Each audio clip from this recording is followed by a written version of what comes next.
I just want to say sorry for the picture quality yesterday.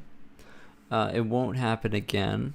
Okay, so apparently, if I set this monitor to 120 hertz, it gets really blurry on the capture card for whatever reason. I don't know why the refresh rate has anything to do with that.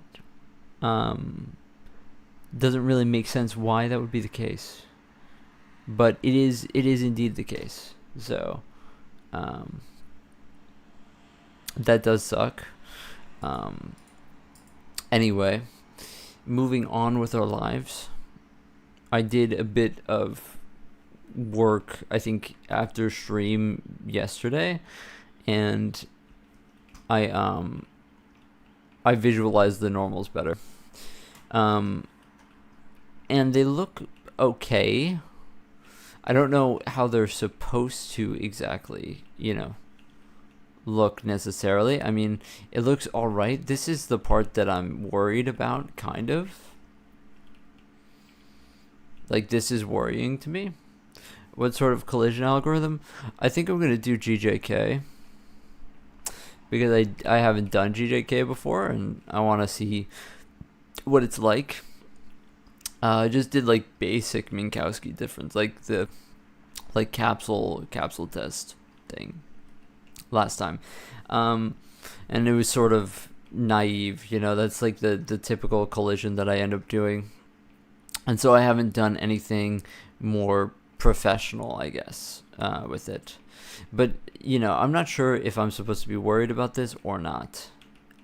Since it is sort of like a really harsh angle, I have no clue if I'm supposed to be worried about it.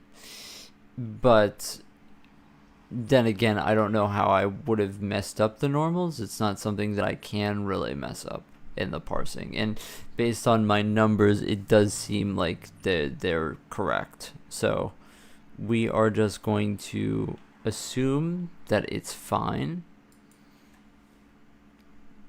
You have written that? Yeah, apparently it's good. The tricky part is I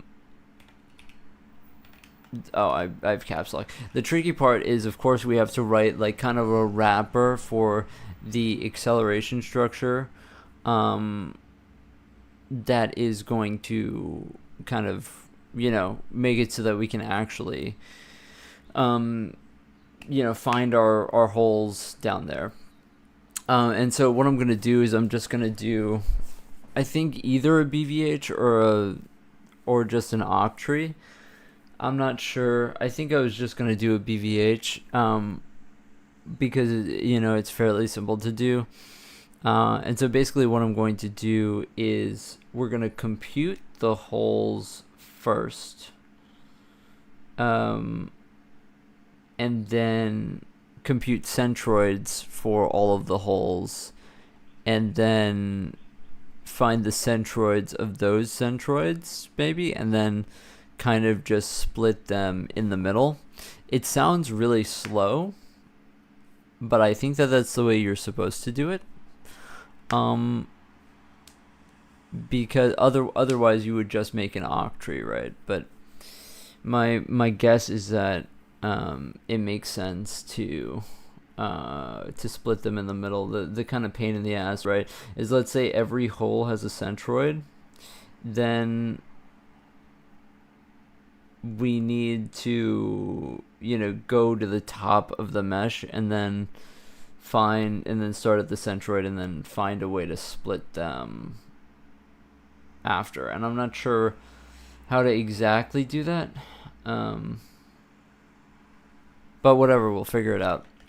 I've never done anything like that before, but we will have to figure it out. And first of all, I want to go into my old code base and just first of all, I want to see I did check this last time. I think it's in this file called map. It's what is the name of the function? It's near vertical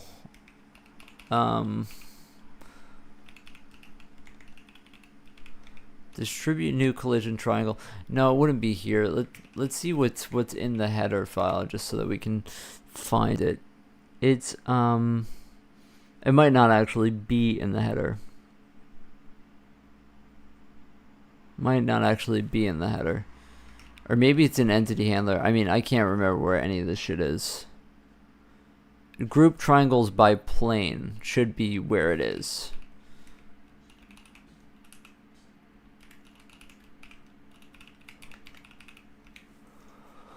It should be around here. Compute whole centroid, that's going to be useful. Clip polygon to cell. Okay, this is it. I'm giving the SDL3 GPU API. Have I used it before? I've never used SDL3. I don't really know the differences between it and SDL2. From what I understand, there wasn't like the biggest difference, and when I learned SDL2, it was kind of like all the tutorials were in SDL2, and so I just learned SDL2 rather than 3. And when I try to pick up SDL3, it's like some of the very simple boilerplate I had to relearn, and then I was like, fuck that. What's up? What's up, Anna? Anyway, so I think that we're going to do something similar here. I don't think I'm going to clip the polygons to the bounding box for the leaf. I think I'm just going to create the leaves afterwards. So we're going to go through all the triangles, create all of the holes separately, and then once we get down to once we create the bounding value hierarchy for the object, we're just going to look at the holes that are within a certain bounding box and then just go based on that. Yeah, I mean, to be honest, I feel like at least there isn't like a big difference between GLFW and SDL and all that. I don't know what the differences are. I've just kind of learned one, and then that was always good enough for me. I would like a simple test. I don't know if I have this. I probably have it somewhere to check if two... I mean, I could just write it very simply, I think. Kind of would like to know if two bounding boxes just intersect. And I don't know where that function would be in this code base. I definitely have it. What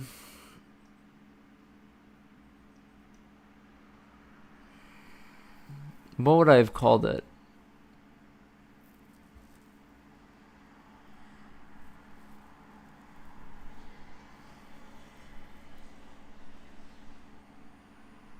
We can just do something really simple and crude with checking the points to see if it since the bounding boxes are just going to be rectangular prisms, it should be really simple to just write that. I'm just going to put it into the file named utilities. Also, I set up this morning, I set up like a make file for this, so that's pretty good. The GPU API is just a tiny wrapper. It's really small and nicely laid out. Interesting. Oh, so it's like a replacement for an actual graphics API, I see. It gets embarrassing when people ask about the others. Yeah, I mean, I think that they're all kind of the same. I don't understand why people think that they're anything different.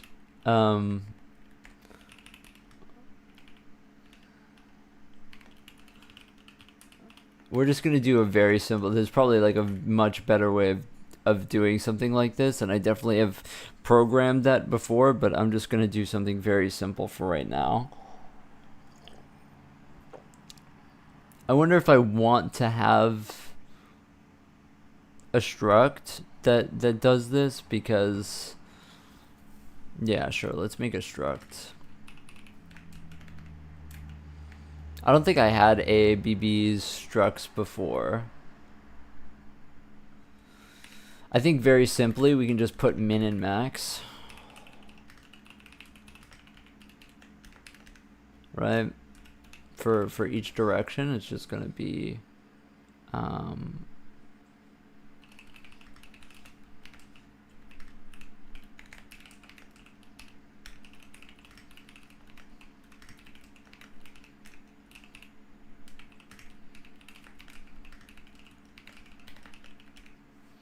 convex hole. I haven't 100 figured out your. Yeah, so what I'm gonna be doing is GJK. I think I never did GJK before, but I think I'm at the point where I trust myself enough to figure it out and implement it. I was kind of really scared about it before, like when I first made my game engine. But now I'm just like, okay, I might as well just like figure it out. And honestly, the research I've done on it, like just like looking up this, it doesn't seem that bad. So the only bad thing about it is that you really have to have acceleration structures for meshes themselves, and so you have to build, I forget what it's called, but like some type of wrapper over a mesh that splits it up into parts, right? Called Code Winter, working on it. I use SAT. I don't think it's hard. I mean, maybe it's hard, but I thought, like, why not at least challenge myself instead of, coding the same thing that I already coded before. So weird to use position and extents. I need minimax, I convert those into it. Yeah, maybe that's a good idea.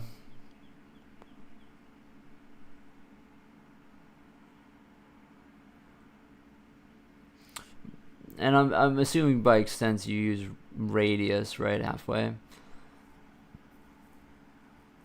I'm just worried about like additional instructions. Technically, that's how my OBBs were before, is that I just had like position and extents. I mean, it's definitely an idea. I'm just worried about like, because you have to add it every time to do what I'm about to do. You could also do both. You could just have a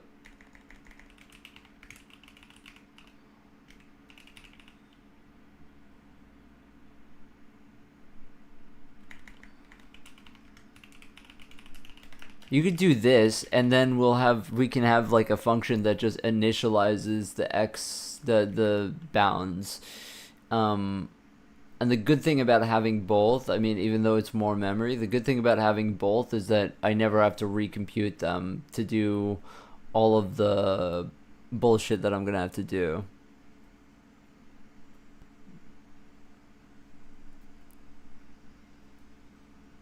Yeah. Yeah, I get that. It's just like what I'm about to do is I'm about to like check if AABBs overlap, and so I kind of am just gonna use the raw min and max, and I don't want to like keep recalculating them because we're gonna be doing a lot of these kind of. So the mins are each corner. Yeah, yeah, yeah.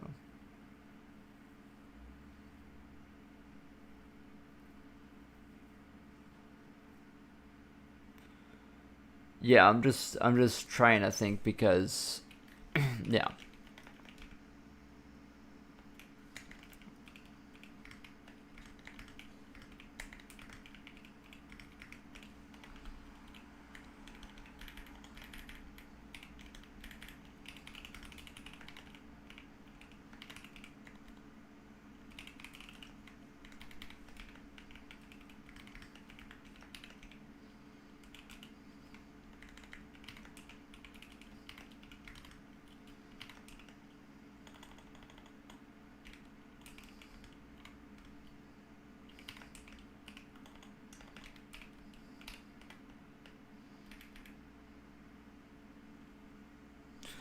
We just call this init ABB, and then we can just take in.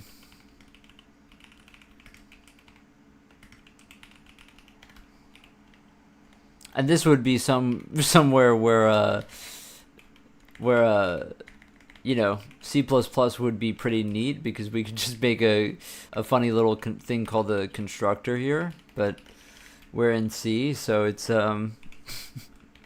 it's a bit more explicit, I suppose.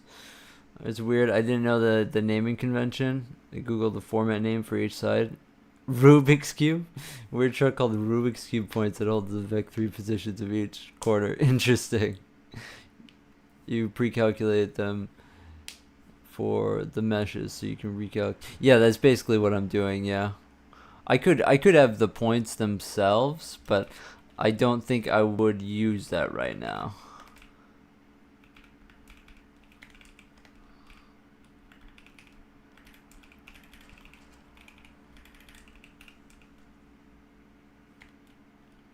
Fuck off.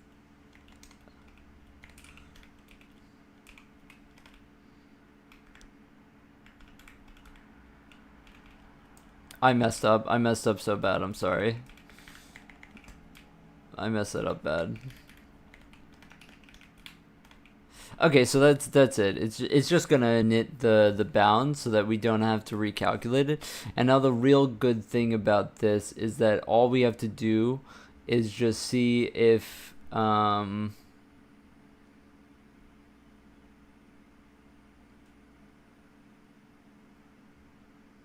the tricky thing is that you do actually need the points, no?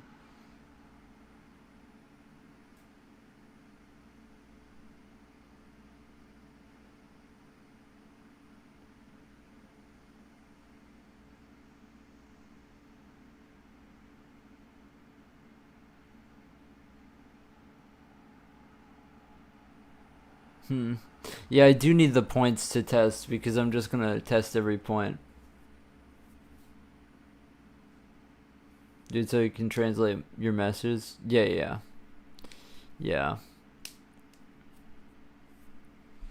I do think caching the points is important here because I need to check every corner, right? I'm sure that there's a way to just check the extent though, right?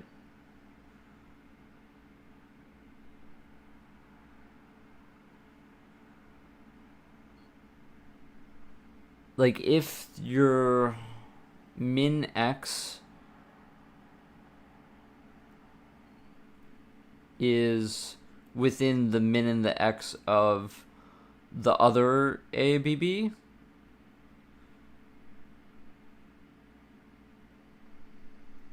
then it would have to be within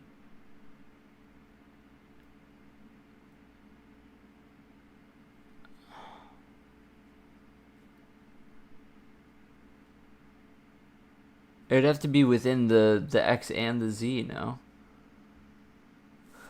Let me just look up how I do this. How are OBBs? I don't even remember, to be honest.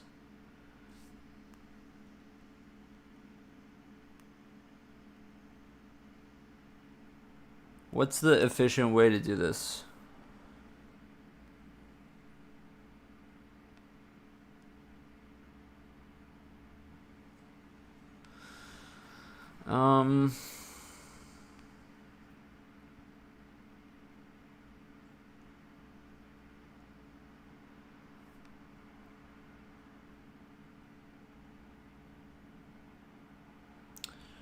We need to do one test per axis.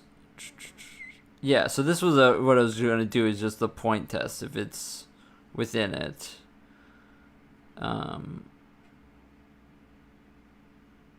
Okay, so we need to do one test per axis using the box's boundaries. So if the min x is less than the max x and the max x is greater than the min x. Okay, so the min is less than the max and the max is greater than the min. Okay, apparently that's how this works.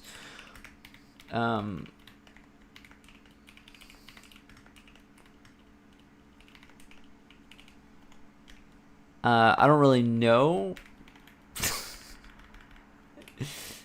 like, physically how that works, but apparently this is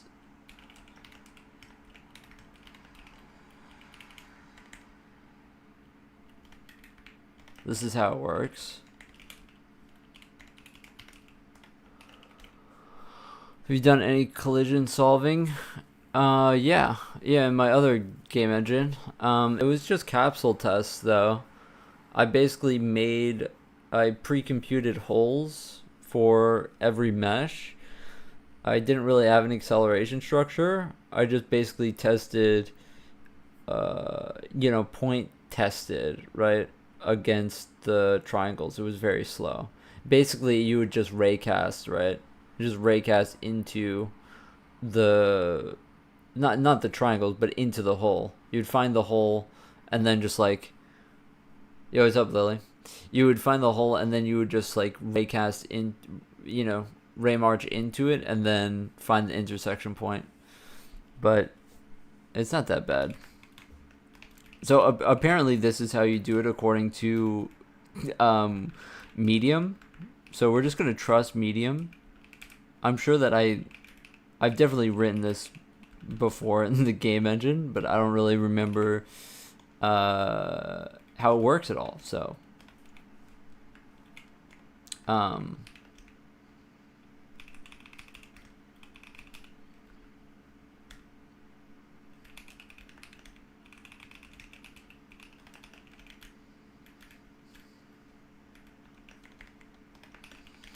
let me just make sure that I did this correctly.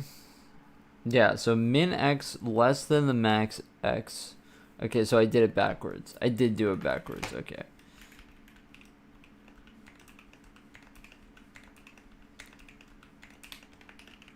There. It's weird because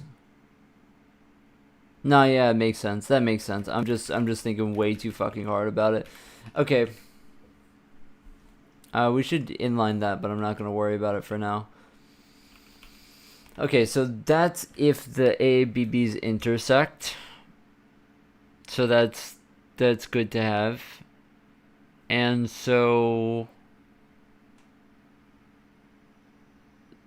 that's obviously going to tell us if our object. I was thinking, like, what was I doing before this? But we're just going to ignore that. Within here, we need each mesh to have an AABB.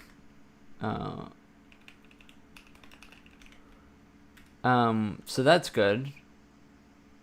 We're just gonna have one master AABB, and then we're gonna have like a recursive tree going down of bounding boxes.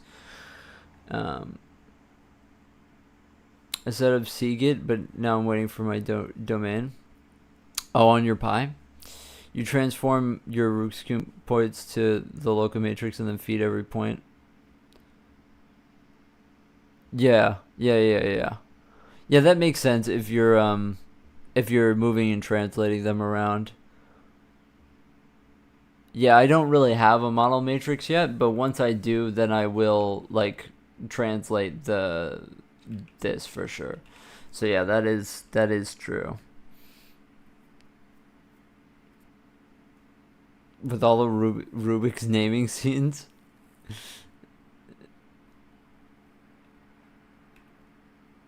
So we're gonna have one ABB, and then we're gonna have a tree. What am I gonna name the tree?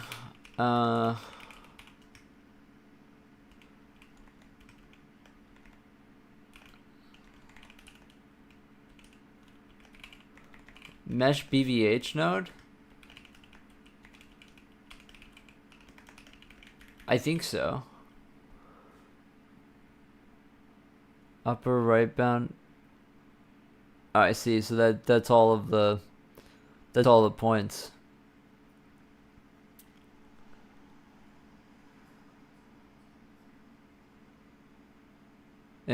Yeah, so that. Oh, so are you talking about this is how you have like OBBs basically? This is like because it's not, that's not axis aligned, right? That's why you have the points. With my OBBs, I had like, oh, you don't have OBBs? Oh. Yeah, with my OBBs, I had to, you have to like translate shit by, I forget, to be honest. I forget if it's radians or what. Number one chatter. Yeah, I don't know how you get to number one chatter because you have not typed the most messages. How does that work? How do you connect it to your Pi? I have no clue. RAM over internet seems crazy though. Okay, so how do we make a BBH?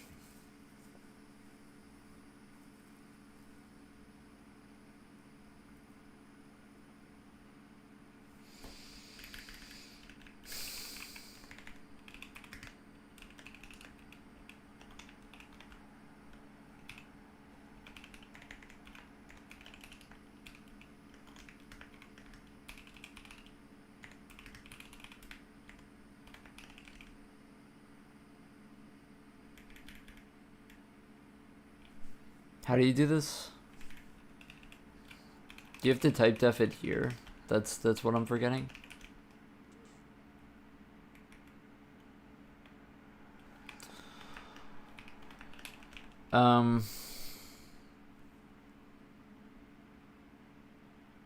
What am I missing here?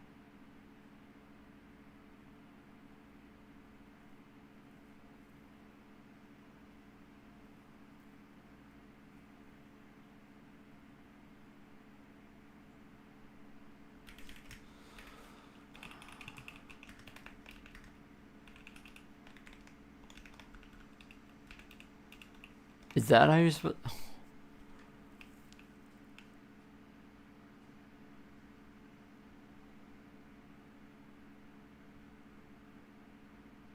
Why can't I? What is the forward declare thing?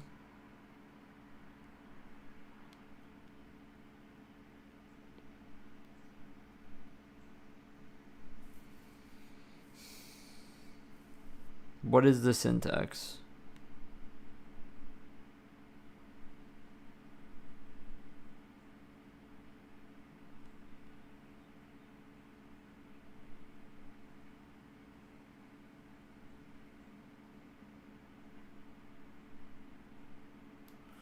Yeah, that's what I literally just did though. Oh, I'm being fucking ill. I'm being ill. I'm being stupid. I'm being stupid. You're supposed to do that. Or you're supposed to do this. Okay. Wait.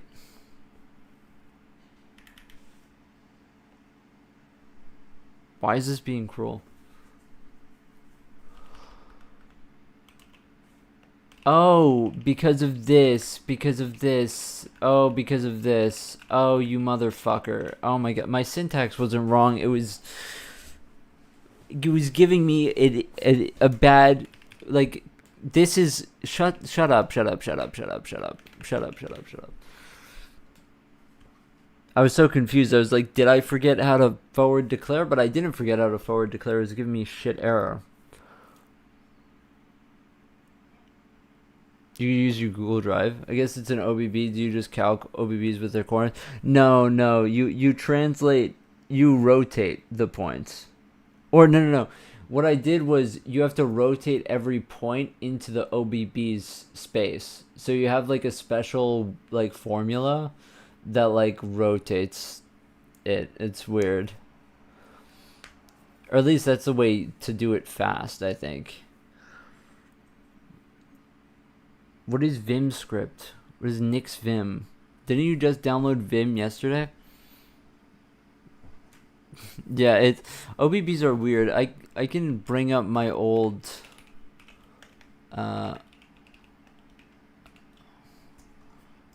where is this?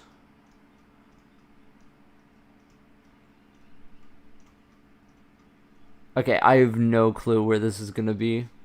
Oh, I have, yeah, OBB. So you have three axes. You have three axes. I don't remember how you do the math for it though.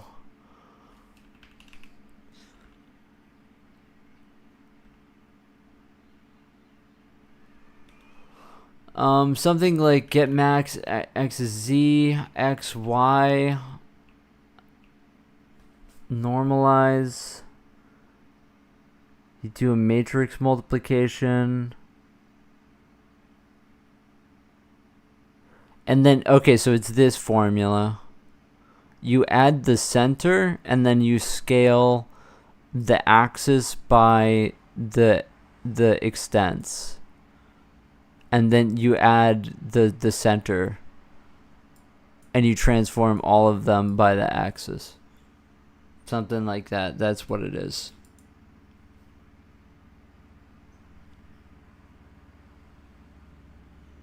I'm gonna make a language called Dust where the compiler interpreted. You did come up with that idea earlier. Yeah, it's weird.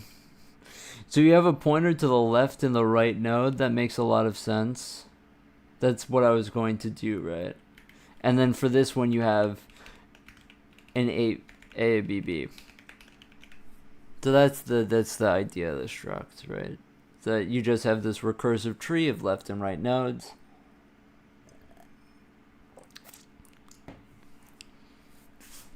And then the ABB of the whole thing. Your naming for left and right is weird, yeah. I think we're just gonna have two, right? Yeah, it just splits down the middle. So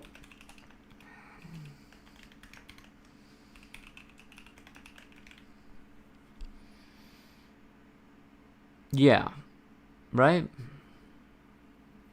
Just allocate all the nodes. I wonder if we want to make it a vector though. Yeah, let's make this a vector. Let's use our vector type.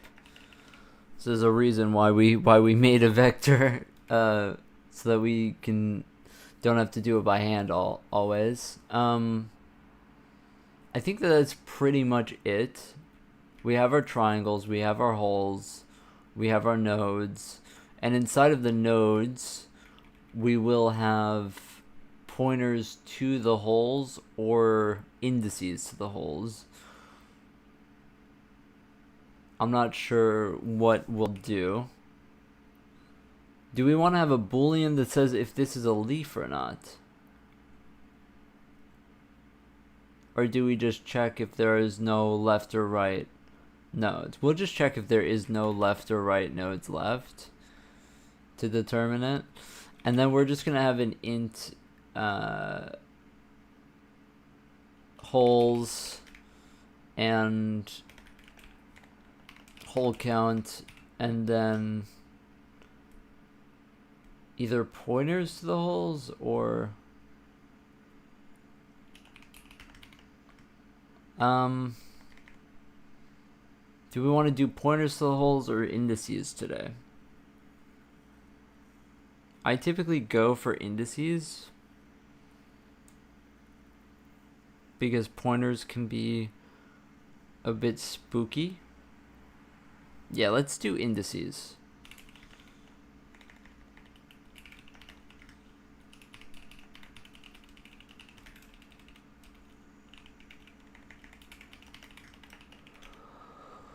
Never had a proper pie in your life, really? I feel like you should really get on that. Pie is pretty cool. I like apple pie actually. I don't like it when it's got too much crust, like the crunch of the crust is like too crazy. I'm not like a big fan of the crust of pie personally. Like if it's more, juicy, then yeah, it's good. First split, second split, and root A and root B. Interesting. For an int, it's a -1 for null, 0 for top, 1 for leaf, 2 for bottom. Interesting. Yeah, I think I'm just gonna have null if it doesn't have, because the tree is always gonna have left or right children. It's a leaf is going to be defined by a node that just doesn't have any more children, in this case.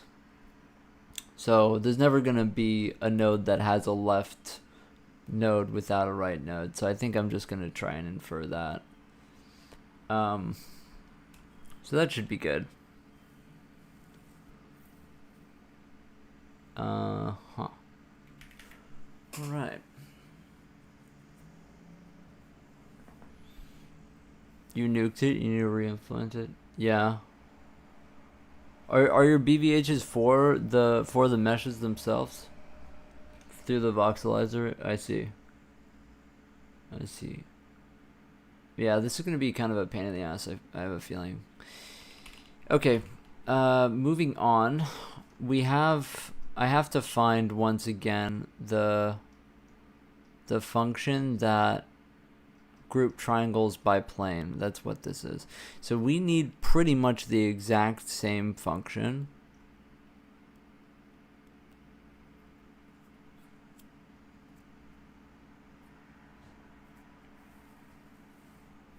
This goes through a mesh and then it groups them by plane. We also, of course, need to check if they're contiguous or not. That's important.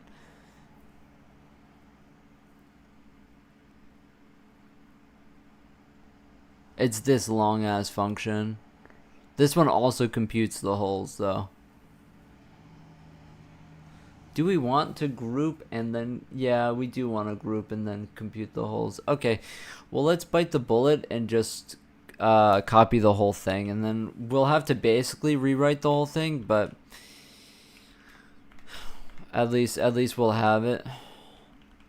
You push them into a flat array. I see. But I only push the bottom nodes.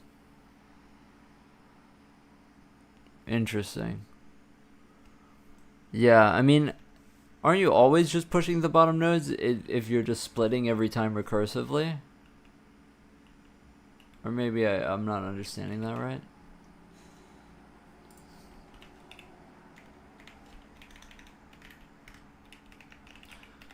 Okay. So we have the beginning of our function here. We're going to call this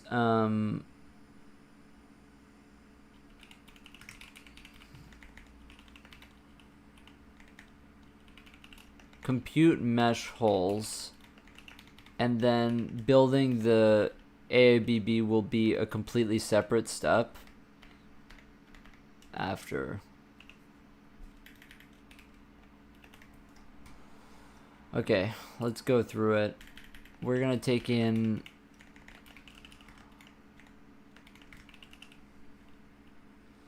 really that should be it. There's no leaves, only AAB with ties and pause left. Failed to hit something, I pushed the current node. I see. They don't hold the parent or children. Oh, I see.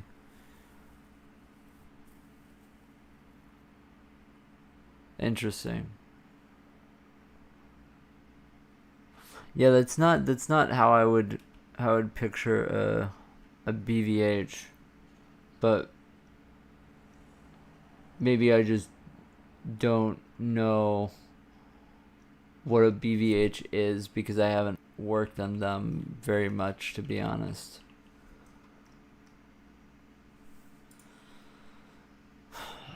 Okay, what did triangle group have inside of it? It's not a B. Oh, I see.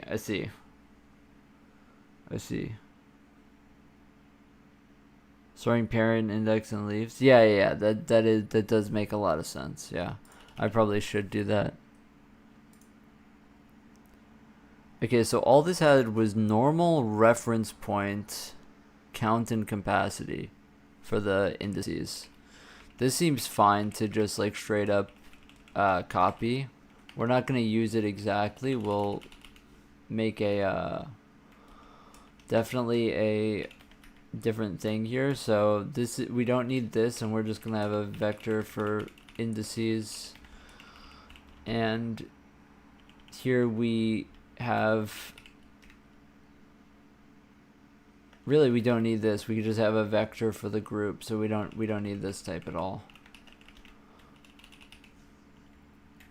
Okay. Just recursively splits down like a BVH calc. Oh, I see. I see.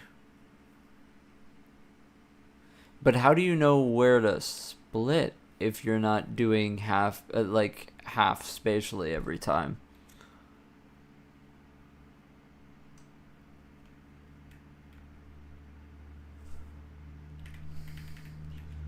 For max groups, I don't think I'm gonna have a max groups. I think I'll just have a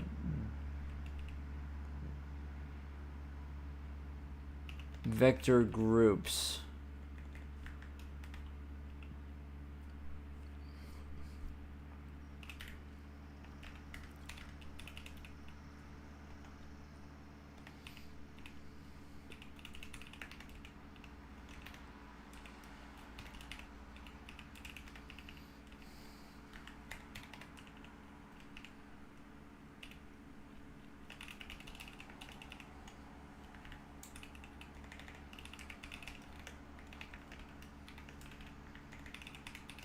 Okay, so we will init a new vector of triangle group.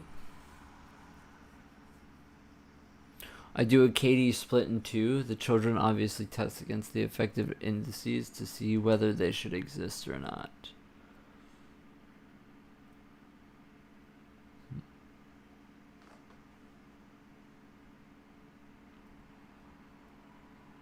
Huh. I guess I see.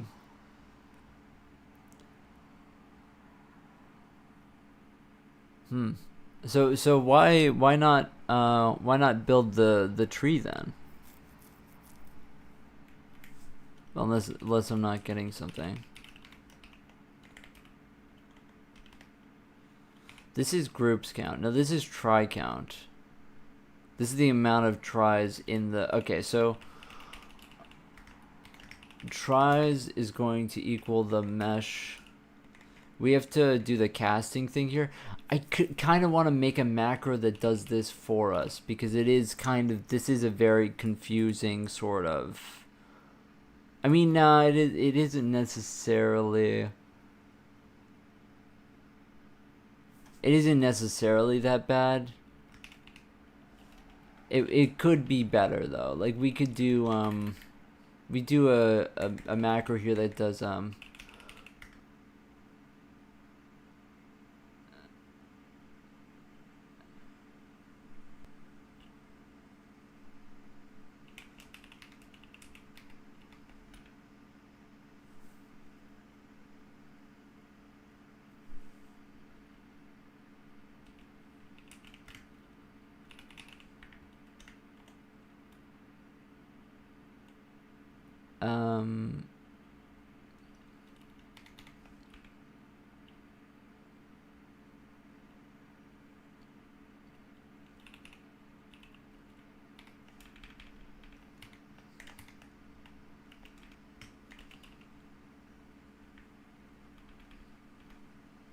does that not work?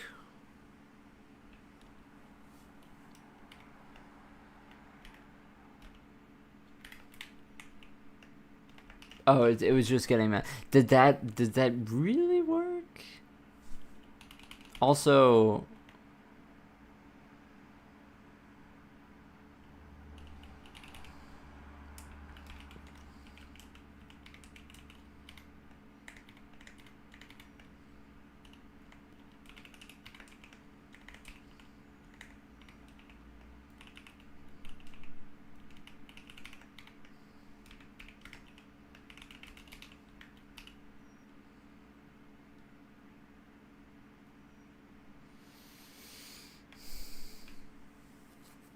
you can do the tree. I just don't need it right now. This is easier. Should be easy to turn. Yeah, it does. It does. Hey, I can't do that in C Salgas, please. I'm not gonna do that. Too much writing. Yeah, I mean the I don't know what the C++ style casts are necessarily. Um, This is just the C ones, I guess. Actually, so if we want to be even better here, what we can do is we can just like just do vec.buffer.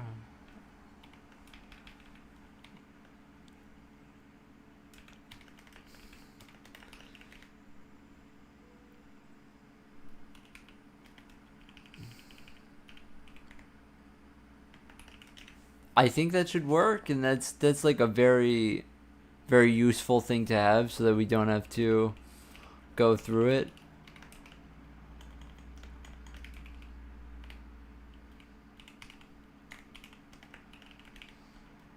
Okay, so we want to get a triangle try out of tries. So now we need to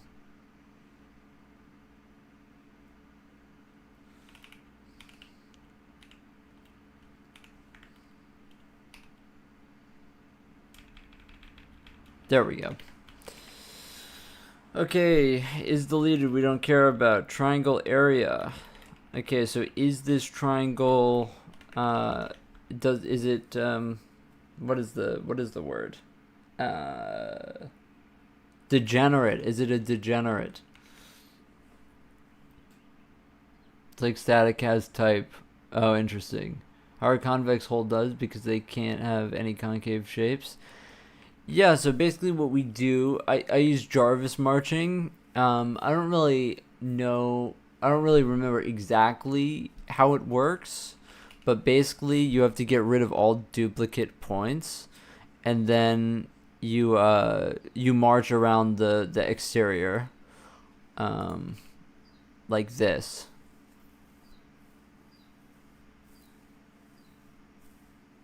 Yeah, you go counterclockwise. Jarvis marching? Yeah. It's apparently a pretty naive way of going about it, but all the other ways are really stupidly complex. And so can I steal the triangle area function? Excellent.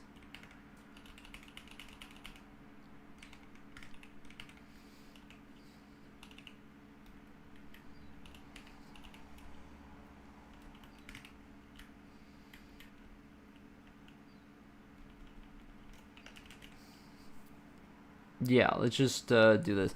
Let's actually just take in actually,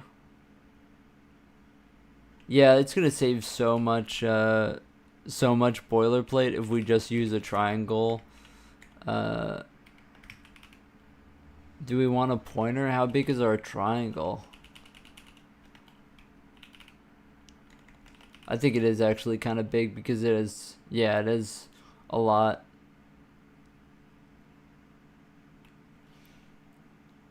Well, now you got me kind of thinking.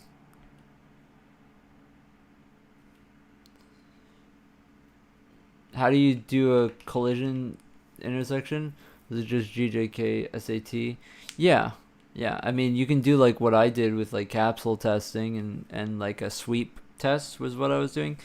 But I mean, most of the like if you're going to be testing like hole against hole, but if you want to do something like I was doing, like I basically what I had collision for was just basically the player, like AABB against a hole, and that's fairly easy to do. It's really a problem when you have two arbitrary convex holes, then you have to use like GJK, right? That's like that's the part about it.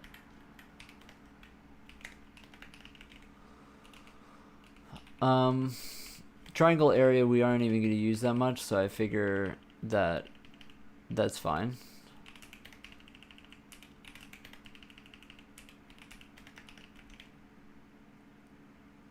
Passing point to parameter of type vec3.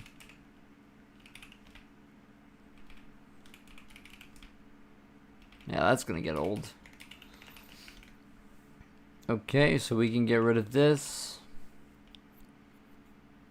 Collisions are hard. They do your head in. Yeah, I mean, to be honest, at the end of the day, it's really just copying formulas. You know, like it's not something where you are like reinventing the wheel, right? At least, you know, not from my experience.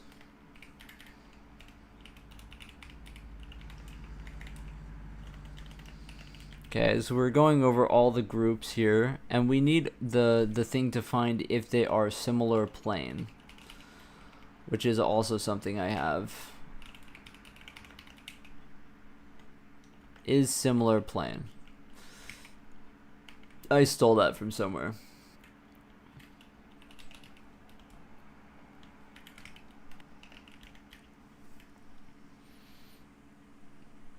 Yeah, I have no clue how, like, how she got, like, top commenter, just showed up, put one message in the chat, and it's just, like, really? What's fun is from what I've learned already, I just picture what functions I need and look into their formula. Yeah. Yeah, you can just look stuff up, you know. This vec3 dot. Maybe I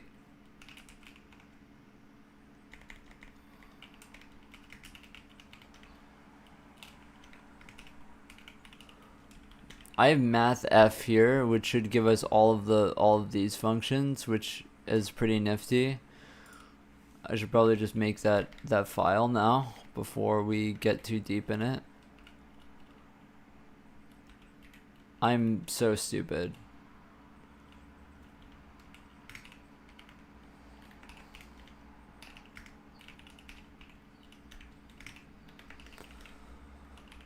Alright, mathf.h. That's exactly what we need.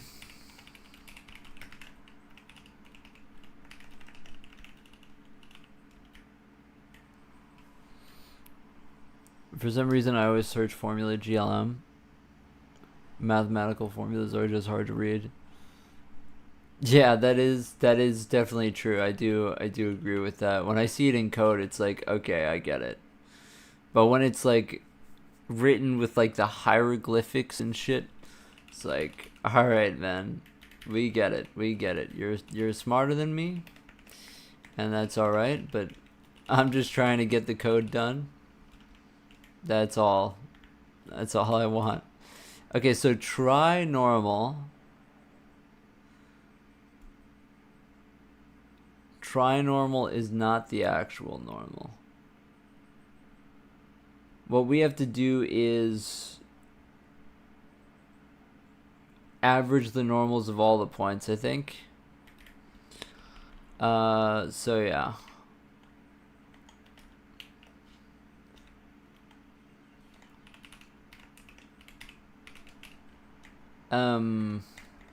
Right. So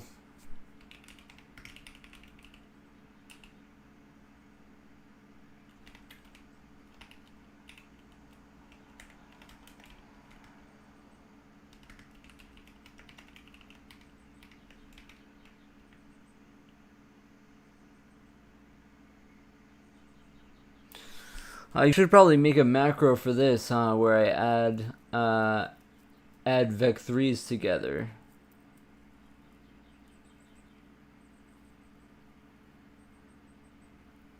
That's hard though. I don't know how to do that. Computer math formulas are just the same formula. Yeah, exactly. Written without the stupid symbols and shit, and the, you know, the gammas and the whatever, and the subscripts and the fucking brackets and shit. It's like, whatever. I hate writing this. I hate writing this. I wish that there was an easy way for me to not write this.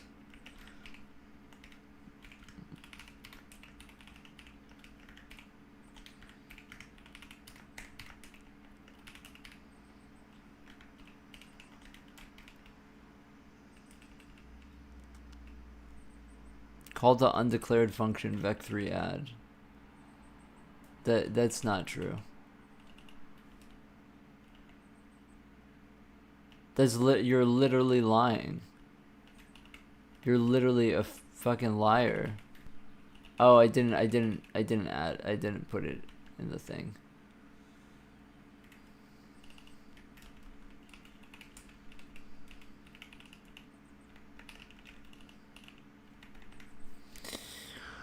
Okay, and now we just have to normalize this vector, I think.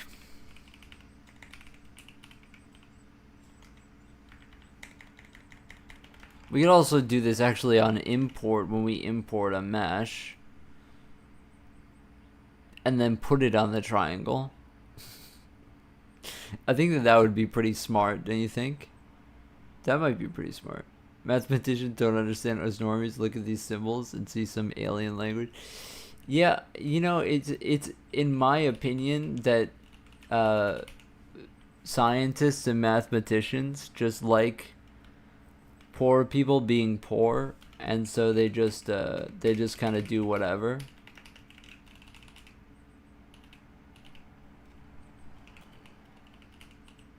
They just like making obtuse shit because it's like, oh, I got a posh education in college.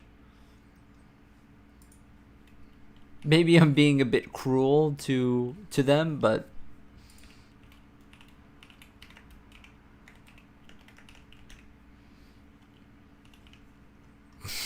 that's just how I feel.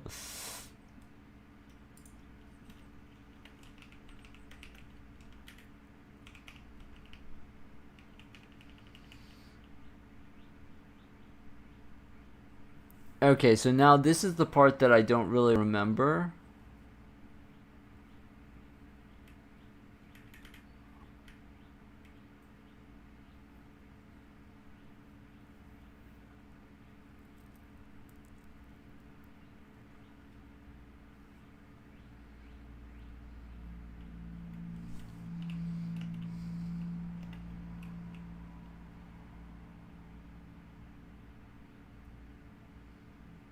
The weird thing is how I am looping through and I'm adding groups G. Oh, it's groups G dot count, not the group count. I see. I see.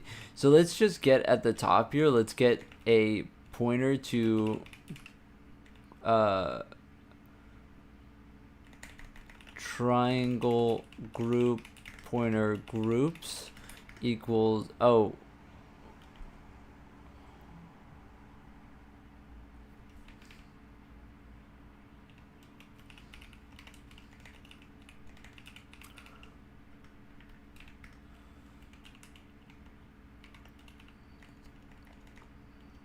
cast vec.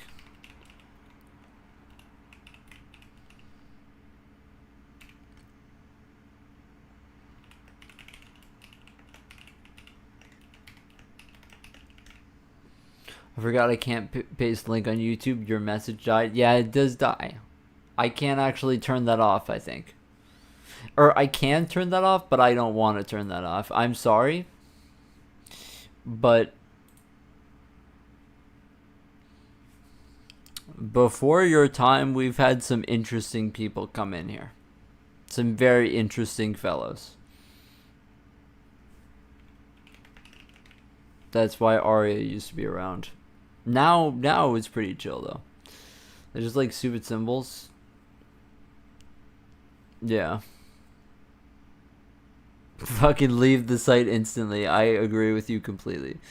There are some times though, like with the with some of the shit that I did, especially in the space simulation and the linear simulation, where there really isn't code sometimes. If I ever do a second land, I would probably be making a small collision library. Yeah. Yeah, I kind of wish I had like things actually compiled as libraries. I just have a lot of code that I reuse. Okay, so now we have the try groups.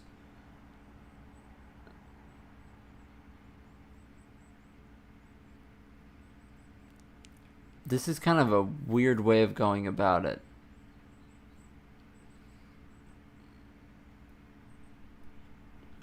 But whatever.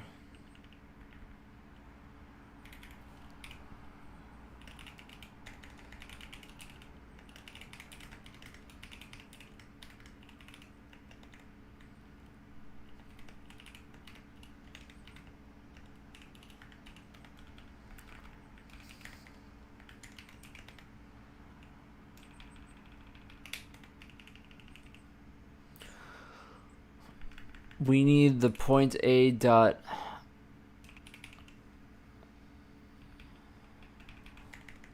points A to pause and the group reference point. Okay, there we go. There we go. And now we just have to do the thing here. They have these as formulas on the OpenGL site. Yeah, they do sometimes. Sometimes they don't though. Literal black magic. My collision comes from the engine, no questions asked. Is that so? Is that so?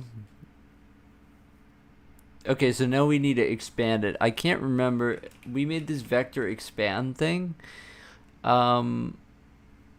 want to expand it by 1.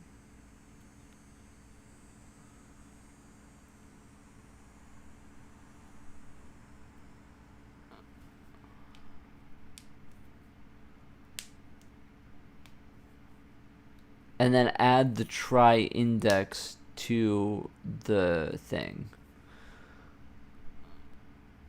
Fuck. Okay, so vector expand for the for this group, and we're gonna expand by 1. What do we get from actually this?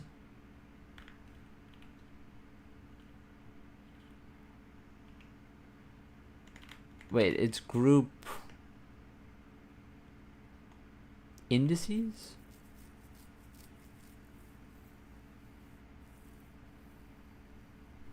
Yeah, it's group indices because we're expanding the indices for this group.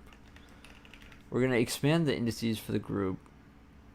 Learn OpenGL diffuse radius and yours.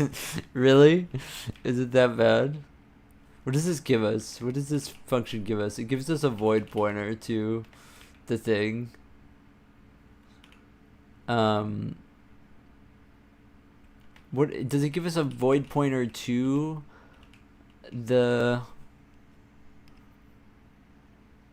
It gives us a void pointer offset by where we were. So the newest one, which is what we want. So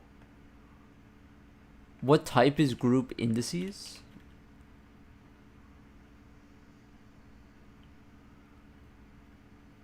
Right, well we don't have a type. Right, because it's a vector. Okay, so we're just gonna do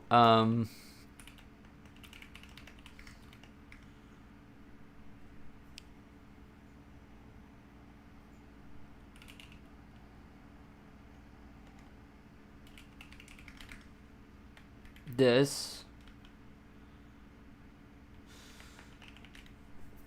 The problem with this, okay, so we have to init vector every time we make a new try group.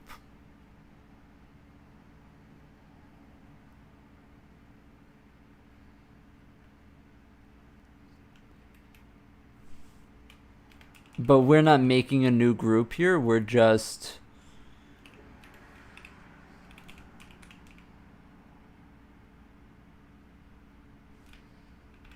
so the index is going to equal the index of whatever this triangle is. Cell try indices I. So it's just cell try indices I. We're just gonna use I.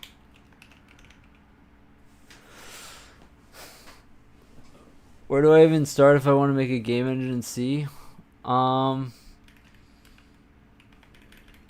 just kind of do. I don't know. Just start small and try to get something on the screen. If you want to look at, you know, what I did yesterday, you can look at what I did yesterday. I sat here for like a few hours trying to load in my first .object file and then get a camera moving around, you know. That's the start. And then you move on to lighting and collision and that shit. That's how you do it. Okay. So we have to make sure whenever we make a new group,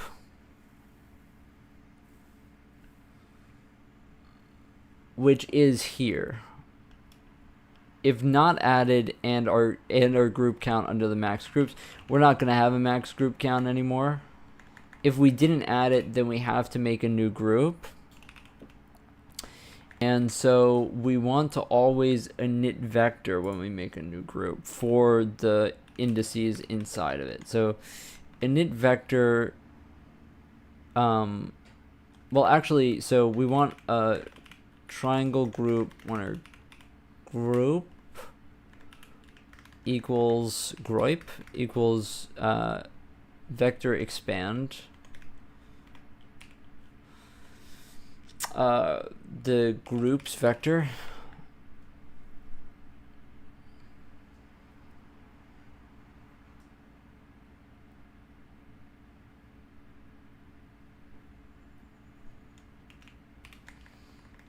and this is gonna have the size of the this is an index of how many, so we're gonna expand by 1, and then we want to init the vector of that's inside the group for group indices, and we will init it to 0 with the type size of size t. Oh, sweet. I thought that it was more dire than oh, sweet. Okay, so then our group normal needs the tri-normal, and the group reference point equals the tri points A. And the rest doesn't matter because we just did the malloc for us.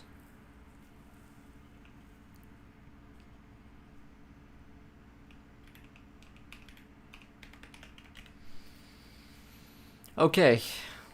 Basically what this init vector is doing is it's making us a new vector of type size t. So yeah.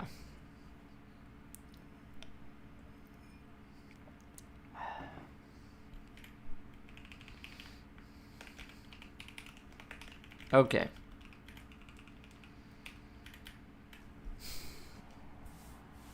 Okay, so here we go through our current amount of groups. We search for if we have found a group. If we didn't find a group to add it to with a similar plane, then we make a new group and expand our groups by 1, and then initialize the vector for the indices inside of that group. And that's all good.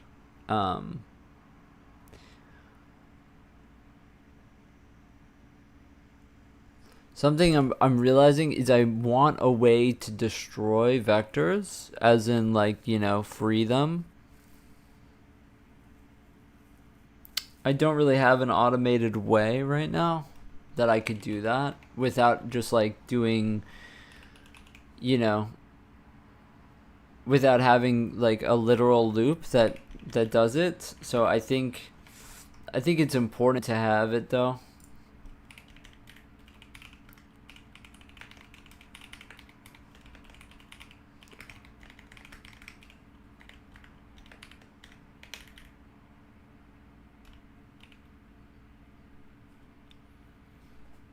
Can you call, hold on.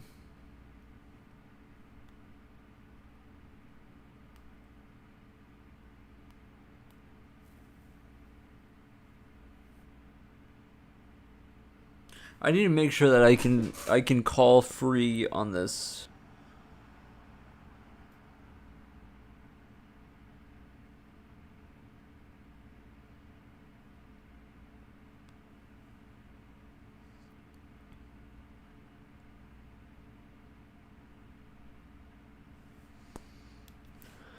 Okay, I should be able to do it.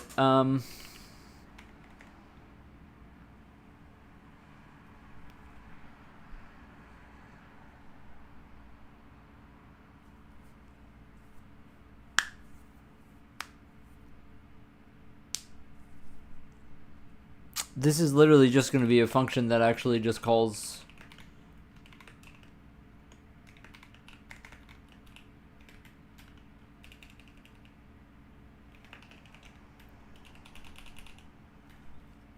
That's literally it. I feel like it's actually so unnecessary to have that. The annoying thing is that, I don't know.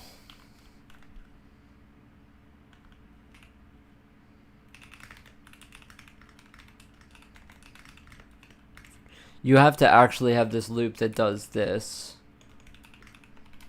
because you need to go per group and free, because you have to do...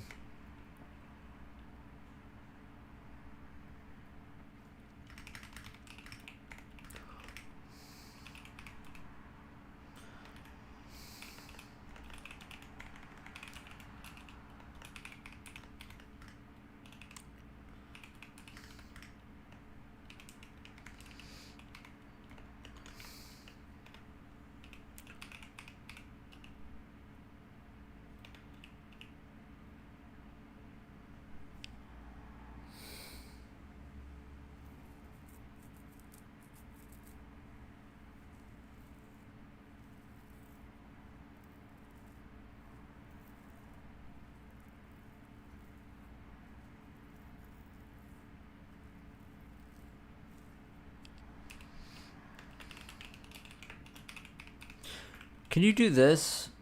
I think you can.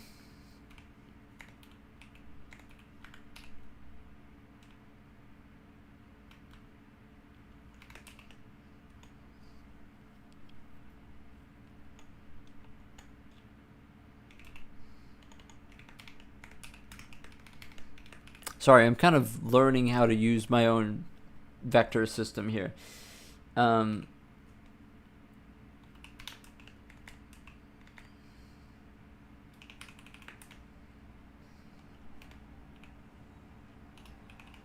Wait, no, I don't have to go. No, I can just do. I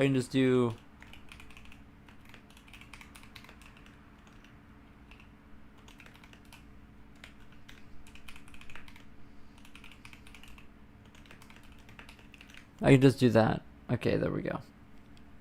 I don't know if this works. It kind of looks sketchy. One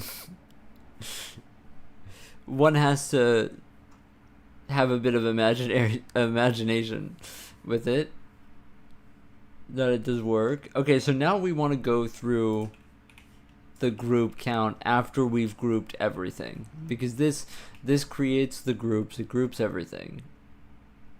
Now we're going through the final groups and figuring out how to deduplicate the points. That's going to be what we do. So first of all, I'm noticing that we have a vec2 points, which is interesting to me. Why we have this? Oh, I guess it's because we do the convex hull in a 2D plane against the 2D plane. So that is fine. We do, obviously, our triangle group pointer group. We want to make sure that we are going to cast vec groups to triangle group, and then index into it based on G.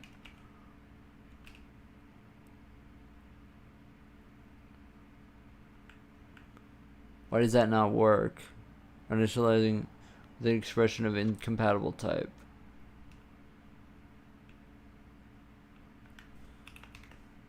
Is that really it? I cast the vector. Oh yeah, because we index into it. It's just very weird. that syntax is very weird. Sorry. Okay, so we want to do the group indices dot count.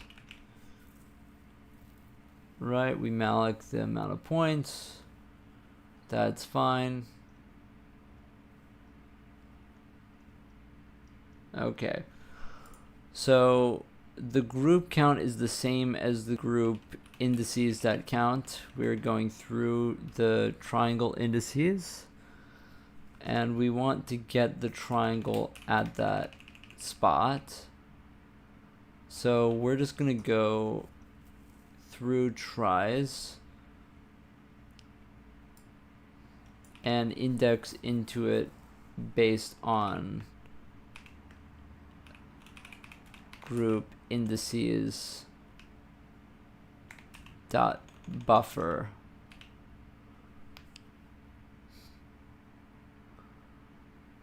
Yeah, we need to actually, it's way better to just get size t indices equals cast vec group indices size t.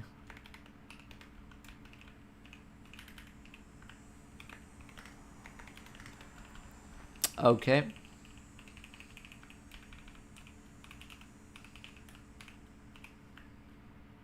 Okay. So set up a cget instance available globally. Are you proud? Oh, that you did that. Oh yeah. I'm absolutely proud of you. That sounds very, very, something like I wouldn't be able to do. Raspberry Pi. You're going to become an embedded engineer.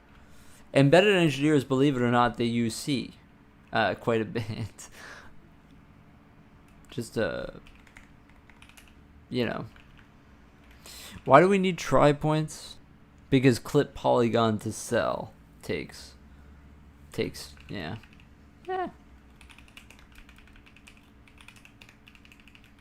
Why am I only using X and Y? Have we thought about that?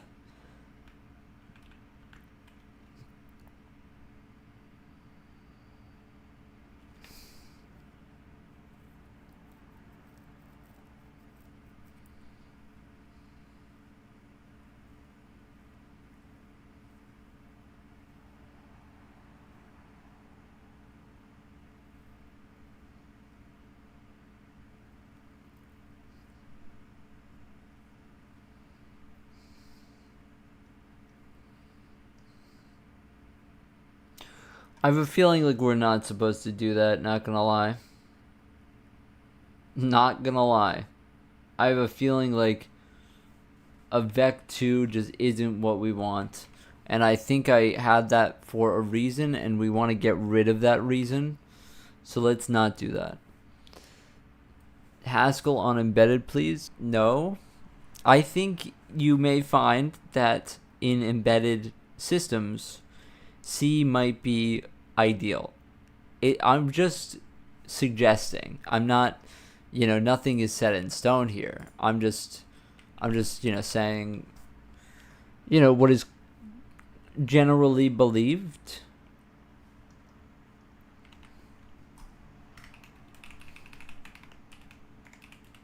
I don't know, C is 100%. I just don't want to break Lily's heart with the dream of Haskell, okay? I think we should support her in her Haskell journey, because really who else is going to, right?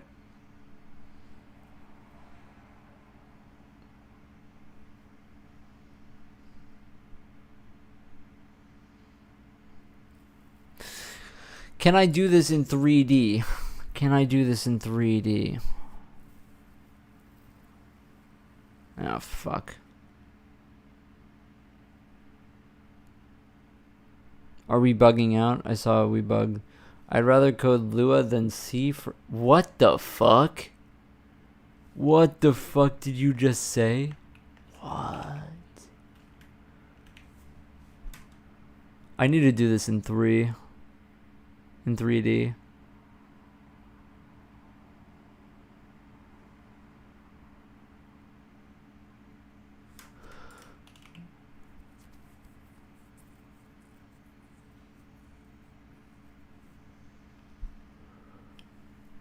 How do I do this in 3D? Oh, fuck.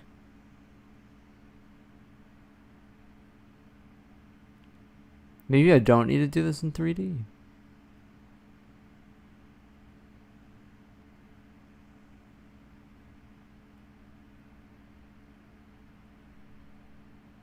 Well, the hole is actually 2D. So maybe not.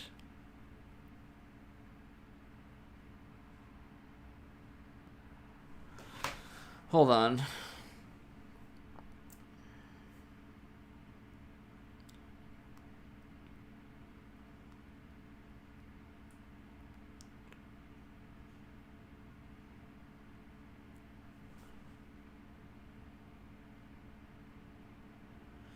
Let's see, there's this guy's GitHub project on this.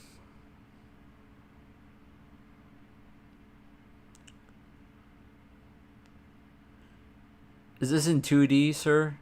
It looks like it's in 2D. Oh god, it's Python. Get me the fuck out of there.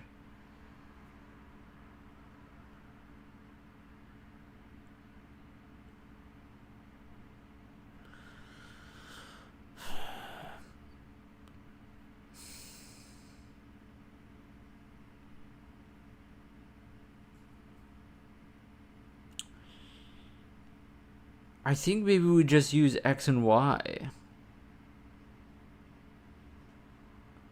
In a 2D grid of points. Okay. So here's the issue that I'm seeing, right? Like, what if, let's say, one of our, either our X or our Y axis is flat completely.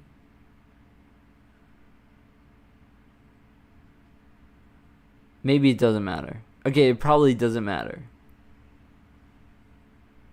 What if our Z axis is... Then you have the Y. Okay, maybe it's fine. Maybe it's fine. Okay, I'm thinking way too hard about it. I think it's fine. Tried setting up a certificate for HTTPS and everything is broken. You should write it in C. Okay, so we're not clipping the polygons to the cell. We're not doing any of that. We're not doing any of that. We're just going to compute the holes.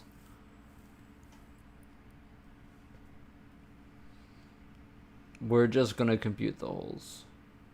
We're finding the unique points.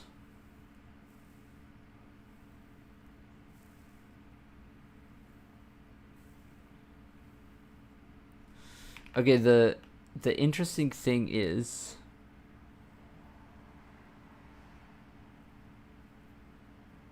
if we don't clip,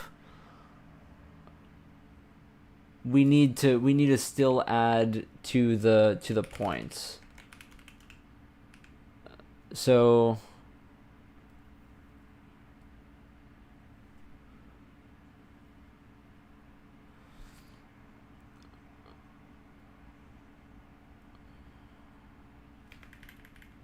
points point count plus plus equals try points A. Back to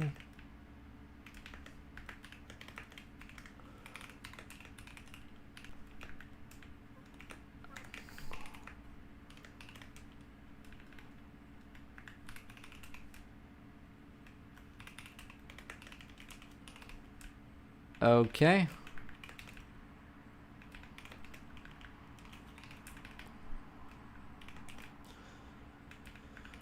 Okay, so we're just gonna add them to the thing, and then oh, I just literally had the code down there that I just wrote. Okay, we're gonna ignore that.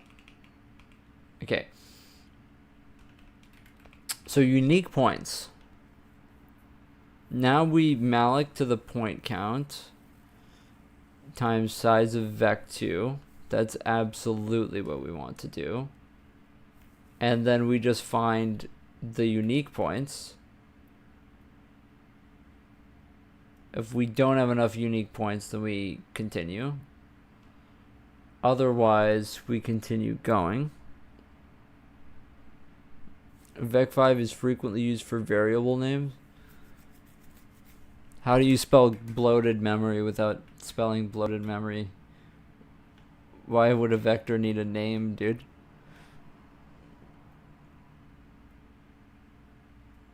The overview says Vec6 is real.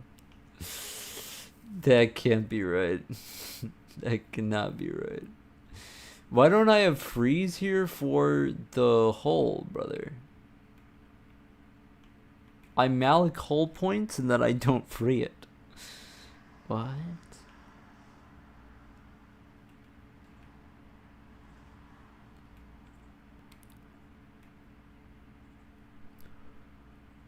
Oh, I guess because I put it on the struct. Okay, we have to remember that that's a thing.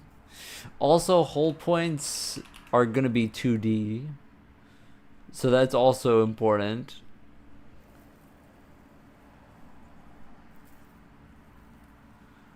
Right, because you store hull point and you also store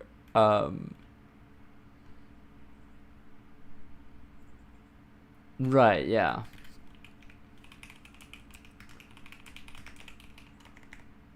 Oh wait, I have a convex hull thing. So it's gonna have the points, but it also needs a vec3 plane and a float D, I think. Or yeah, this is gonna be normal and then the D. Okay. I forgot about that. So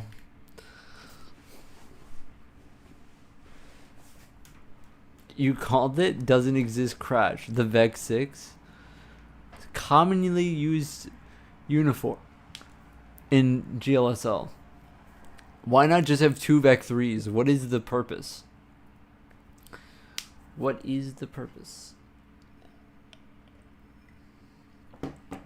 Alright. Also, we need centroid. I almost forgot about that.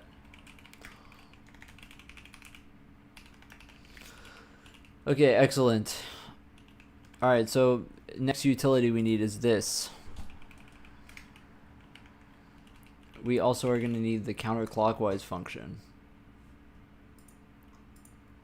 I'm just going to put this shit in utilities because leftmost point and counterclockwise. Store my variables in the 64 bytes of mat4. It's actually like a pretty common solution, actually.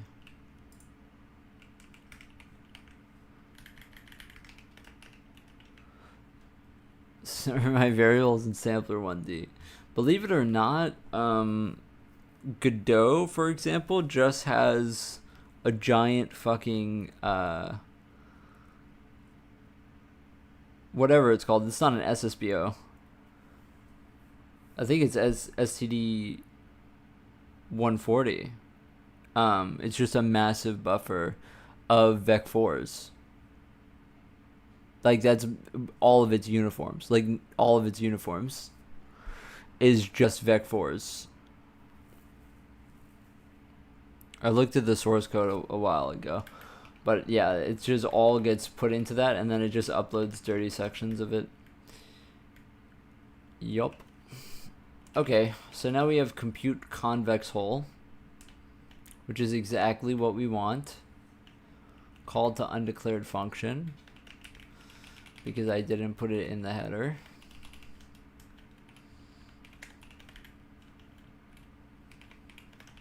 Excellent. Okay, we don't need any of that.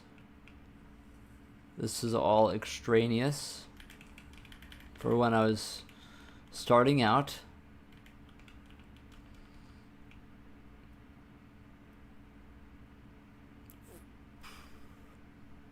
Okay, so this is clamping them. Oh no, this is getting the bounds of a hole. I don't know if that's necessary. I don't know if that's necessary. We're just gonna get rid of that. And compute whole centroid.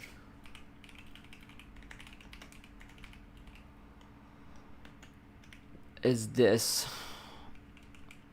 which I just straight up, I think, copied at some point. How's that fucked up? It's pretty smart.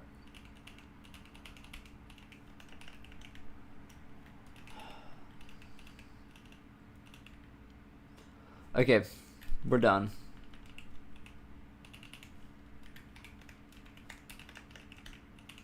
Oh, float bottom and float top. What is float bottom and float top? Fuck. Why do I need a bottom and a top?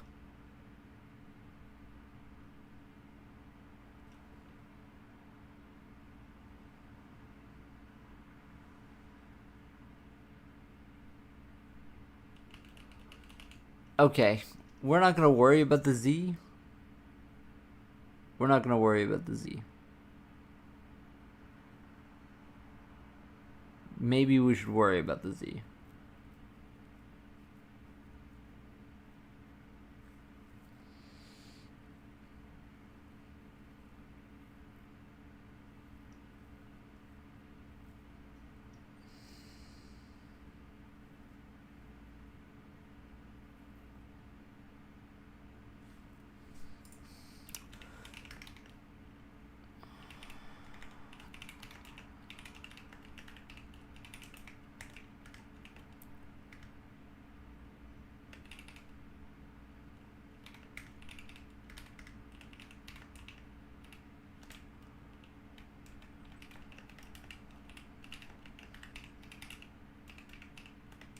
We're just gonna do that.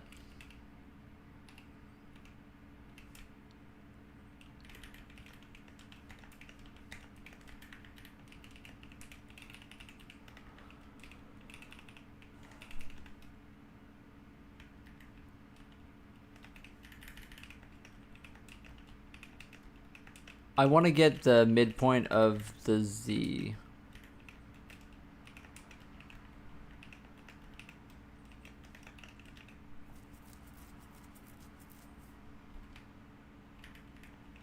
What I'm confused at is that I don't actually... Oh, here, I create the slope plane here.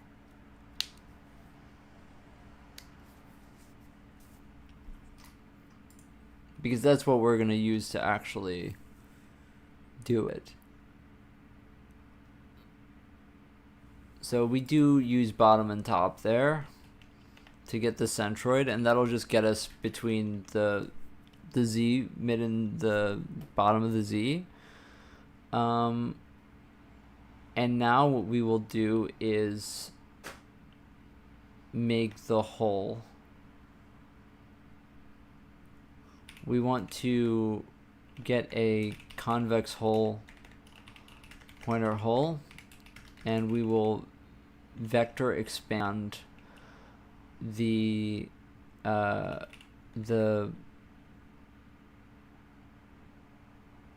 mesh holes by 1.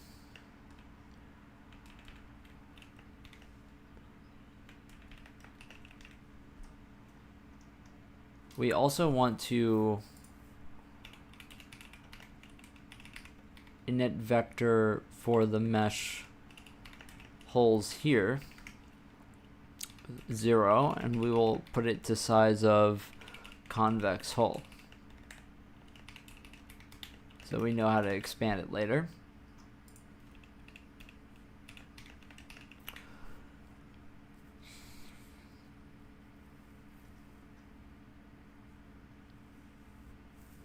And we will vector expand there to get a new hole, and we will just fill it up with our information that we just got. So we'll set the centroid, we will set the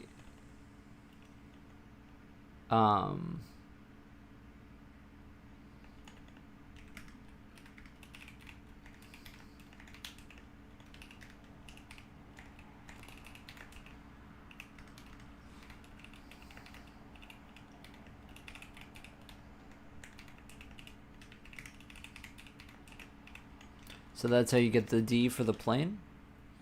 Had to revert back to plain HTTP. You're gonna get hacked, bro. You're gonna get hacked. Listen, don't expect me to save you when you get hacked. Okay?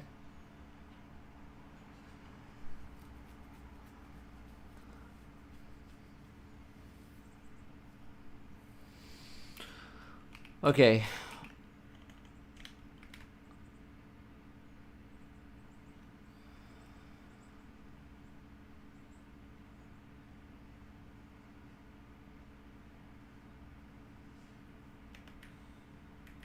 So here, what we want to do is we want to vector a init vector for the whole points. Oh. Well, let's just do this here. Then we'll just get the whole init the vector for the whole points to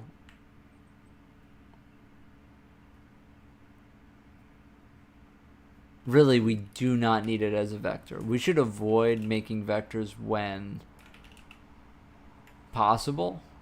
And so I'm just going to put this as vec2 pointed points.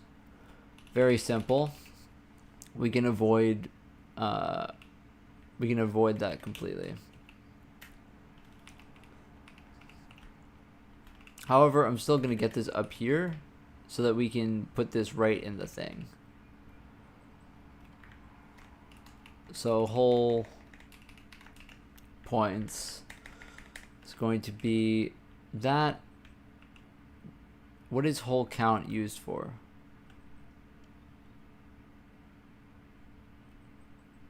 Outline count. Oh, so we're not exactly sure beforehand. Okay, well that's fine. So we're just gonna use whole points. Oh, my bad.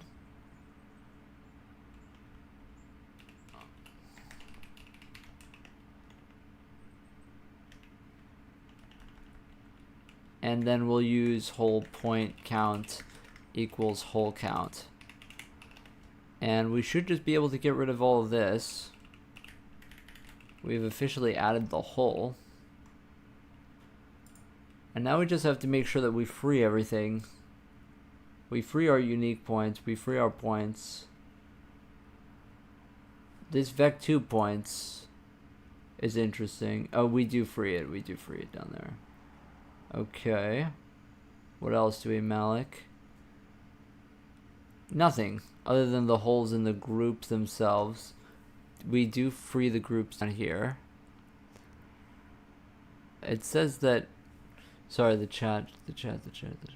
Every cert is trying to get fixed. It's not a me issue. The people are making the certs are struggling to get them back. Yeah, it's because Lily is the most valued chatter here. Every message about Haskell is just a masterpiece, you know. You have Pran of singles, dude. Are you talking about Pringles right now? I'd fuck with some Pringles. Bad. How will I get hacked? The only attack surface is port 80. Yeah, some guy is gonna sit outside and he's gonna steal your stuff, and you're just gonna cry. You're just gonna cry. Oh my gosh, it's stealing my stuff. Oh my gosh, I'm gonna cry. That's gonna be you. That's gonna be you.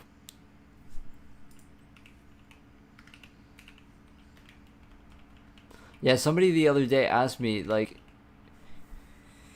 I'm trying to get into Haskell, you know, like, what do I do? Like, how do I get into it? And I was like, listen, ask Lily, the best Haskell programmer this side of the ocean, you know what I mean?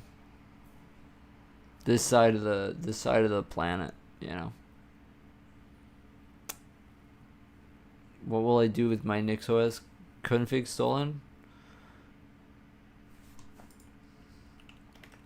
Okay, so here's a question for you. Configuration and config. So do you say config because it's configuration, or do you say config?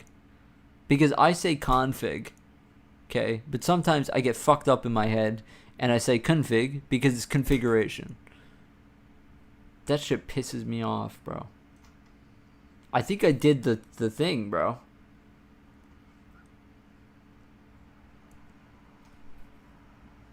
I have no clue how we're going to debug it, but I think I did the thing.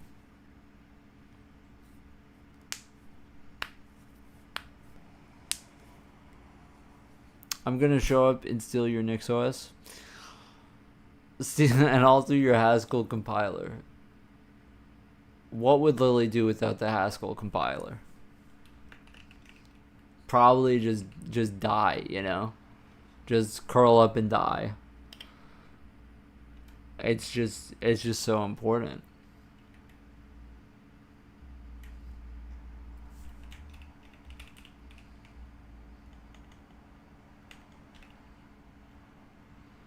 Why does it say int pointer mesh instead of a mesh pointer mesh?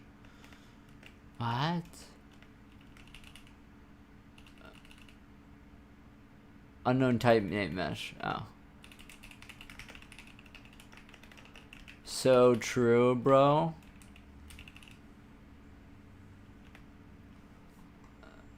Where's my mesh? It's M. Okay, so now we've computed the mesh holes. Hopefully we've computed the mesh holes. Now, here's the tricky part. How do we test it? How do we test this? Okay. How do we test it? How do I render the points, really?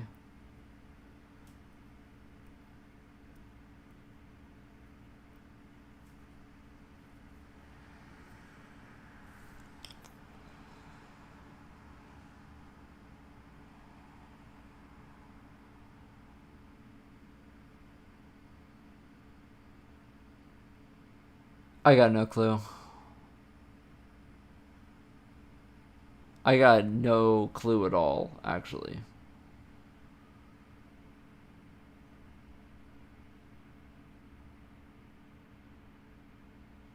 Yeah, I got no clue. So I have no clue how to actually test this.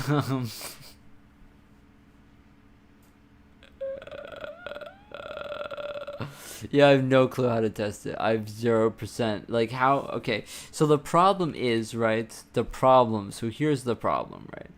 Is that we don't store the 3D points. We only store the 2D points of the hole, and then we just translate them by the normal and by the plane, right? The problem is, like, how do I do that?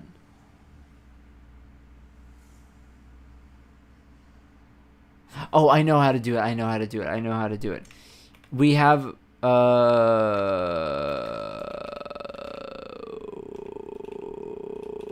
we have it somewhere. Uh uh uh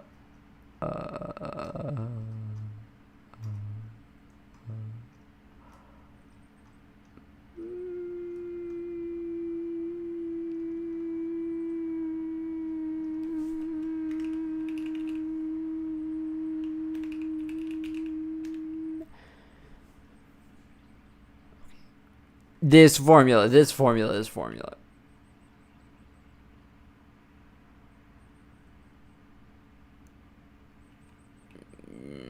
Yeah.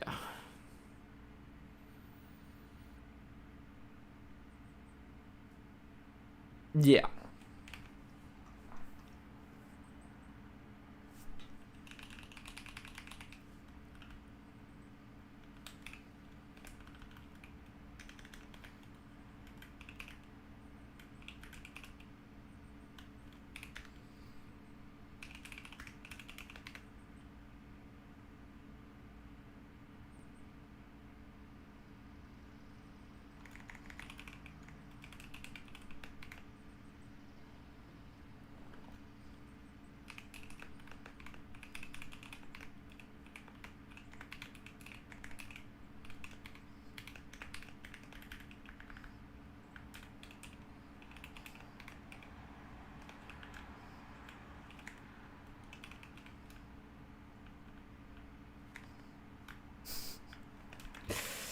Yes, yes, yes, yes, yes. And then we just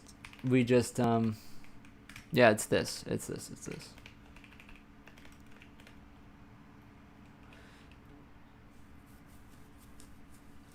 We need to learn dustmite a Haskell. I don't.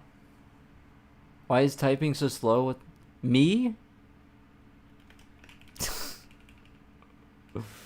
That was the meanest thing you've ever said. That's crazy. That's fucked up. That's fucked up. That's fucked up.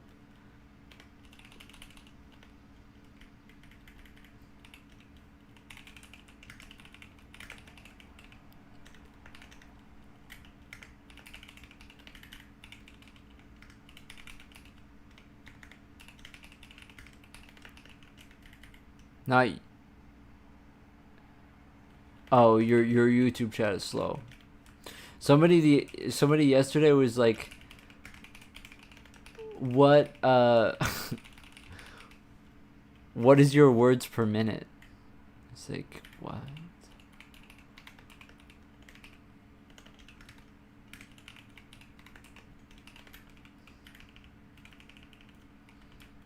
When I got my mechanical keyboard, I did that typing test or whatever, and I think it was like high 90s, maybe 100.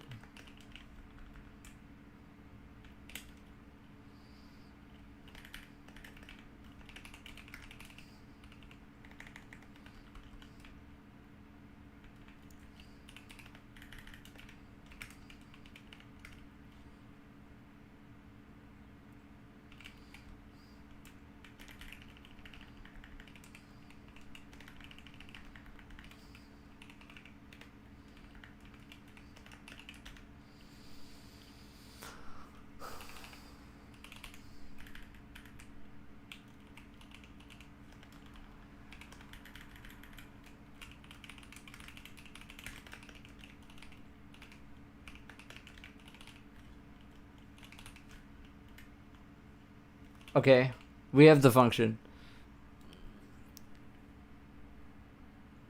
You have 550 billion words per minute? That's crazy. That's actually 50 trillion. Your pie exploded? Did it really? Was it because it can't handle Haskell like me? Damn.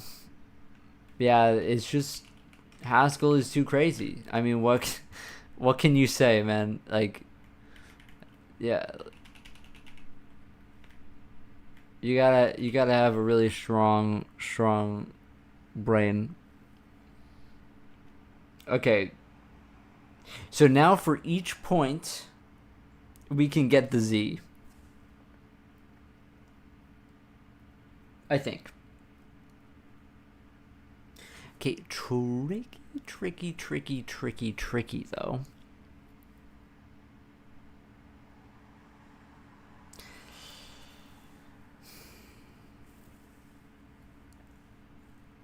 Can I just do GL points just to see it on the screen?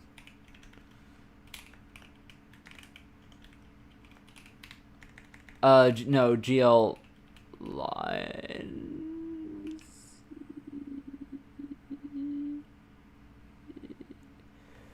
Is GL lines the one where it's just you could just do a couple of vec3s and put them together, you know what I mean?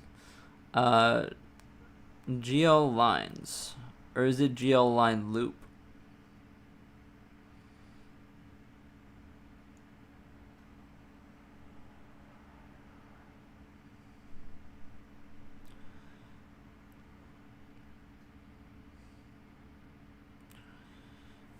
GL draw arrays, GL lines. I think I used line loop last time, and that went good for me.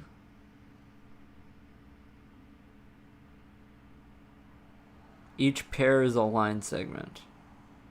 Maybe you went line strip. Okay, so let's do line strip will be easier because then we don't have to worry about anything. So we're gonna start at 0 and we'll figure out the count in a second. We want to go through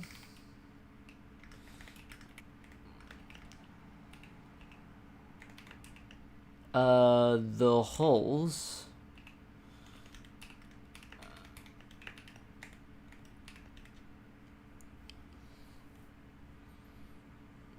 Why do you always spell my name wrong? Lines is the edges. Geo lines, geo.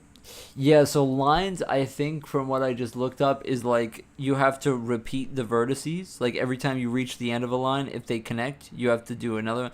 I'm just gonna just pop the vertices in the oven and see what happens. You know what I mean? So that's why I'm doing line strip.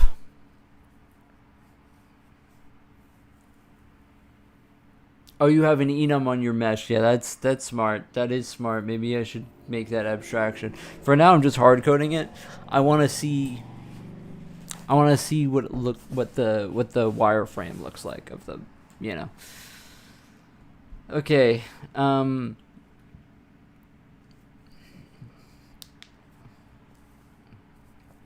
think I might have to make another shader, which I really don't want to do right now. I think I've done line strip. Yeah, I think I did it. I think I either did line loop or line strip for the last time I did collision holes because I needed to see where they are. Also, you know what I just realized? That this theme is not good and I don't like it, but whatever. Focus. Okay, so we need a to get the convex hole.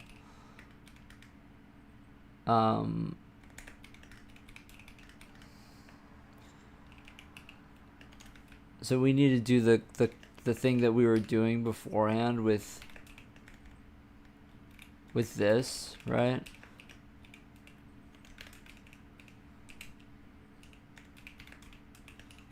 With the casting here. Does that work? I still don't know if this is legal code for me to write. Not sure if I did the macro correctly. Okay, so now we need to go through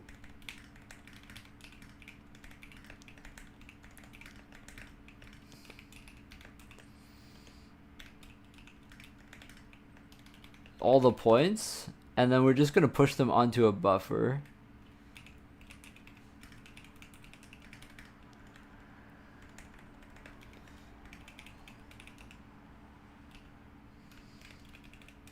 We're going to have a vector of points. We're going to init the vector with 0 with a type size of vec3. Yeah, std vector would be pretty nice. Unexpected type name vec3. Expected expression. Oh yeah, size of vec3. Yo, what's up, cousin? What's up, cousin? Hey. How many has does it take to call it? I don't know. Ask Lily. I mean, listen.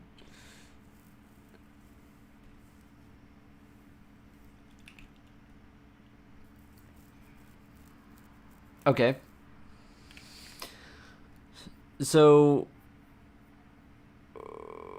we want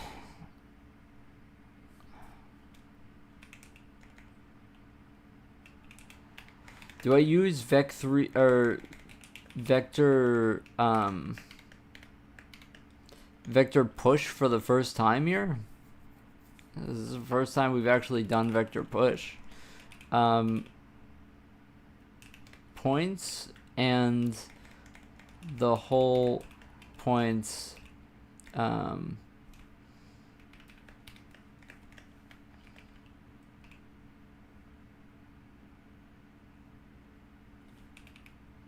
is this not just J. Okay, so vec2 p equals whole points J, and then I need to do the translation. What did I call this function? Find whole. I need it. Oh, I do have it. Find whole point Z from plane. Plane, and takes in that point that we just did, and then this will be what we pass into here. We will just do this, and It's mad at me because it wants this. Okay.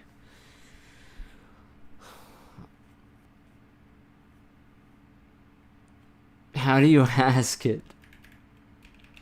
Can I ask you a question? Initially, oh yeah. You're so correct actually.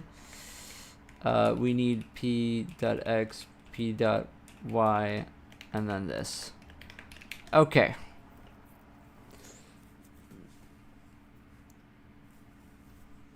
Now all we need to do after this, we want to free points.buffer after we upload it, of course. Now we want to upload points.buffer to a VBO and draw it to the screen. Here's what I'm, but then I have to change the, okay.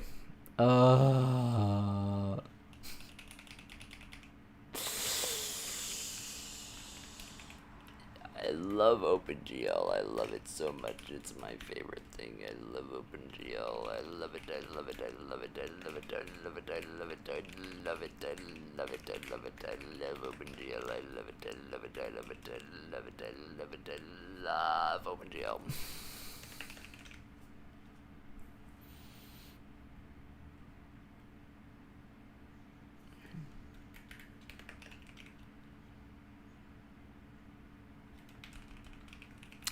I love OpenGL. I love it so much. I love coding. I love writing a lot of code. Yes.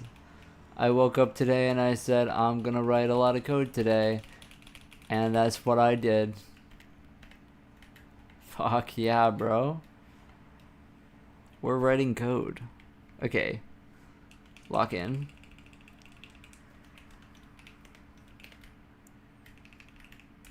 Okay, now technically, what I could have done, okay, I'm well aware I could have done this. I could have just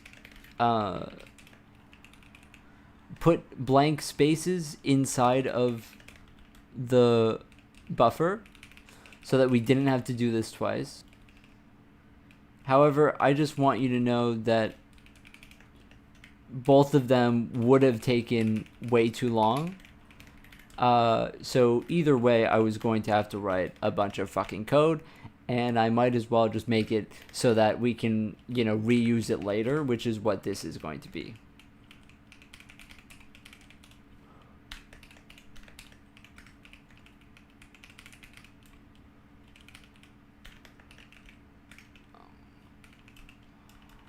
It's gonna be the same type of business.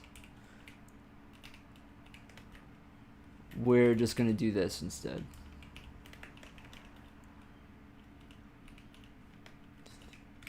Now you may say, you could say like a few things here like dustmite, why not just draw it with the other shader, because there's no point in doing this because you just wanted to test something out and now you're making it too complicated, silly.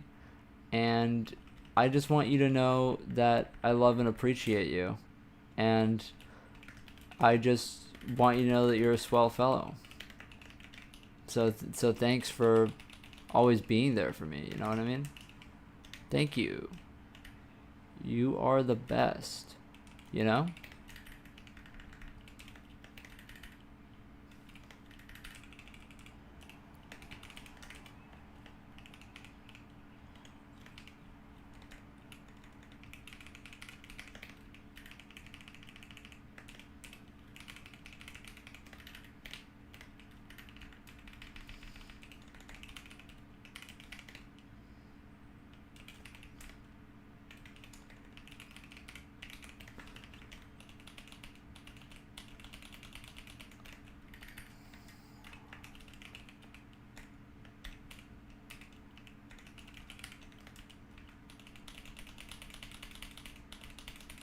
Oh my god, is it over? Are we done? Are we done? Okay, you just had to code it real fast.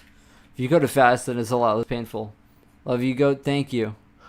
I don't know how to make it so that LSP pop-up in Vim shows up with a chord? Like you're playing music, you just you just like what?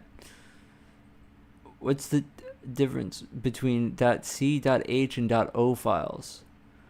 Um, well, in C files you have the code, and in H files you have the mommy code, and then in .o files you have a bunch of linker garbage.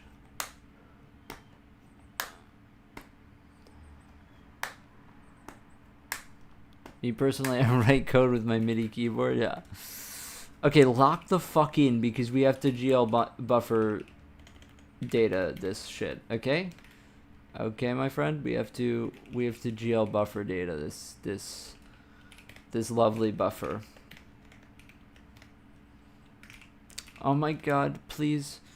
I just forgot how to write code. I forgot how to write code. I forgot. I somehow just like my mind just forgot how to use Helix.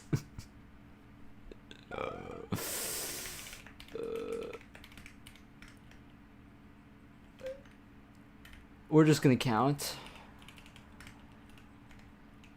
We don't need a count. Good, I don't know how to count. We have points dot count. Duh. And points dot buffer. And the usage will be GL dynamic draw. And we can be happy knowing that we did it. And okay, so here's the question. I think we're just gonna go points.count. I'm not really sure though. One could go either way about it, you know what I mean? Okay, so now let's get rid of this and let's try to compile this lovely program that we've made. What am I writing? Oh, hello, Ashley. What's my tell him gonna buy me headphones? No, that's all right. I don't have a Zelle. I think I'm banned from either Zelle or Cash App. I can't remember which one. I haven't used Zelle in like many. Oh wait, no. That's not Zelle. That's the other one. Venmo. I'm banned from Venmo. No, I have Zelle. But you can't have my Zelle because you can probably like get my real name for my Zelle. That's fucked up. Undefined reference. You're so right. You're actually so right. I need to define the reference.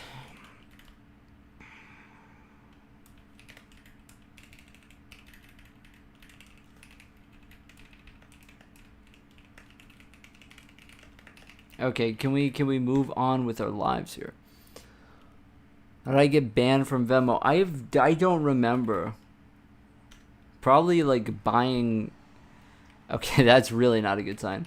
Like buying something illegal, possibly. Yeah, I think it was that because we used to use like emojis, right? You know, to signify. It was like a tongue in cheek, oh, that sort of thing. NMD? What is NMD?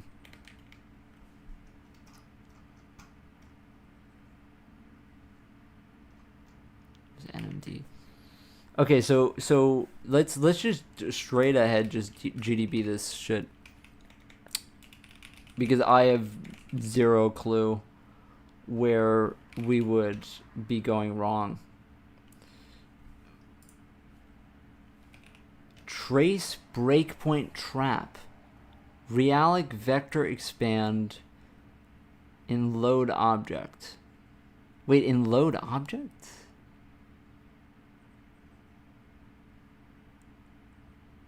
Huh. Okay. I was pretty sure that piece of code was all right because that we didn't touch that actually.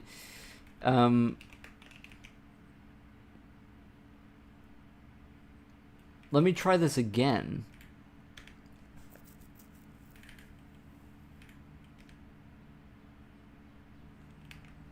Okay, I think we broke something. In vector expand.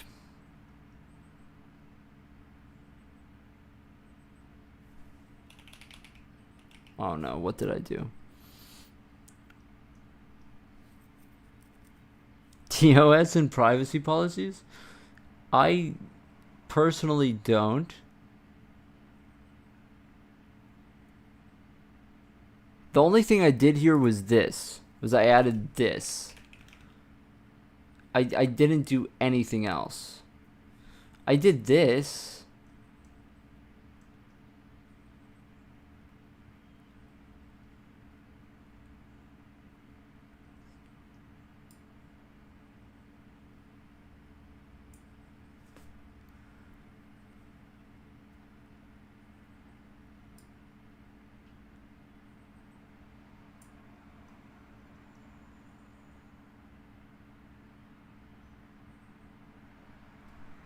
The weird thing is that we actually print out all of the normals, and so that kind of makes me feel like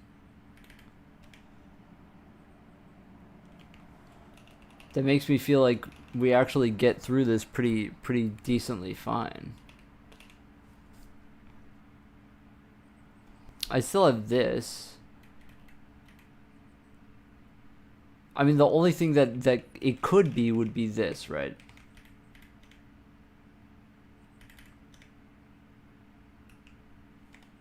No, it still is really unhappy with me. Huh.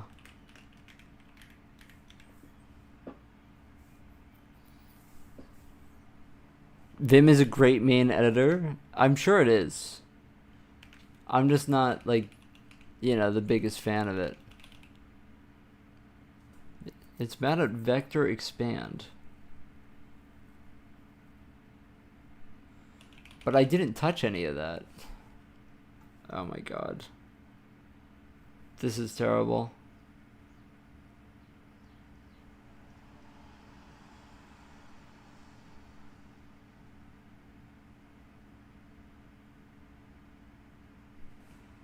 Is it still getting mad at vector expand? I want to see.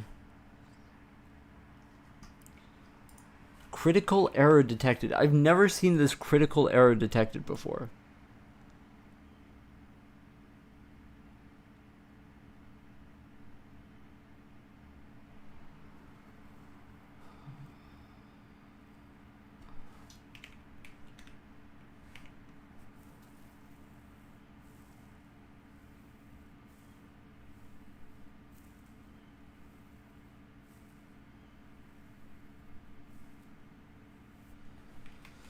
I wonder if I just, like, compile it with GCC if it still is going to be... Oh, hold on a second. It may... I may have not added these new files to the make file. That's probably what it is. Okay, maybe not, actually.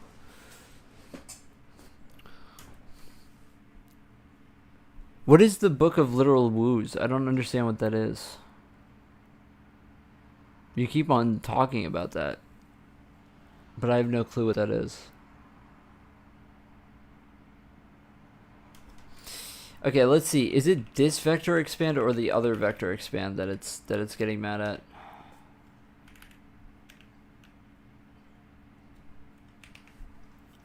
I guess it's the other one.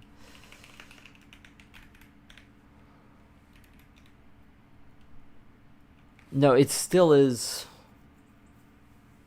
It still is crashing. Even without, like, anything in it.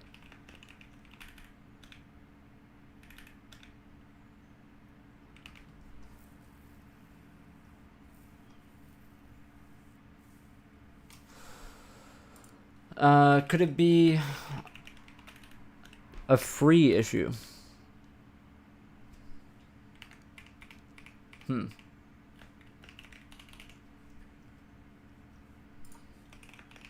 Is it a rendering issue?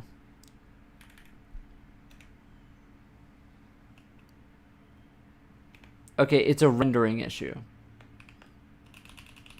Okay, I don't know why GDB was misleading me then. Oh, is it literally... Oh, it's probably this. Wait, why?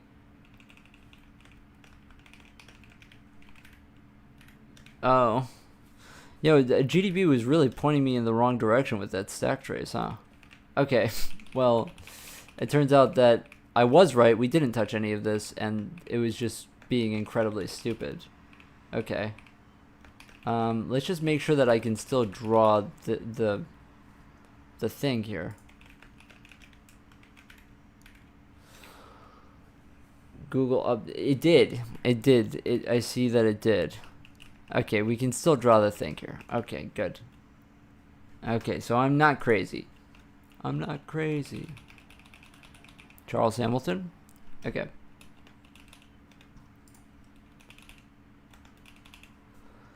Okay, so compute mesh holes. This probably goes fine, yeah? No, it doesn't. It does not. Okay, and so let's see what it what GDB tells me for this. Even though GDB right now is not being very helpful. It tells me critical error detected in load object, which is not true. You are completely lying to me.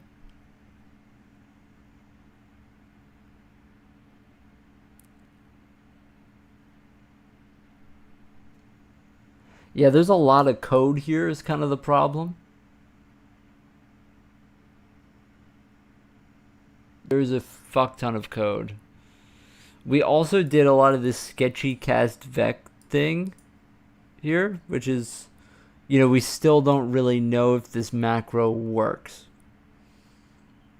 We didn't really test it. I'm thinking like maybe I just like print out this pointer, but I don't even know if that would really tell me anything.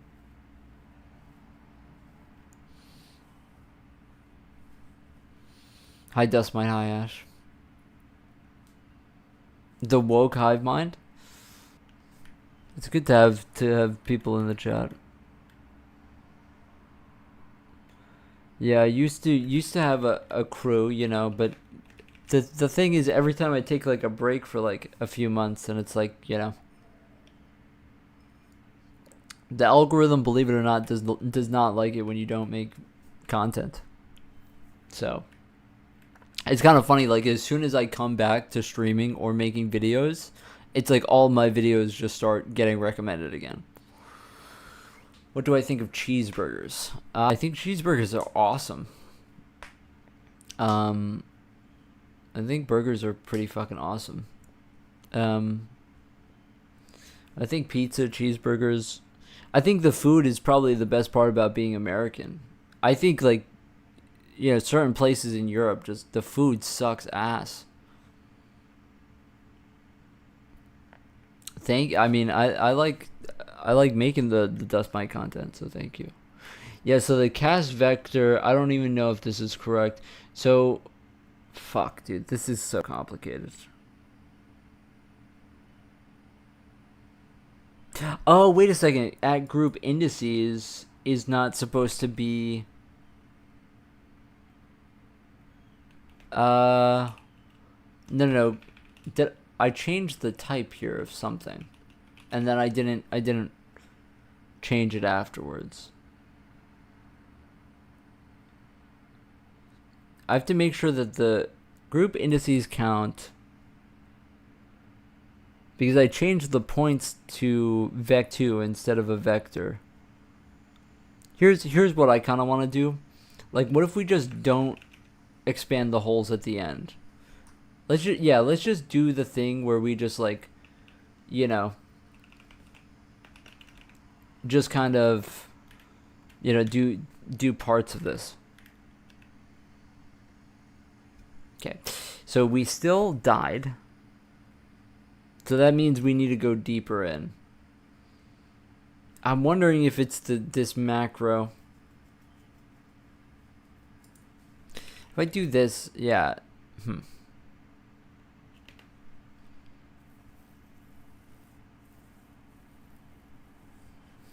Vector expand group indices by 1.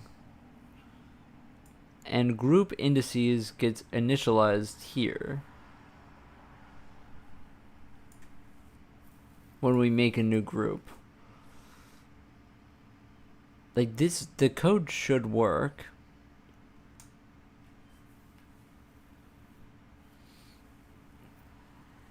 Yeah, that's pretty good. I mean, I don't check my views that often. I just like can tell by like when I get comments or whatever. You could food in Europe is better than you could dream of in America. Shut up. Okay, buddy. Okay, buddy. I mean, you live in Poland, so the food is good, right? But like if you're like talking about like it might be a hot take, but Italy, yeah, that's not it. Um, Maybe that's a hot take though.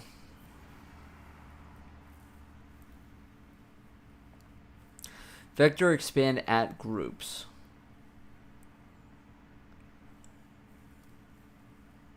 That should work.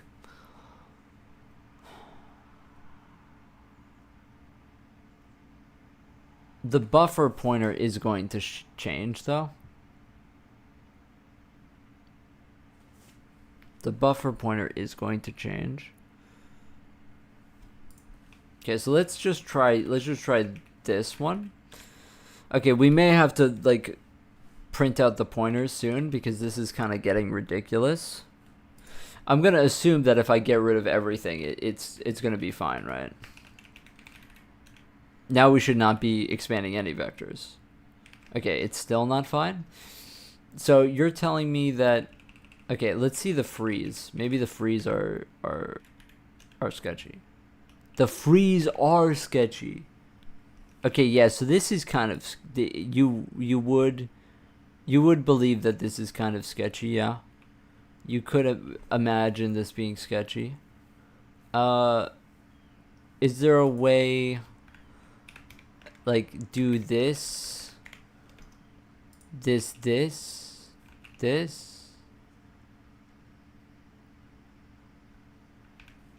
I think this is pretty much what I had before.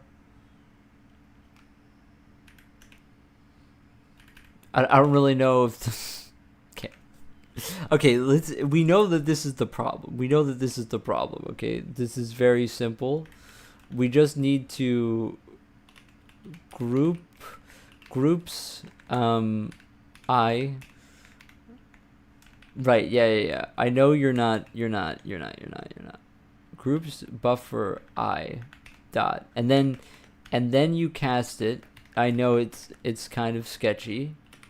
You cast it to a triangle group pointer. Then you cast it and there is a certain method to the madness.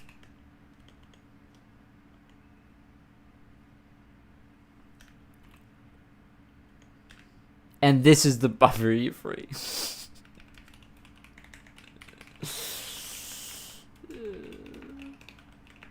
Okay, that has to work, right? Dereferencing void pointer. Shut up, man. I hate it. Okay, let's just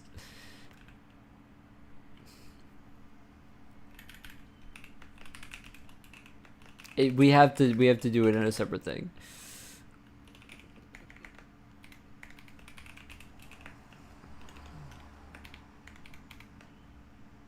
Oh. Okay, this is disgusting. Okay, now we should be able to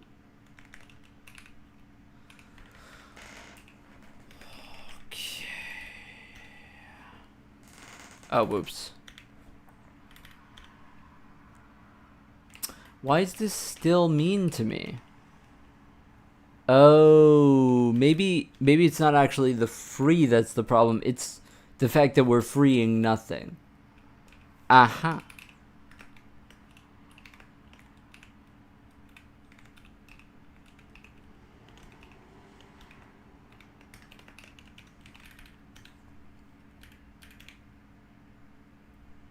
Okay, I don't zero them though, I think.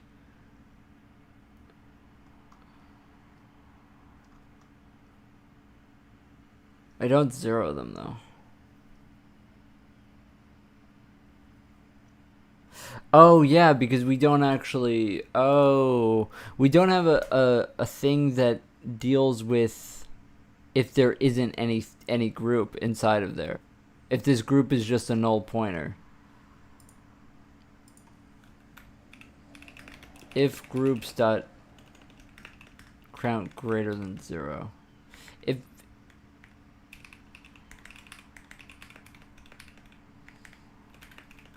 I didn't handle this edge case. If there's a buffer, yeah. It's why would briskets only be in America? Isn't that a European thing? Why are we still having a problem here?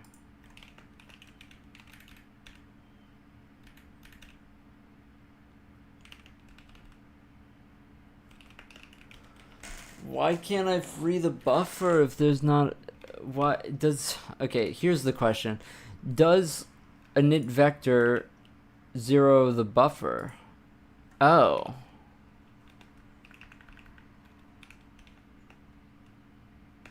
We don't zero it if there isn't... Oh. I just kind of assumed that my code did that, but instead I'm stupid. I just never set the buffer to null inside of the vector implementation. Okay. Well, I assumed that I would be smart enough to do that, and then I realized now that my casting wasn't incorrect. I'm just a bit stupid. But that kind of implies that my code isn't correct otherwise, because if it was correct, then we would have groups anyway. There should be no case where... Okay. Well, never mind, I guess. Wait, so why do we have no groups, though?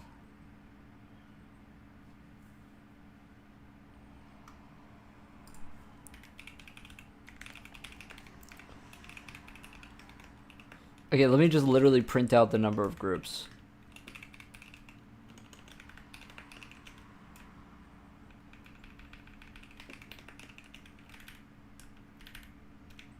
I may have mixed up a int with a size t somewhere. Group 69. Funny.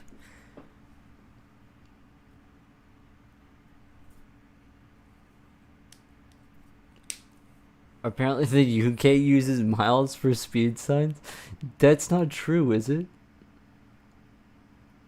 69 groups. Is that believable? Barely, but...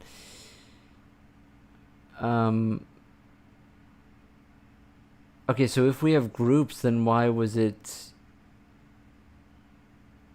Whatever. We're not going to worry about it. Okay, let's just see if we can get through this. Okay, we are in business, I think. Okay, so let's just try to draw this again.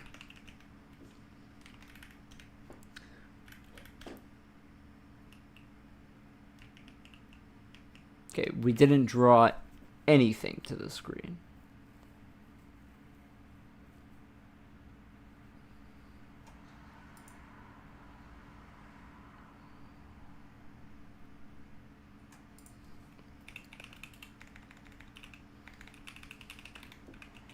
We're just gonna print out the raw vertex data.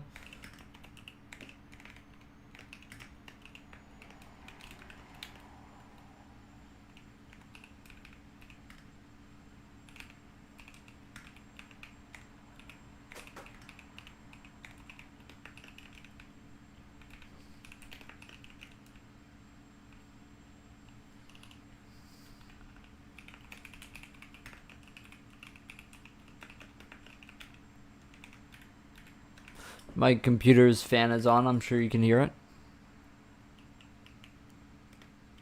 Okay, so we aren't adding a single thing to it because our holes dot count is empty apparently.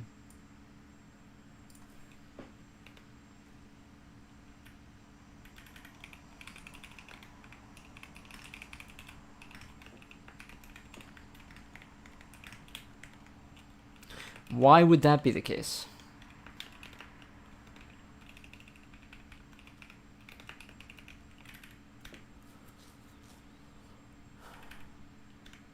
I thought that they use kilometers in Britain. Britain.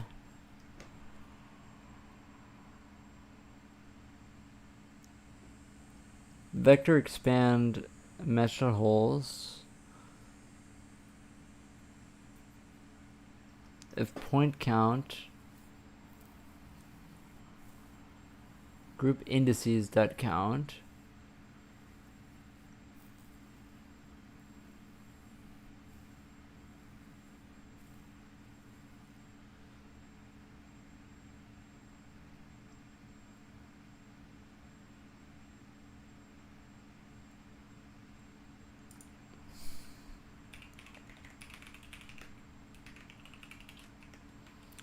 Okay, so somewhere we aren't getting we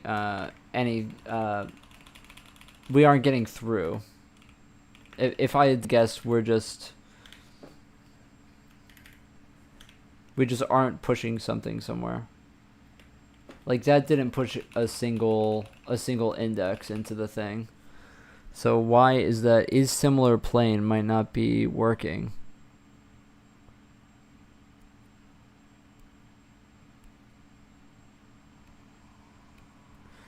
Do you think this might have something to do with it? What's your earlier sentence? What are you talking about? Sorry, I'm kind of like not exactly paying attention right now.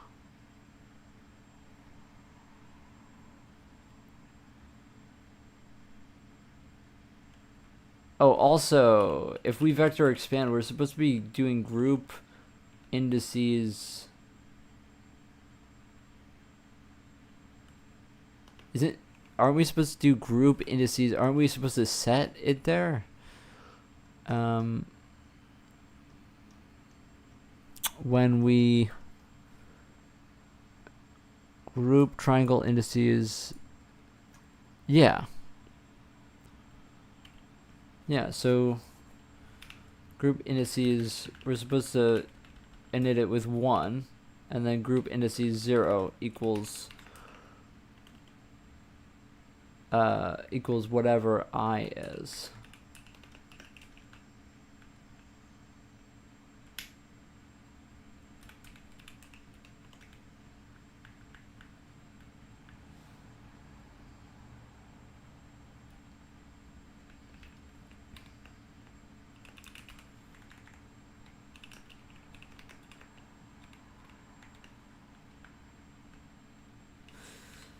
Is there any way to do this?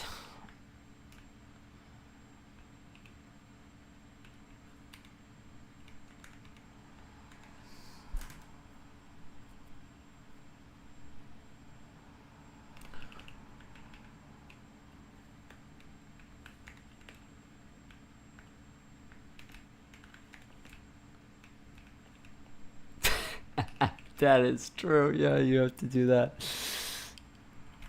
That is true. You do have to do that. I don't think that that's the problem. Dereferencing void pointer. Yeah, so that can't be it. I mean, the weird thing is that you actually have to go. Does this? It doesn't give you. Okay, well that's fine. I guess I'll just.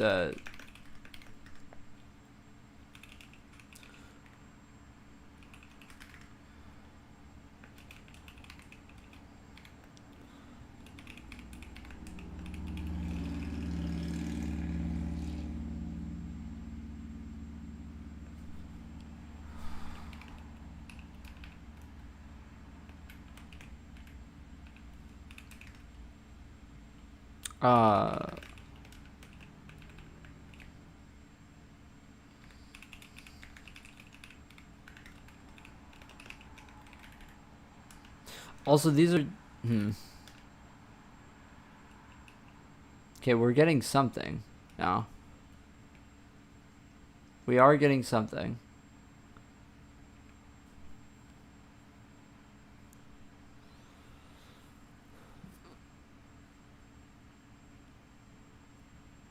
The UK uses miles. I don't think that they use miles.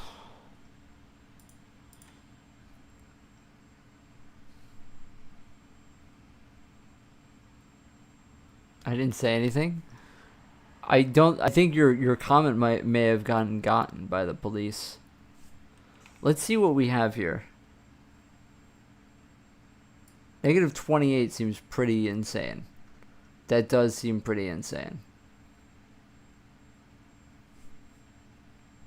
That does seem pretty insane.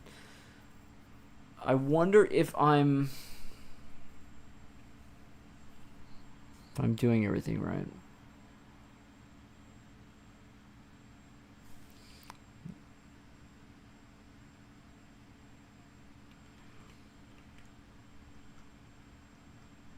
The D is the negative dot between the normal and the reference point.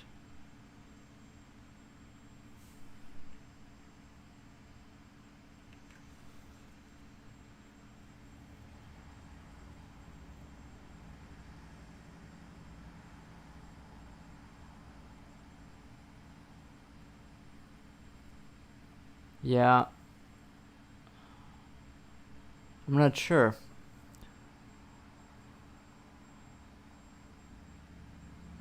I could print out the thing is, I don't know what the correct ones would look like.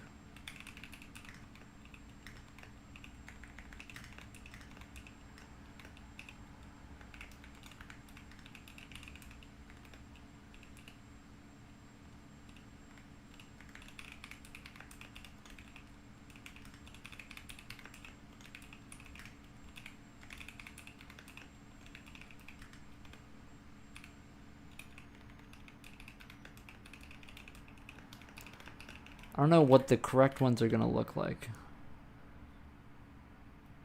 The US is doing metrification. Is it?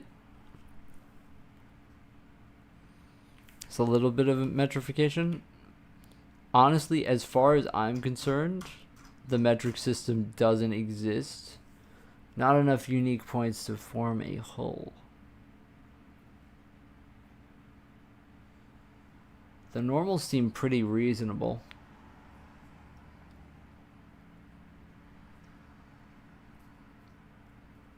There's a lot of not enough unique points to form a whole, though.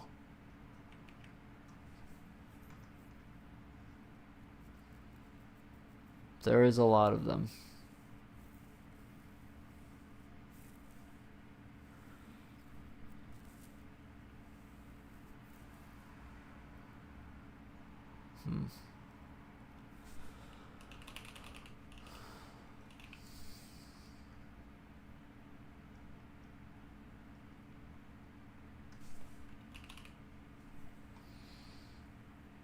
And I'm sure that this is the correct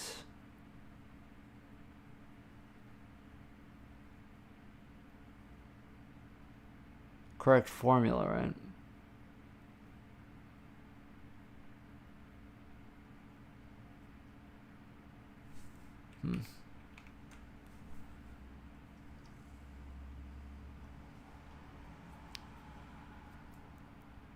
Yeah, I feel like everything here is not metric.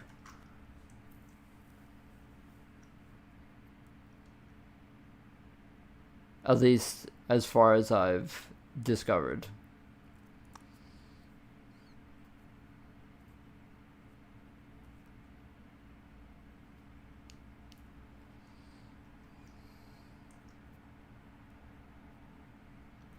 Try count 77 and whole count 69 seems pretty large, to be honest. For the, you know, with all of these rejected holes, that kind of sounds hard to believe, to be honest.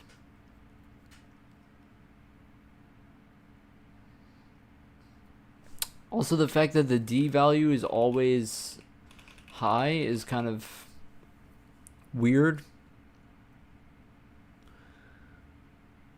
Also confusing is the fact that it's moving during real time, even though the mesh should be static, which does seem pretty unreasonable.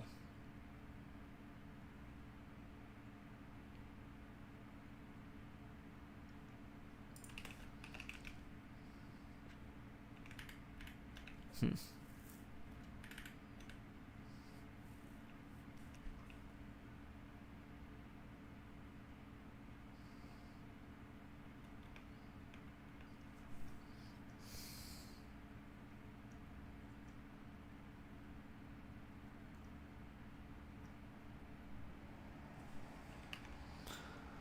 Let's try GL lines.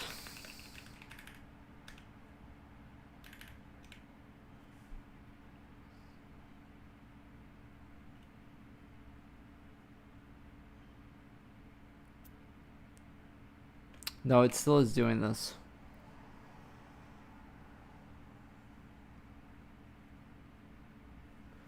I may have to do points.count times 2.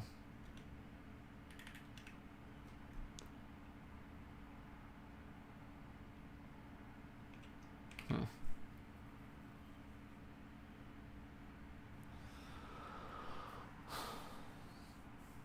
Use a hybrid measurement system. The metric system is officially used for most education. I mean, I guess I remember doing some grams on the weights or whatever when I was a kid. Yeah, sure. I suppose. I suppose.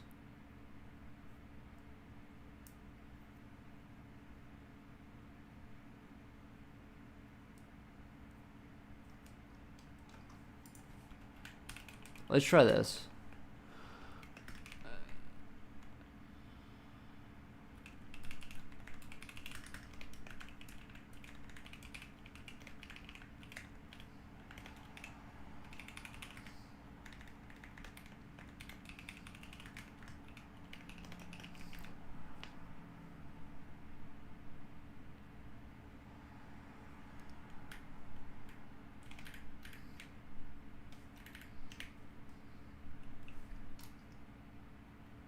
Okay, so my vector push function doesn't work. Okay, but as we can see, this isn't really correct. Also, it's like the laggiest thing I've ever experienced because of us printing out all of this stuff. Let me try line strip again.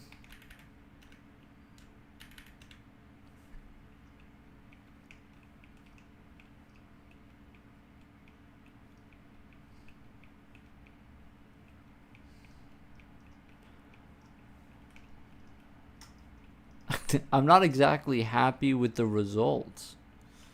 I gotta be honest.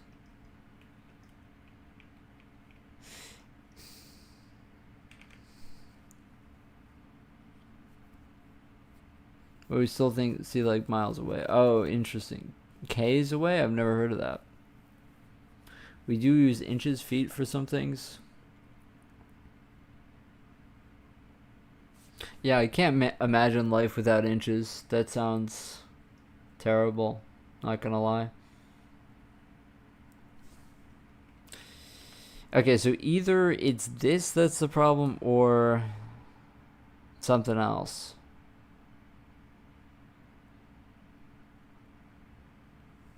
I have no clue.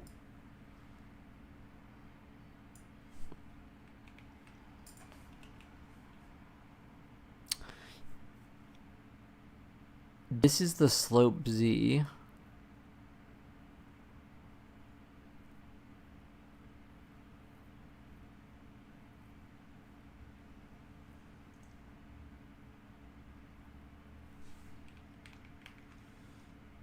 Let's try. I don't think that's gonna work, but let's just give it a shot. No. Yeah, negating the Z wouldn't do anything. Here's kind of what I'm interested in. What if we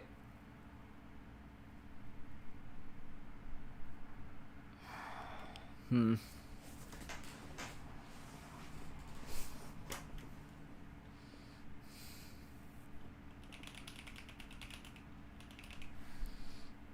thinking of hard coding maybe let's just like try and draw. Let's just try and make planes out of the points and then do that rather than the groups. Prefer to measure my height in feet. K's way is kilometers. I see. That's a pretty cool name for sure. I do like that.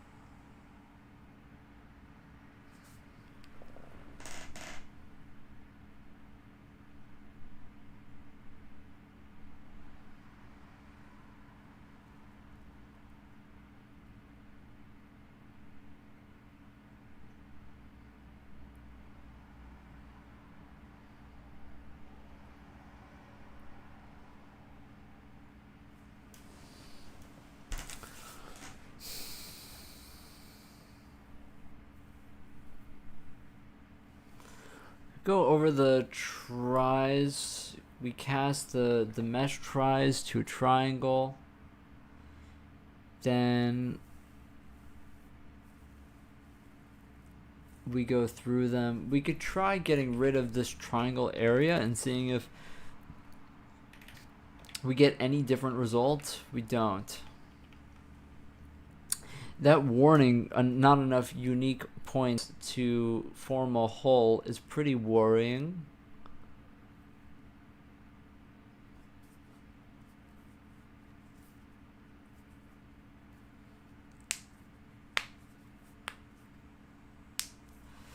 Also, unique points should be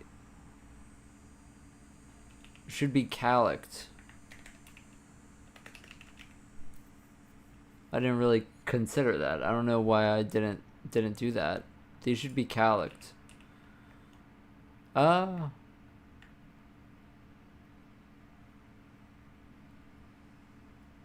yeah, we have unique count as well. It doesn't matter. That is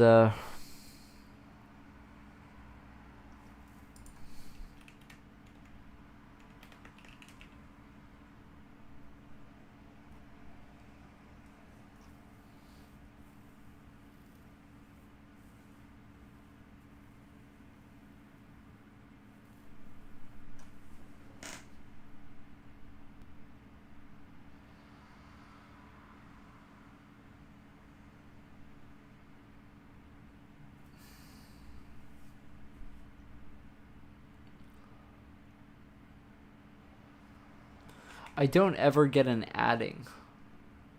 So no hole actually gets set up, which should be impossible. Because we have, of course, things that are quads on this mesh. So we should get holes for sure.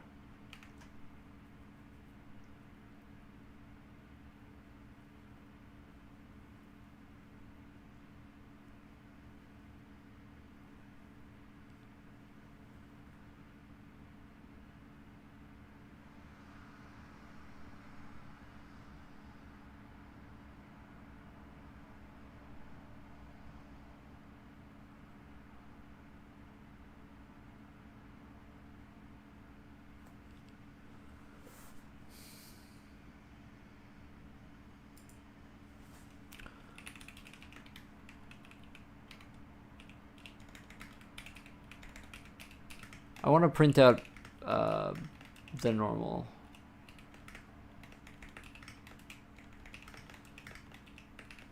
I want to see why they aren't the same.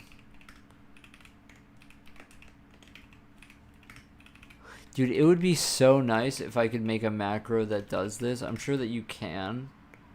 I'm just not smart enough to know it.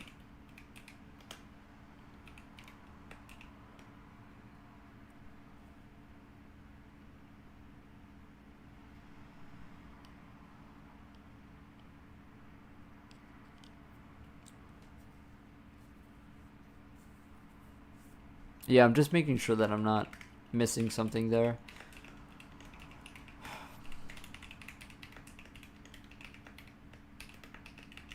I hope that I'm not just like visualizing this wrong, but I don't think I am.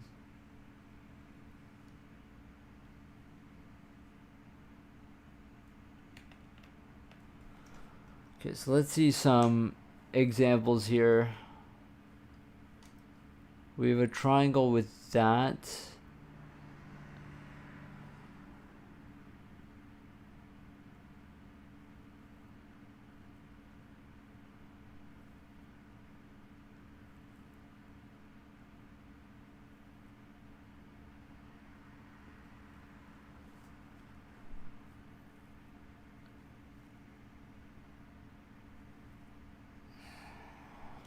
Here's something. You know what I'm thinking?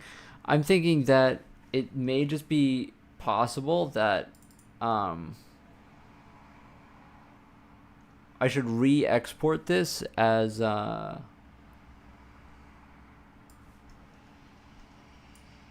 not smooth shaded mesh.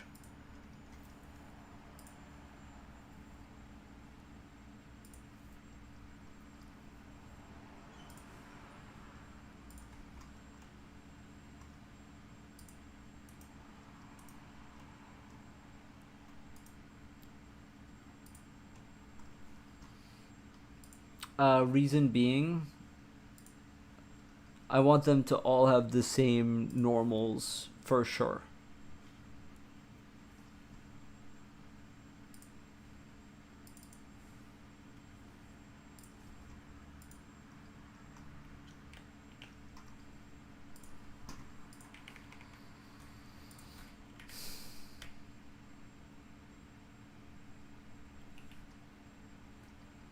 Groups 25. Okay, perfect. That's exactly what we want.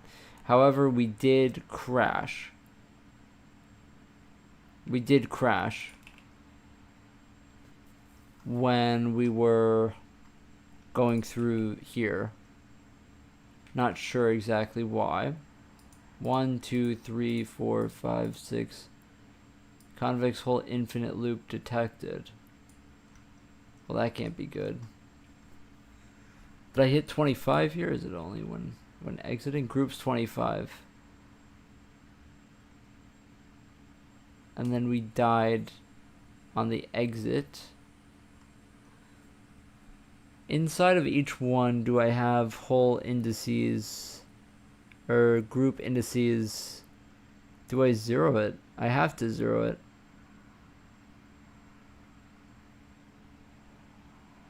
I init vector with 1.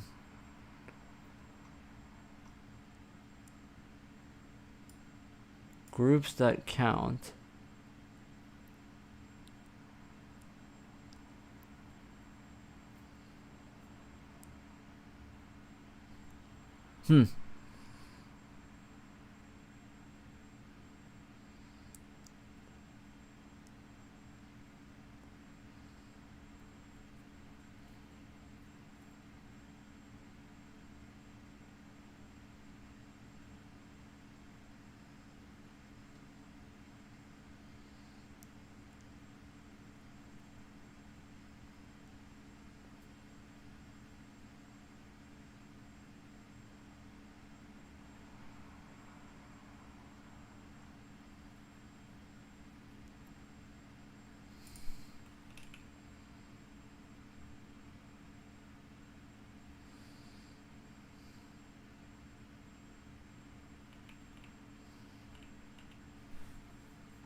Oh, this might be cursed. This is probably cursed. This is probably cursed. That's probably not how you're supposed to do that, huh? Yeah.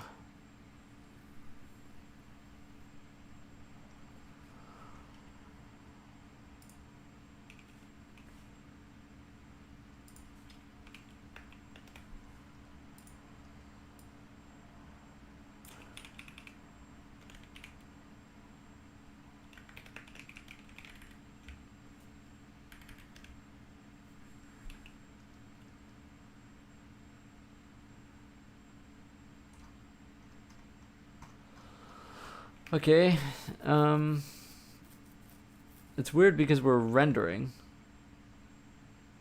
And so we do actually get out, but then we die later, which is weird. I'm gonna guess that we die here. We exit out when we're rendering. Yeah. Okay, so why are we dying there?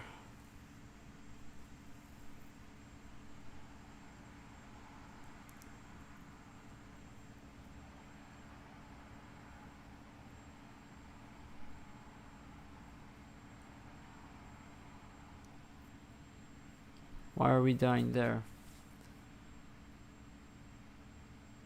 Oh, because we do this shit again. There's so much boilerplate with this that I just don't want to do, that I just keep on doing these sketchy casts that aren't, you're not actually supposed to do, obviously.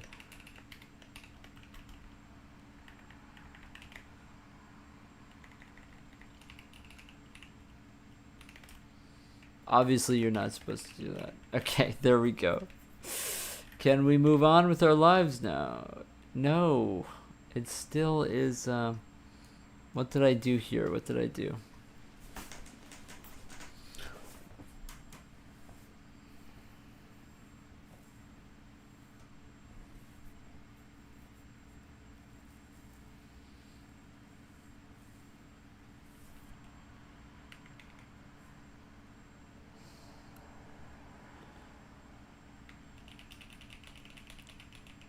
Now we're dying beforehand again.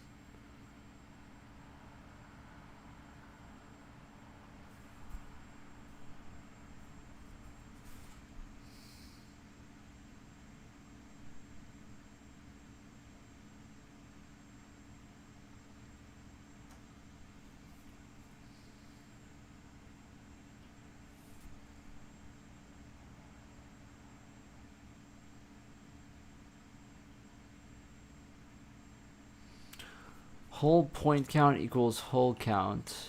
And then I render that whole point count here. And then we go into whole points J. Is that where we're dying when we yeah, when we do that. So I'm guessing that it's this. Put ketchup on my sandwiches, but alright. That's an interesting way of saying that. So our point count goes out of range, which is interesting.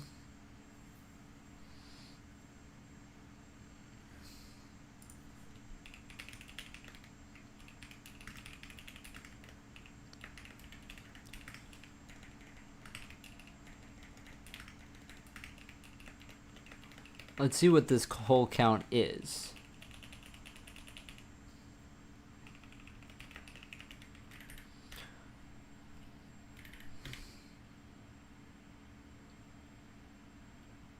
They're pretty reasonable numbers. They're pretty damn reasonable numbers. Unique count has to be lower than whole count, or higher than whole count. It should be guaranteed to be so.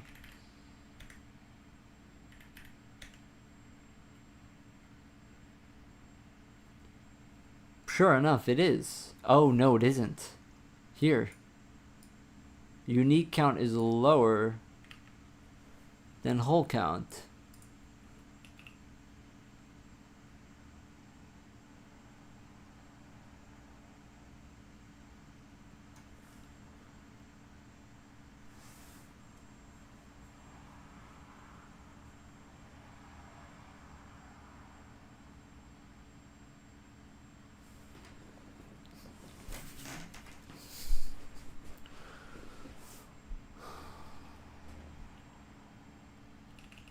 Huh. I don't know. I don't know if that's supposed to be able to happen.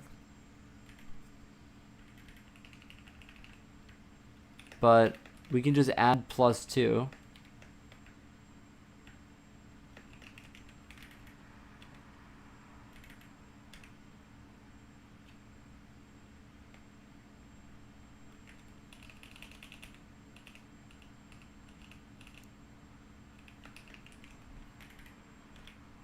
Dude, like I don't want. What? Are you talking about me? What do you mean? Yeah, this doesn't feel right either.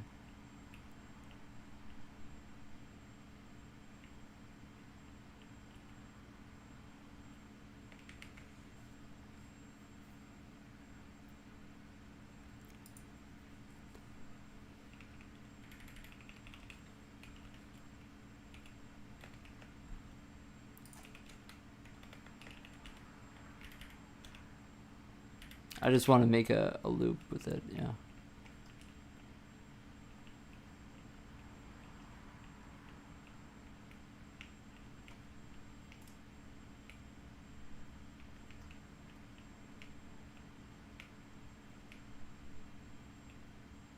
Sarah messaged me one day. There's some right-wing furry that brags about having.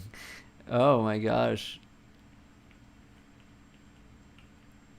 Why do they feel like why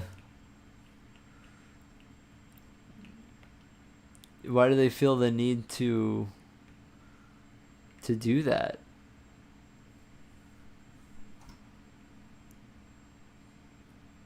That sounds oppressive.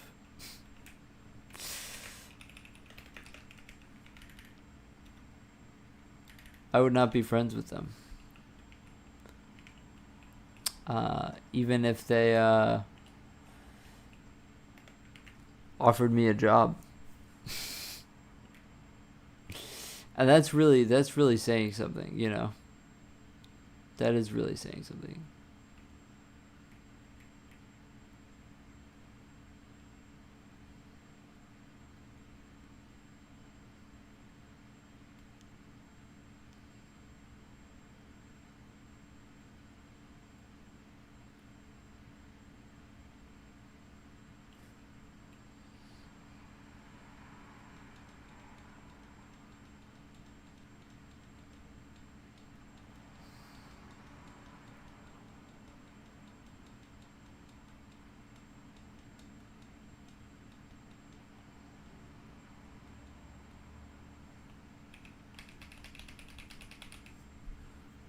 Okay.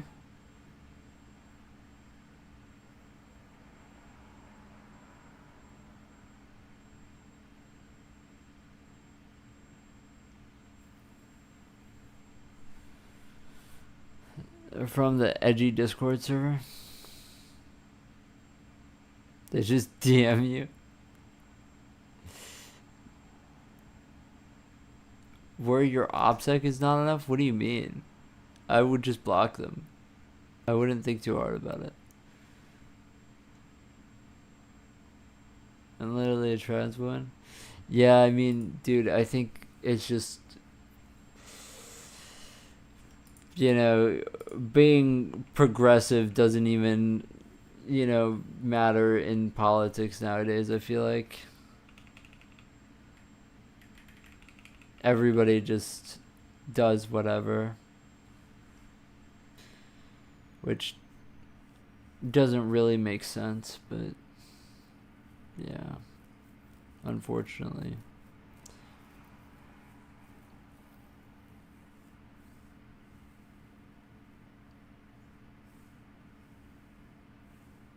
I'm just making sure that my loops, I'm referencing the right thing. Like here I have I, G. Should be fine, yeah.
If I need vector to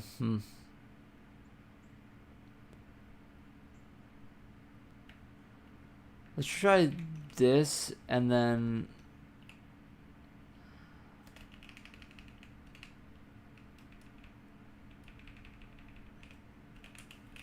vector expand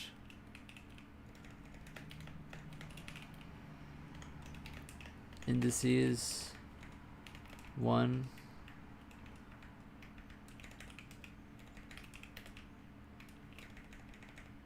Let's just try that.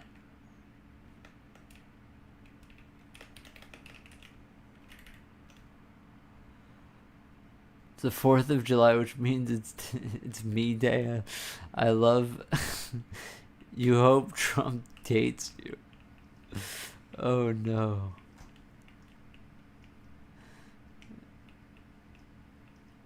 Trump, Trump, Trump. What are we ever gonna do with you, Mr. Trump? Trump, Trump, Trump, Trump, Trump, Trump, Trump, Trump, Trump, Trump, Trump.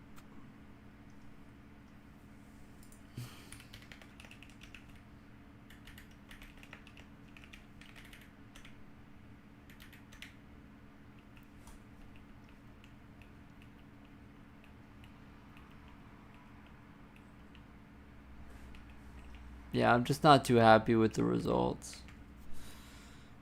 I don't know. The guy said the Pope is wrong.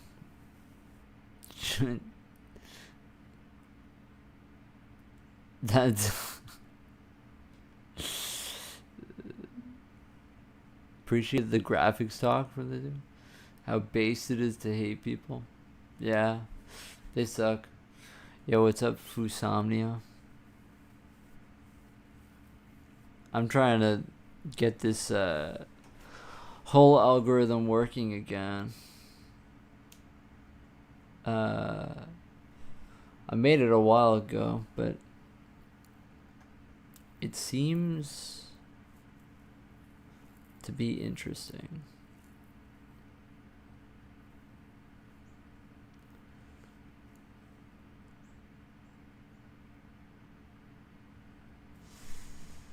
What do we get? We still get not enough unique points to form a whole, which is interesting. We get a few 3s.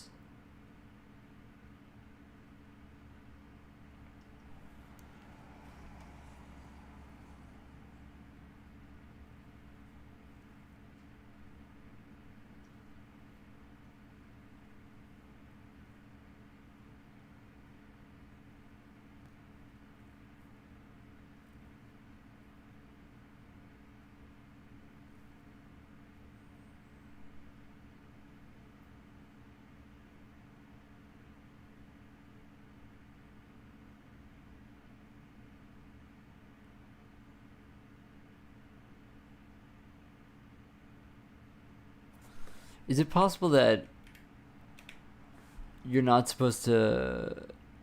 Yeah, but even so, then you wouldn't get... Honestly, I'm kind of worried that my visualization is the problem, which is not good because I don't know how to fix it.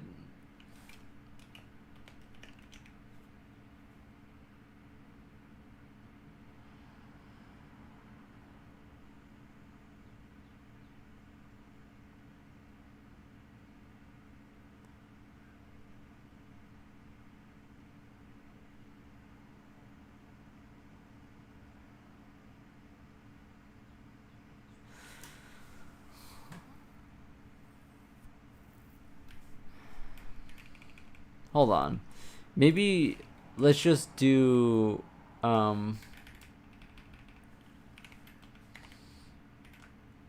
let's just do j plus 1. Let's just do that. That way it wraps around.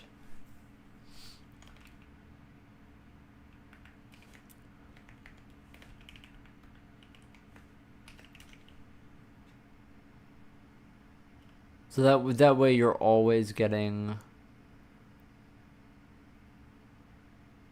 Yeah, you're always getting the next one no matter what.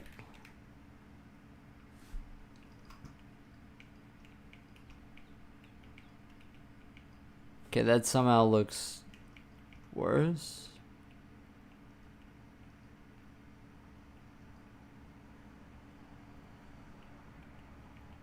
And why does that one just have a line? What is it not? What is it not, why do they not connect to themselves?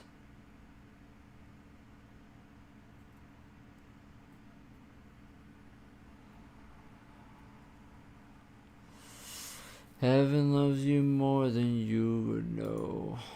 No, whoa, whoa.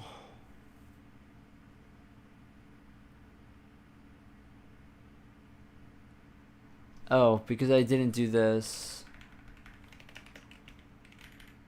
Oops. Why are you sad now? Don't be sad.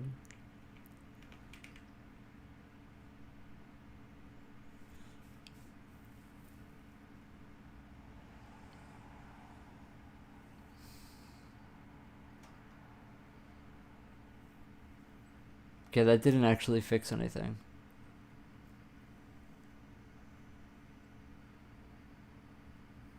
Do I not know how GL points works? Is that the problem?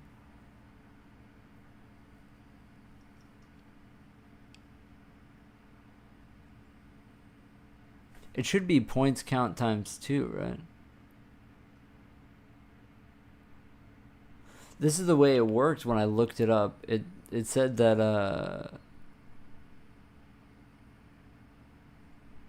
it said that basically you're supposed to, like, you know, each 2 is a single line.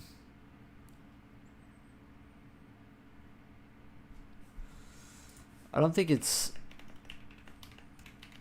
it's that, right? That's not it, right? No, I don't think so.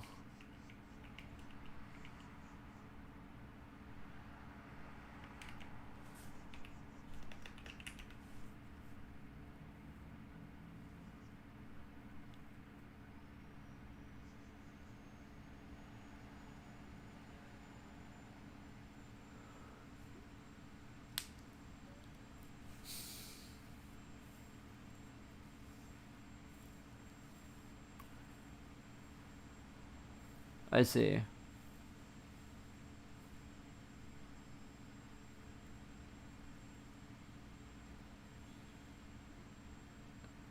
Yeah, but you're using draw elements. That's the key thing.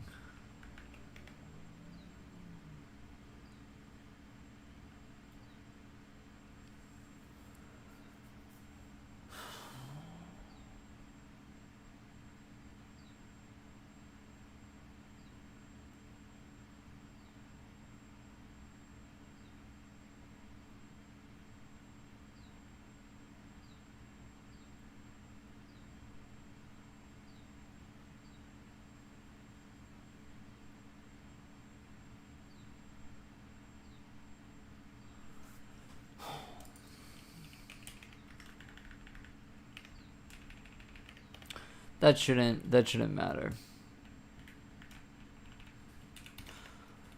It shouldn't matter. I should just, you know, obviously be able to redo it.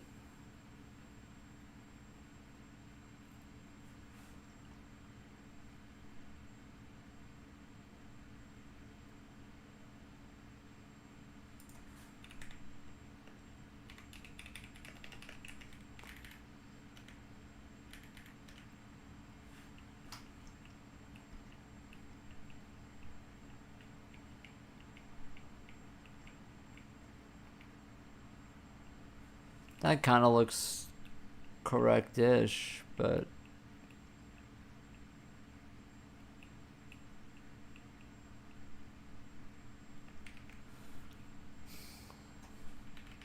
yeah, maybe it isn't actually. My my visualization at all.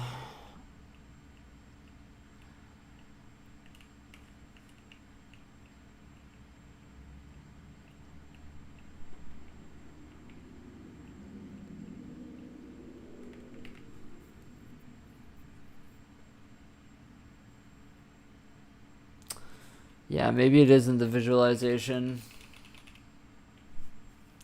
I just would love to know if I did it correctly, and if my visualization is fine. But I have no clue if I did it correctly, and I don't know how to test it. Thought of learning monads. I don't know what a monad is. Arrays is just what you use without a EBO. Yeah. Yeah. I don't have any EBO because I just have a wireframe of the holes, you know? I can't really, there's nothing to index. Want to play Peak? You think my computer can run Peak? No. Unfortunately not.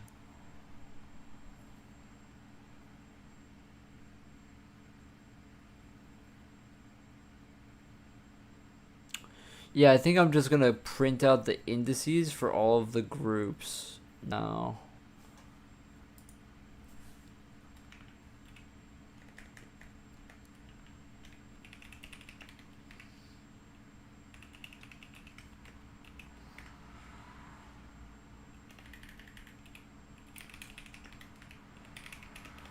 Do I still have the normal printout?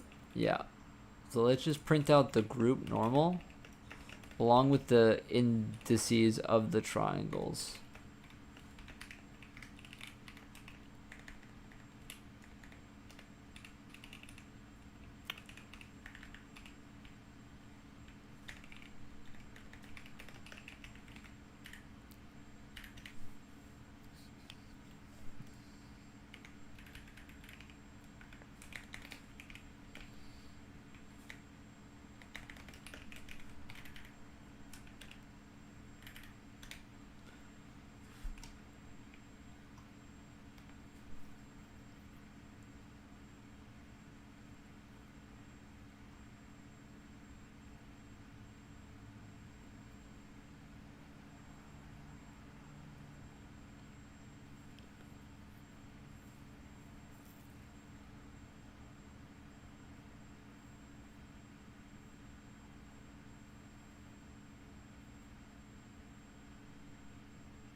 Hmm.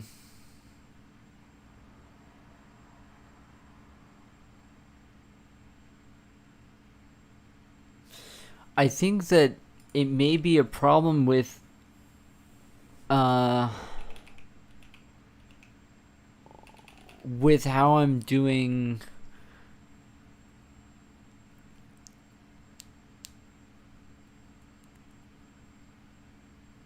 Here's something I want to do. Okay, let's force each group to have exactly one triangle. That's what we're going to do.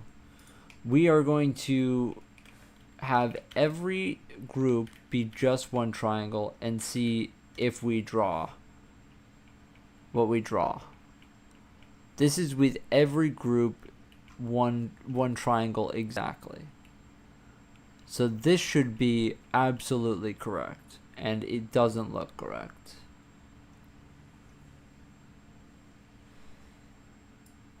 Warning, not enough unique points to form a hole for stuff that's degenerate on the x-axis, or for the z-axis.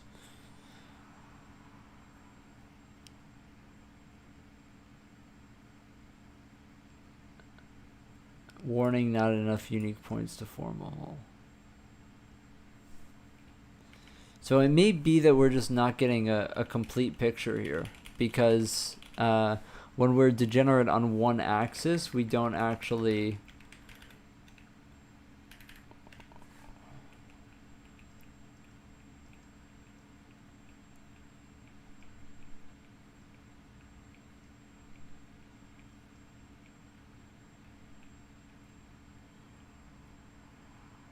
make this a variety stream and read previous deducts. Remember the last time we made it a variety stream? Do you remember that? I remember it like it was yesterday. You were like, download my Emacs configuration, dustmite. My Emacs configuration, dustmite. Download it. Download it now. I need to see. You react to this, the Emacs.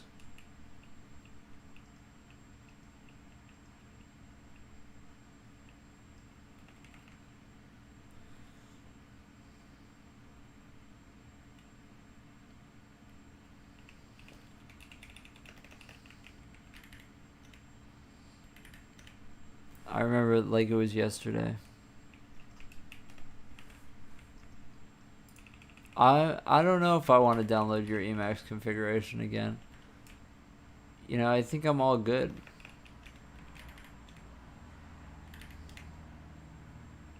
You know, okay, so I just had a genius idea. This is actually just GL triangles now.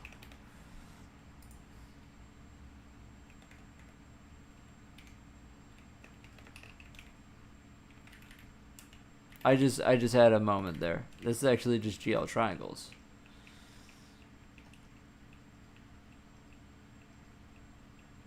Okay, so this still isn't correct.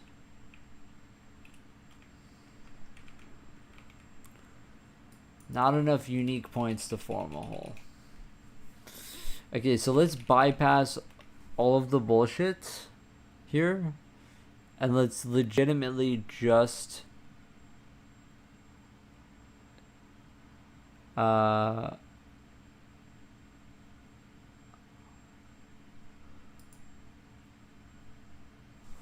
set hold points equals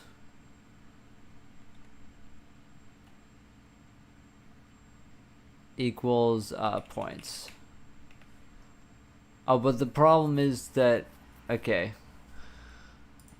so let's just mem copy hold points.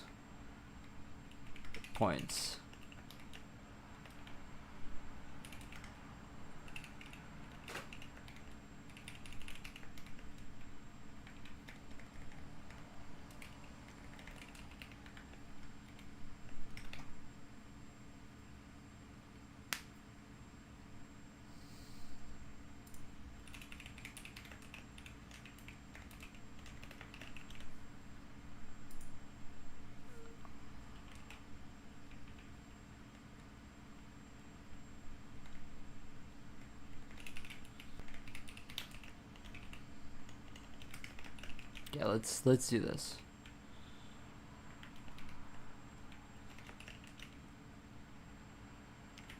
Let's just hard code it. We're hard coding it. Okay, I didn't want to go anyway.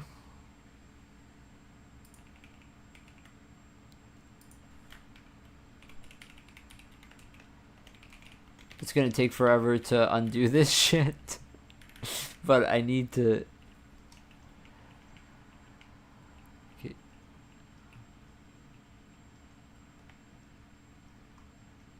Not enough unique points to form a whole. Get the fuck out of here, bro. Killing my vibe. Why are we getting less? Why are we getting less on the screen? What the fuck is happening? What are we doing?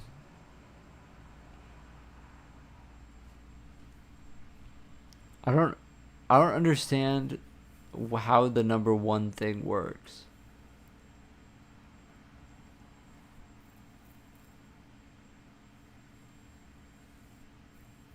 Oh, it's not indices.count, it's point count.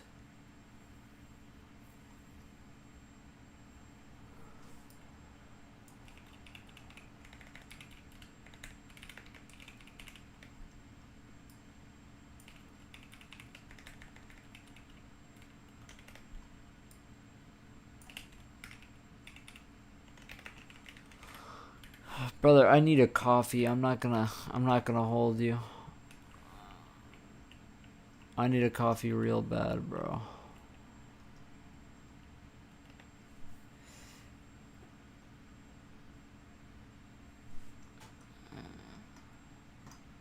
Okay, now we have 77 groups, just like we ought to.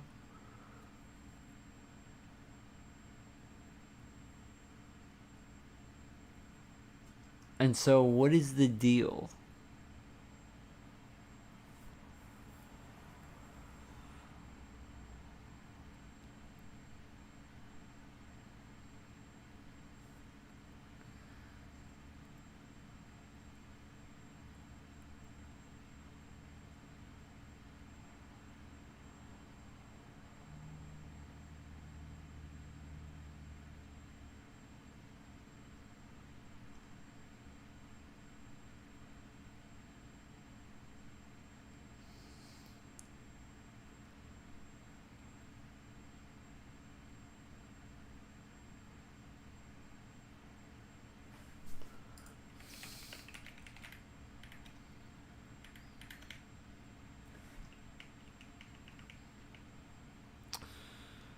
I'm starting to believe that the plane thing is wrong.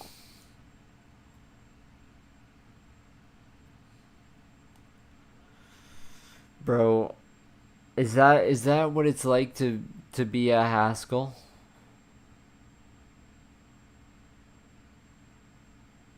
You're just like full of rage and confusion.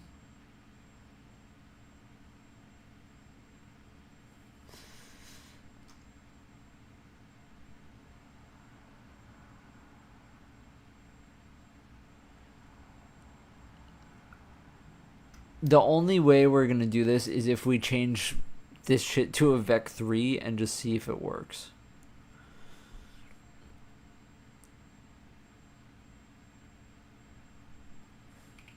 In fact, let's just do it.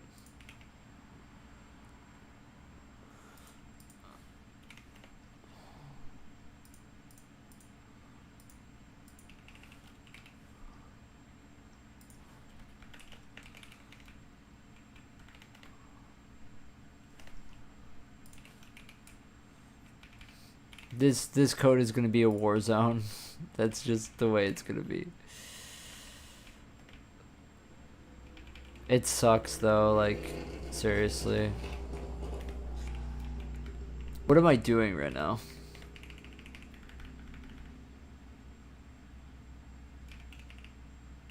There we go. No. Okay. Okay.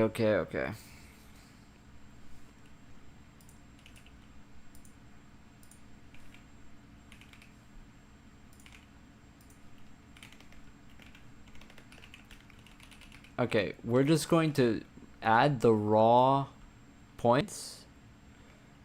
I don't know why I'm lagging so much. We're just gonna do the raw points.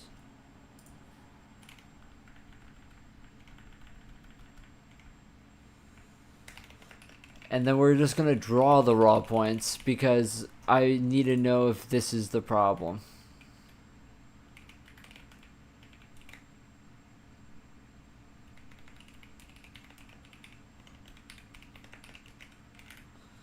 Okay, let's see.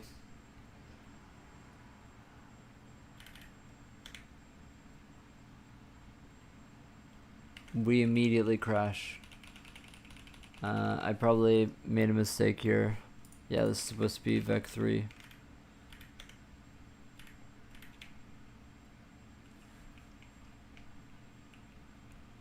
See, this is exactly what I was worried about. That's exactly what I was worried about. Why?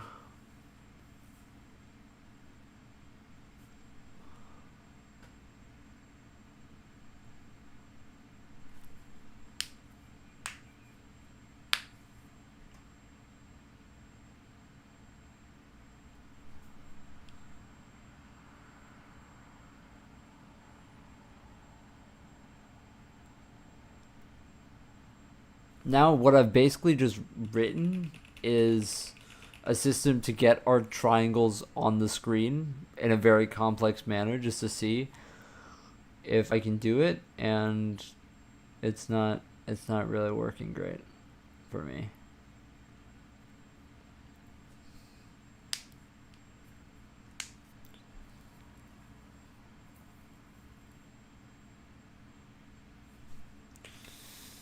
Every single thing has one triangle. This takes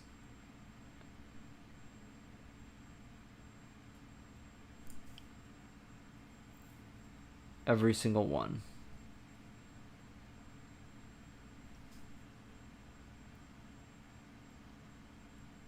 And then down here, we mem copy into it from points 3.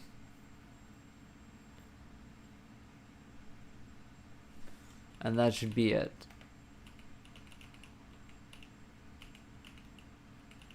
Unless I put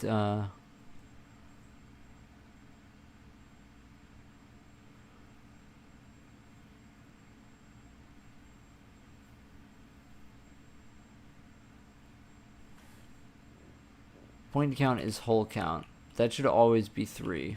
So, but we can hard code it to 3 just to have it, I guess.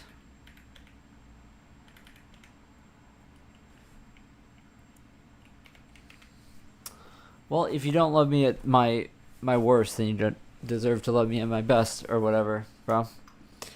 That's what I feel like right now.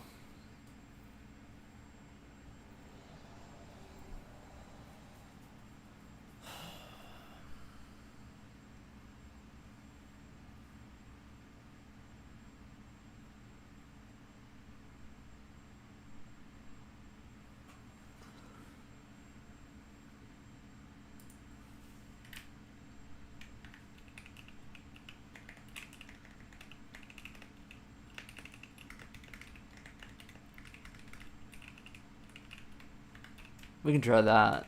I mean,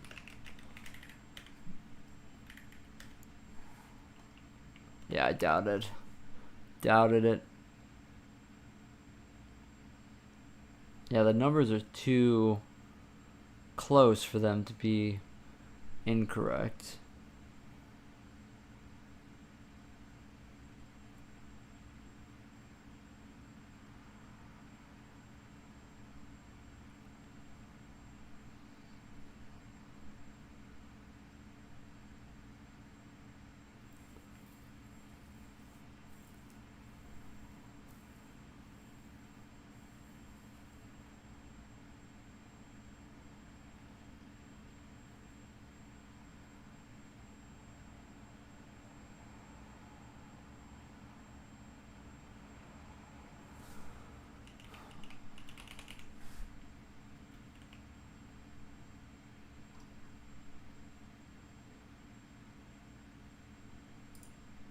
Oh, you motherfucker.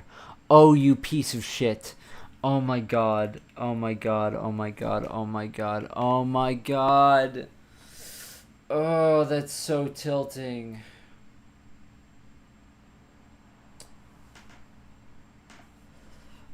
Earlier when I was rushing through it, I wrote 6 here instead of 3, and so my stride was off this whole time.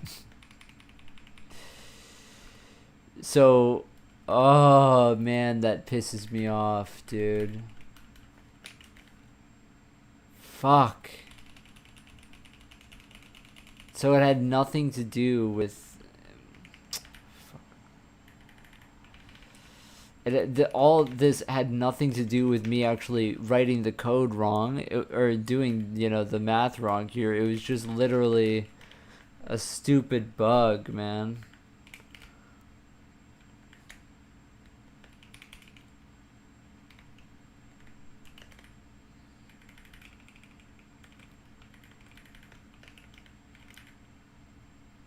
I tried it before. Yeah, this isn't like the first time I've like made a stupid mistake like that. It's not the first time.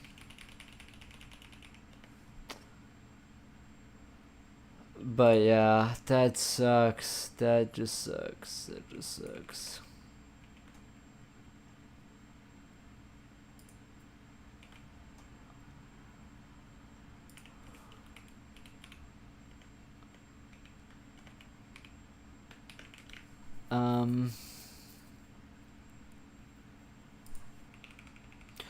Now I have to put everything back.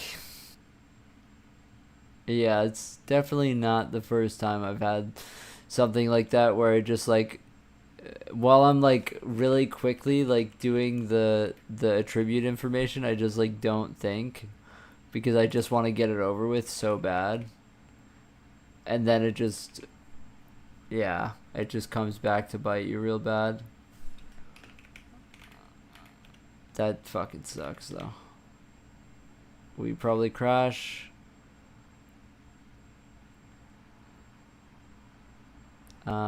What do I need to do here to get this to work again?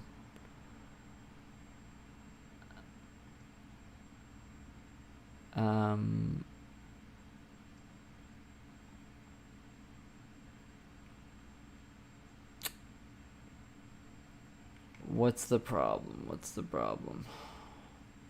Index 8.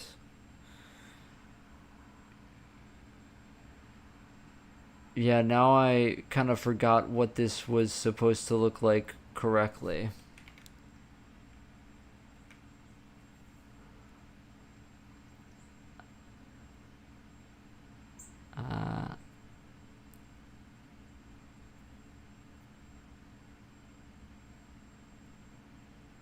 Because I probably hard coded something here when I was testing.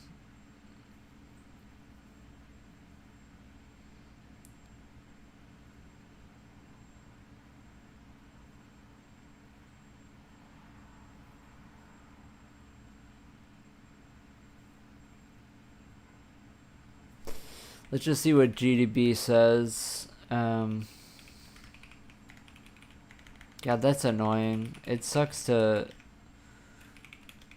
That's like a day ruining sort of experience. Okay, well, with GDB, it doesn't crash, so... Whoa, chill, man. It crashes without GDB. That's annoying.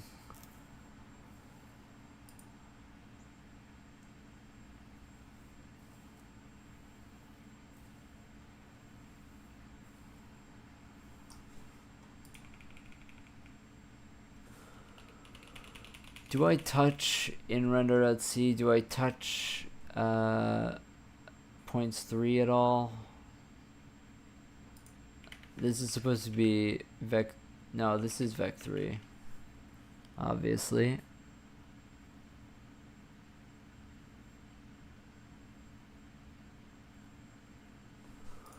Is this a rendering issue? Am I going out of bounds on the render? No. It's something else inside of here that I'm not seeing.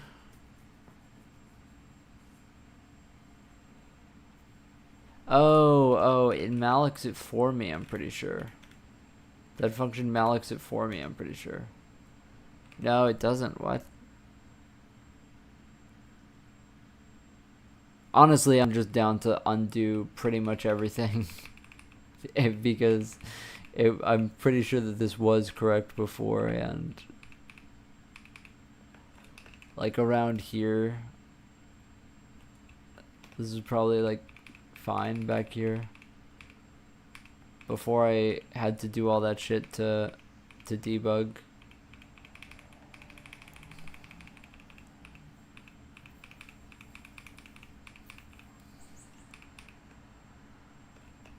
Okay, let's try compiling this.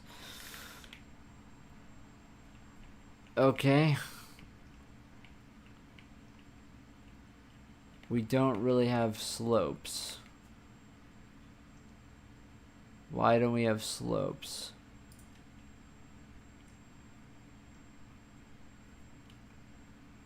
We have nothing going on in the Z direction.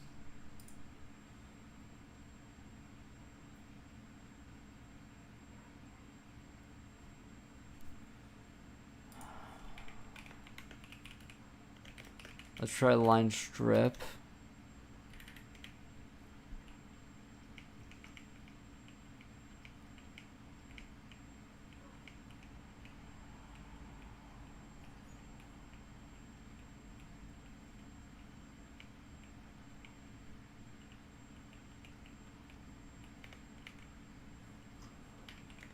Line loop.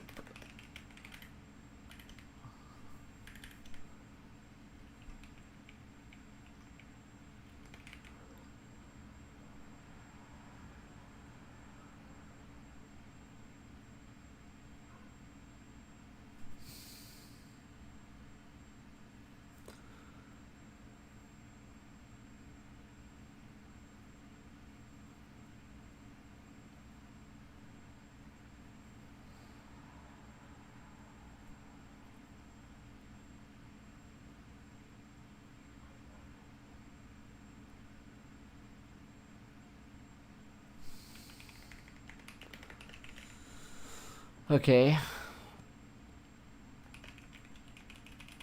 That's not really, it's not really giving me any elevation difference, is the thing.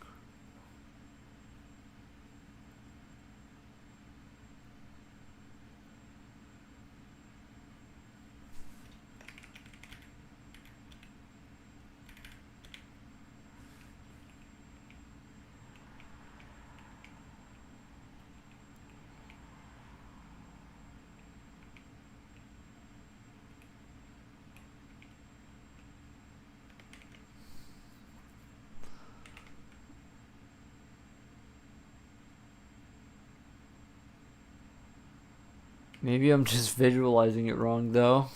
Fuck.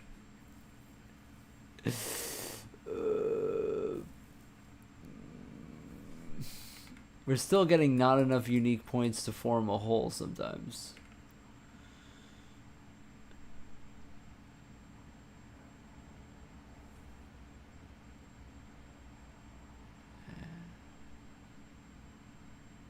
Which seems like it shouldn't be happening on a mesh like this, but maybe I'm wrong.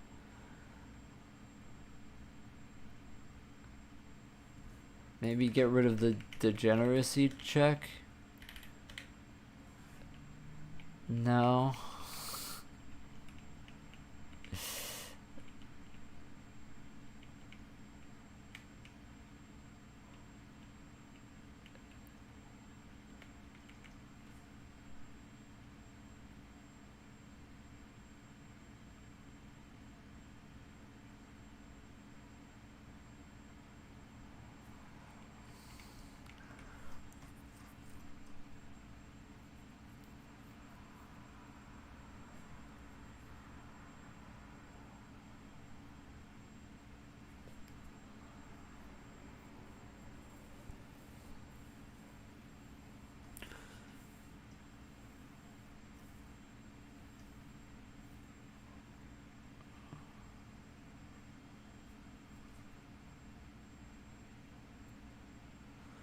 Yeah, maybe this is what I need. Maybe I need to be also checking for contiguous,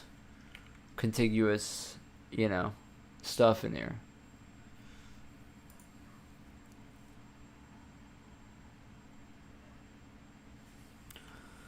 Yeah, let's check for contiguous.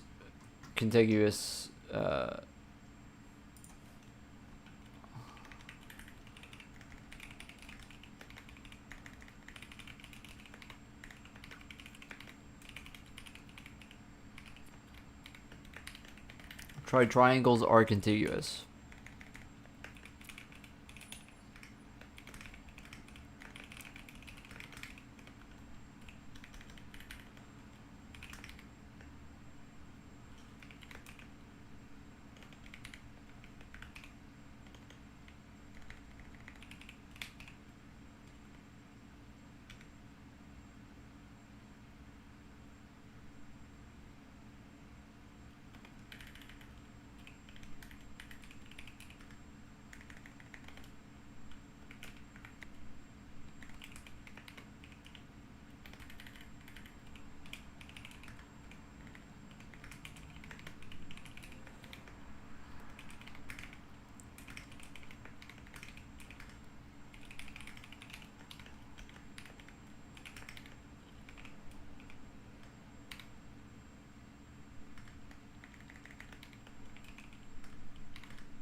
I'm locked in.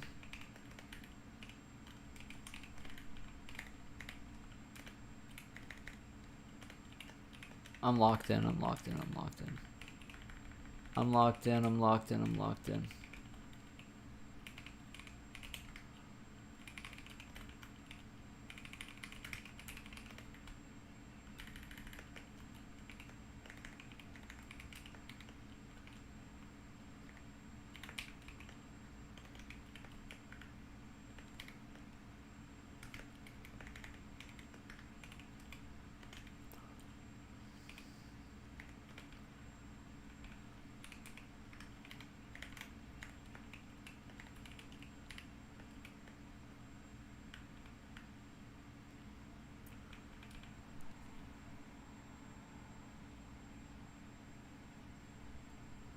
Um.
Okay.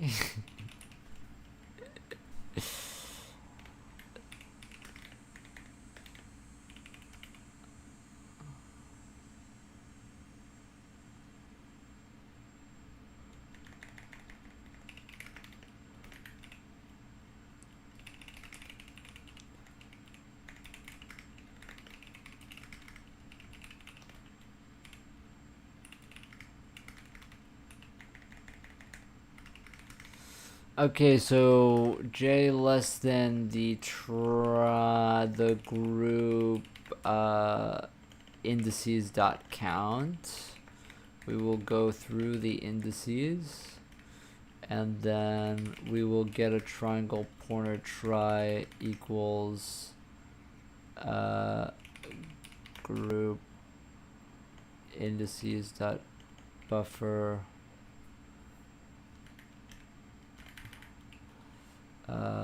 size t pointer indices equals cast vec group indices size t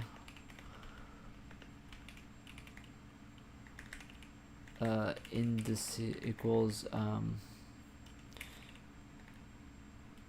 no, this is mesh tries. We already have tries.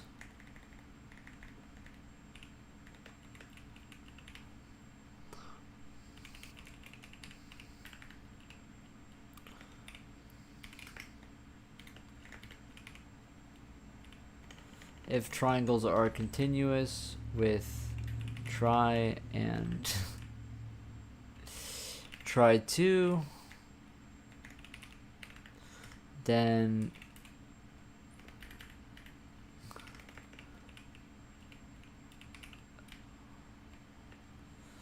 then we will do contiguous found equals true.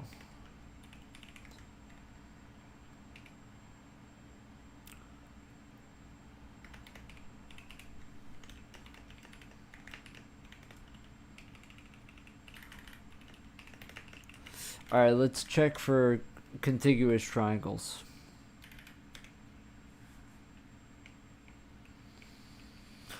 Oh yeah, that doesn't really help us at all, huh? We still have not enough unique points to form a whole. Oh fuck.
Let's check the normals. Because it looks like the normals just aren't doing anything.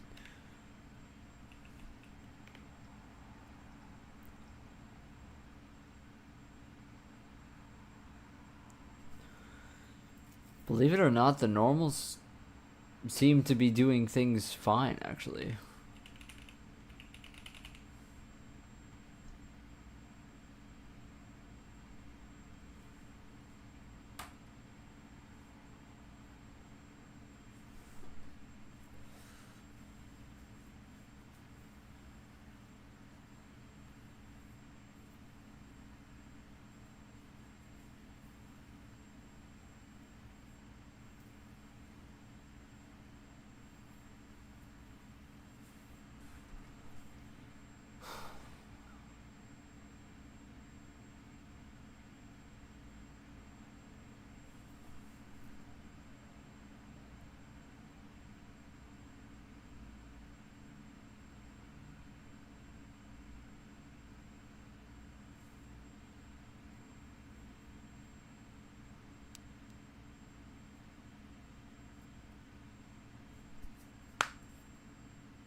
It looks like they're all getting the same Z, though.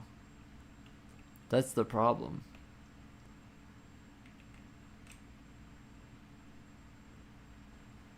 Oh. No, never mind. Never mind. Never mind.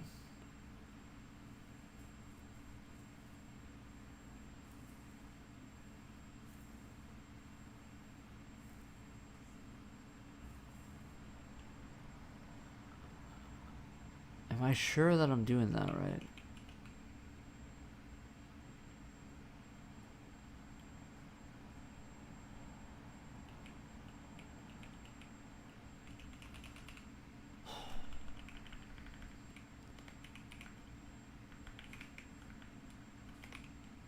I could try swapping this.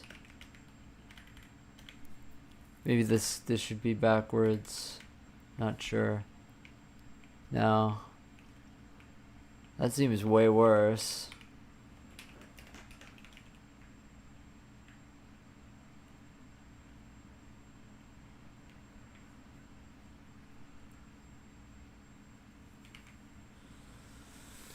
Divided by p dot normal dot z.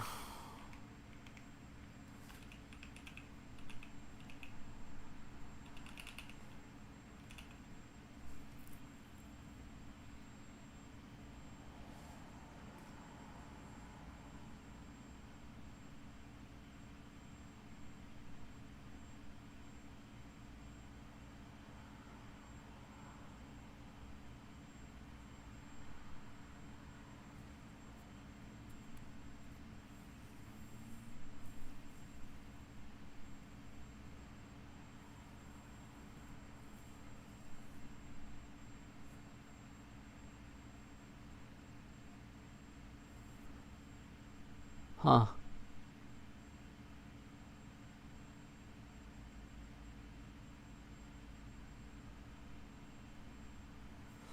Now, yeah, I mean, I use this everywhere.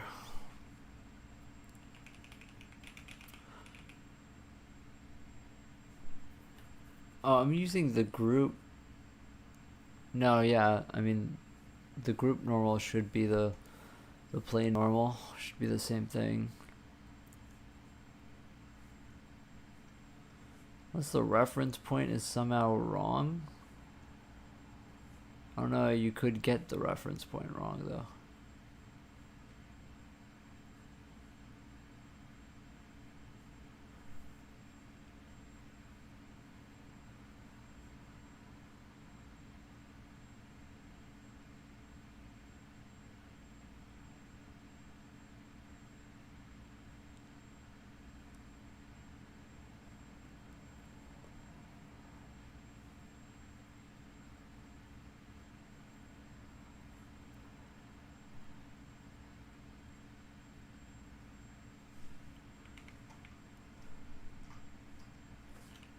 I get the group normal here, how?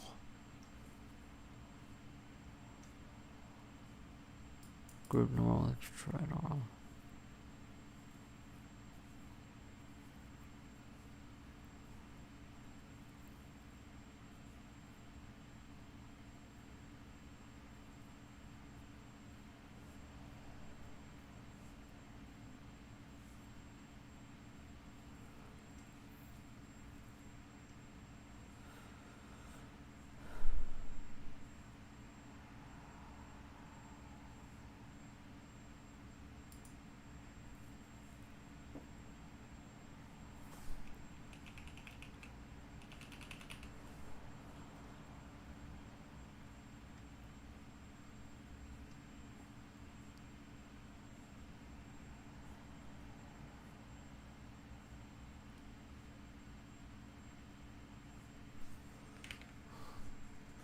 Right, you have to check if the z is less than 0, because then you're dividing by 0.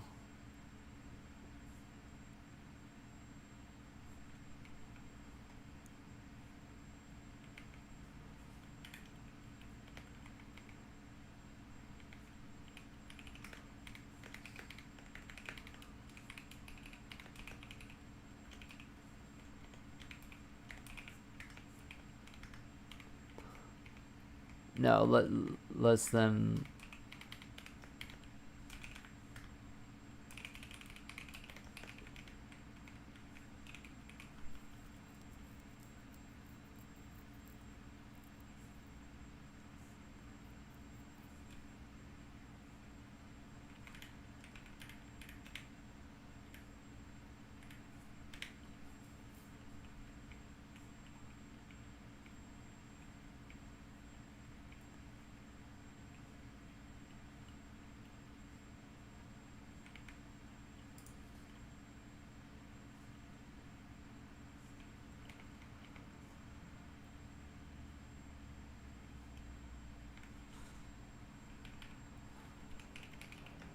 Right, yeah.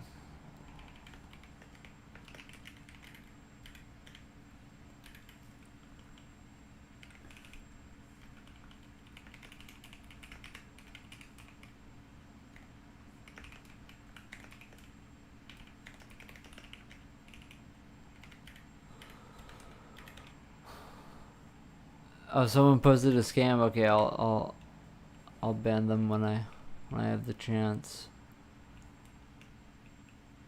It's always annoying. You can't really do it on your phone very easy. It's like a pain in the ass. Well, it's not like a pain in the ass. It's like I have to go get his ID or whatever. This has been happening a lot. Hold on a second. I didn't use P3 here.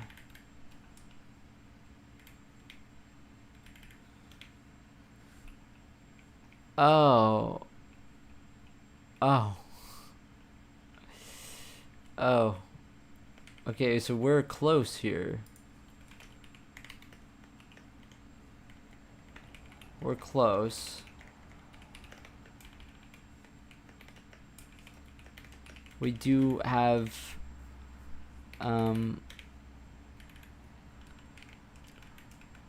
I do kind of wonder. See it spamming all the GB. Yeah, it's interesting. Like, is it like the Mr. Beast one or whatever? Like that happened to my friend recently. An old friend of mine that I haven't talked to in many years DM'd me, and it was a Mr. Beast scam. So fucking funny, man.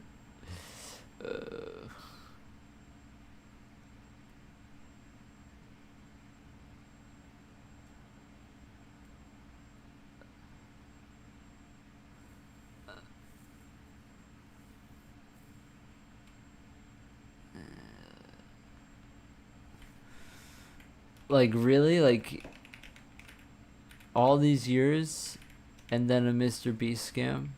And then he deleted his account, so I don't even know. Don't even know what happened to him.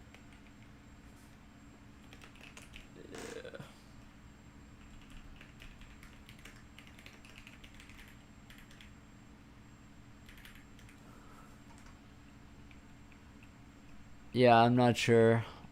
Dude, I've came so far, and I feel like I feel like I'm so close to getting it working, but it's just not.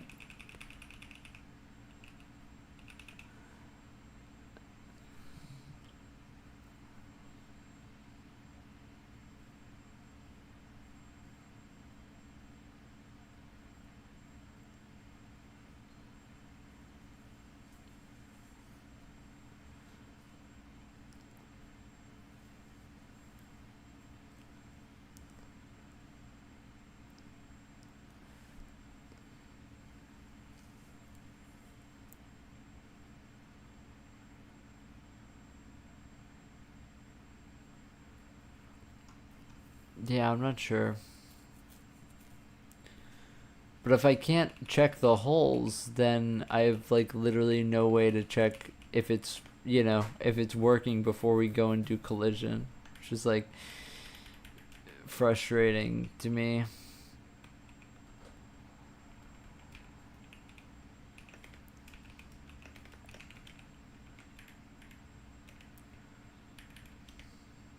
It should be GL lines should just do it. This kind of resembles the shape. It's just missing stuff. It's just missing a few things.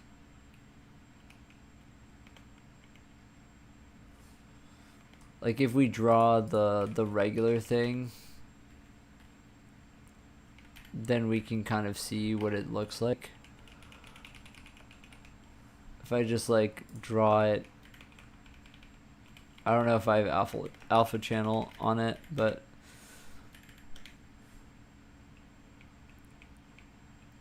like, yeah, like we can see that it kind of works. This hole, for example, is completely convex, and it didn't cut it into that thing. But overall, it kind of works, but it's just missing a few edges. Like, it's missing the part that connects that and that.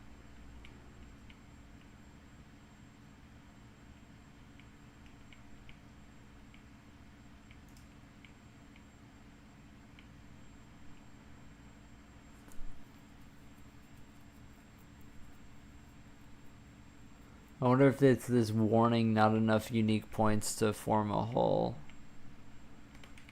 If it's the unique points check that's somehow getting us.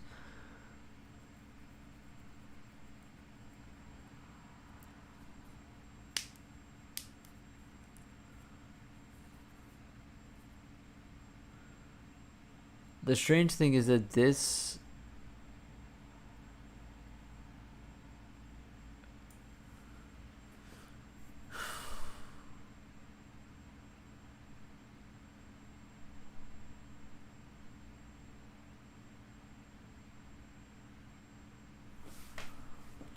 doesn't work, obviously, because of it's 3D. So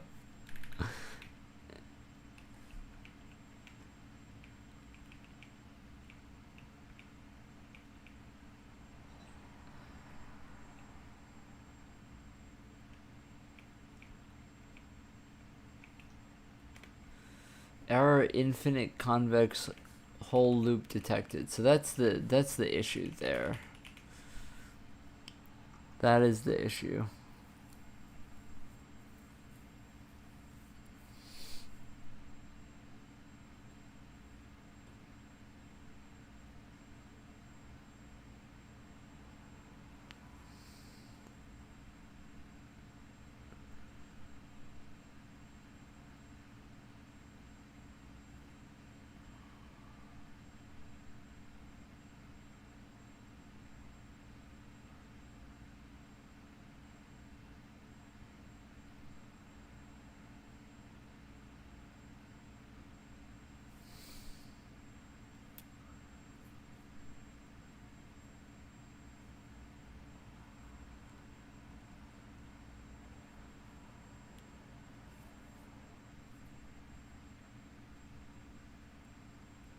Who is Tung Tung? Dude, what are you talking about? I think that this is the problem.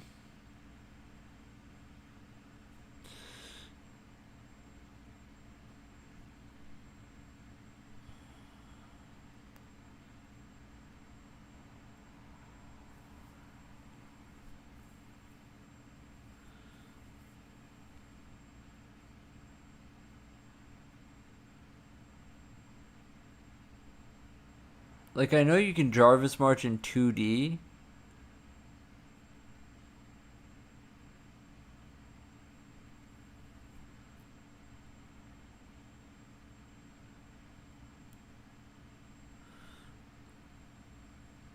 Jarvis March.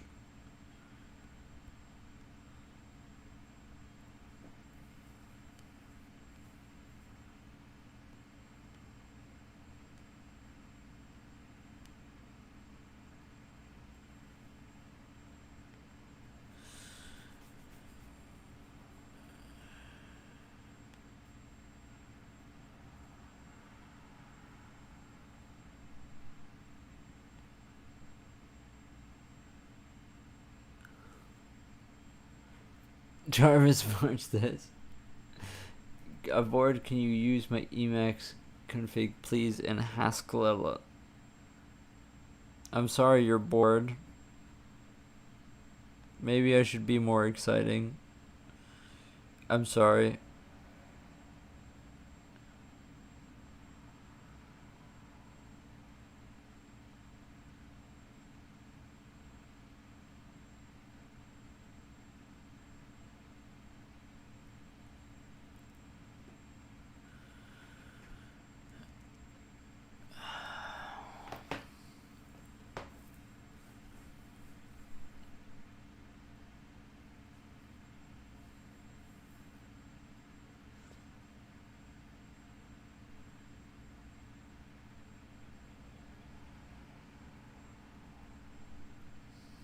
Yeah.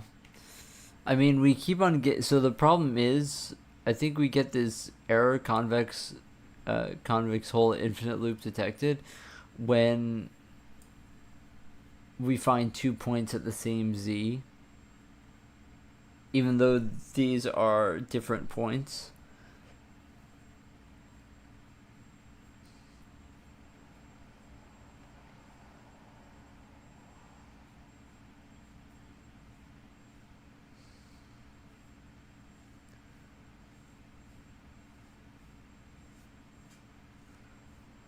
But then, like, how do I find my way around that? Hello, welcome to this recreational program session. I'm dustmite. Let's get coding. Let's get coding. Let's get coding. I'm about to code. Code. Can't wait to code. I'm gonna code. I'm realizing that that's the issue. That our vertical things aren't working, and I don't know how to do that.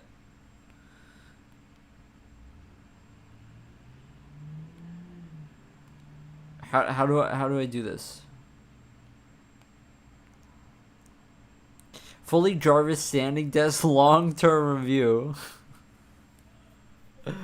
Oh my god, shit. Shut the fuck up. I want to make a coffee, but the problem with me making coffee is that it's like, it's a process. I could like set it to make it and then just like come back for a bit and then go. It's like a 10-minute drip coffee sort of deal, you feel me? So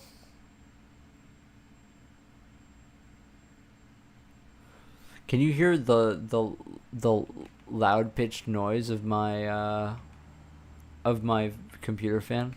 Sorry. I don't know why it's doing that.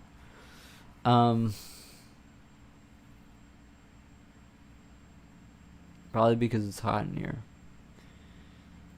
Yeah, I don't know what I'm supposed to do. I mean, I know the problem. I don't know how to fix it because I came up with my own solutions before to fix it, which was that for other holes, I just had simply literally a different function that it went into. Exactly vertical walls went into a different function. Like literally a different function. They went into this function. They went into this function, which is a bigger function. Vertical prism holes.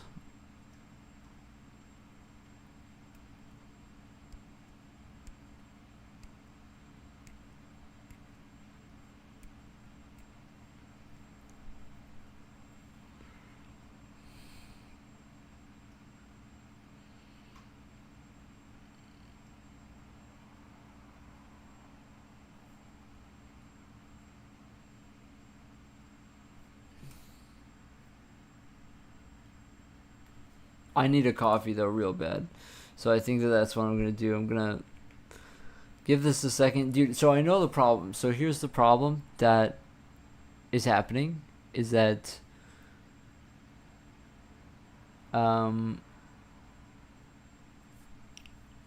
we are marching on the X and Y, but I need to figure out how to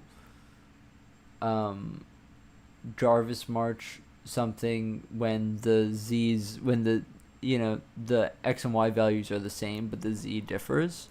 So if 2 points are on the same line right now, we're breaking because we don't know which one is left and which one is right. I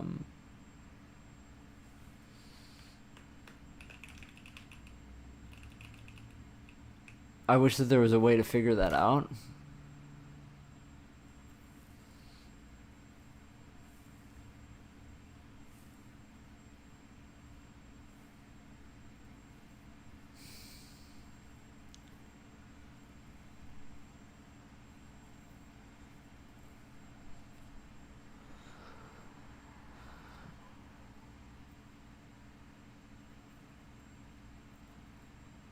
Maybe I can check if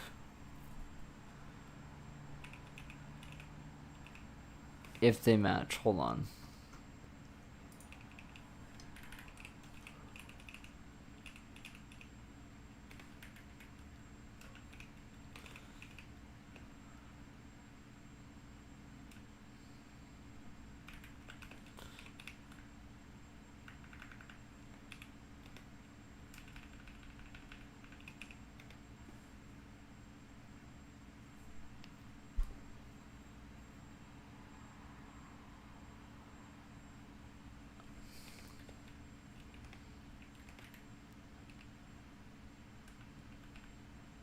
Then you need this in an OR.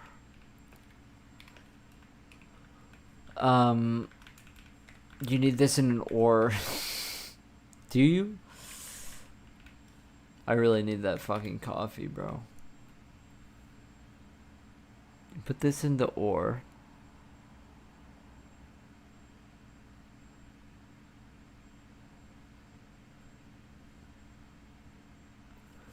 You need to check all three, which is the big problem.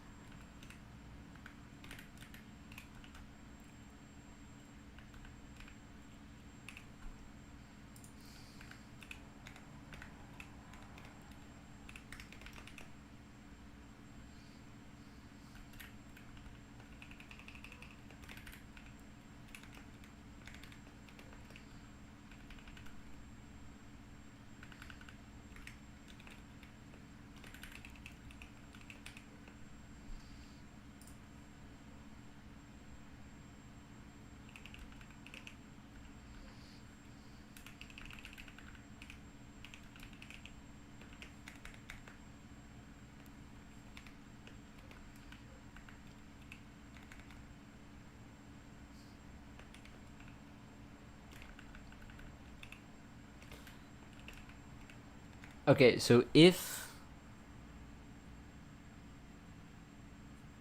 we are degenerate, then Q equals I.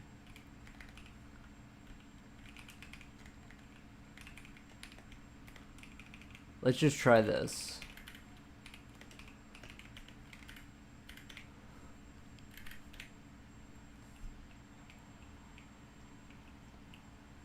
Okay, it's impossible to tell. We have a infinite loop detected every time.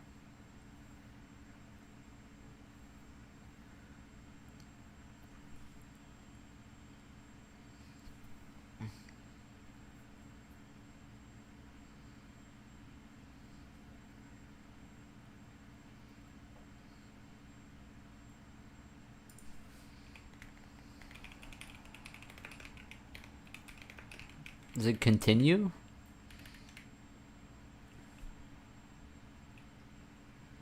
Now it's the same thing as before. Huh?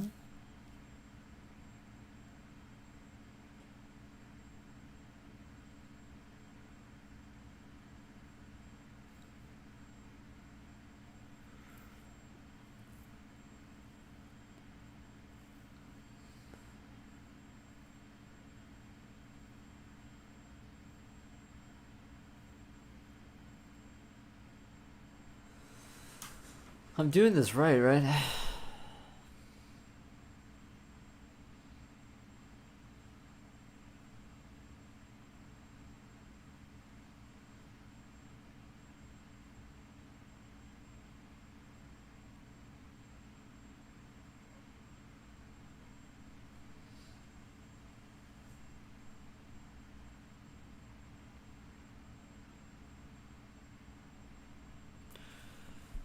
Maybe it's just P equals P and I that you're supposed to check.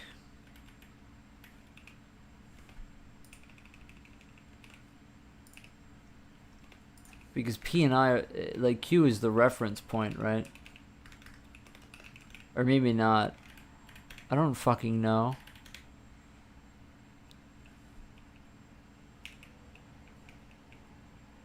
Okay, now we got actually nothing. We have nothing now. We got nothing out.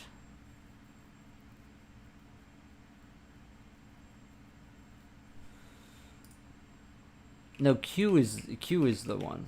Q is the one. It definitely has to be I, that's for sure. Okay, now we have stuff, but no, it's still not.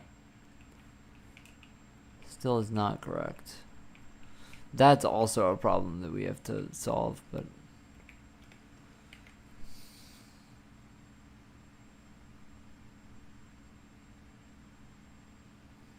yeah, I have to look something up. Anyway, I'm gonna make coffee and then I'll be back.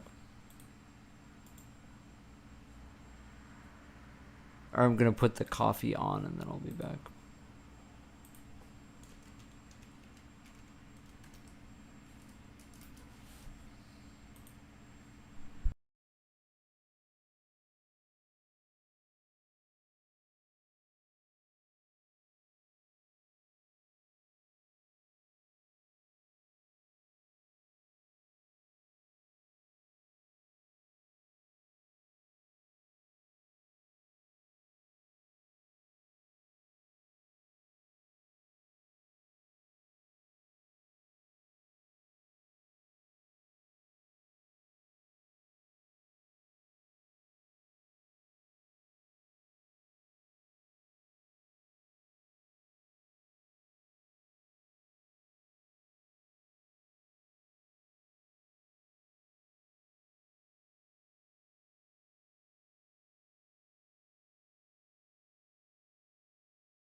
All right, I'm back.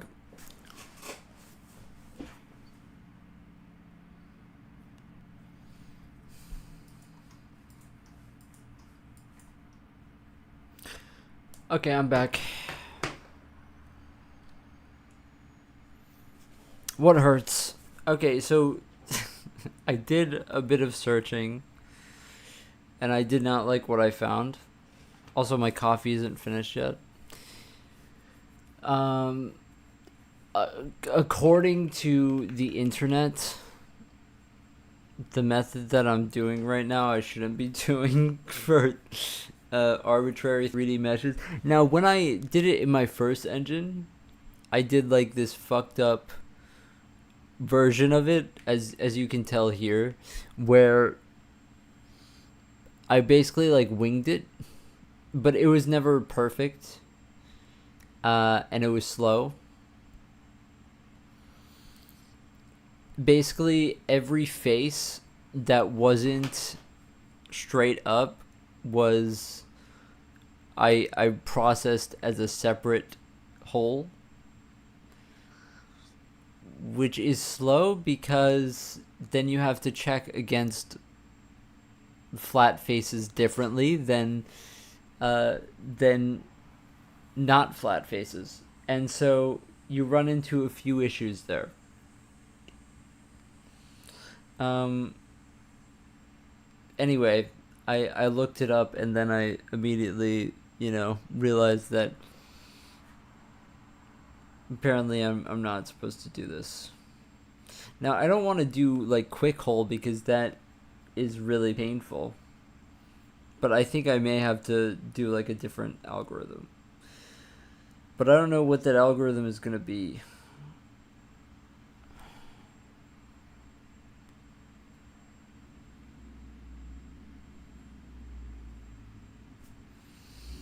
There's apparently a few options. But I'm gonna have to do it again. You know.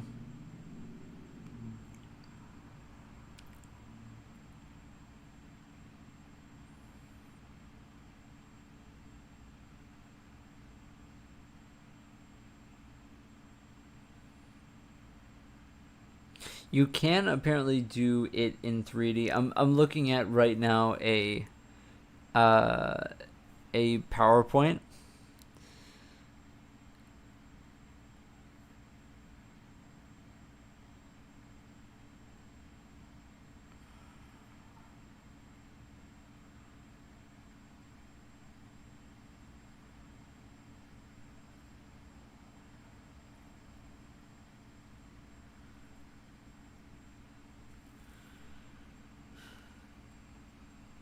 It says that you can do Jarvis marching in 3D on this PowerPoint.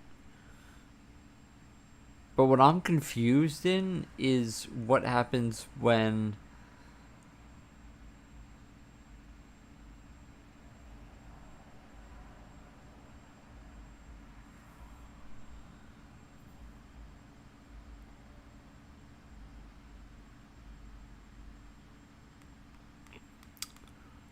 does it say anything else? Like apparently people want to do the incremental algorithm, and that just seems really painful. I don't know.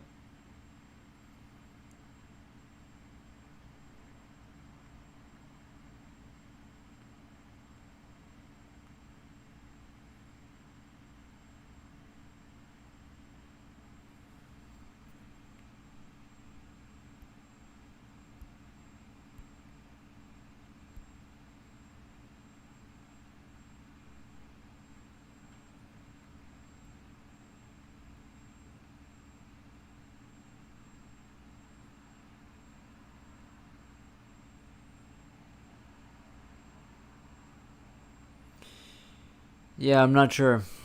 I'm not sure how to deal with it because we can only compare X and Y. And so technically what we could do, right? It wouldn't be like that painful to do it.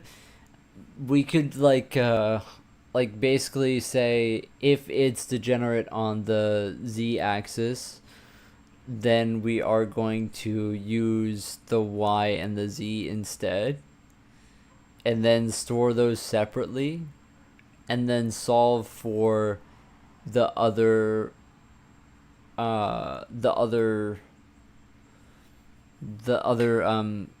whatchamacallit,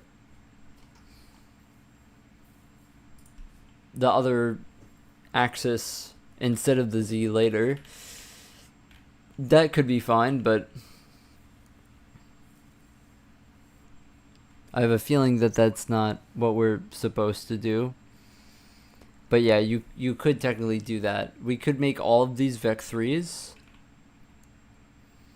and then if the z, if the x and the y are the same for any of these points, then what we can do is we can just basically find the counterclockwise on a different axis and just march around a different axis, which seems fine.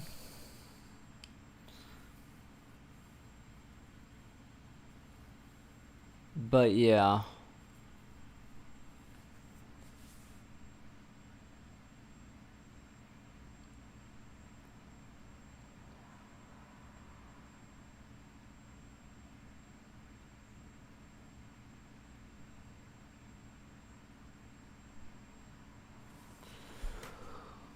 I don't know if that's how we're supposed to do it, though.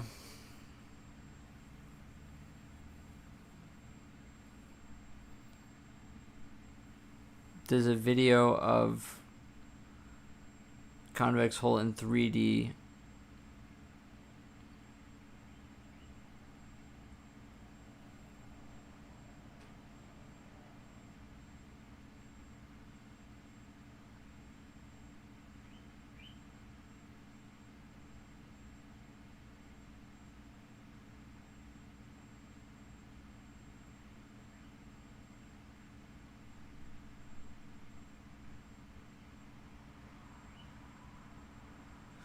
Yeah, this guy did it, but I mean, he doesn't have any faces that are flat upward, which is kind of what we're running into here. So I've got no clue. I think we make them vec3s. That's what I'm gonna do.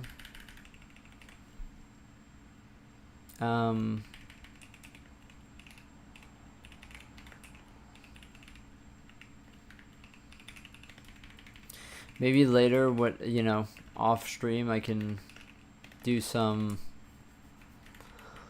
more testing on it and more research. But apparently, I looked this up before, and it is possible to do Jarvis marching in 3D, but I didn't think that the implementation would be this hard since I've technically done it before. But I didn't do it the correct way before, and I want to do it the correct way now. And I don't know what the correct way is to deal with this edge case.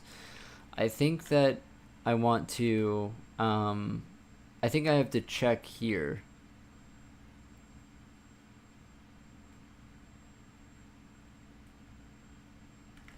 I have to check...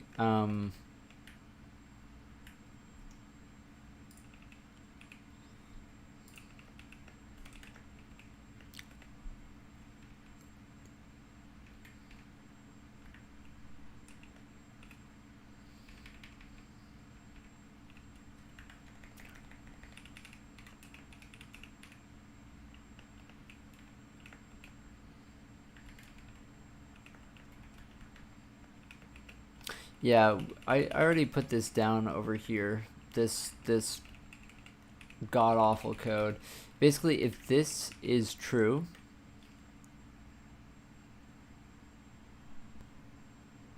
Are the voices real? That's good, that's good, that's good. No, the voices are not real, unfortunately. I wish there were. I think it would be rad, to be honest.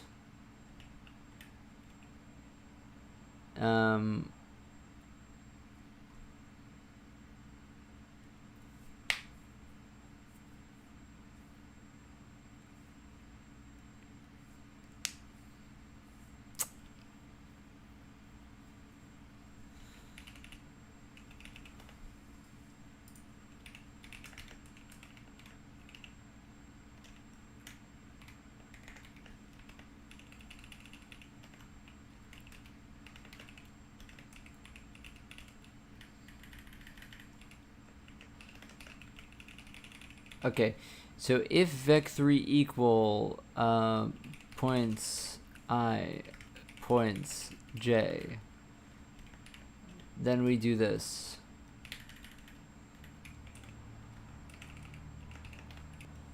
But otherwise we're not. So we're not going to check just two axes now. We're going to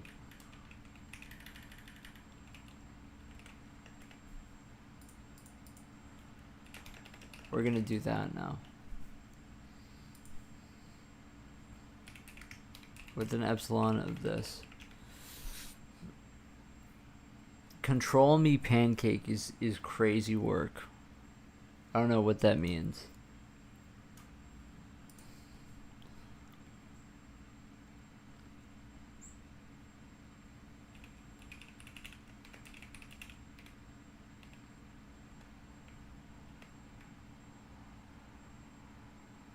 I don't want to do that.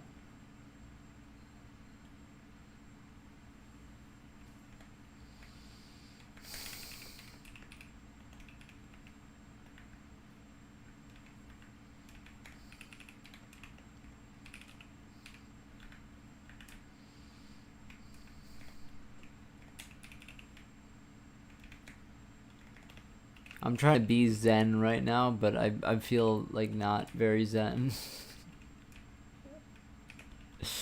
I'm on the brink of losing it right now.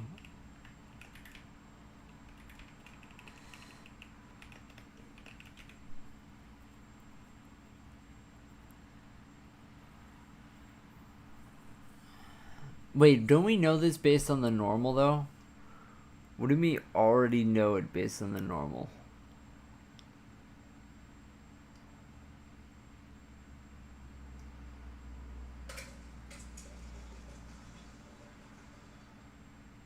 Yeah, if... No, we got an infinite loop here.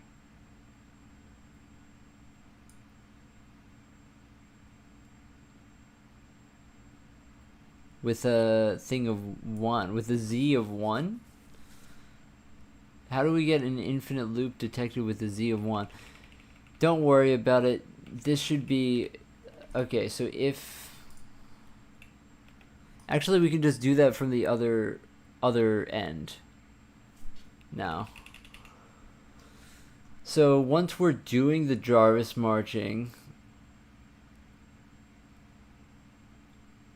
we need to check if the z normal is bad, and if the z normal is bad, then we swap the orientation. That's what I'm going to do. Everything goes to vec3.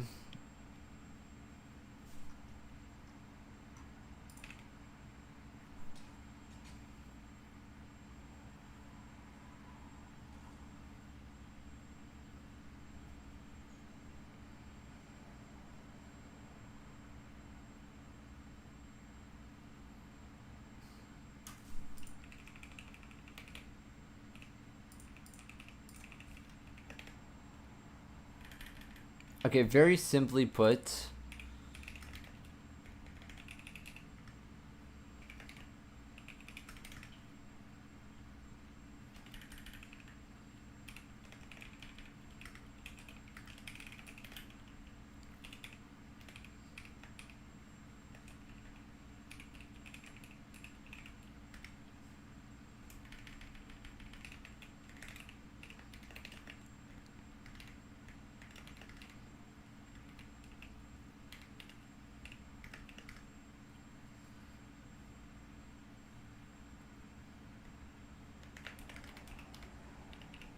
okay, something like that, okay? Leftmost point also will need to change. We just need to change one axis, I believe. Just change 1 to z. I couldn't see distributed computing and storage project written in C. Do I know any? Not off the top of my head. Sorry. I don't know about distributed computing specifically. I do need to get my coffee. The coffee thing is still on the screen, yeah.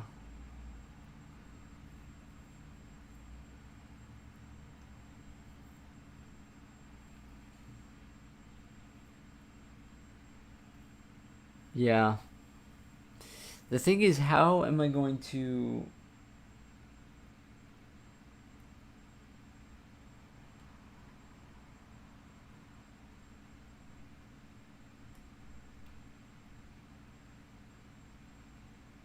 Since they're Vec 3s, then we don't even have to worry about it later. All we have to do is find the counterclockwise thing. So we're just going to make one called CCR, and then just replace this with Z. Just replace X with Z. And we can do this as well, and just replace X with Z again.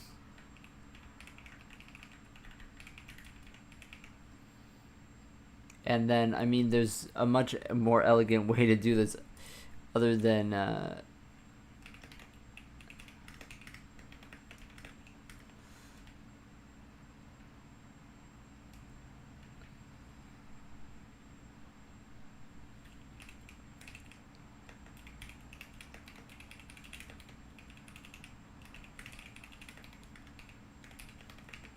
There you go. Okay, so that's that. And if zdeg else, and we're just gonna do CCWR. And now when we render, we don't even need to do this because our holes should have... Well, we already have points 3 on it, but these should just be Vec 3s. Oh my god, what is that lag? These should be Vec 3s, and now this becomes a lot easier for us because we just use P.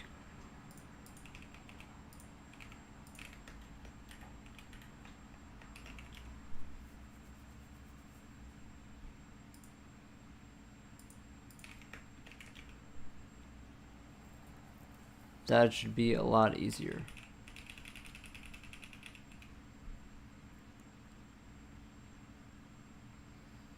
Now it makes a little less sense in terms of algorithm wise, but I don't really care at this point because we are marching in 2D, but we are storing 3D points. But you know, it doesn't fucking matter to me, to be completely honest.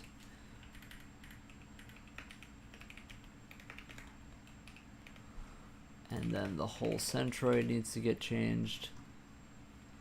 Okay.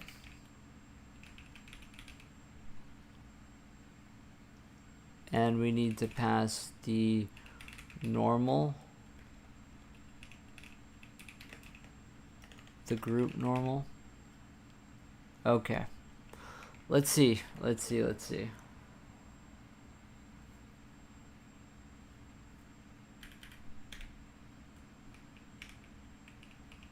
And sure enough, it almost works.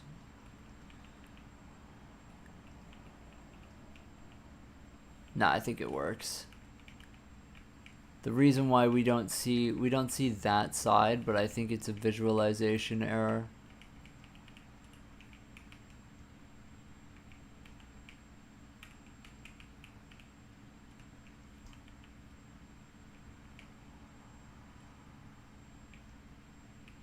It's hard to be sure. I need to, not enough unique points to form a whole. Interesting. It's much better than it was. It's much better. It's very close now.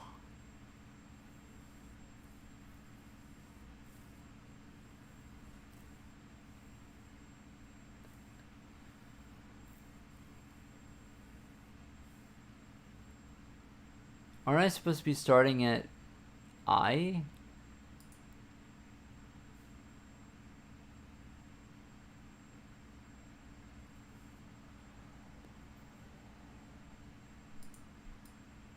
This is supposed to be unique points.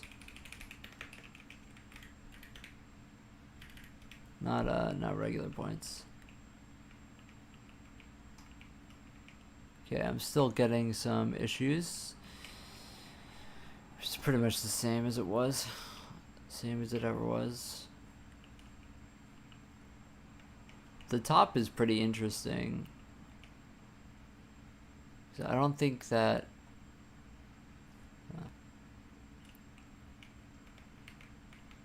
I wonder if now the visualization thing is off.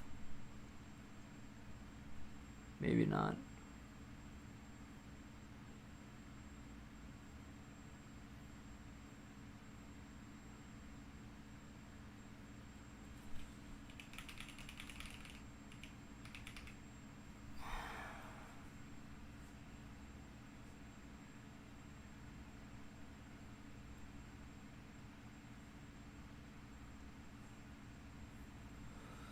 Alright, I'm gonna go get my coffee.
Alright.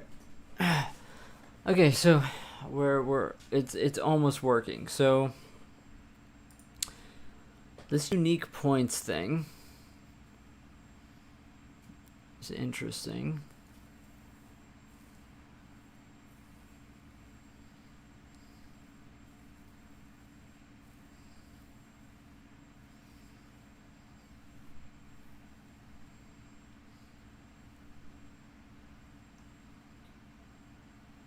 Just want to make sure that everything is vec3.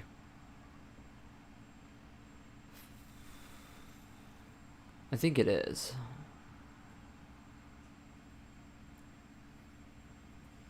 This vec3 equal thing is still going off. Can I look at my old implementation and see?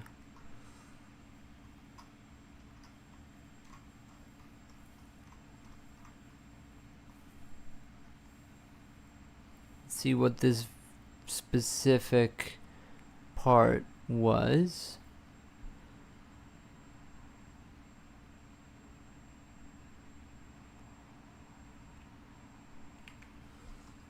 And vec3 equal is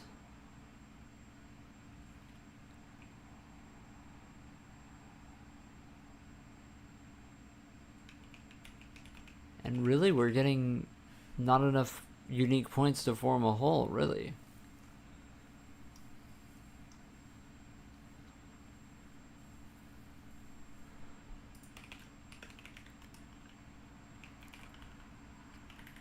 Let's get rid of contiguous found.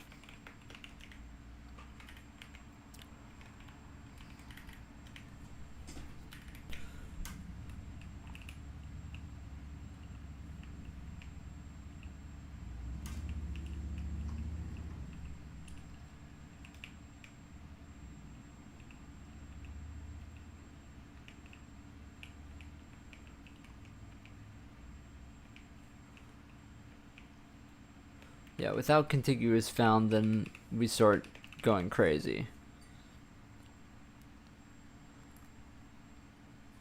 I'll take the coffee off the screen. I'll take the screen off the screen, I mean. Yeah, that is some strong coffee today. Ah, yummy.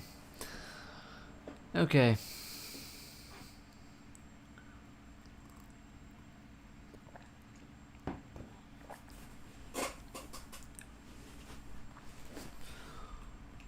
So we go based on the normal, right? We go based on the normal.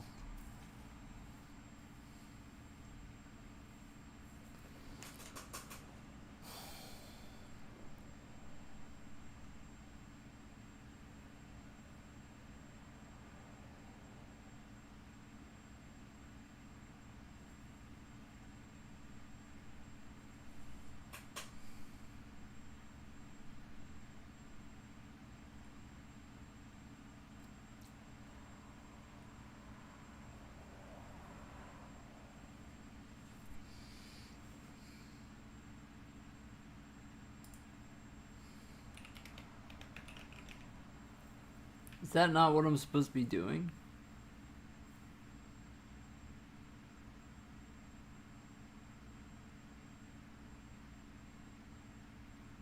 Wait, no, isn't it no, it isn't normal of 0. It's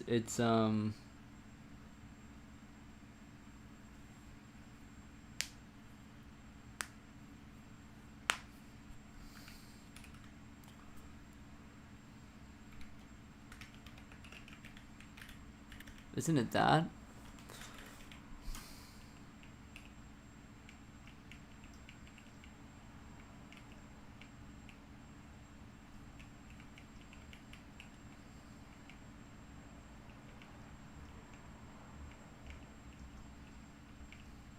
Quite hard to tell.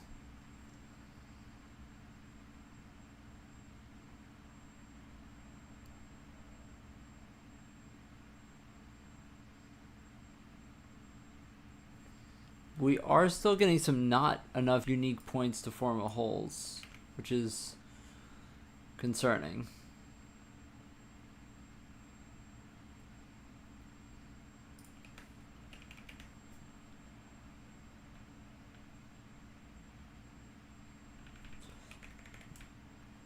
Is there a 1 minus?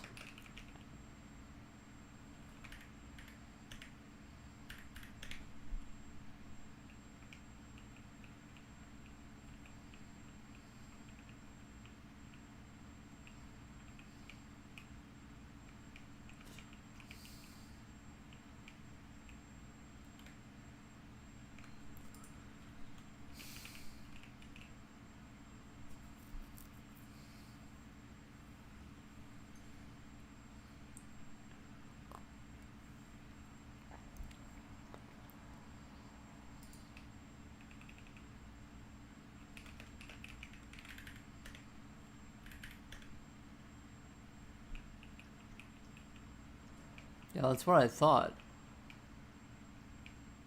Okay, so it works perfectly when you get rid of the unique points thing.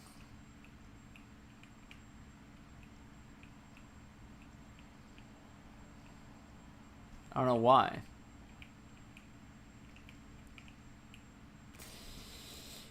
Okay, we get an infinite loop detected. I'm guessing that it's hitting itself sometimes.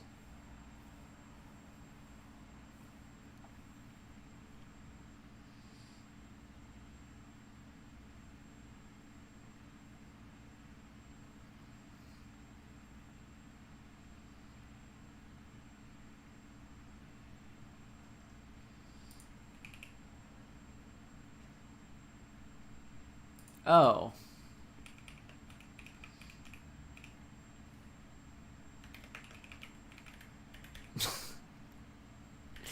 Well, that would be why. That would be why. I didn't, made a slight mistake there.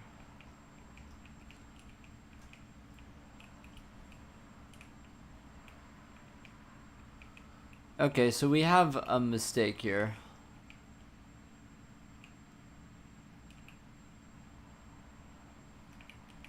This is obviously not supposed to be real.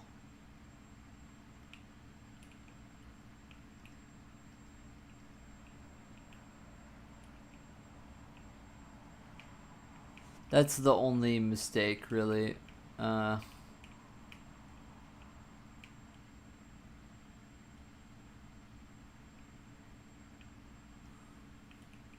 Definitely have some overlapping things going on. It's strange that these are go in X patterns. They shouldn't be. Which makes me feel like our visualization is actually wrong. Not the code.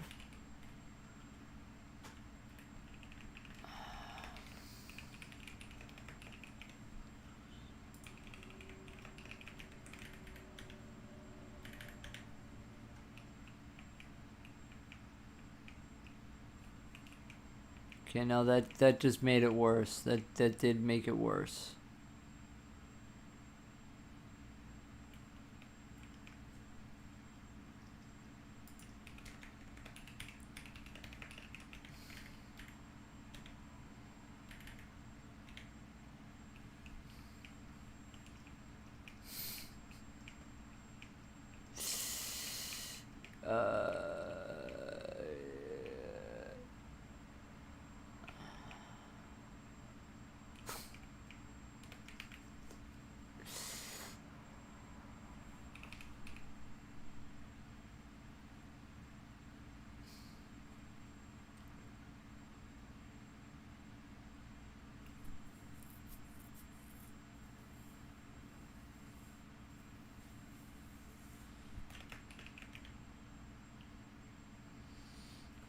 Yeah, I don't know. There's also this down here. Not enough unique points to form a whole, which is like no clue. No clue about it. About why those are still not working. Maybe this has to be a lower epsilon.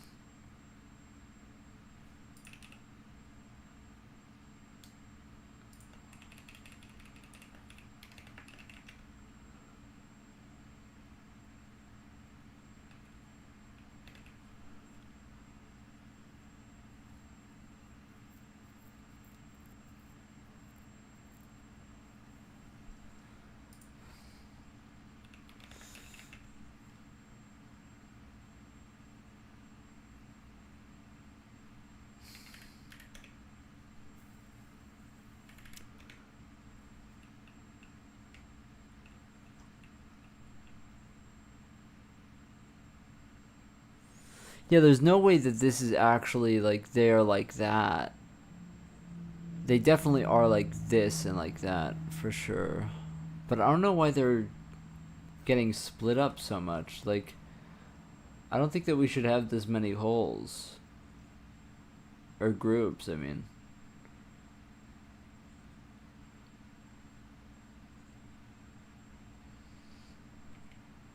I kind of want to print out the ones that don't get done.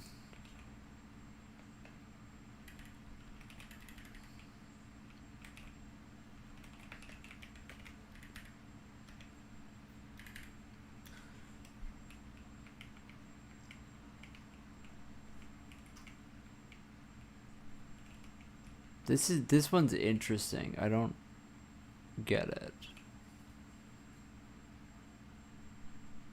I don't get why that would be a thing.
I don't think that it's a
Alright, let's see what is not enough points to form a hole. Okay, that is correct. Those are the exact same point.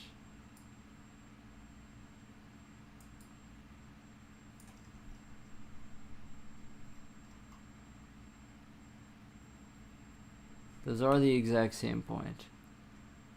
Now, why are they the exact same point?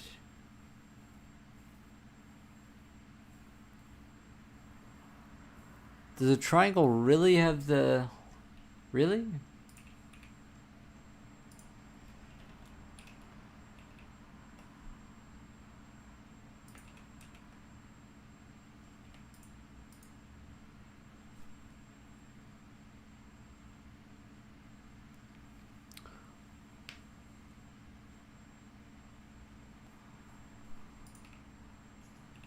I wish I could see what triangle that is.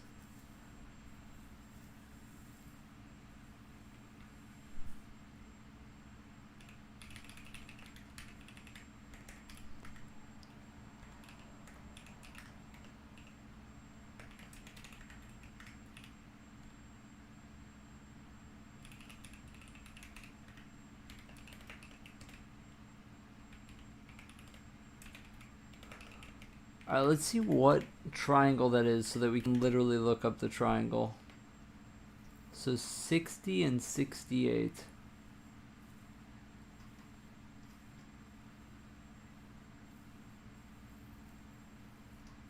$60 and $68, huh? Okay, so let's go back to printing out on a knit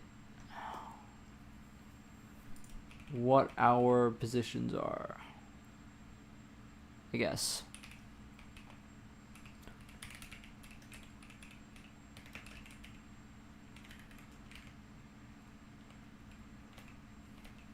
We also need, of course, a number. Oh my gosh, please find it. Okay, we need a number, and that's going to be whatever number this is. How do I try count? Does try count work?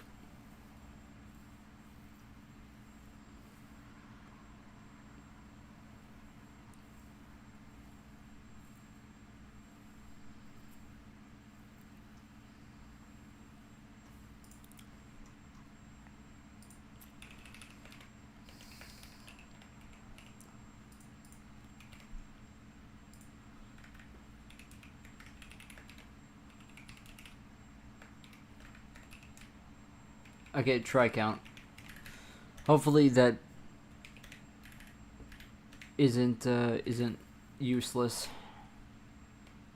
Okay, so 60 what? 60 and 68. Okay, 60 is a degenerate triangle.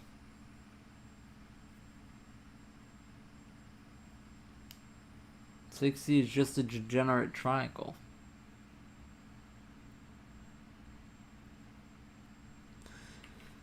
So my code isn't actually wrong. If I had to guess, my visualization is somehow wrong here.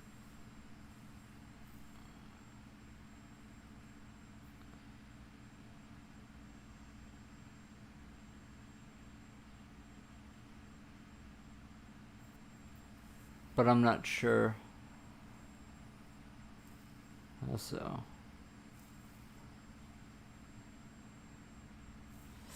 I guess maybe it's like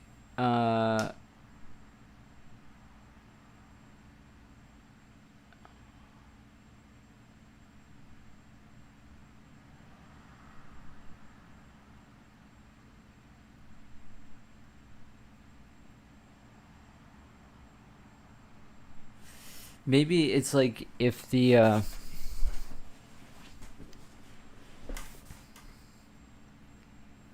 maybe you have to do one per hole, which seems stupid.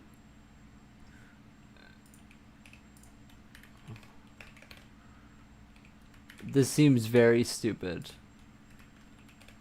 But I just want to test something.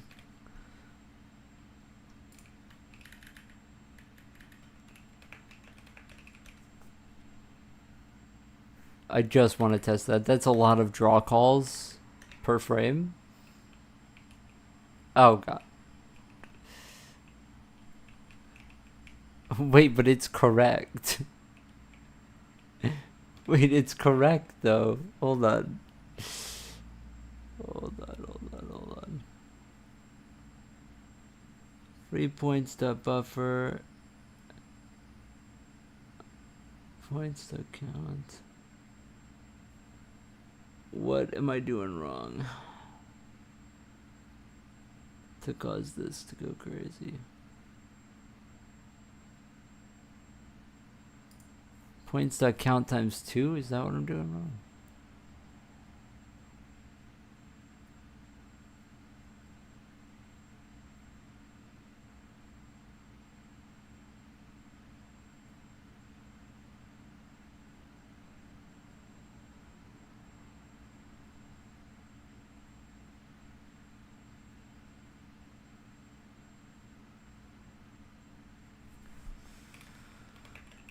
Am I going? I don't think I'm.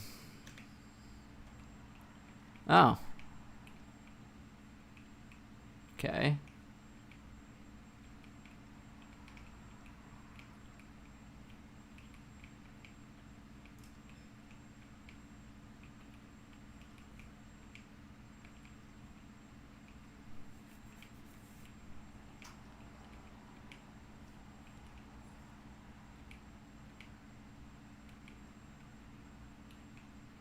Okay, so it looks like we have one mistake left. Which is the this. I don't know which one this would be, but it does seem to cut across. I'm not sure.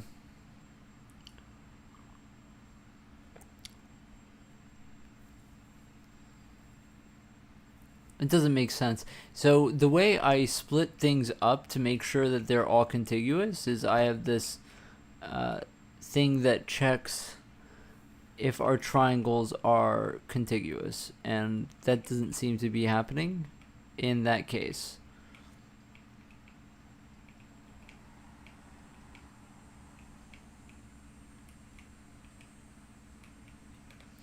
Also, I'm interested here. So we saw that we have two degenerate triangles, 60, right?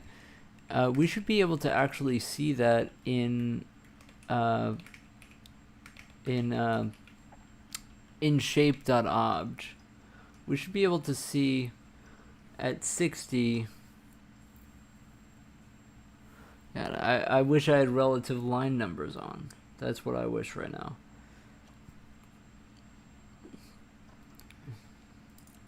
$100 to 60. 25, 11, 4.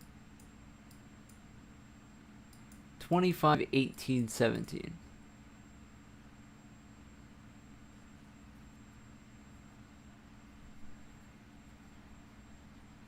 $25, 18, 17.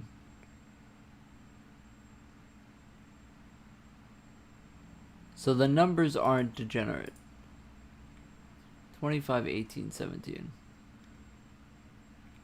And now I don't know what the numbers are on the master list.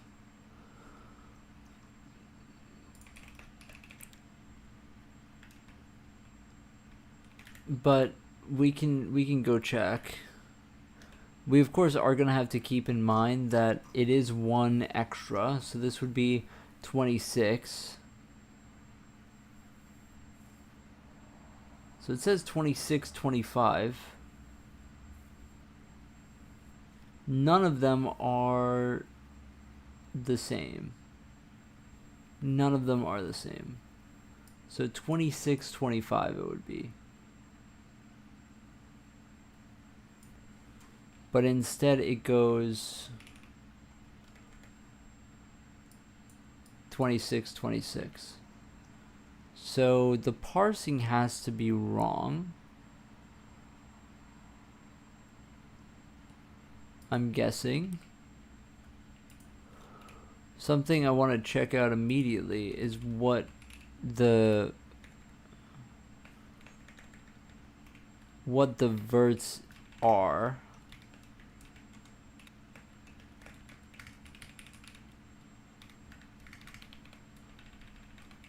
What the indices are. I thought we got the parser right because we're displaying it right. We're displaying it right, but that doesn't mean that it is right. 60 gives us 24, 17. 24, 17.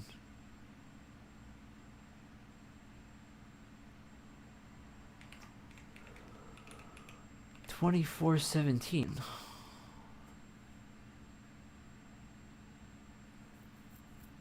25.18. So that is $24.17. And are 24 and 17 the same? They are the same. The vertices are the same.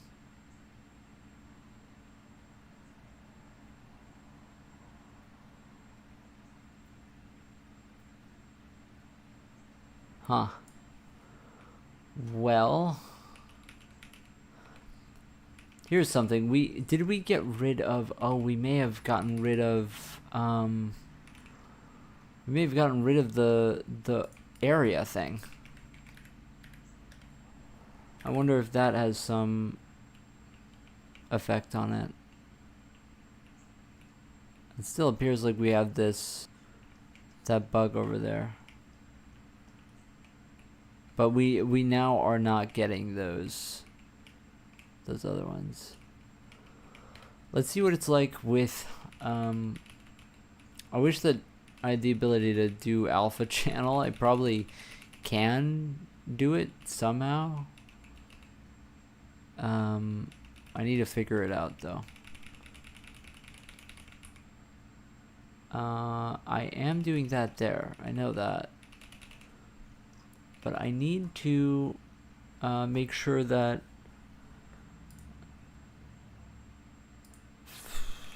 GL enable GL blend. I don't think that that's gonna work. We need GL blend mode, right?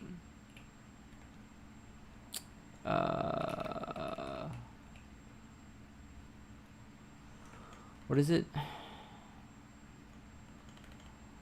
GL blend funk.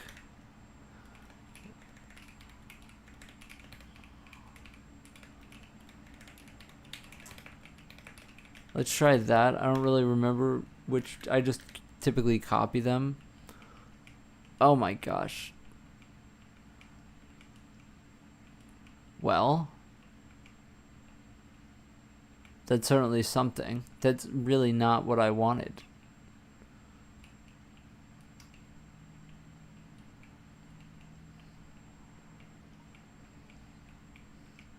We need to really turn on backface culling.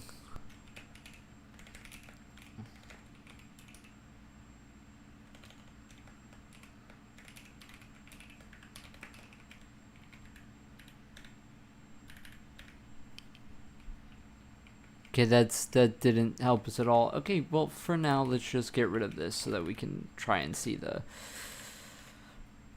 outline. Okay.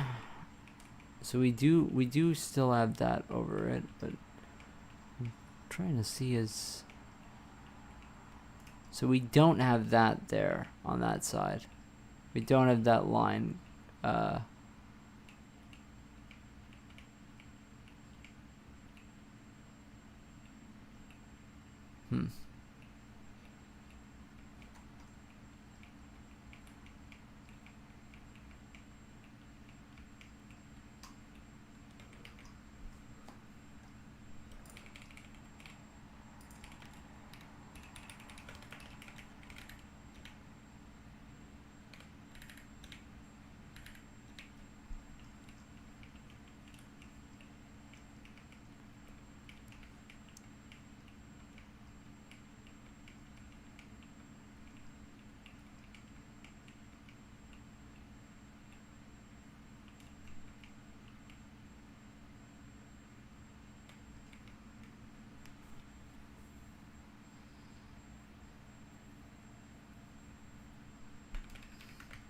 I don't think that you can do that.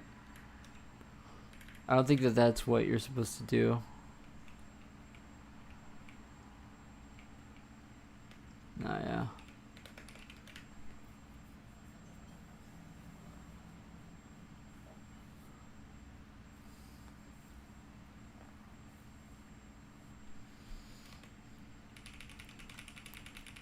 We could literally look at the points, but it is really hard to it's really hard to figure it out from there.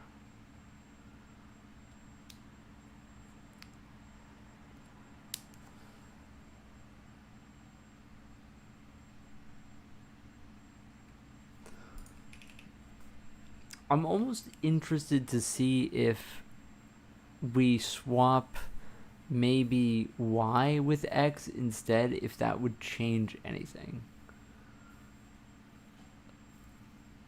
Like maybe at the end of the day it's just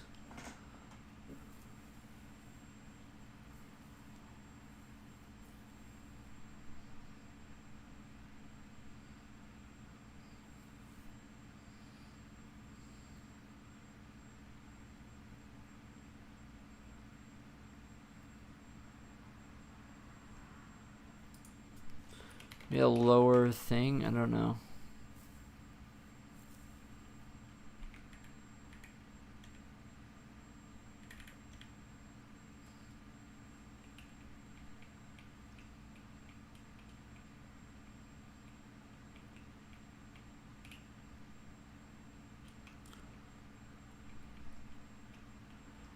No, you know what? I'm noticing something. I'm noticing...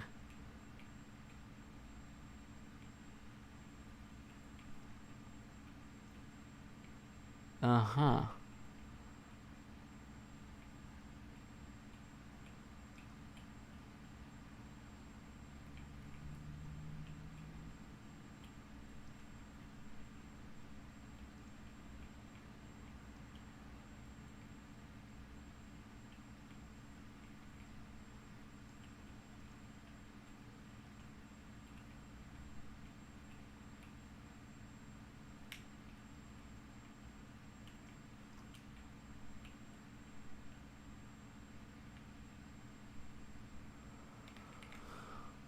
Let's check the model again.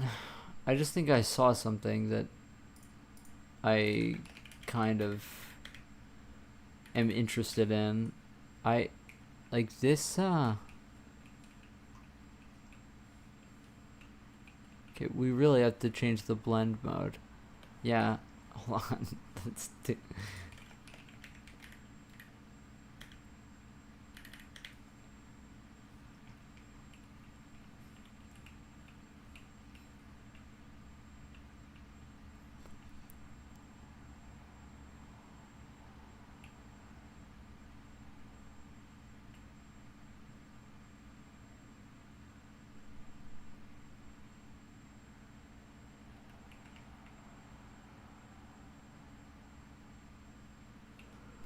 Oh, okay. Okay.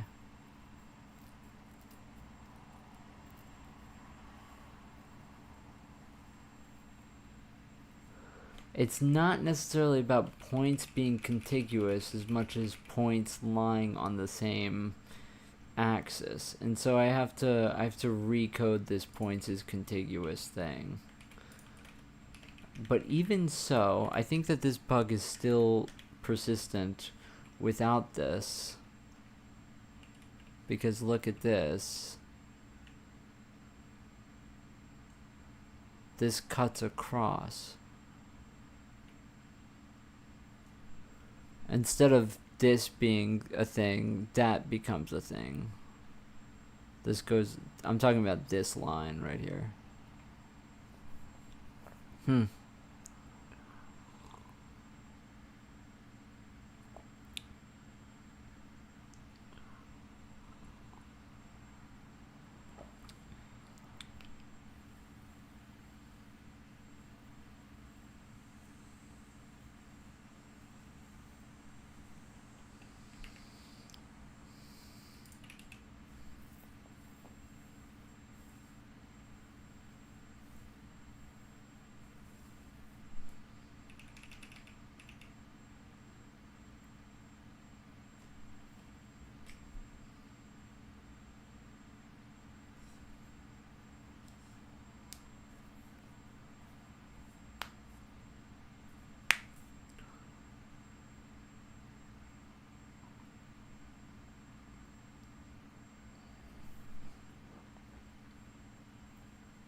Let's see all the normals that end up in groups together.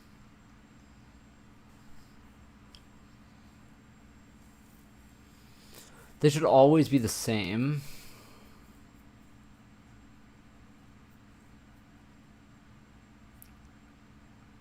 Because I'm noticing some strange shit that's happening.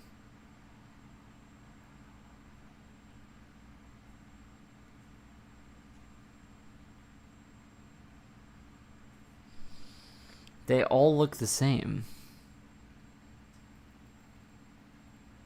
They all do look the same.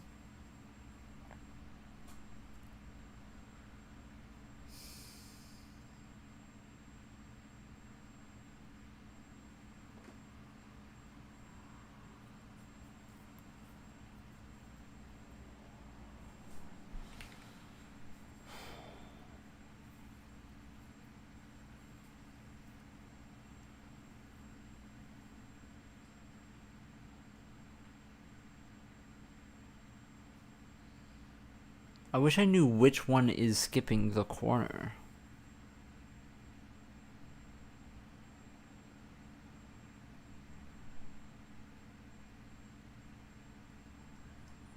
Like, how does it skip the corner if all the triangles have the same normal? Like, it should never even get to this point.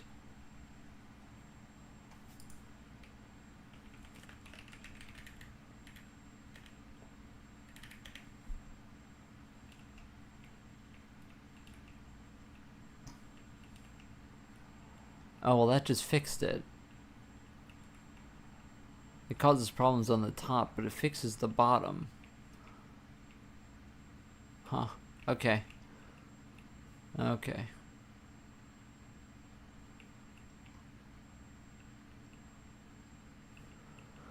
It fucks the top up for sure. Because we don't have like any concave tests to split things up with, but it fixes this problem that we were seeing on the bottom. So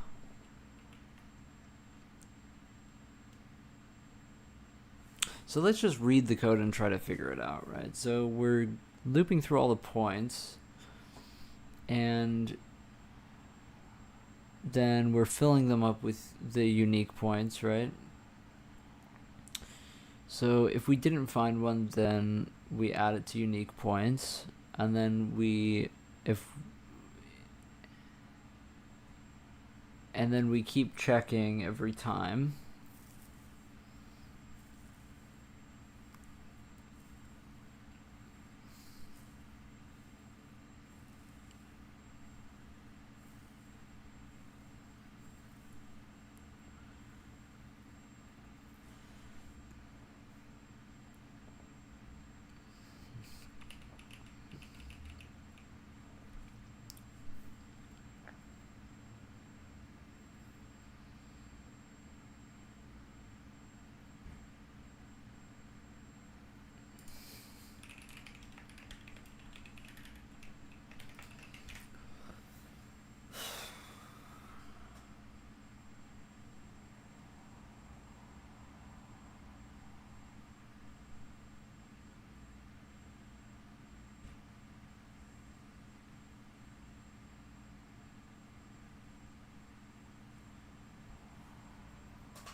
Maybe I'm thinking about this incorrectly, but don't you also have to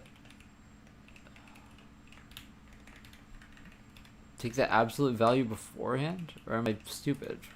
I think I'm just having a stupid moment, but...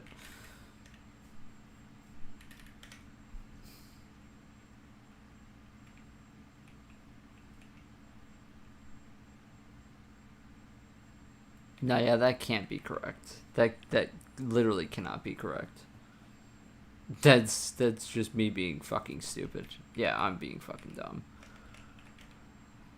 And how big is the epsilon? Epsilon is quite small. I'm like 100% sure that I could just like literally add a printout there, and it would tell me with 100% certainty that all of the points are that all of these points that go in here are equal to one another.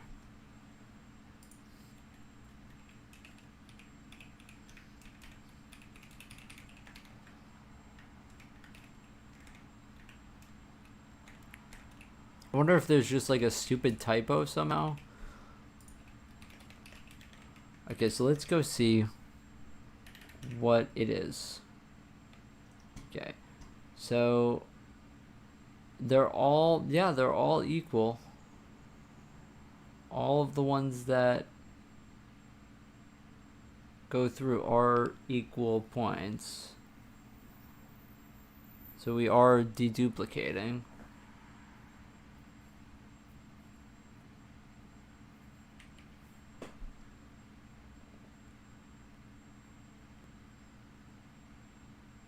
Do I use point count instead of unique count?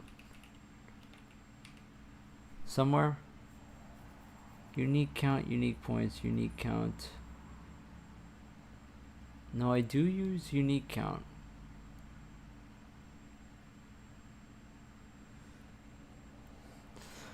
I hate how Reddit literally like data mines your Google searches.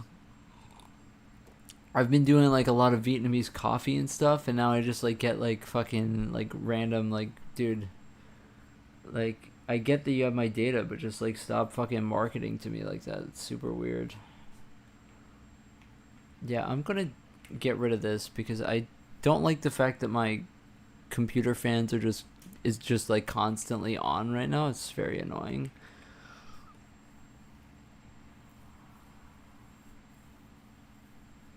I'm sorry about that. I don't know why that is.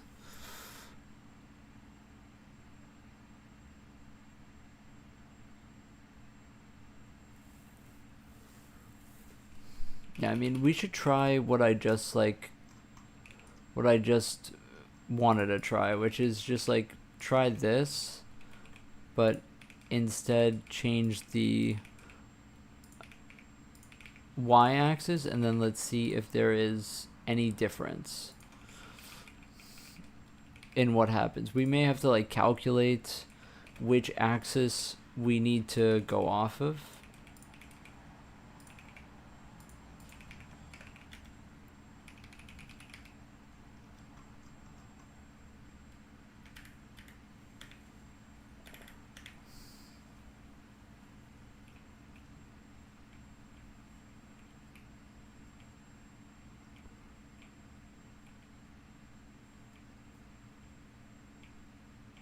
See, that one still isn't there.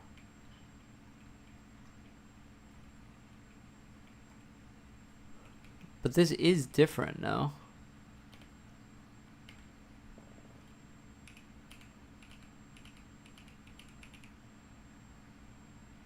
This is different than what we just had.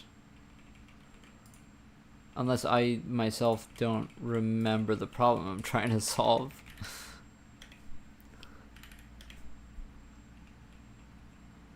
No, it's the same thing. It's the same thing. Don't be stupid. It's the same thing. So are we missing this, or is it just hard to see it? No, we aren't missing this. The only thing that we are missing in terms of what isn't present is no, we do have this, don't we? We do have that. Okay. And we do have this. It's just hard to see. Okay, so the only thing that we're missing now is that it appears to go across.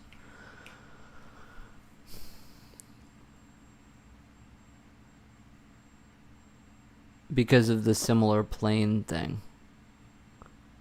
Okay, so that's something that we can definitely do, but we just have to figure out how to do it.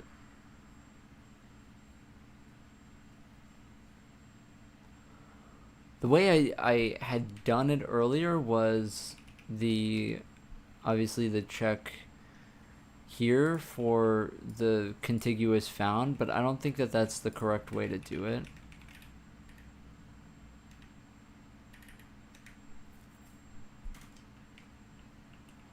It gets rid of one of them, but I think that it caused some other issues. Maybe not.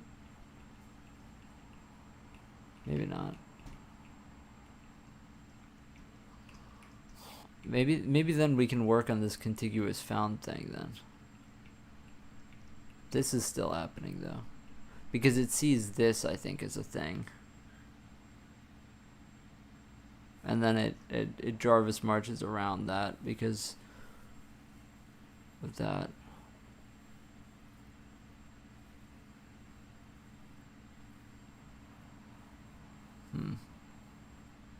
Yeah, I guess this is why it's a convex hole and not a concave hole, huh? There has to be a way to do it, though.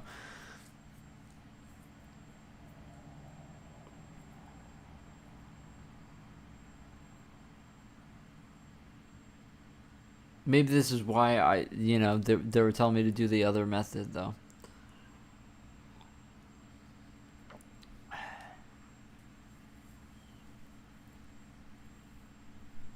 Yeah, I may have to do the other method. But, I mean, I got this one working at least.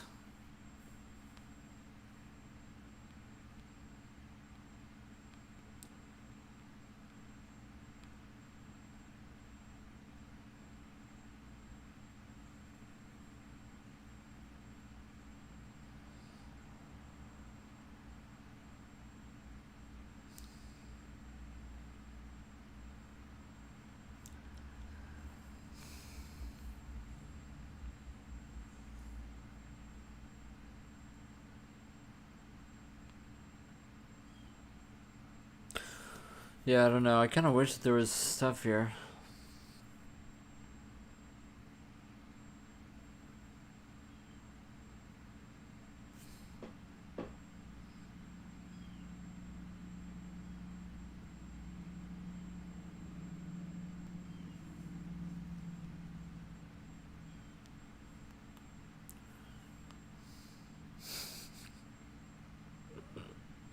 I looked up fixing concave faces in GIF wrapping, and it just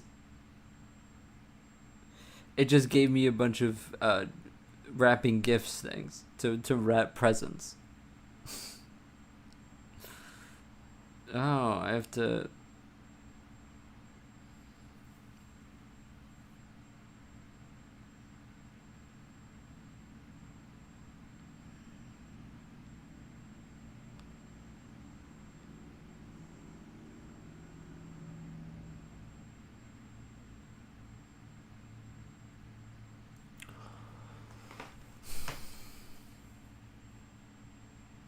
I'm trying to think like how would I even code that though? I have to. How would I do that?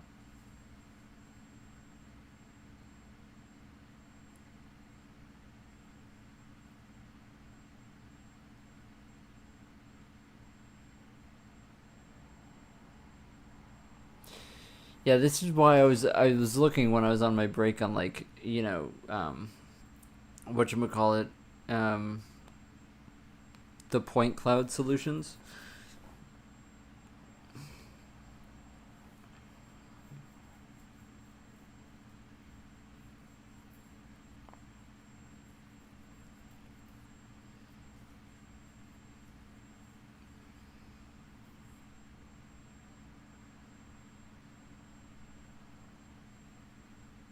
There's like this incremental hole method, and there's this there's divide and conquer, which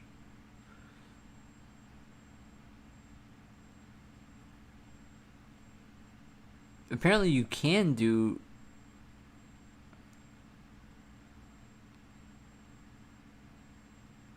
this. It's just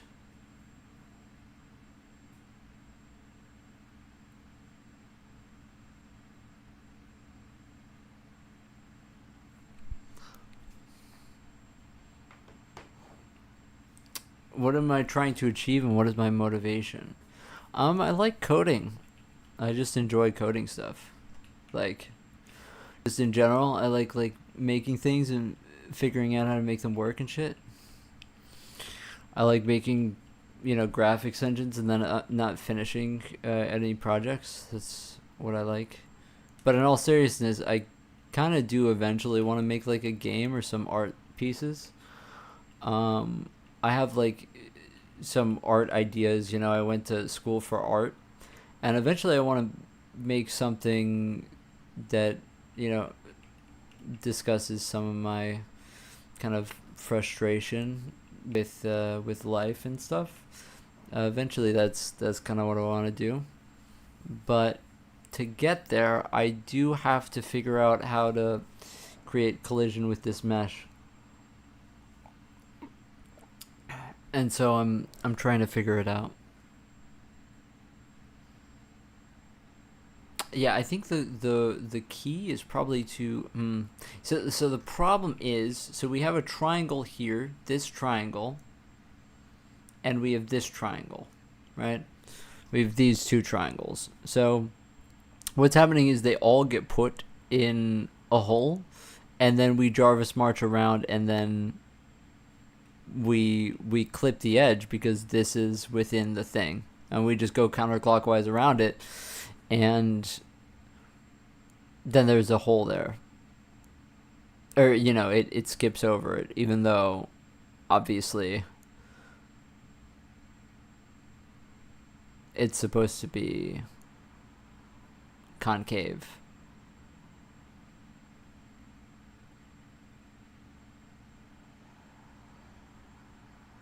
So I have no clue how to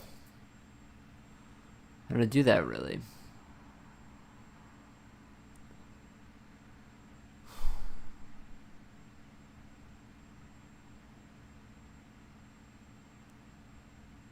Like the easiest way would be to find some way to divide them before we even Jarvis march. Like that's my goal, right? Is to find a way to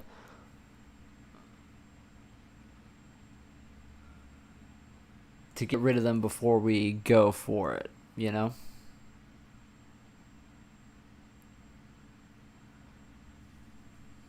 But I don't know how to do that. So basically the rule is, right, that triangles have to be contiguous with one another to be considered a part of the same group before we do the convex holing.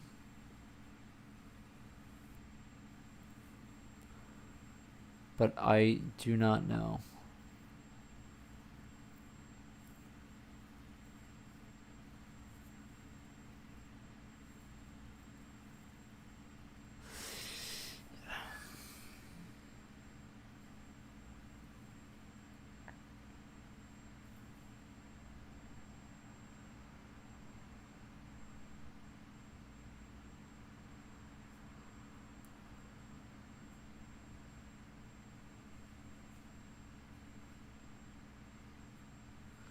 Yeah, I'm not sure.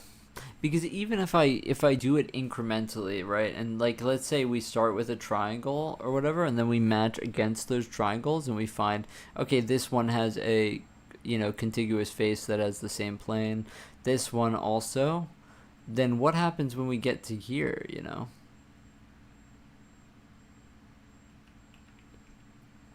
It's also interesting that it displays kind of weirdly. Like I'm not sure why it goes like this. But yeah.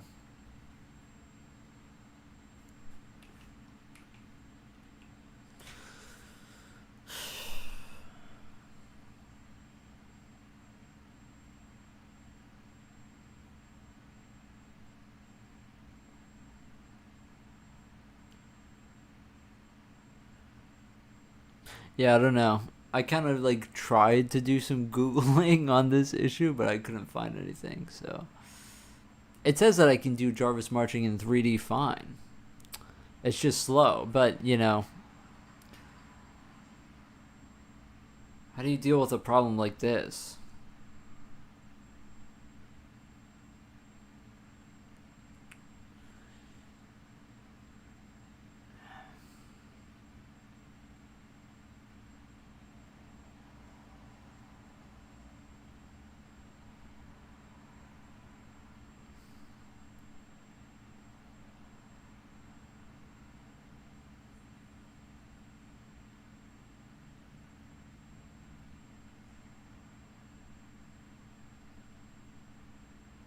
Actually, you know what? Jarvis marching should figure this out. It should. It should. It should. It should definitely figure that out. It should absolutely be able to figure that out. So I think the problem that we're looking at is that we have a bug here. We just have a bug that's creating this like rhombus looking polygon here with this. I think that that's what we're looking at. It's hard to tell, and I can't really just isolate this specific hole. I wish I could. But I think that that's what we're looking at because we see this line here. So I think that it's simply a bug because otherwise this line wouldn't be here, and it would just be the full thing.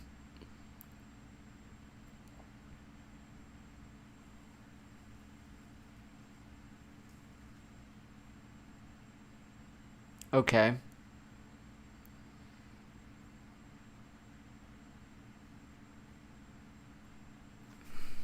Okay.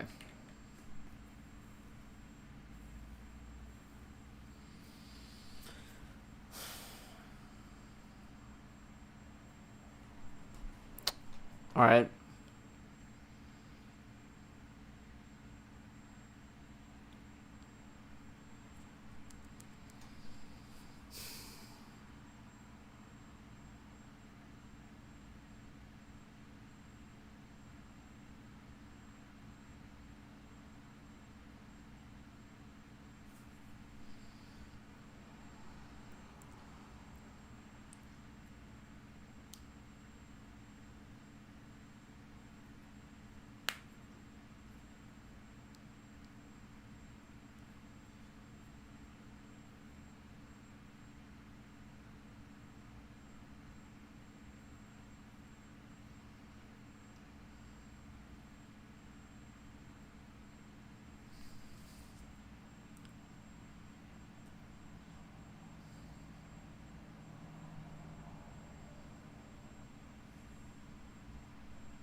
What does my contiguous check look like here? So I check if equals is greater than or equal to 2.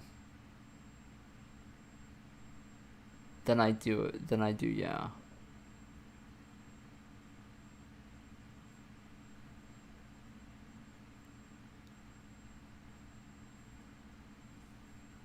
And I check all the possible combinations.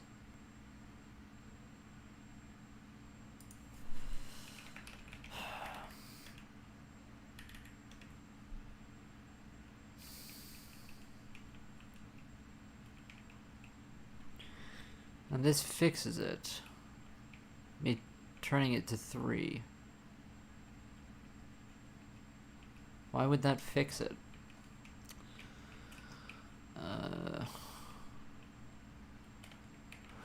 Why would me putting it to 3 fix it? It should be 2. It should be 2 technically, not 3.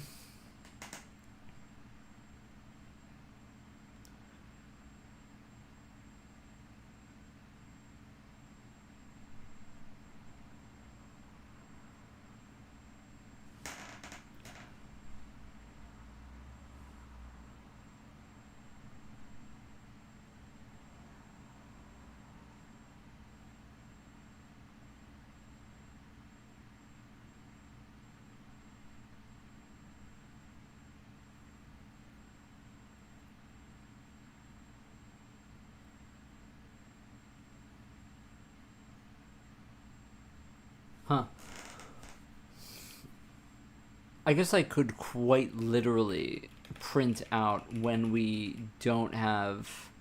There would be a lot, though. There would be a lot of printouts. For, there would be an insane amount. It's strange, though, that this fixes it. I'm not stupid, and I didn't,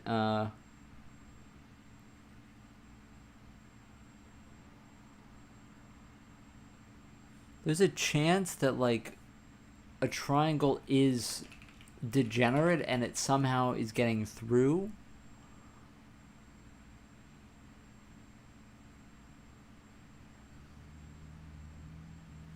Or there are two triangles that are the same.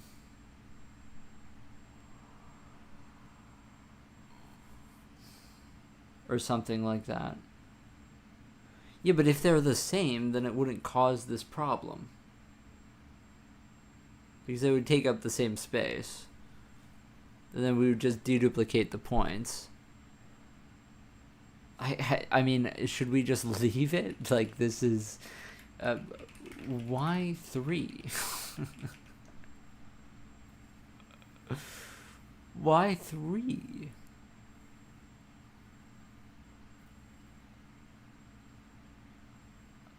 Unless I'm very stupid here.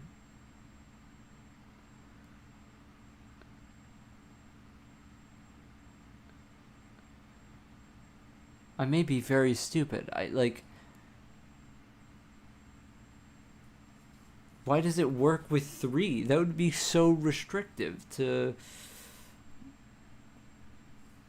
what is contiguous.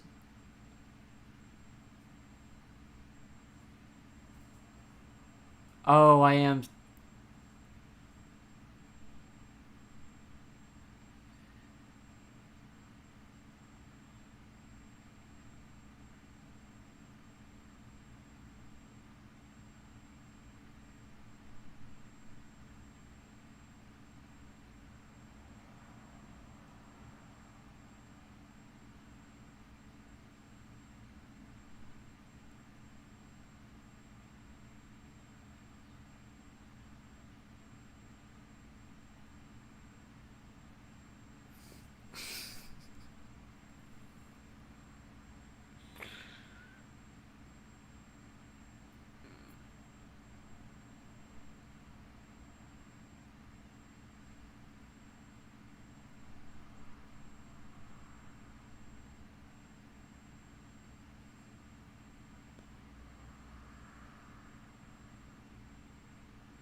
I don't understand. I'm just gonna leave it because I'm just at that point with it, but it it doesn't really make sense to me why that would be 3 and not 2. But you gotta pick your battles, you know? You gotta pick your battles with this. Sometimes it's just... Sometimes you just gotta pick your battles, you know? You can't win them all. Okay. Alright, let me go and get rid of these debug printouts so that we can move on with our lives. Okay. So we do have our convex algorithm for our meshes. Is it gonna work with every edge case? I'm not sure yet. But we did it.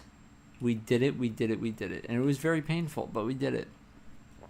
It's about as painful as I remember it being when I did it the first time. So that is what it is. Now,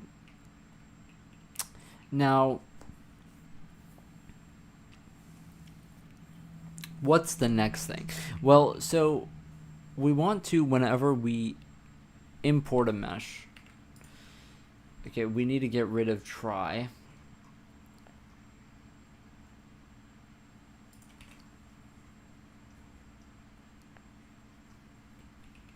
Somewhere I have a printout that's going to bother me.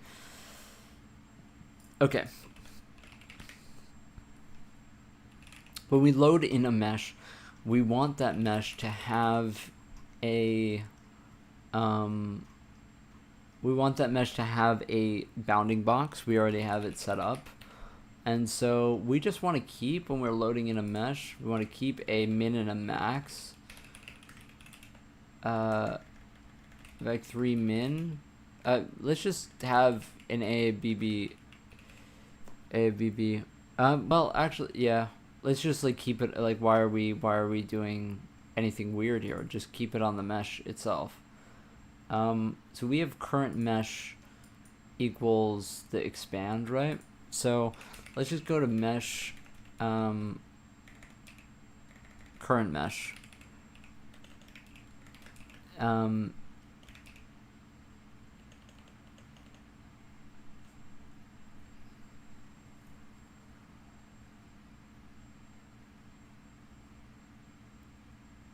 We have extents and a center, but unfortunately we aren't going to know that until we do this. So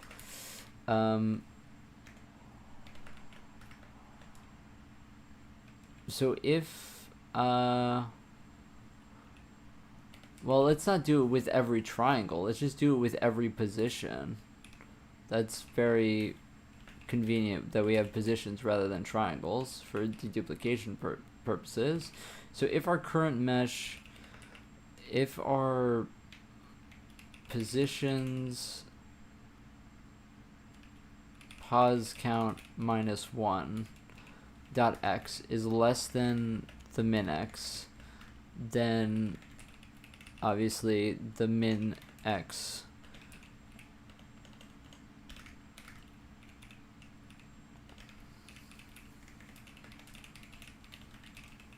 equals that. Yes. Okay. And we want to do that for everything. Man, maybe I should make like a macro or function that takes into values, and then that just sounds useless. Actually, when I thought about how to implement it, I was just like, oh wait, so that's just gonna be the same amount of lines of code?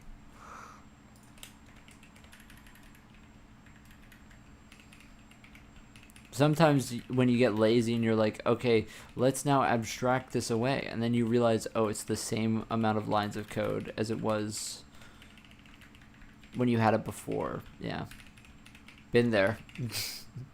Okay, so this is fine. So now we have this, and then at the end of a mesh,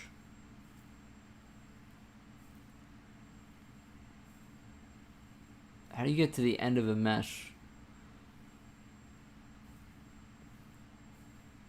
That's kind of tricky.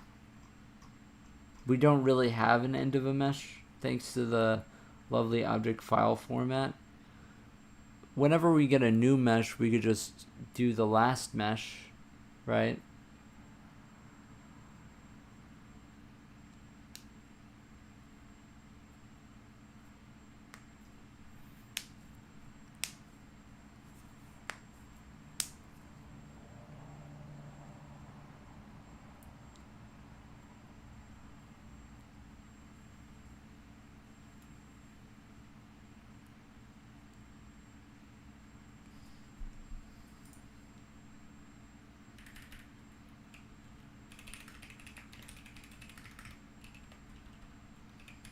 If mesh count is greater than 0 and globals.meshes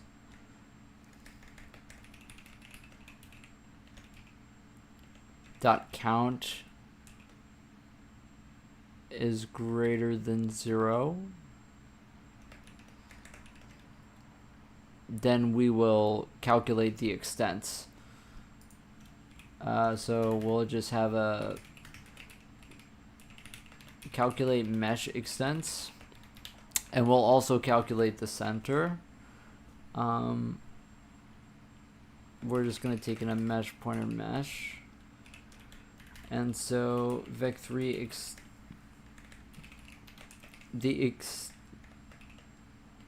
abb.extents will be the mesh abb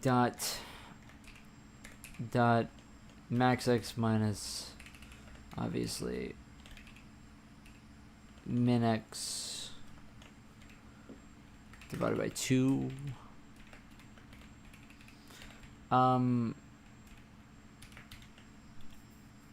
you want to take the absolute value of this? Is that correct? Yeah. Maybe? Bro, I don't know how math works.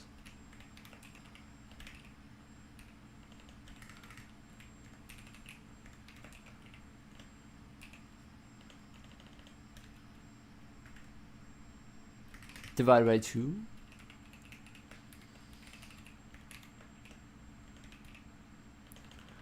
Man, I gotta figure out how to stop this computer fan from ruining my whole day. Like, why is it so loud?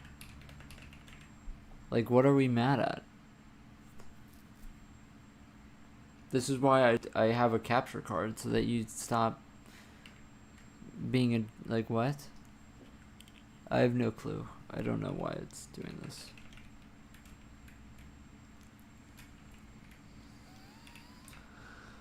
It is pretty hot in here, though.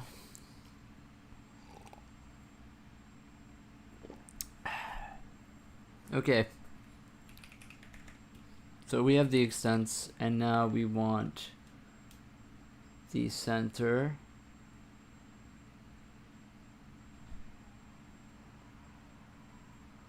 Which will be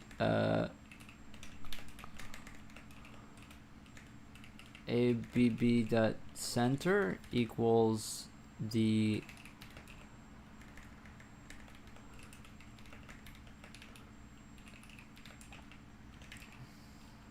min x plus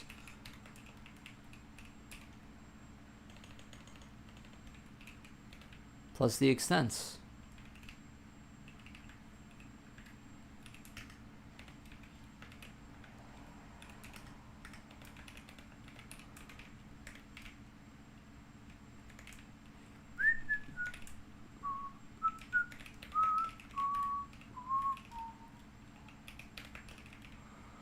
Okay, and when we get done with a mesh, we will calculate mesh extents for the current mesh.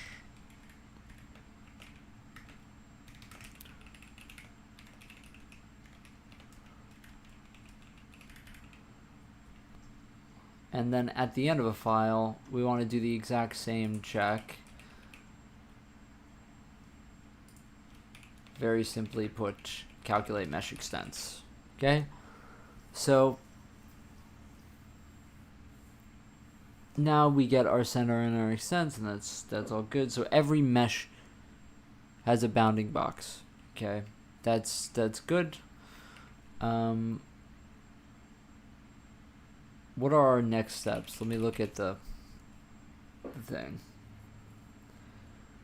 So we have our bounding box now, and we have, right, the nodes. The nodes, oh nodes.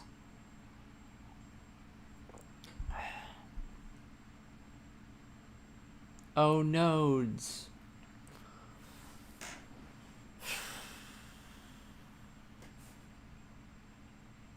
So I'm not sure I'm gonna do a BVH right away. I mean,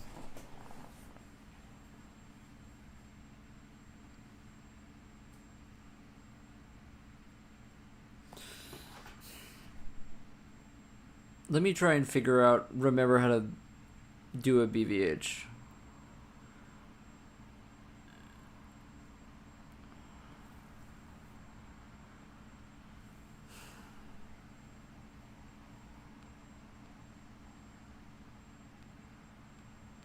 I was gonna do either BVH or an octree for this.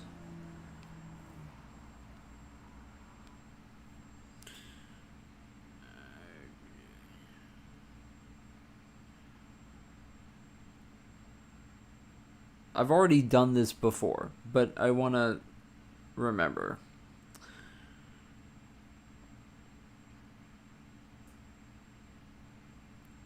Create it, which we will recursively subdivide. Reclaim one node, the root node, determine the axis and position of the split. Split the group of primitives using the split pane. For now, we'll split along its longest axis. Yeah, but that's just an octree.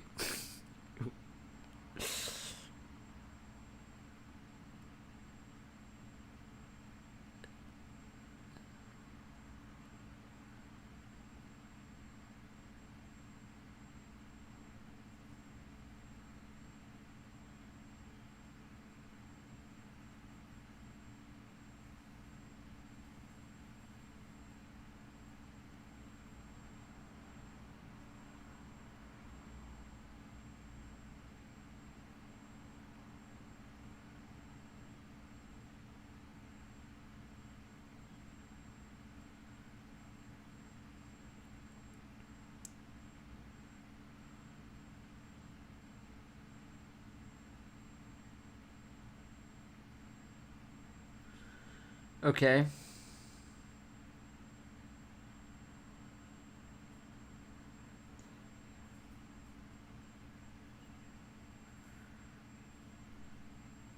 Okay, so it's doing some swapping of pointers. While I is less than j.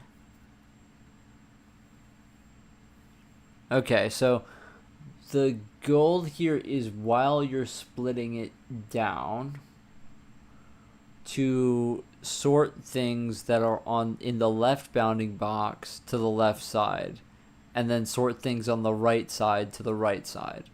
And then when you go down into the left leaf, then you sort it again, right? So each node has to have the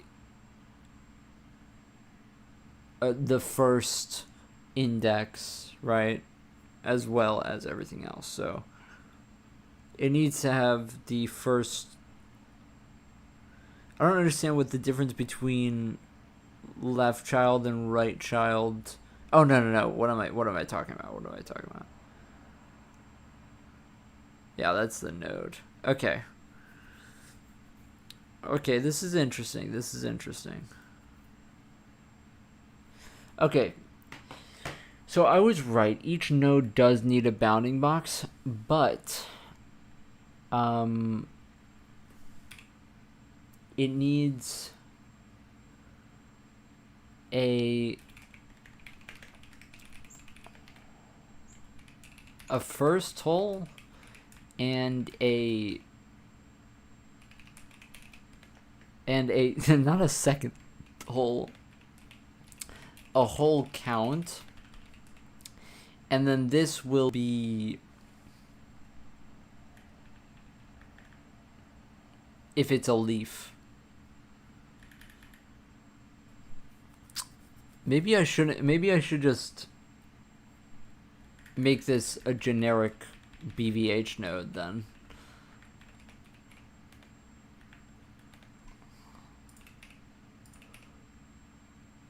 And then instead of first hole, this will be first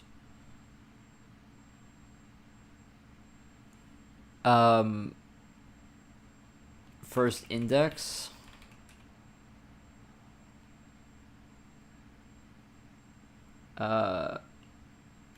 Count.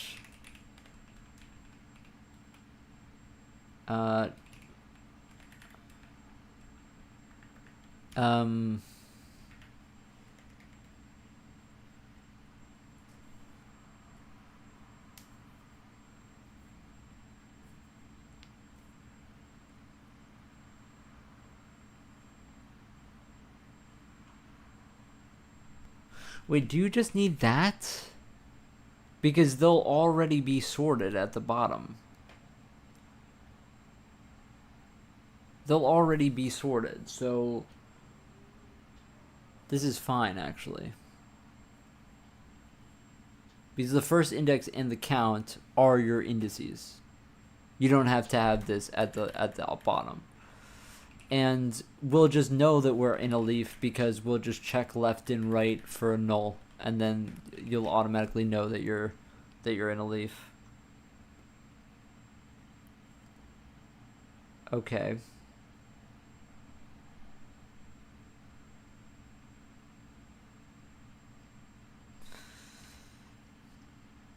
I have a feeling that why this might be lagging so much is just quite literally because Windows Terminal is so dog shit. That's what I think is happening. So that's why the computer fan is crazy. That's really unfortunate. Okay. That being said, we do now have the ability to subdivide our mesh into a BVH.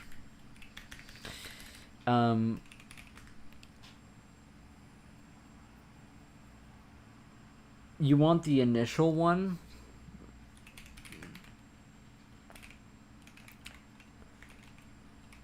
Init mesh BVH, and then this one we'll call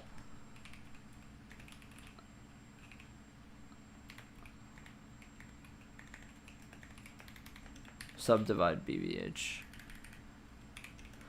Okay.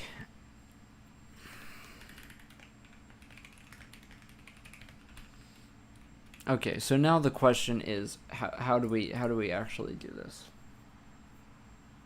So the first subdivision is simple, right? But more importantly, we need to initialize the vector.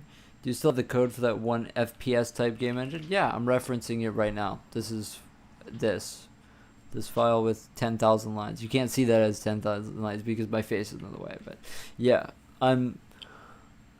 this engine is going to be better than that in some regards, but the idea for this engine is that I'm just going to hard code a lot of things to make things exactly like the project that I'm working on.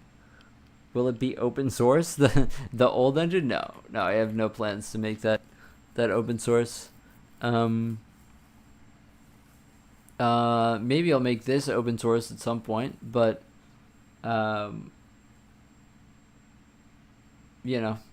it's not code that I'm like entirely proud of, and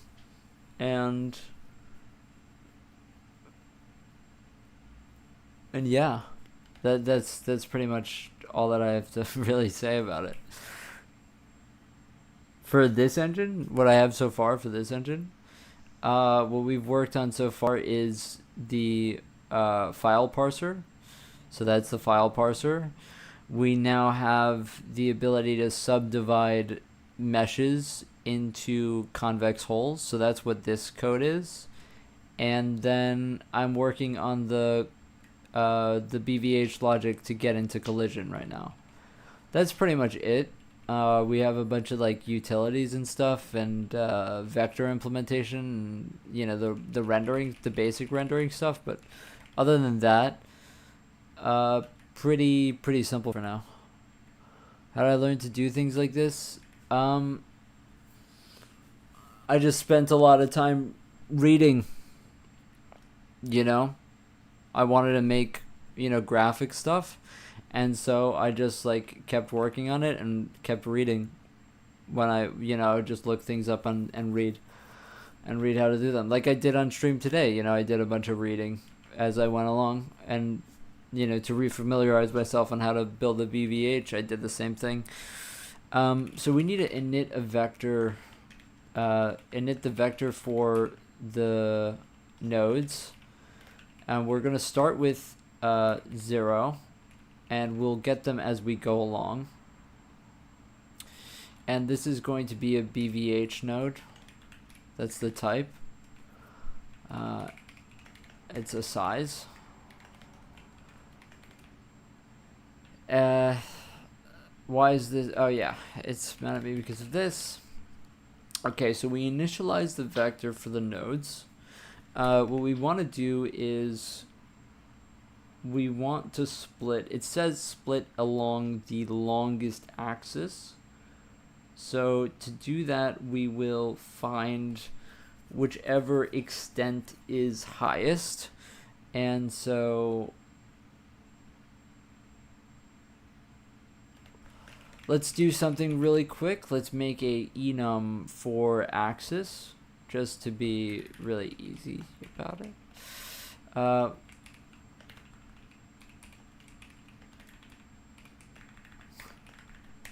That we're gonna use a lot, right? And so we'll just switch on axis here.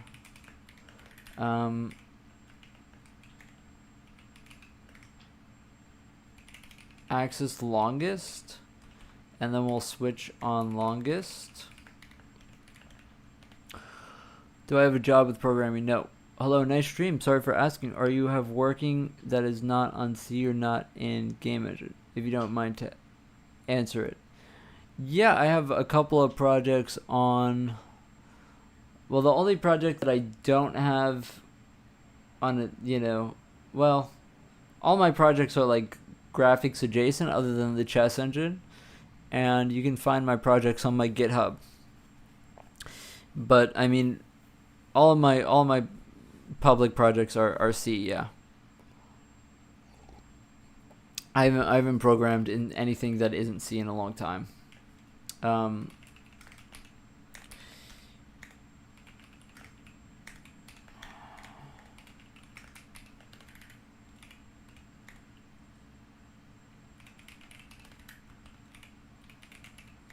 Okay, so we need to figure out how we're going to split it, but okay, so we need to figure out what the longest axis is. X longest.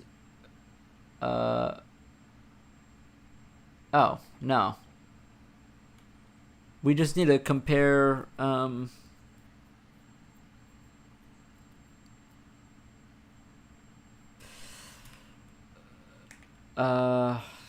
do I put this into?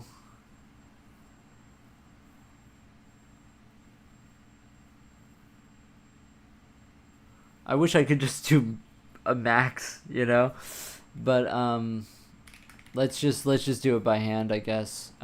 It sucks, but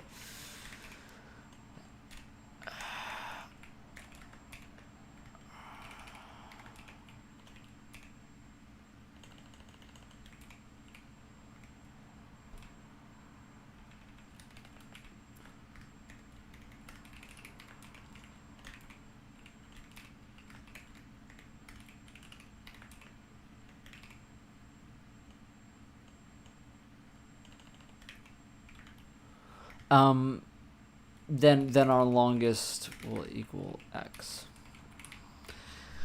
Okay, this is kind of this is kind of annoying, but that is what it is.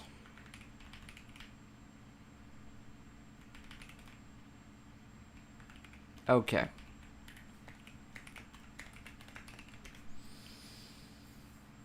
Okay, so now we're going to switch on the longest, and that's how we will split the bounding boxes for the children.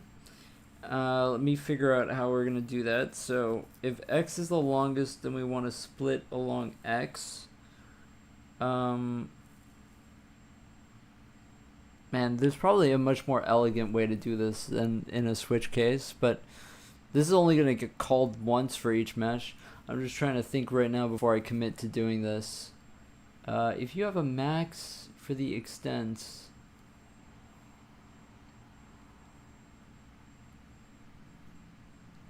yeah,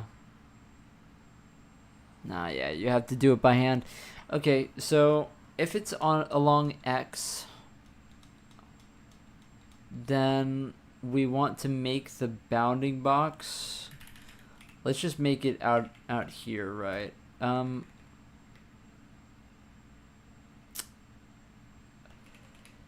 We want a BVH node pointer left child.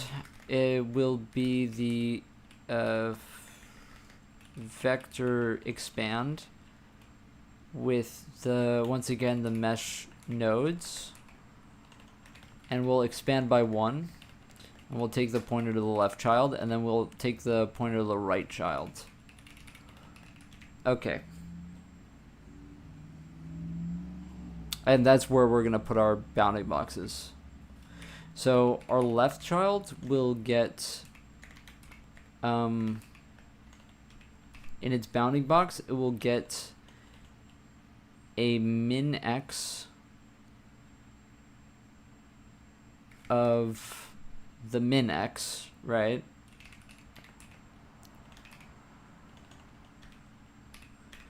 And then the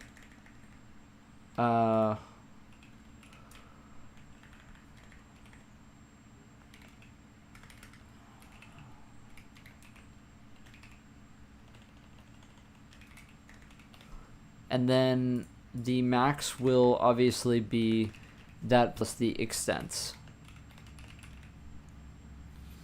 We don't need extents for the nodes, I believe. It's not necessary. So we'll just not worry about that for now. We can make a different struct later. But what we're going to do is just move this like this. Except obviously we are only splitting along x. So that means that the y and the z are going to stay the same. And so in that case, I just want to do left child AIBB equals the mesh AIBB right out, and then all we need to do is change the max x, right? So that's the only thing we need to do. Because the min x is obviously going to be all the way on the left, and then we're just splitting it in half. So the same thing we need to do for the right child. And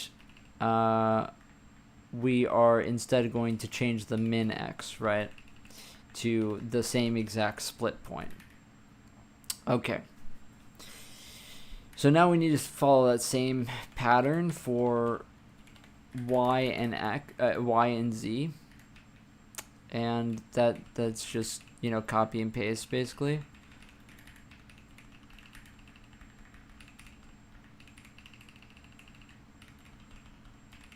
Not too fancy. Okay. So now we've split the extents of our children bounding box. And we have the nodes.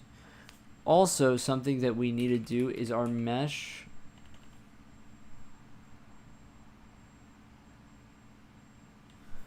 Oh, okay. So the first thing will be we need actually BVH node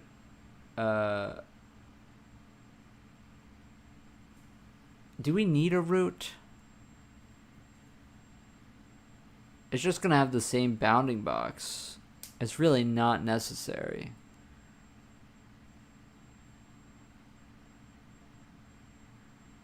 To be clean, we kind of do want a root, actually. But technically, we could just put on the mesh a left and a right child, just straight up. It's kind of whatever, either way. I'm thinking, like, is there any, like, reason we would want a root? Yeah, let's do a root because that just makes things very clean later if we need to recur straight from the root. So that's what I'm going to do. So we're just going to get the root first out of this vector. And the root will take in these left and right children, right? That's the point, is that the root left will equal left child, and the root right will equal right child. Now the tricky thing about subdividing the first one is that we still need to sort the sort the things. So the whole idea behind the BVH is that our left and right child are going to have uh, a start index and a count. Um, and everything inside of that is going to be sorted basically, into the left or the right side of the BVH. So that's what we have to write now. We are going to write a function that just swaps the pointers based on their if they exist within a certain on a certain side of the line. But for now, I want to put the AABB will equal the mesh AABB, which is, absolutely fine. The first index will just be 0 for the root, and the count will equal the mesh holes dot count. Okay? Just so that we get this out of the way. And everything else is figured out. Okay, so now the root has all the data. Okay, so we split our left and our right child, and now we need to figure out how to make a generic function that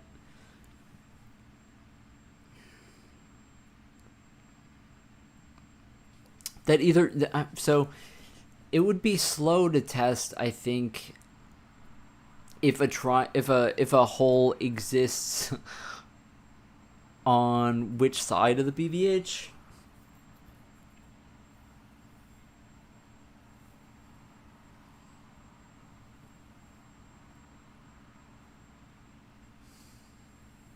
Also, the strange thing is that some things might exist in both sides, which makes this much more complicated.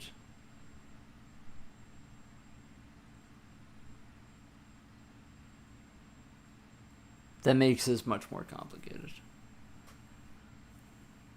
Okay, I did not consider that. That's actually an important thing.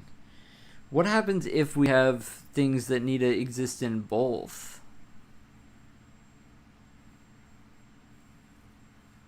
I don't know if this implementation that I'm looking at actually deals with that.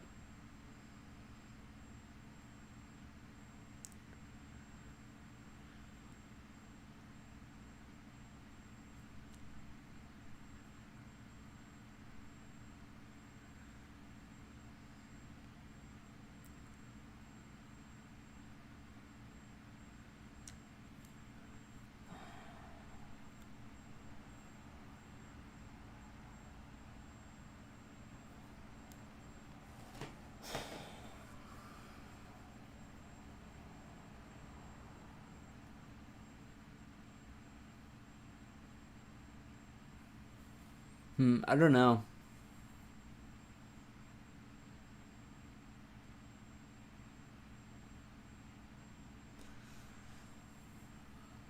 It sucks because, if I would have to actually like queue sort them to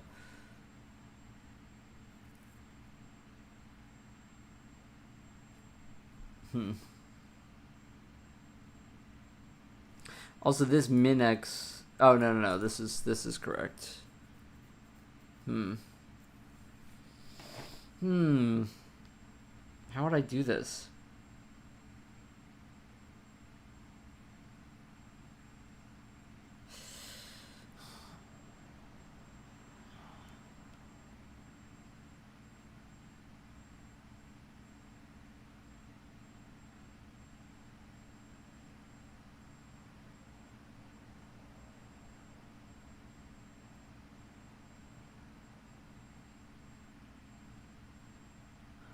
I don't want to have per node a array of indices. Like, that sounds like a lot of memory. That sounds like a fucking stupid amount of memory.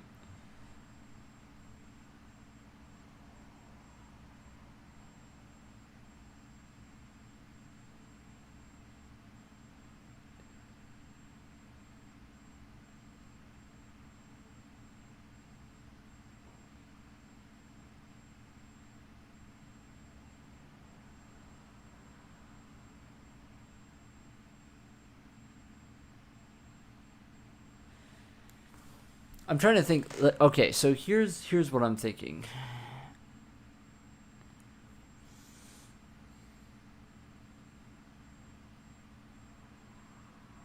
I'm thinking that I can make something that forces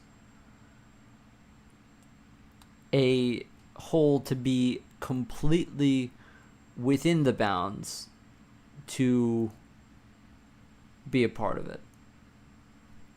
Um,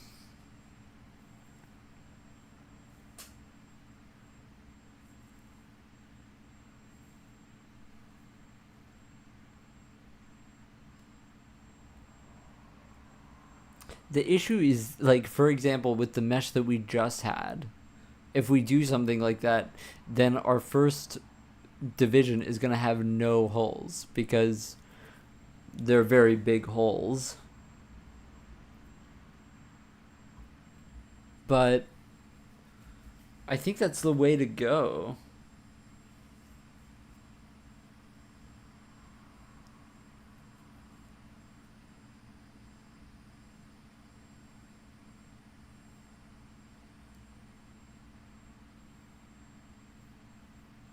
No, because then you might.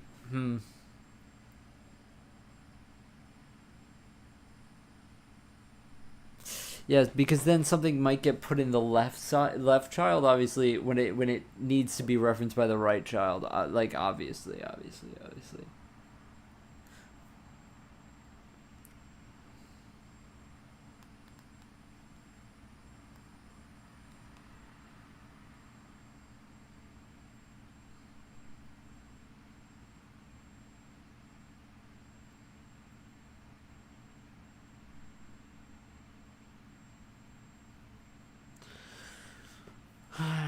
I know how to do it in theory. I need to know how to get the indices.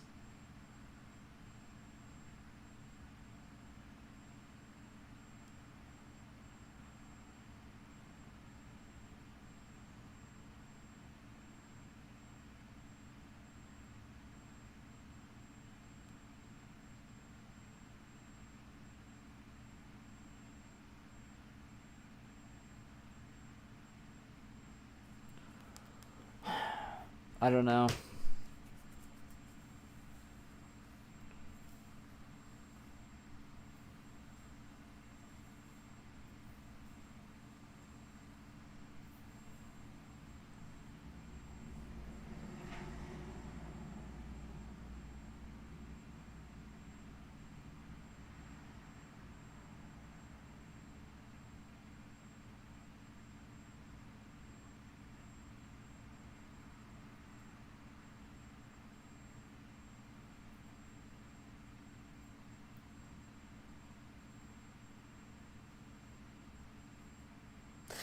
Here's an idea. If I have a separate array of indices that I then sort, then I can simply duplicate indices instead of duplicating triangles. That's the solution. Now, how do I write the code that does that? That's the hard part. Because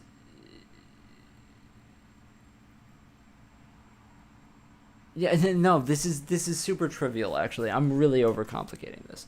Okay. So okay. Let's figure it out.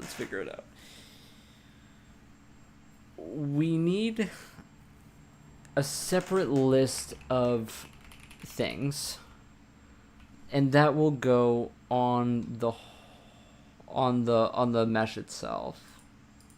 Right next to the nodes, we'll have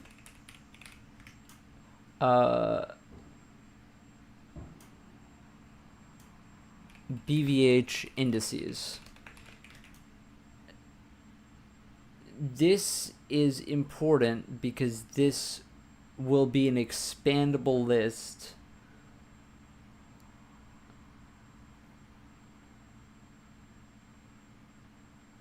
that we will duplicate things into. The tricky part is that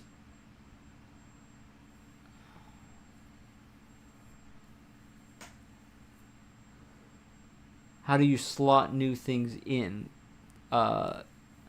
order?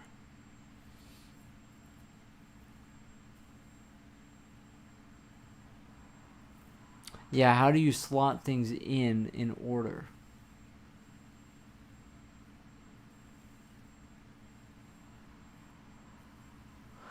Well, technically, if you go from left, just stay with left children all the way, then you always will be on the left side of the array. So you'll never be fucking over your own indices, right? So let's say we get to the bottom of the tree on the left side, and we find whatever's there. We put it on the left side of the array, and then we go up a level, and then we go to the right child, and then we put that on the left side of that array, right? And now that's the left and the right there. And then we go up a level to, and then go into that right child, and then split, and then the left. Yeah, as long as you completely, for each node at the bottom, each has its own section of indices, you never overlap. So yeah, we should never overlap once we hit the bottom. Okay, so this is fine. This is perfect because we don't even have to necessarily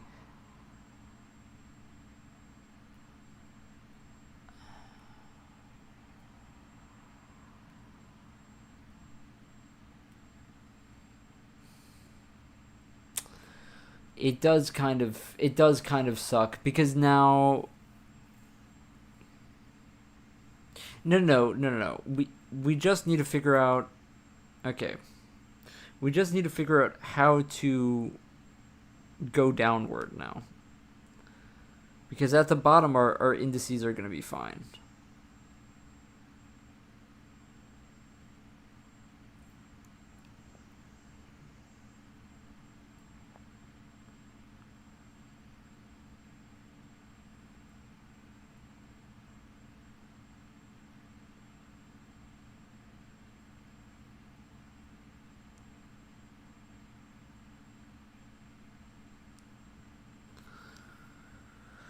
So it just says to split in the middle. But am I not supposed to be going on the centroids of the things? Or is that not what I'm supposed to be doing?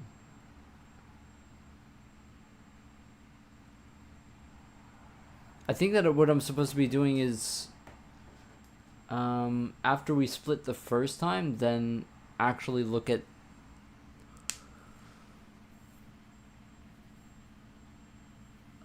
the distribution of the holes. No, like I have to.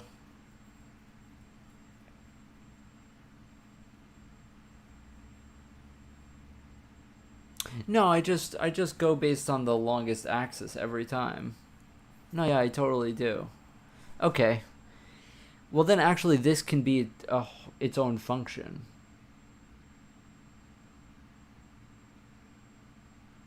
Yeah, so subdivide BVH, we'll take in a BVH node parent, and then we'll just move all of this into there. Obviously, well, actually, no, yeah, we'll just start. We don't even need the mesh. No, yeah, we're just going to. The root will have the mesh ABB, and therefore, when we push it down, it's always going to be fine. So we'll just call this function with root, and this will be the recursive function that does it. So instead of mesh, we'll just use parent and just replace everything with parent.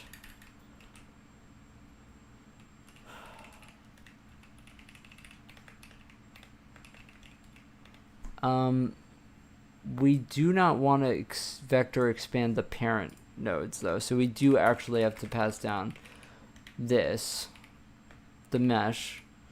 Reason being, we need this to do this. And so obviously this is going to be the parent.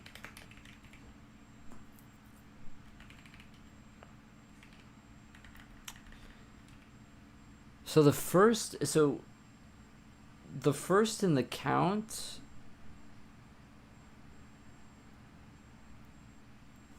is really only going to be at the bottom, actually,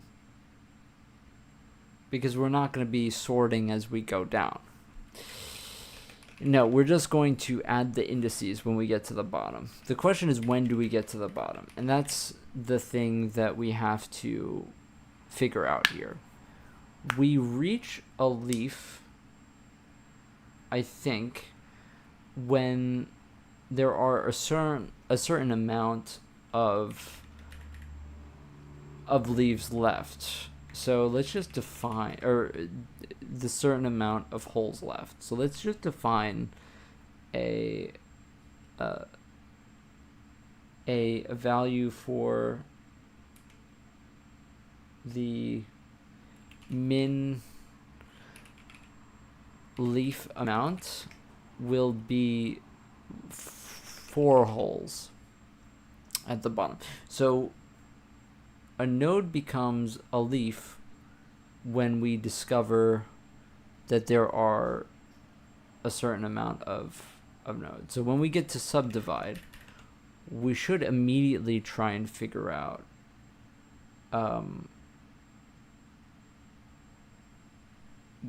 how many are within our bounds. And if we go over min leaf amount, then we subdivide. But otherwise, we should check.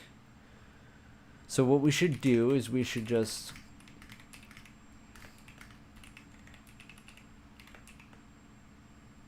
now this is going to be slow because we aren't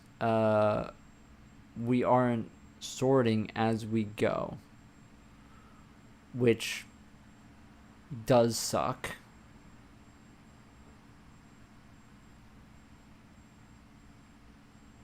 One would describe it as sucking, but is this going to be too slow?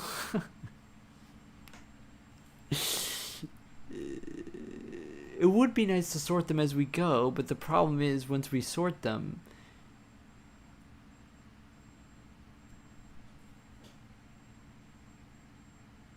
we could have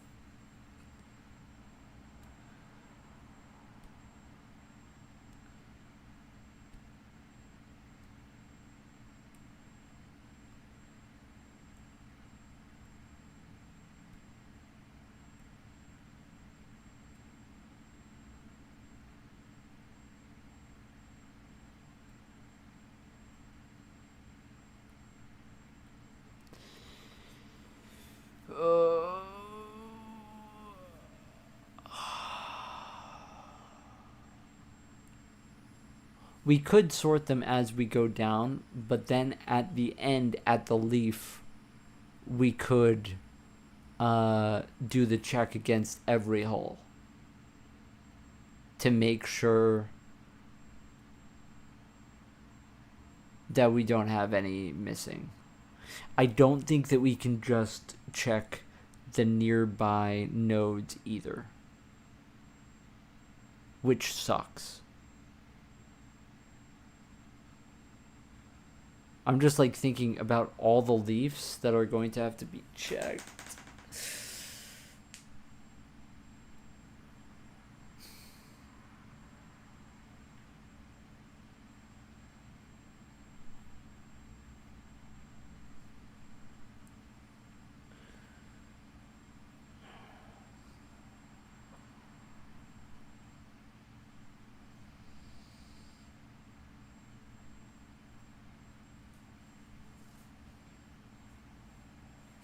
trying to think of it. So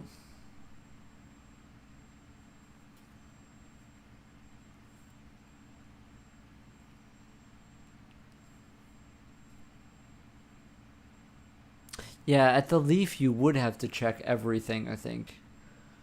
I think you would have to check everything to be sure, because technically if you split along the longest axis, like I mean maybe not. I don't really know how it works. We might just have to go for it and then see. It's just going to be a lot of code to write if I want to do it. But yeah, technically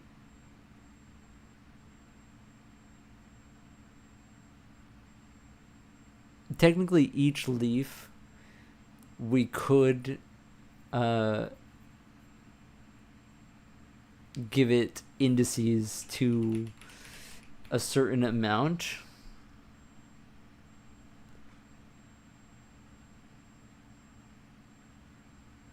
Like we could have a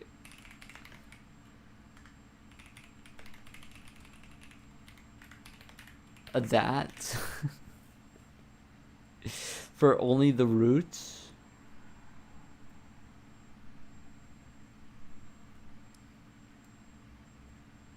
Or we could just have a pointer and then allocate it and then free it later.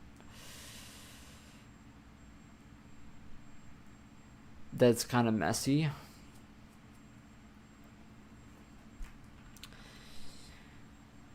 And then you still have the first index and the count because you're sorting them as you go down.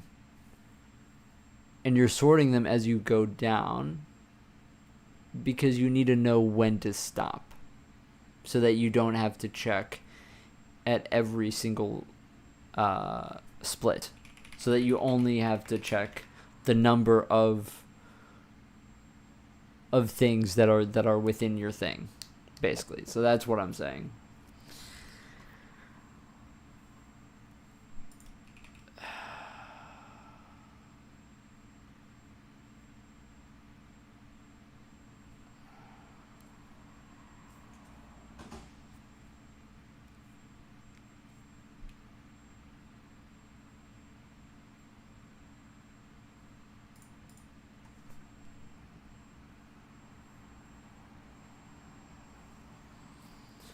Okay, so the parent count.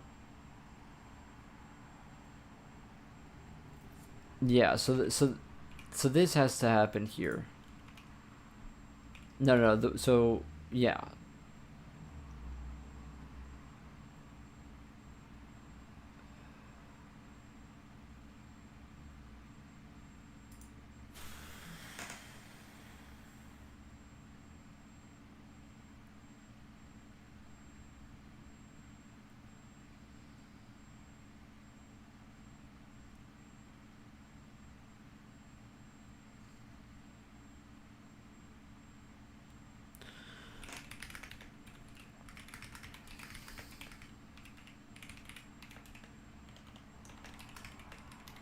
Okay.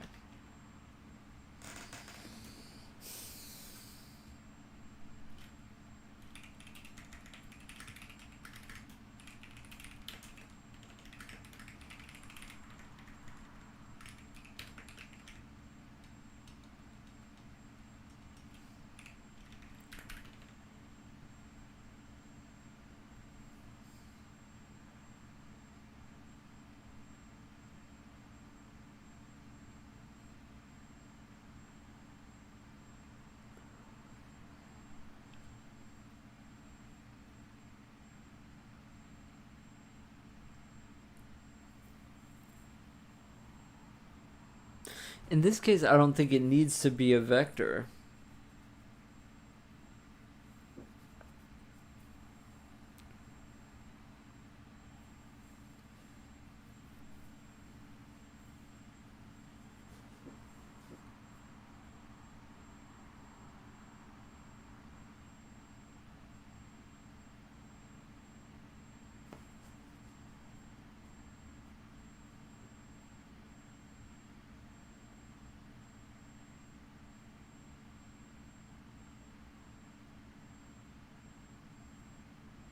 Yeah, okay. So we're just going to check inside of the mesh. Yeah, this doesn't need to be a vector. It's going to be a lot easier if we just make this a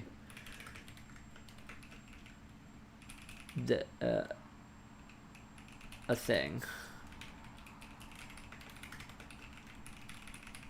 Oh my gosh, dude, the lag is insane. Like, bro.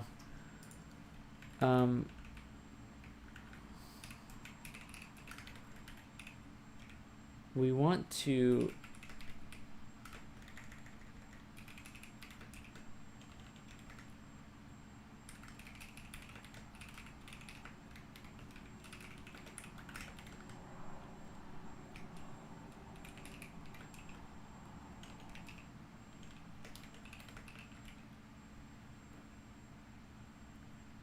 this array is only going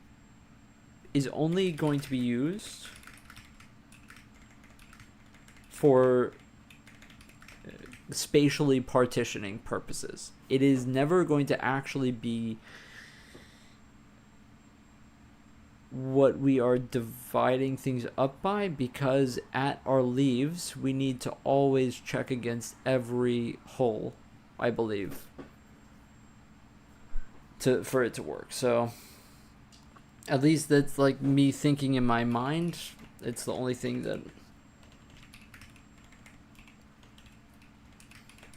that makes sense.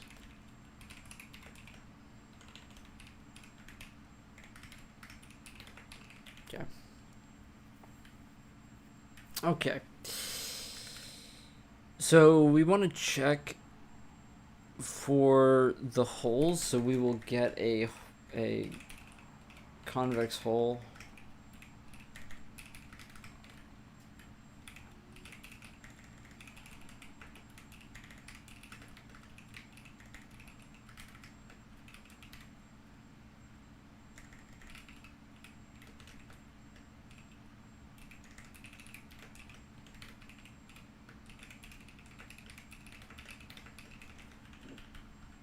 Okay, so we're gonna get our hole, which we will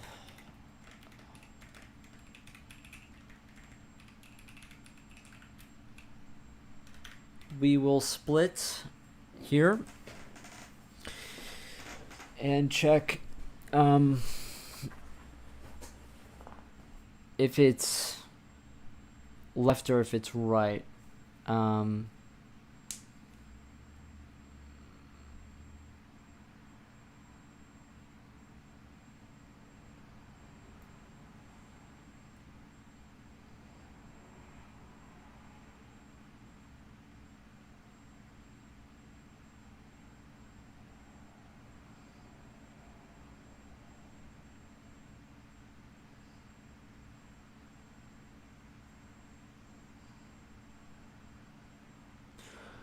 Trying to figure out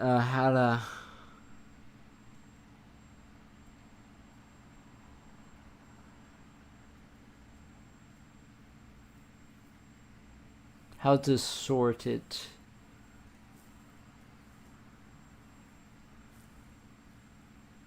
Properly into two halves and do it efficiently.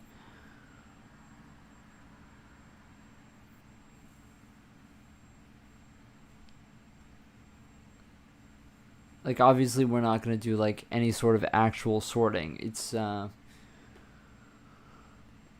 if it's the problem is that these holes can intersect both halves. That's the problem. So an intersection test is just gonna make us have an infinite loop.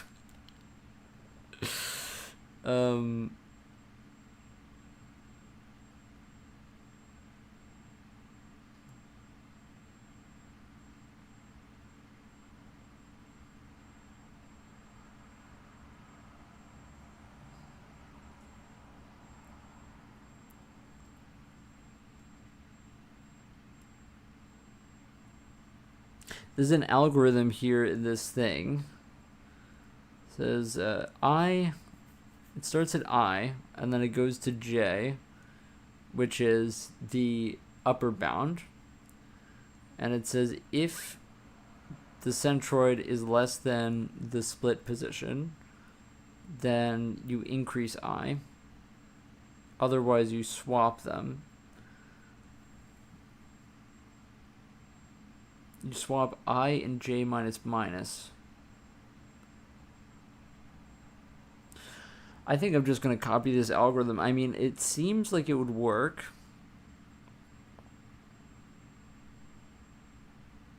It seems like this makes sense. Okay, let's do it.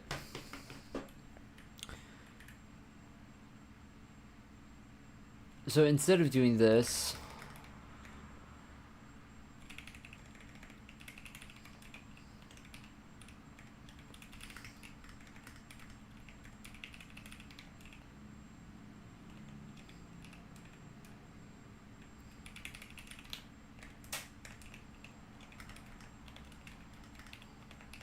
that's what the algorithm says. And it says while I is less than or equal to J. And then if, so within here, we get this, and it's going to be at I. So if the whole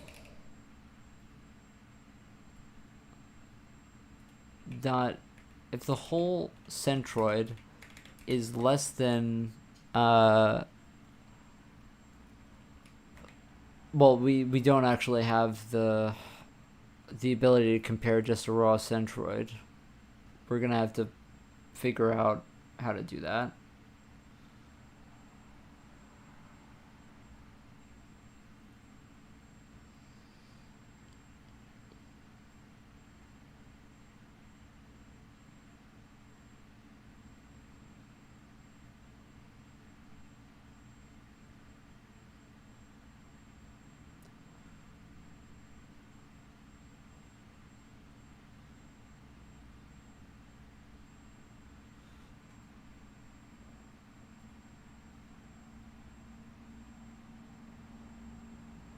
Do you just want to do it on the axis that you could just do this if it's on the z-axis, right?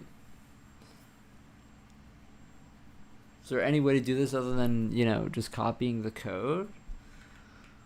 So if it's on the z-axis,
isn't the split pause just the center though?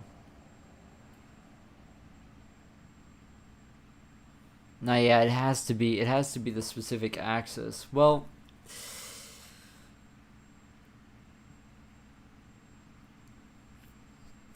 I hate to have to do this, but I think you do need to have, it on each axis.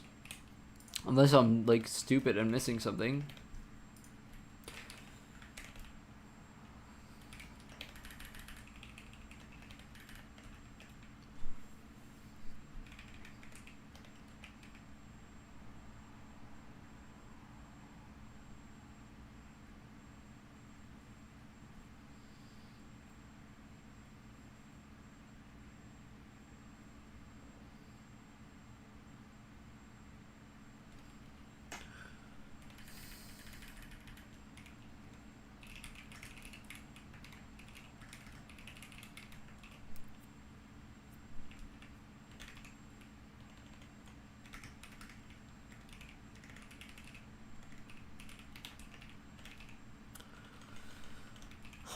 I hope that I'm not doing a bunch of redundant bullshit right now that I'm gonna come to regret later.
I have no clue what I'm doing.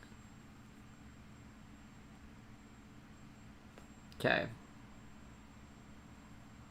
So it says to increase I if that's the case, to you know, avoid it, and then to swap and decrease J in the other case. So that makes sense to me. The tricky thing is, of course, writing the swap.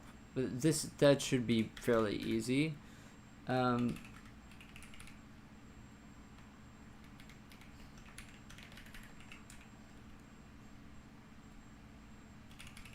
I do this? This is completely legal, right?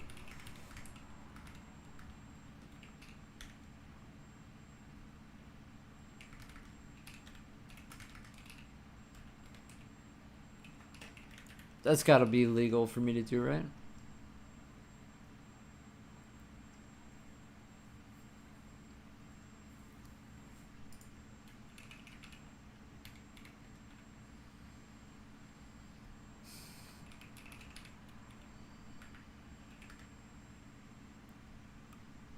You don't want to do holes I.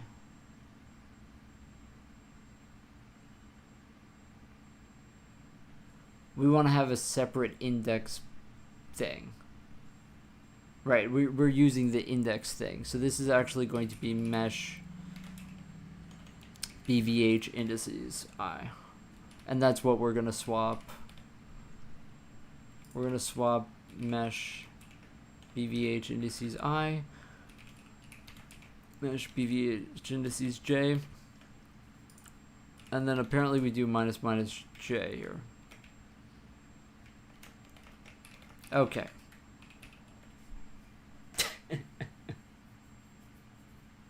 This is fucking ridiculous.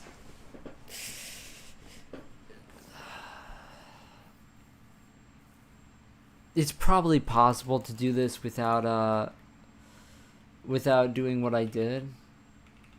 Probably. But yeah. I kind of just want to copy and paste it over here, right?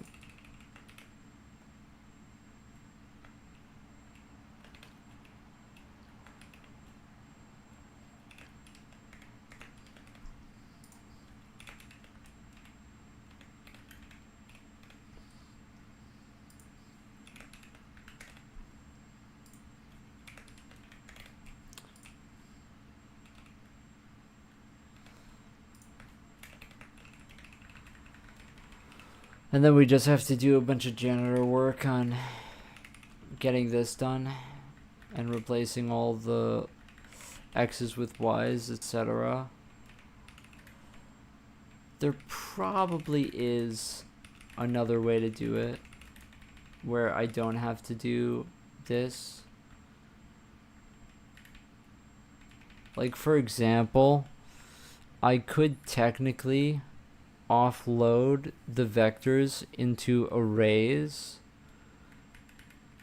and then do it based on array indices rather than struct members, right? Like, that would probably be a way to do it, and then just replace them at the end. But that would be slower. So I'm just going to do it this way. Code reuse be damned.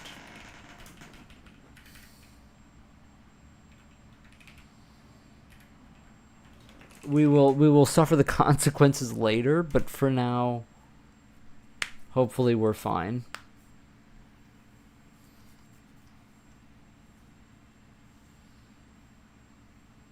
Okay, so theoretically right, we're always going to split down the middle, right?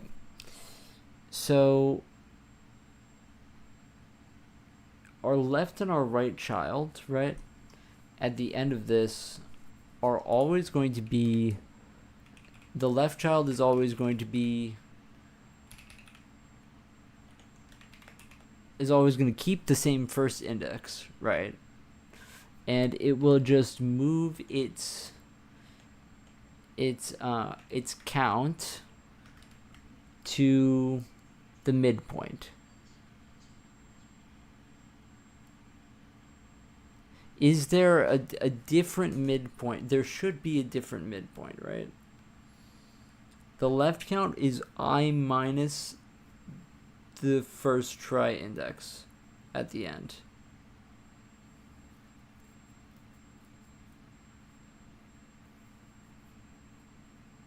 Okay.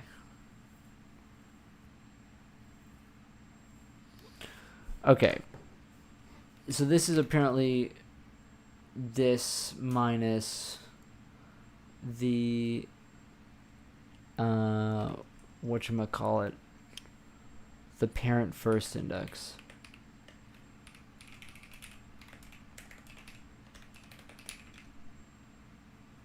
And then I'm guessing the right child always gets the first index equals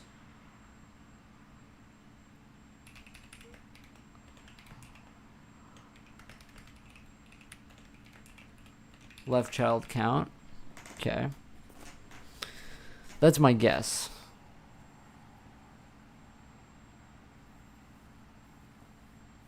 And then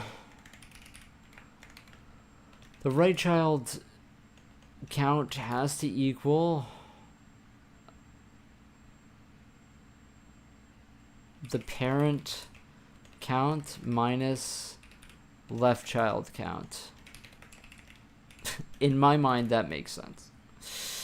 So the count of the right side has to equal whatever is remaining. Hopefully there's not like a -1 or +1 there or something. Okay.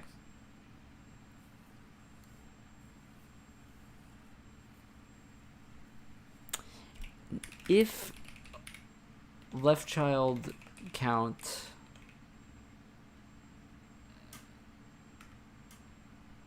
is, it says here,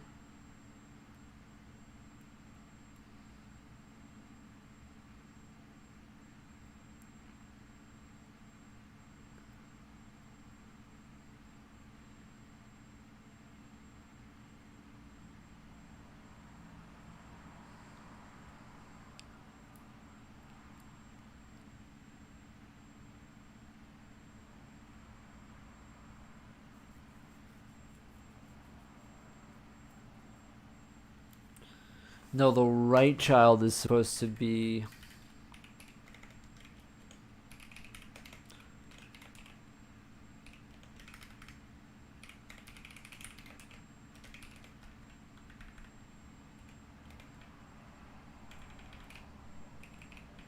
it's supposed to be I think, based on what I'm reading.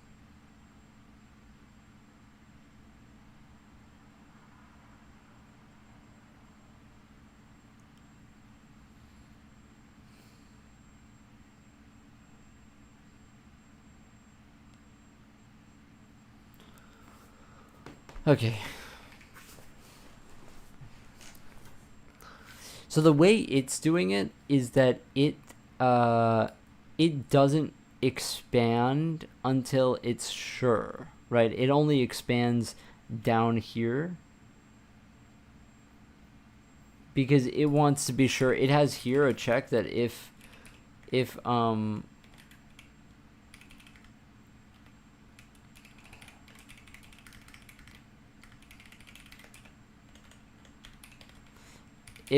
left count is 0, then it returns. And I think that that's probably important. So, or if left count equals the same count.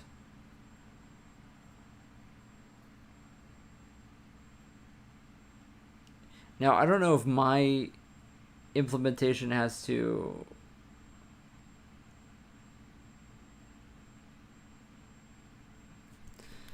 match what they have. I don't think so.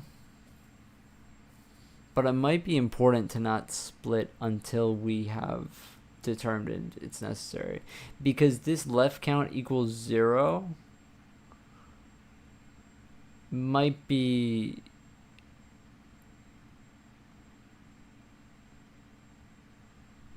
necessary.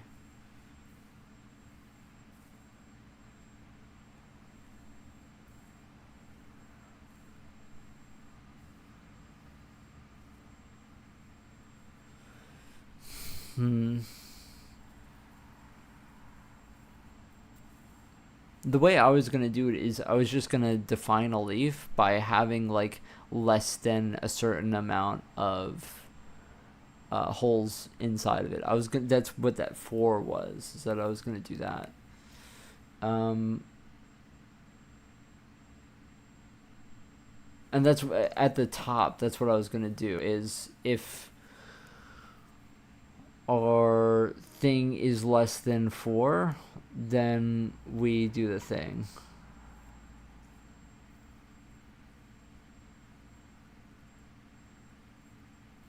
But I guess it is possible for after splitting to find that the right child has nothing in it. So, yeah. I guess that is possible.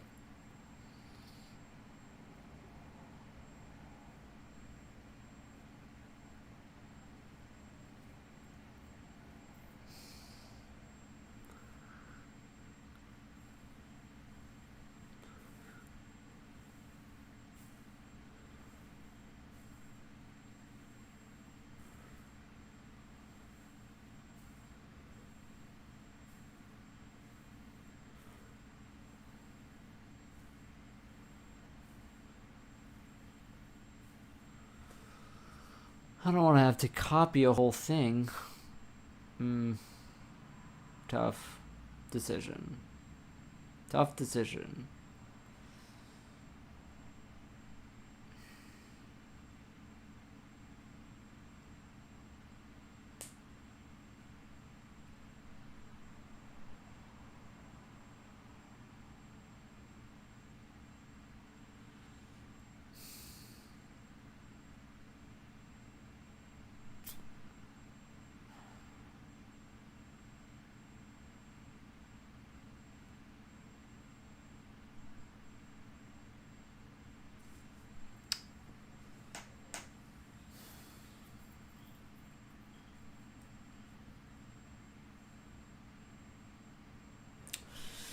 Can I just decide it at the bottom?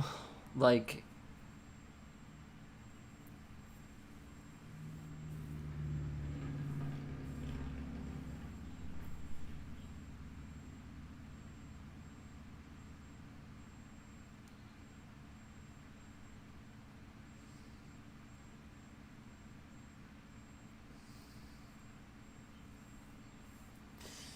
nah, yeah, I can't just decide it at the bottom.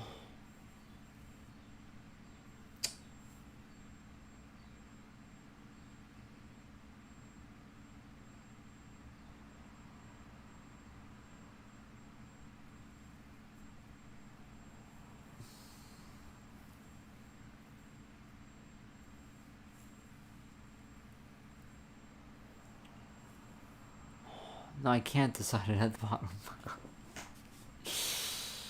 Oh, man.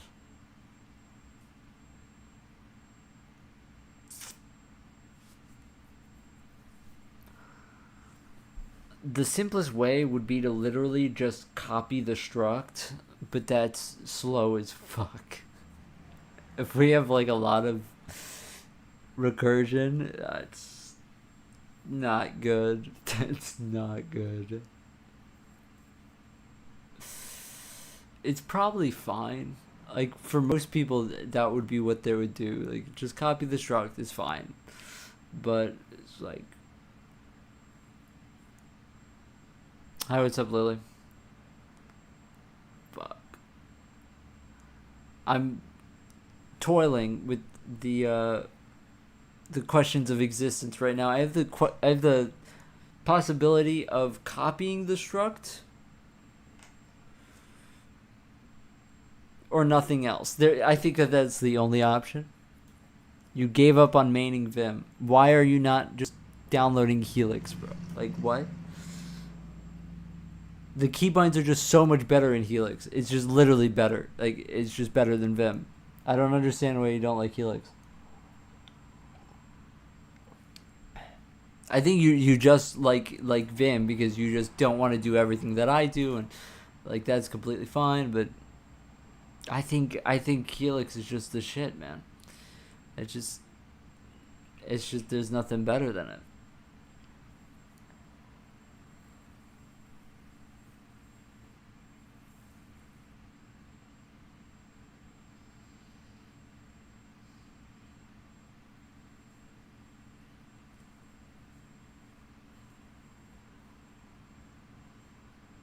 Yeah, you have to do it at the bottom. Okay, so we're gonna do a thing here, and it's not gonna be pretty.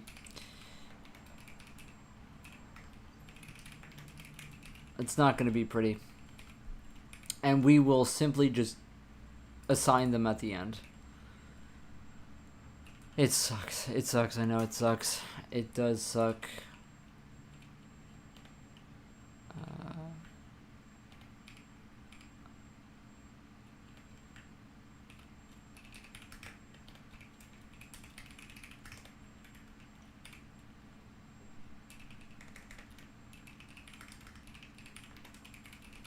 This is just the way it has to be, because we have to decide at the end of this if they are good or not. There's actually no other way of doing it. There might be another way of doing it, but that's just the way it's got to be, I think.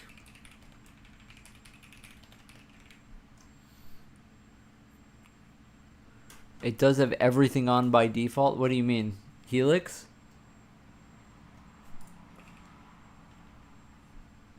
Okay. Okay, the annoying thing is that we have to do this all the way down. Also, this is bothering me. This is the same thing as this.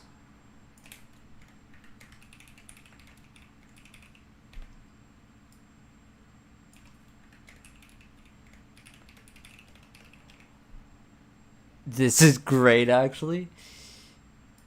Discovering helix. What did I say? So why did you not want to have it before? What was the gripe?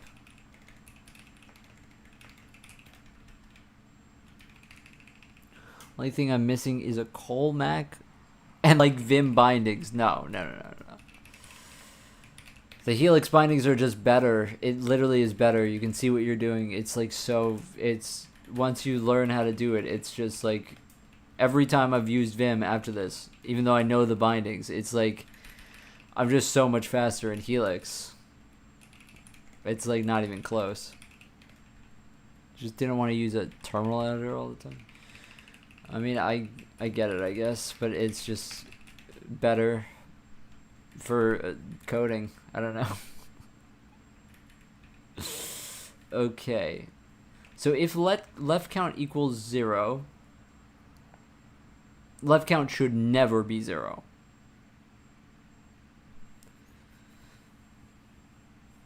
But if it is, then don't we still create the right child?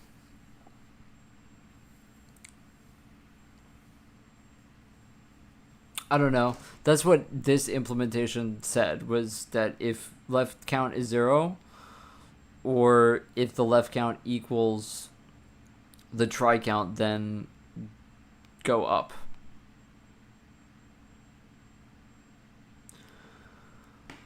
But I think for our implementation, that doesn't make sense. That doesn't make sense. I think what we would rather do is simply check at the bottom what the contents of the node are and then decide. HJKL on Colmac. I don't know what Colmac is. I do not know what Colmac is.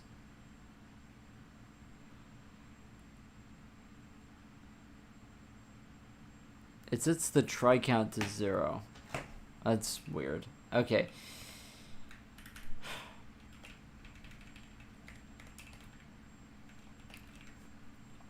Okay, so now we need to check. So if left child dot count is less than min leaf amount,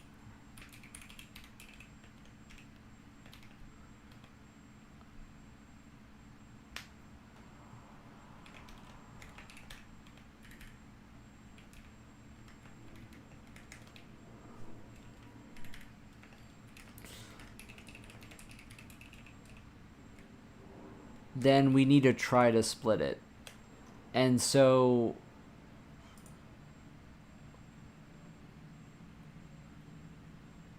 what we will do is we need to go through all of the mesh holes.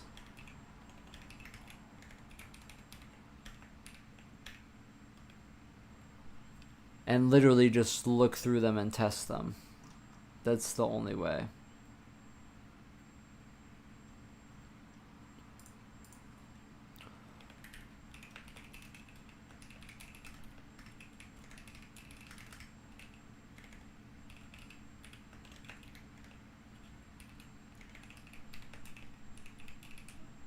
Man, keep going. You're supercalifragilisticexpialidocious. Thank you. I appreciate that.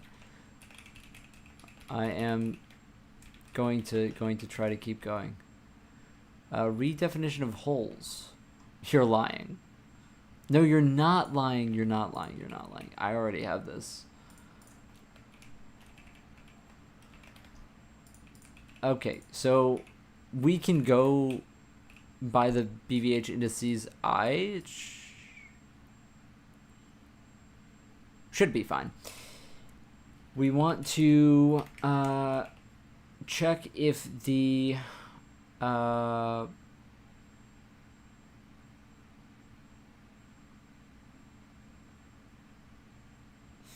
want to check if the points lie within the bounding box. So do I have a utility that checks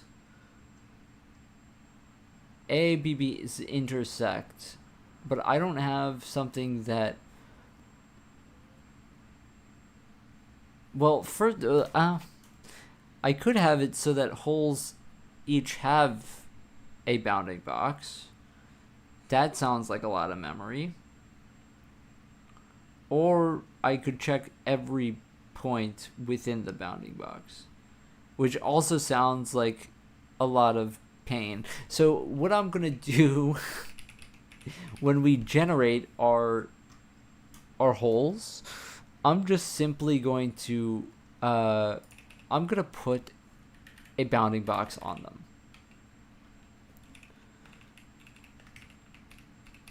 Is that expensive in terms of memory? Yeah, it is. Yeah, it is, because we have all of this.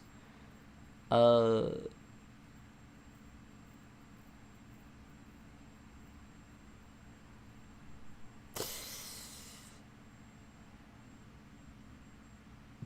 I gonna refactor this later?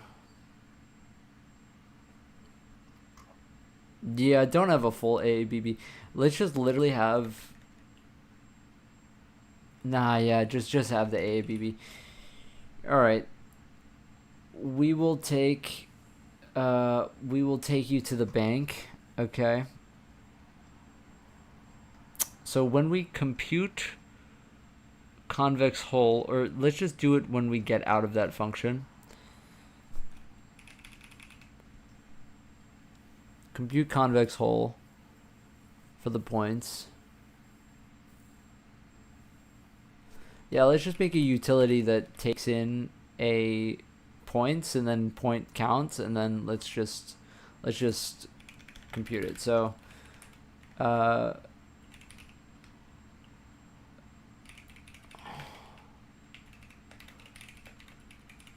points, we'll take a vec3 point points,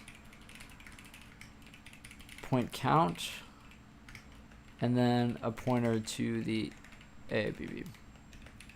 Okay.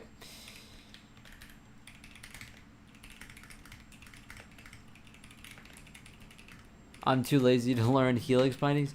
It takes like 20 minutes. Just go to the website and dude, like, it's gonna make you so fast, I promise.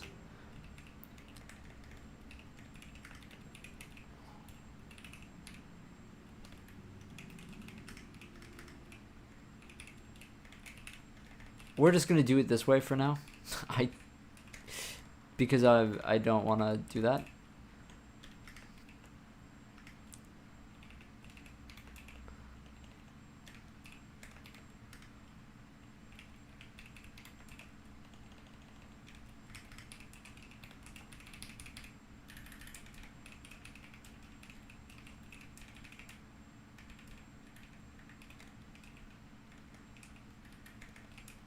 Don't you want to be this fast at coding?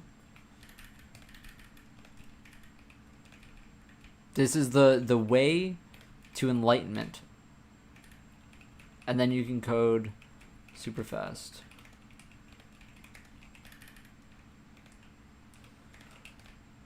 And that'll be it's just good fun, to be honest, you know?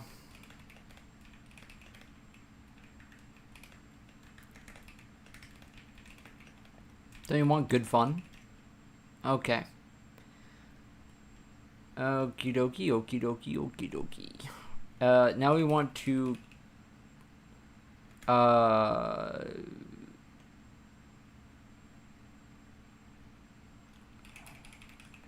maybe...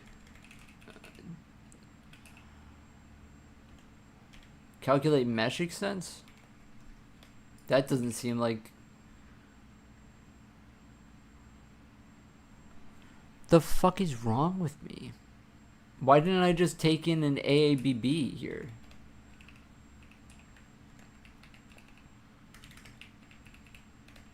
Am I stupid?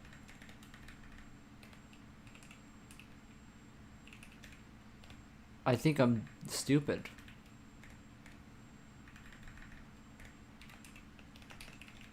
Excellent. See, don't you want to be able to do that? Like, what the fuck did I just do? Holy shit, that's crazy.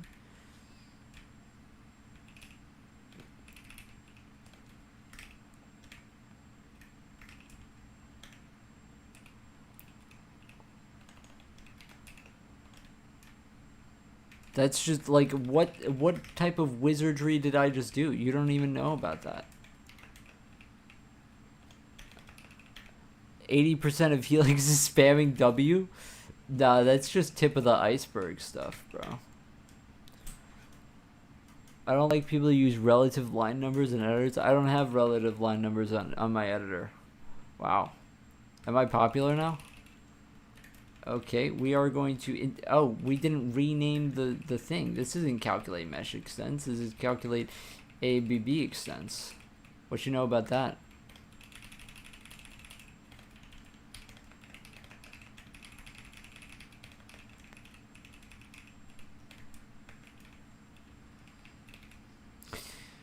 So how do I convince you to do something? Like, what convinced you to do Haskell? What was the... because we need the equivalent to get you to learn Helix. So just let me know, and then I'll make sure to do whatever that was. How do you move to end of line? GL.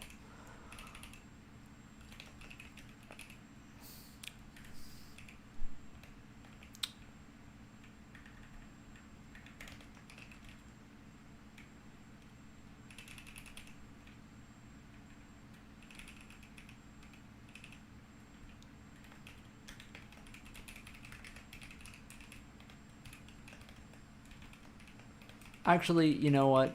Let's just be honest here. This file should be in utilities, not in that. So let's just make sure to do that.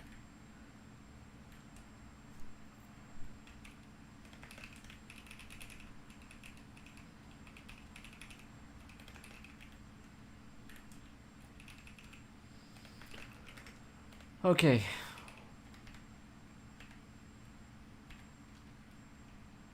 How to open file picker, space F.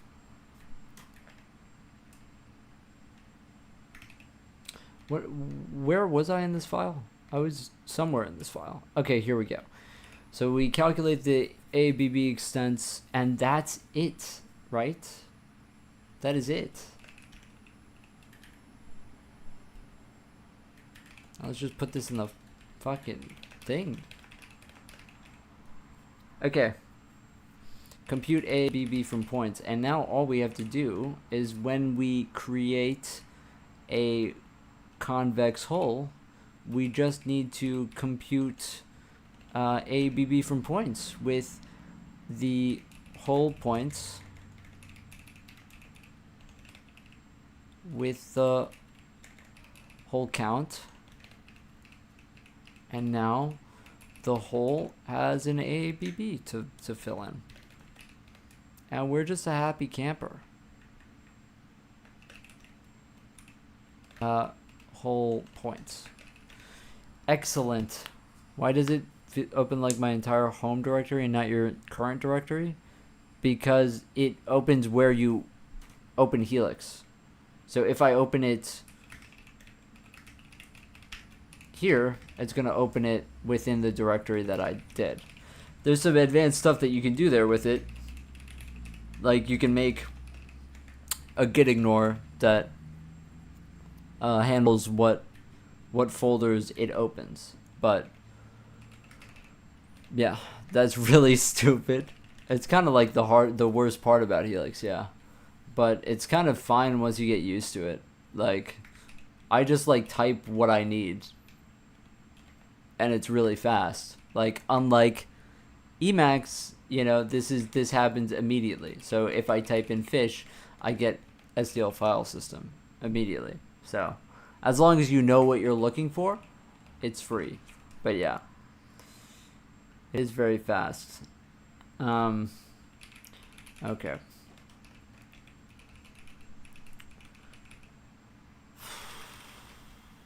Okay, so now all of our holes have bounding boxes. So this makes this super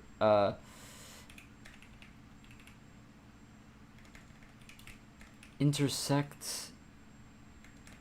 What's the name of this function called ABBs intersect? It's just not in the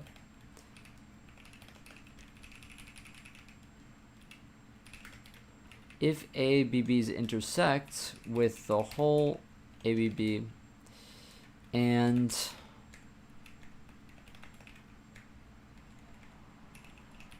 left child dot ABB,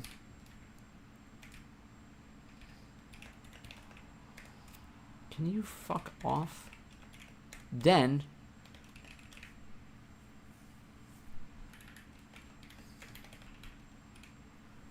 what the fuck was I doing? Right, we added onto the thing.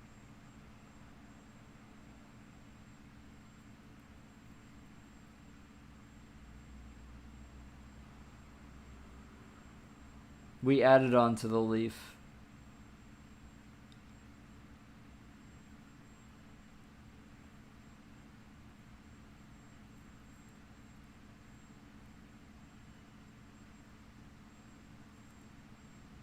Therein lies the issue, though, because now we are... Okay, so... What am I building? I'm building like a rendering thing, and I'm working on the mesh collision right now. What I'm thinking of doing is... We have BVH indices, which is just an array that we use in place. But what if we have a secondary one where we just push indices in the bottom and they all just index into that? And we'll just name that something that isn't BVH indices. Yeah, get rid of this root indices. That was a stupid idea. That was what I was going to do at each leaf, was going to have that. But we don't want that. Trust me, we don't want that. Where's mesh? Okay, so that's BVH indices. We're going to have a vector for leaf indices. I don't know what a Colmac plugin is. Can you tell me what it is, and then I can tell you if it can do that?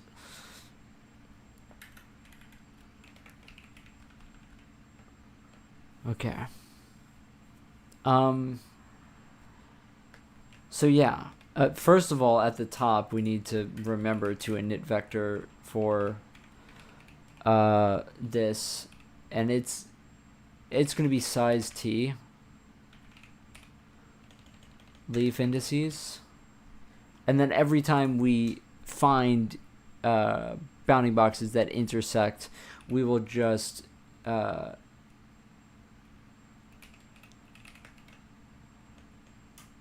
does my vector push work? I don't think it does. But this would be a perfect time to use it. I think I broke it earlier. Let's not worry about it. So we're just gonna vector expand by 1. The mesh leaf indices. And then from here we will get the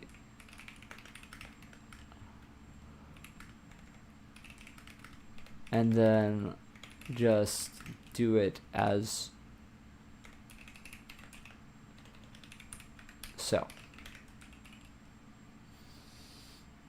Is F in command mode used for anything in Helix? What is command mode? You mean normal mode? I don't think so. No, it is. F is used to search in the line. So if you press F, you can go to the next character of the next one that you press. So if I go F open parentheses, it takes me to the open parentheses. F underscore, it takes me to the underscore. You see? And then if you do capital F, it goes backwards. So capital F, X. Capital F, here. It's pretty nifty, huh? Huh? What do you think about that? F, comma. Oh my gosh. Isn't that crazy? It's fucking crazy. Are you set the theme? Theme. Like that. Are you set the theme in Nix? Is there a difference?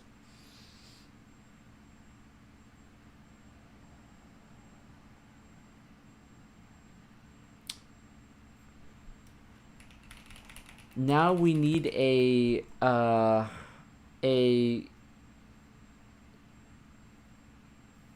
moving. Actually, no, we don't need it. We don't need it.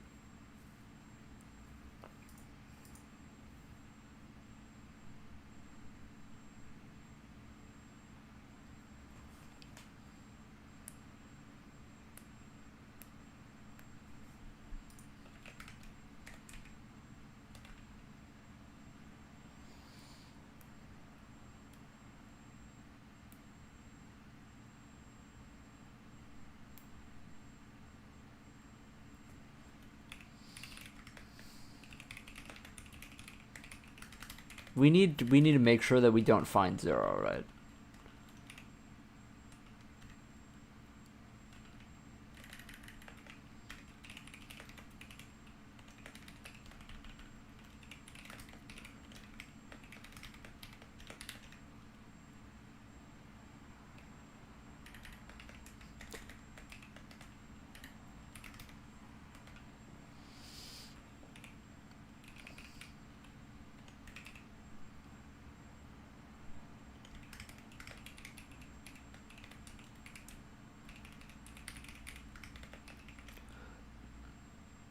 I don't think you grasp the idea of Nix and NixOS. What the fuck does that mean? No, I don't grasp it because I haven't used it. What do you mean?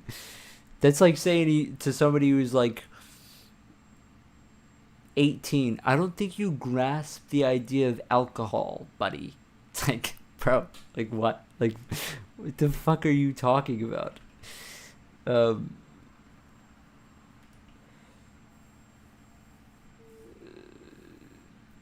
Now, does it need to be a different first?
You know how if you want somebody to use your config, you have to send them like a million config files for everything and tell them how to install everything and stuff?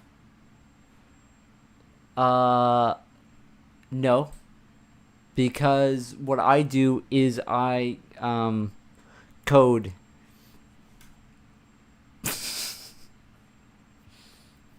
How to delete line XD. XD. Funny.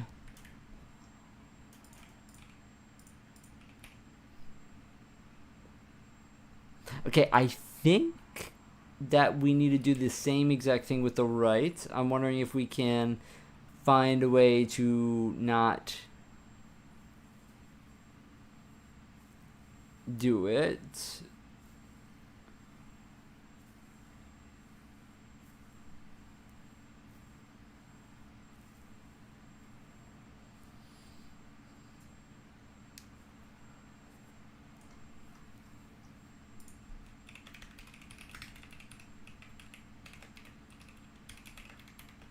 We could validate child. Fuck off. Oh my god. Oh my god, oh my god, oh my god. There we go.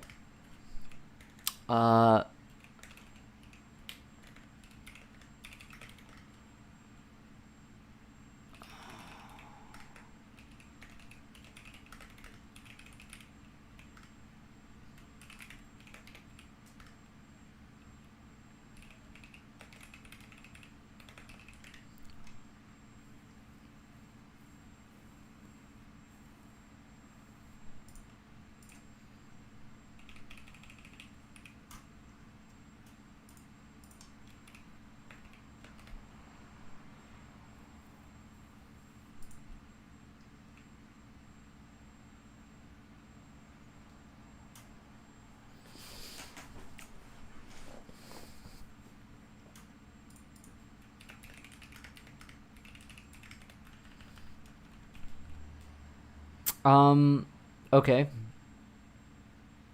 I need the code that gets the hole.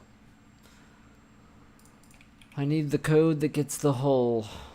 Okay, the holes. Okay. And we will be using the child. I also need that. Yeah, I do.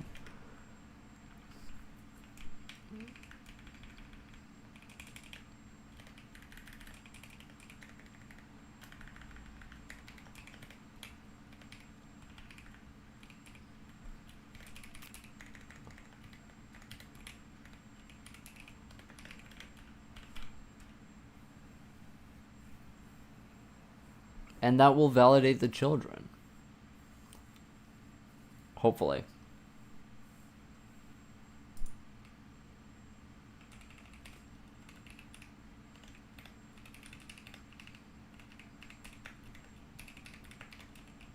You might have put me onto Helix. I'm telling you, it's pretty much awesome. It's pretty much awesome. What is this project about? Good question. I think it kind of wants to, it kind of wants to be an experimental game about living in a shitty AI society, but not super ham-fisted and kind of emotional. That's what I'm feeling, personally. Personally feeling. I do not want to turn on sticky keys. I love Windows. I love Windows. I've like a thing where I just like spam shift sometimes. It has not been going well in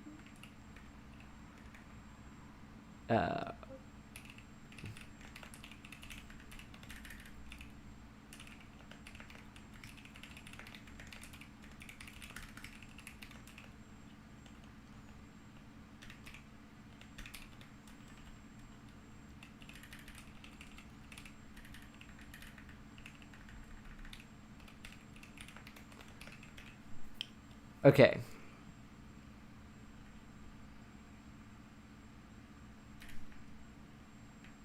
So I'm gonna rewrite Helix and name it Hasker Husk. A good use of that brain of yours.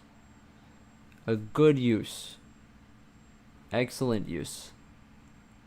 Wait. It's left and right. Oh my god. You hate to see it. You hate to see it. You hate to see it. We do have to have a Boolean left. Okay, I know.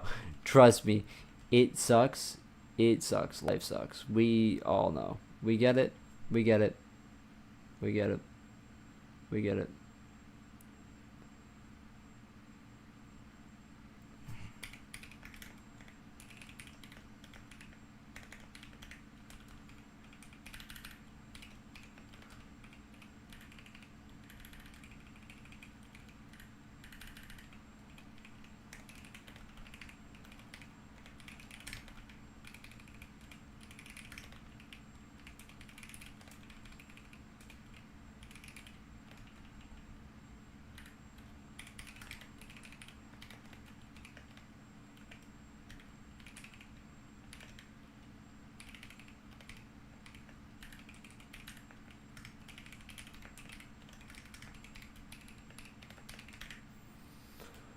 Rome wasn't built in a day. I know, but sometimes I build Rome in a day every day.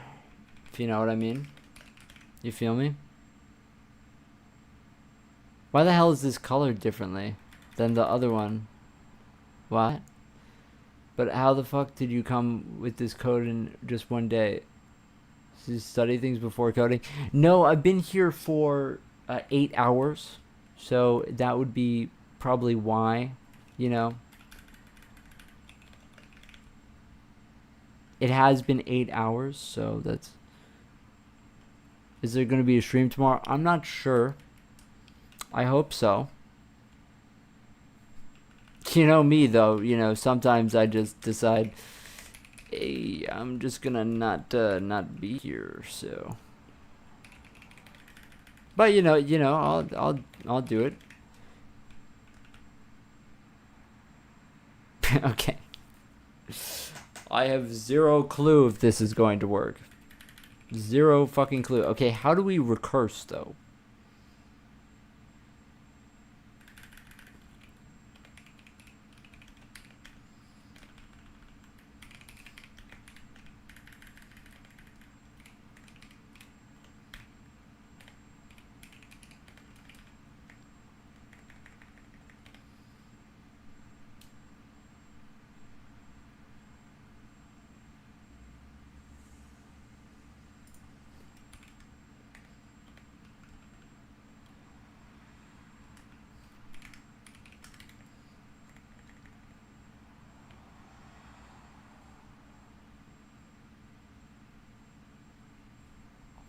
Okay, then we subdivide BVH. I just thought about it for a second if I'm doing this right, but I think I am doing this right. The thing is you still want to do this. You still want to do this in the other case before you subdivide. We don't have to do any of that. We also don't have to set it to null because if there are 0, then it will be handled within this function.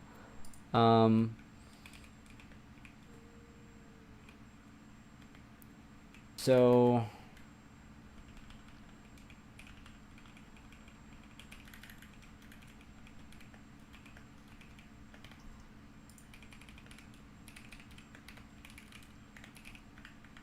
have I ever played around with raylib? No, I've not.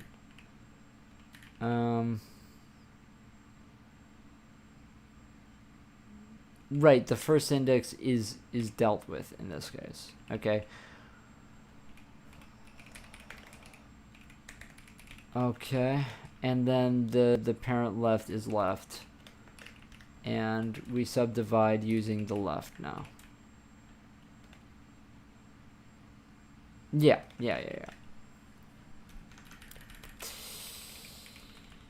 Gonna do the same thing for the right.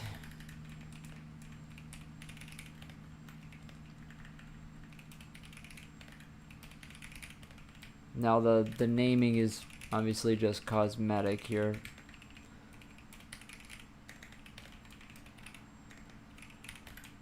Okay, I have no clue if this is gonna work. I've like literally I mean like seriously, I just wrote like a fuck ton of code.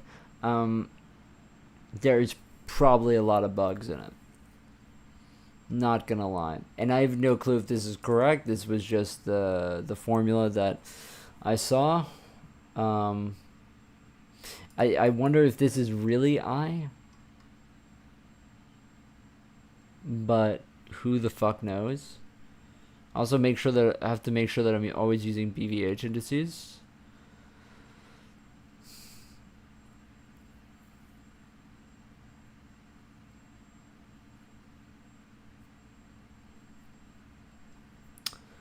Okay, so the way this works is that the leaf nodes always have no children, left or right children, right? They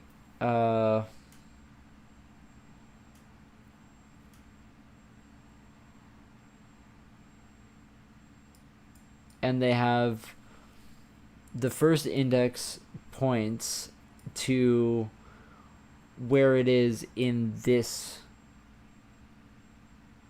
array, leaf indices. We should make a note about this because this is really super fucking confusing. Leaf indices is a massive array with all of the leaves indices.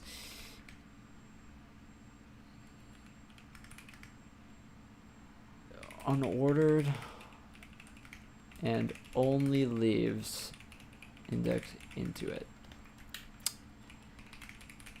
A working sorted array to make the algorithm faster in terms of splitting the BVH evenly. Okay, so the reason why this is a weird thing, right, is so when we take a mesh and a bounding box of a mesh and we split it along the longest axis and we start splitting, you're always going to split on the longest axis and the longest axis and the longest axis and the longest axis, right? And so the way you do this faster is that you sort inside of the array every time you split so that you're always going as fast as possible. That's why we have two different arrays, and this vector is what happens at the bottom when we create a leaf. We basically carve out a certain amount of space for the indices of that leaf. And that leaf, all that leaf stores is the first index and the amount of indices. Because once we reach a potential leaf, which is 4 or less holes in a leaf, then we check all of the holes to see if they intersect at all, right? Because when you're colliding with something, you need to have all of the holes that could be within there, not just the stuff that is completely contained. Okay, so that is the implementation. But like I said, I have no idea if it works, because, you know, the first time I've done a BVH like this, where I need to have these specific constraints. Okay, though, we can try and call it. I want to set up here the ability for us to visualize it, right? It's very important. That's not going to be easy, though, to be completely honest. We have this wireframe thing here.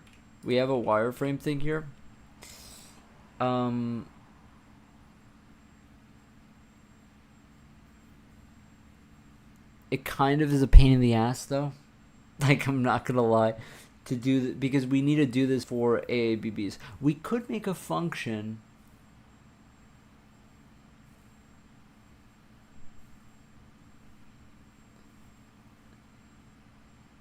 an AABB has an even amount of vertices, yeah. So we could just make a function that pushes those vec3s to a thing, right? So ABB to vertices, and we will just take in an AABB pointer AABB, and we will take in a vec3 pointer verts, and we will make sure that, well,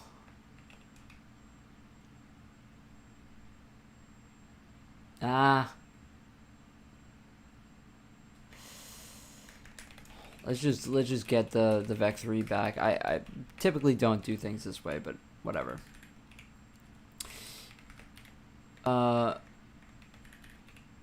Actually,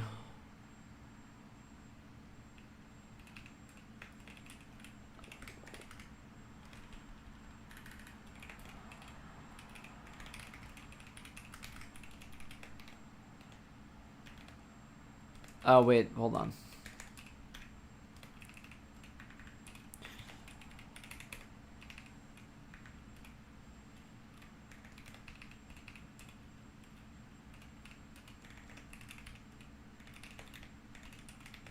Okay, so we are initializing our vector, and then we will push onto it, and then we will return verts at the end. We want to, man, I wish that there was a simple way of doing this. There really isn't, and that sucks.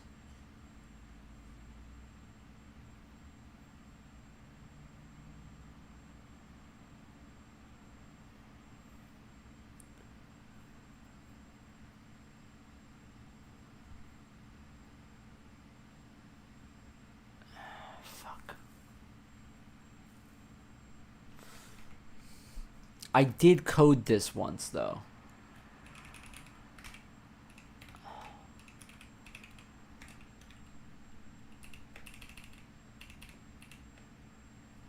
I did code this, though, with the OBBs.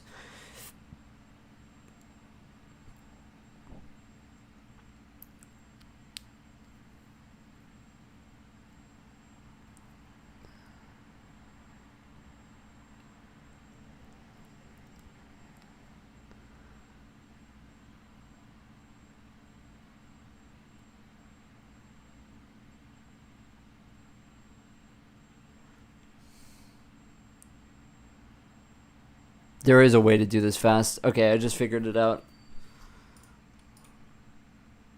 We just need cardinal axes. That's all we need.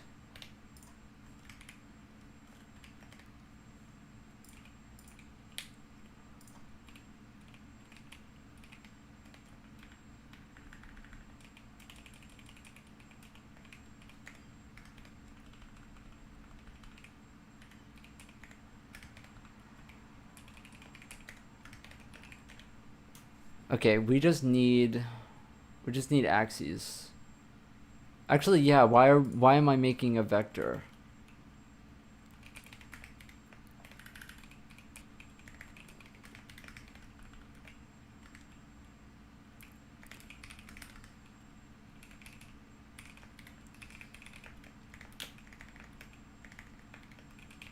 Sorry, I'm like brain fried.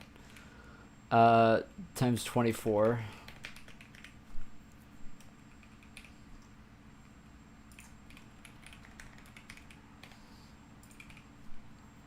Okay.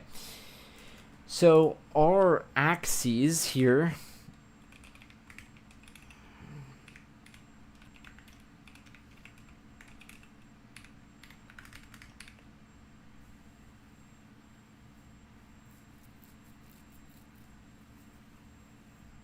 Hold on a second. No, we don't actually need this. We have -1 to 1. So all we need is the extents.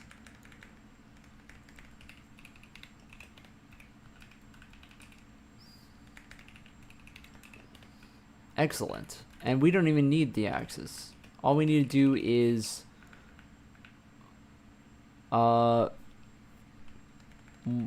add the center to this.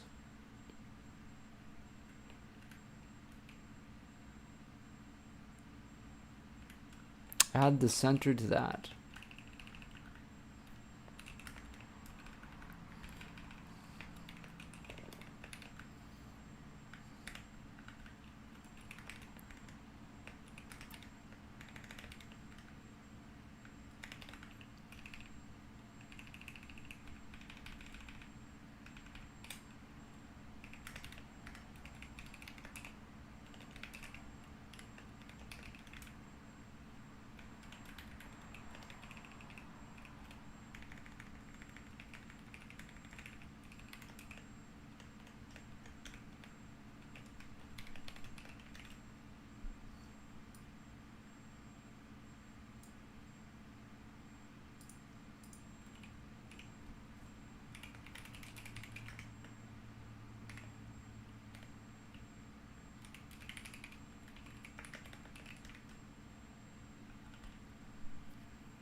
Okay. Uh, does that work? No fucking clue. Zero clue, zero clue, zero clue. However, we are going to go through the tree and find all the leaves, and then try to do the bounding boxes. Okay, that's what we're gonna attempt to do. How do I do that? Fuck. Honestly, I'm just gonna go through it flat because I'm fucking lazy. I'm just gonna go through it flat and not worry about. I'm not gonna worry about um, actually recursing through it properly. Fuck that. We're just gonna look through the flat and just only concern ourselves with leaves.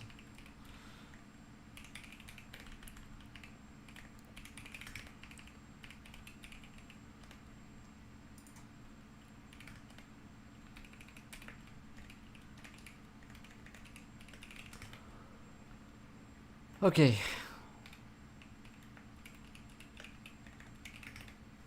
Okay. So if node left equals null and node right equals null, then oh my god, my eye. Then we need to vec3 pointer verts equals ABB to vertices with the node ABB, and then put this in there. I probably shouldn't have just coded this over. Oh no, I kept it. It's fine. Verts.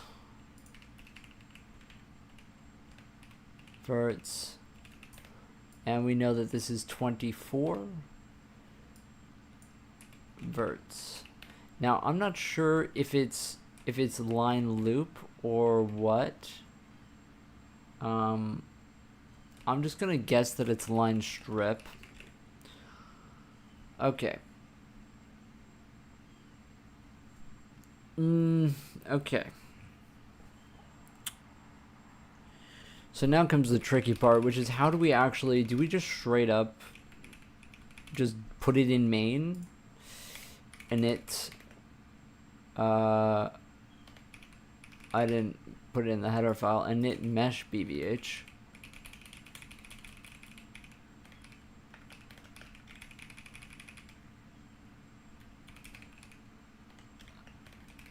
Oh yeah. Oh yeah. Oh no. Oh no. We're gonna crash immediately, but it's fine because I am brave. I'm brave and bold. Okay. Heap free block modified after it was freed. What are we freeing? What are we freeing? I don't free anything. Okay, that might be the problem. After it was freed. Modified after it was freed. Do we think that this is okay? Let's do a test here. Maybe this is a problem here. Just to make sure.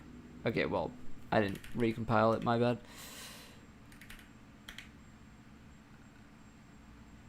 No, you fucker. Is that a different problem? No, yeah, heap free block.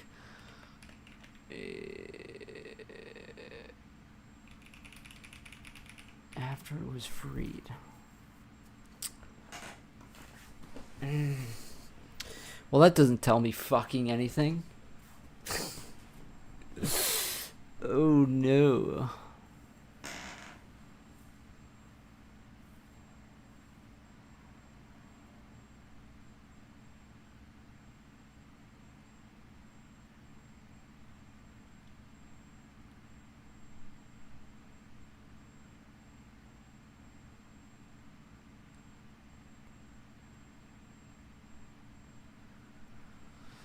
Whew.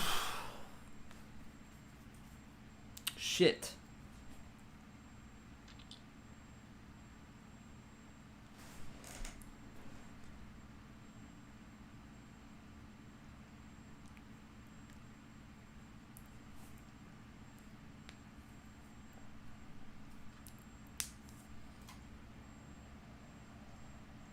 Oh fuck, I just hit the DPI button on my mouse. Oh no. No, this isn't right. Okay, there we go.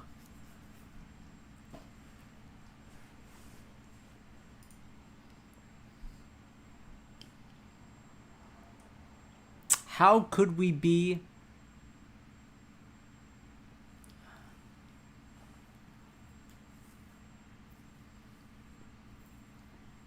I don't free anything, so how am I getting a free error? Fuck.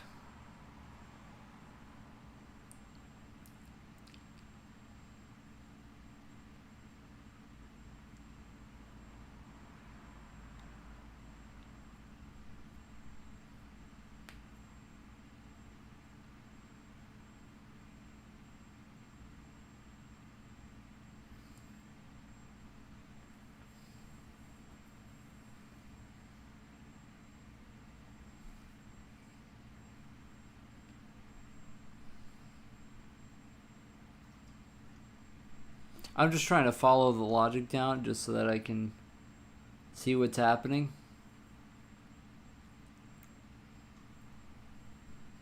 The parent does get the mesh. Okay.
Okay, how about this? How about this? Let's just not do the intersection test.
Shit, I may have really made something really complicated that I have no clue how to fucking fix.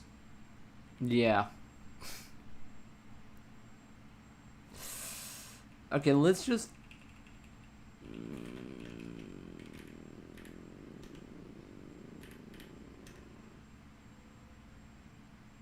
No. No, no, no, no, no. Yeah.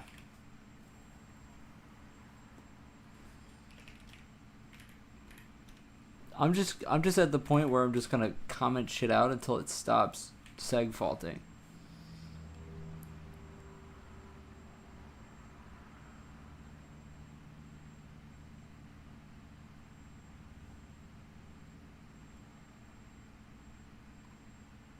Is it possible that it could, like...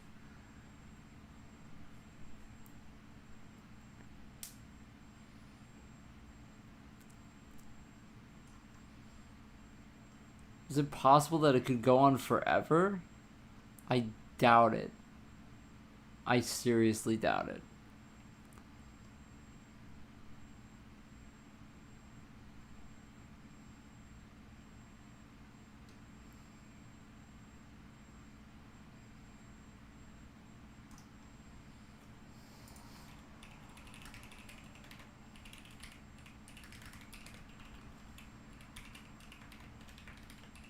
Let's just see how many we have.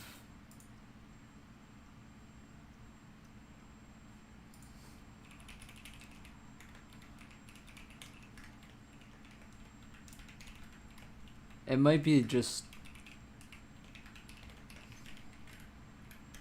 literally like insane amount of notes.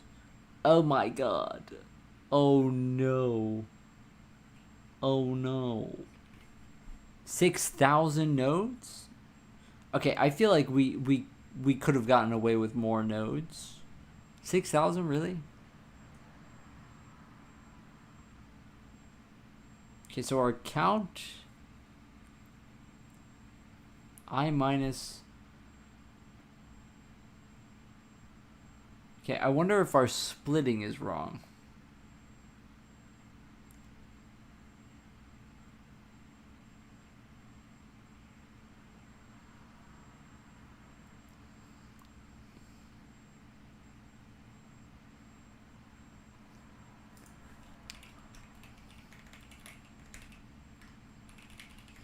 We're just gonna make a thing that prints an AABB.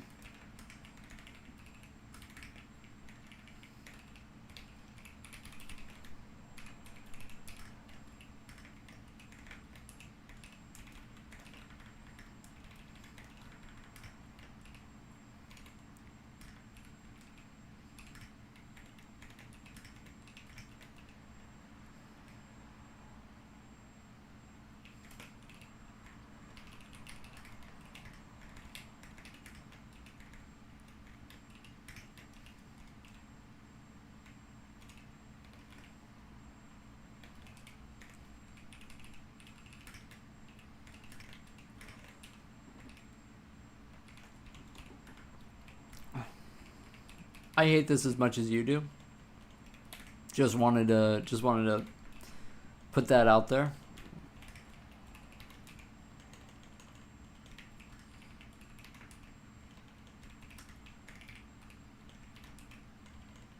I don't relish in this suffering, but hey, someone's got to do it, you know what I mean? If I'm not going to suffer, then who will, you know? We don't have enough suffering.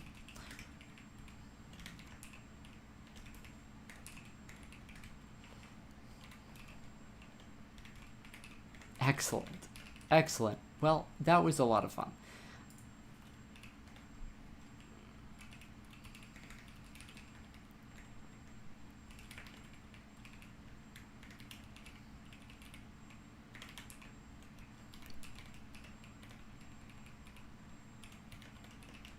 Okay, let's see if our AABBs are getting split. We are, you know, having a bit of fun here. Is it going to end? Well, okay, I didn't really think this one through.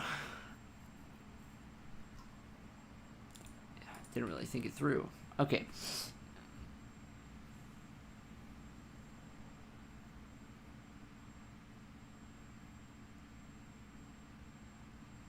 No, our shit is not getting changed.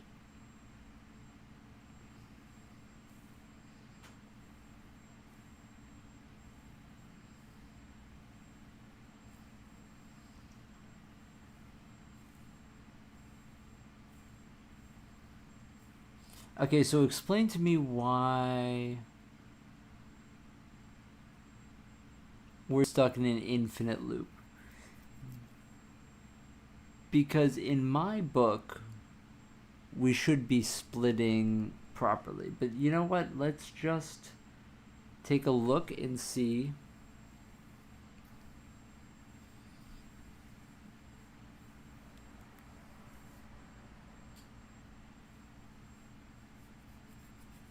So our children get the parents, A, B, B.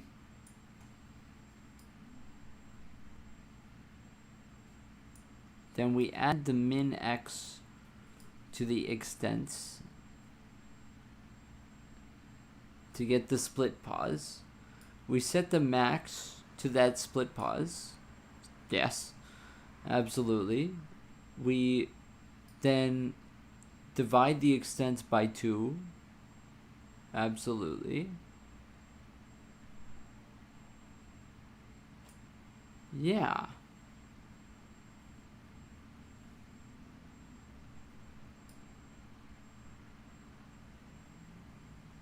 Our center does not equal the split pause. That's... Oh, also, you fucking moron. Oh, you idiot. The center does not equal the split pause. It's...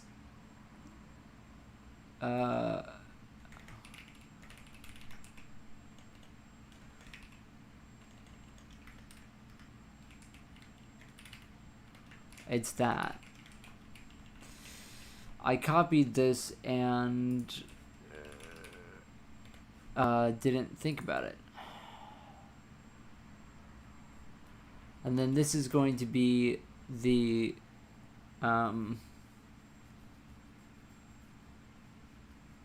we're splitting it in 2.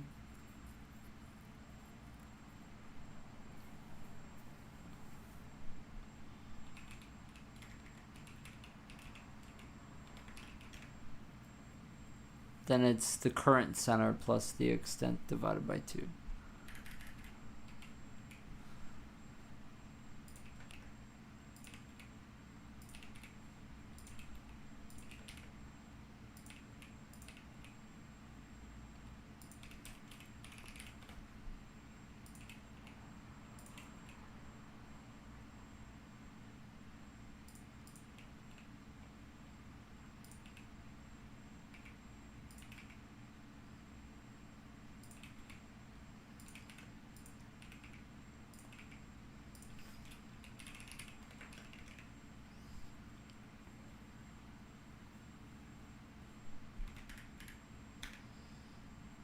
Okay, the thing is we need a failsafe here.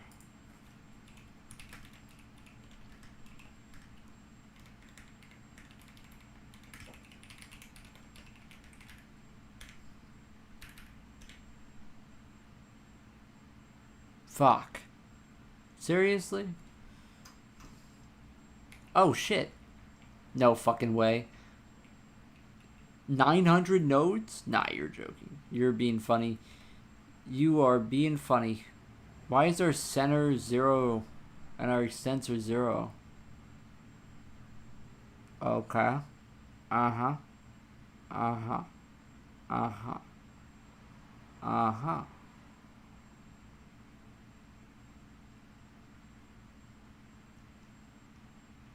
Are we sure that we come in with extents? Are we sure? Are we absolutely sure that we come in with extents? Because if we aren't sure, then we're going to have a problem.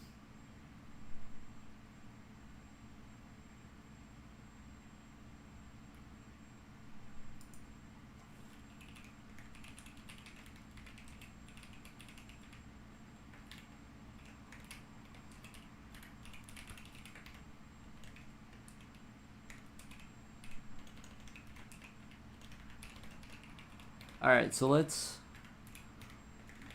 do that.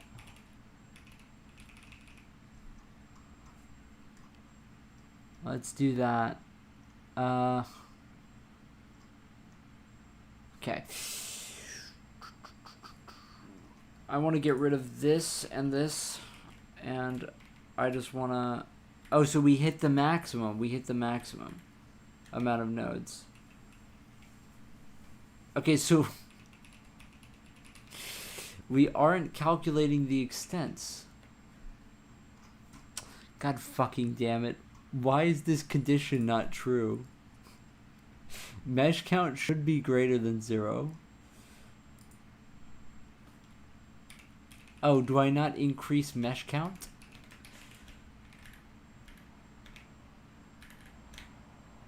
Okay, there we go.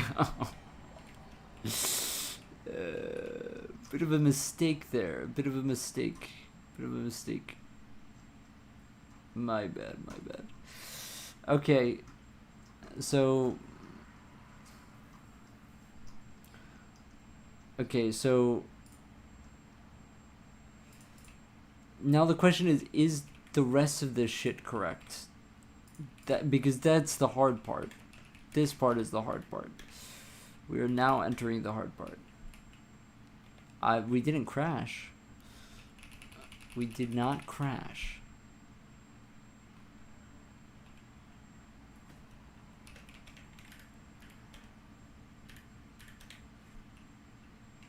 Oh no. Hold on a second. Oh my god, I think we've done it. I think we've fucking done it. Hold on. We need to figure out why this isn't working. That's it. And then we can go home. We just have to figure out why this isn't working. We're so close. We are literally so fucking close. Fuck, why aren't we going up in the Z direction? That's the question. Oh, because our Z extents don't work. Oh. Why do our Z extents don't work?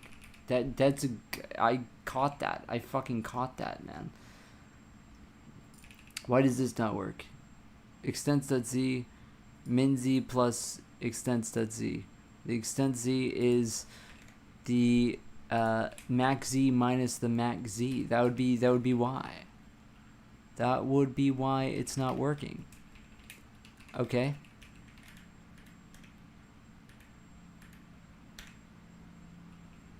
Oh no, you bastard.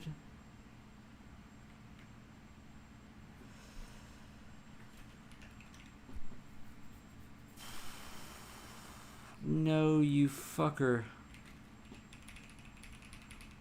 How are we crashing? No.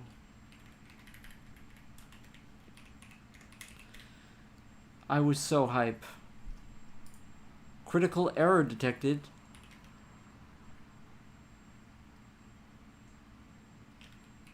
In subdivide VVH. No. Fucker.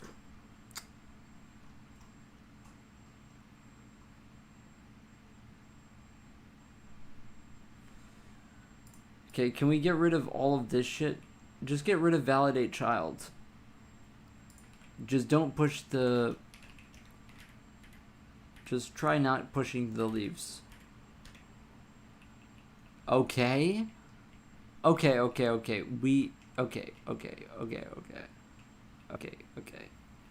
So we're only going through the left children. We never go through the right children. But this is what it's supposed to look like. You see how we have the boxes and then we're starting to create other boxes? Okay. This is good. This is good.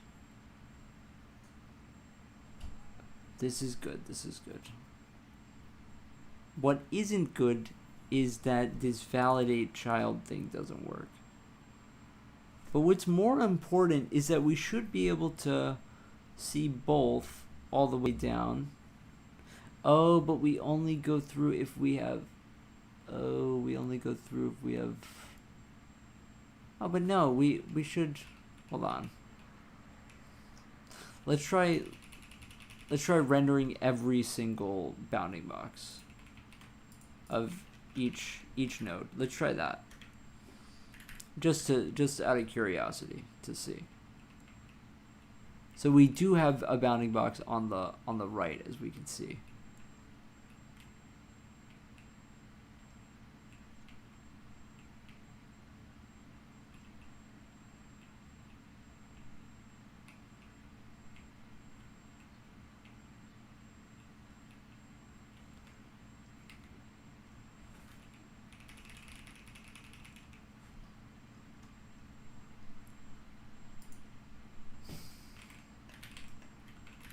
How many nodes do we have? Because I feel like we're not going into the... yeah. So we are hitting the maximum amount of nodes.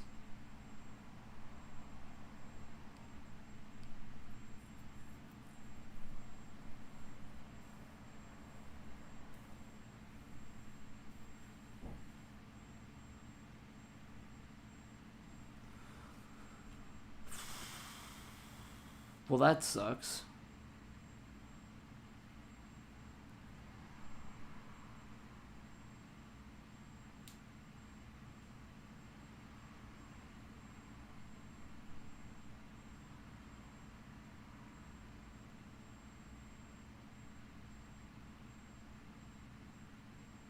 Oh, wait a second. I think I've...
It's like we never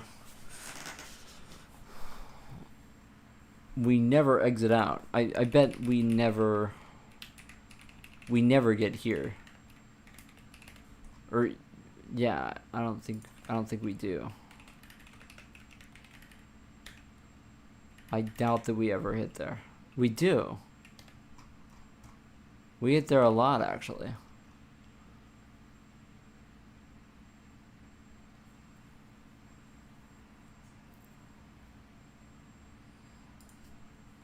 I wonder what the whole centroids are.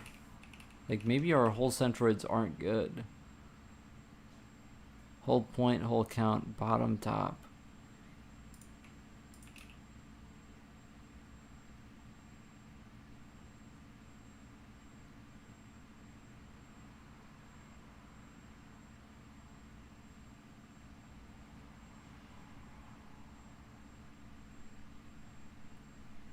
Yeah, this centroid isn't good at all. Let's not do this. Let's just instead just straight up fucking just average the points instead of doing this shit, because I used to do this in 2D is why I had that.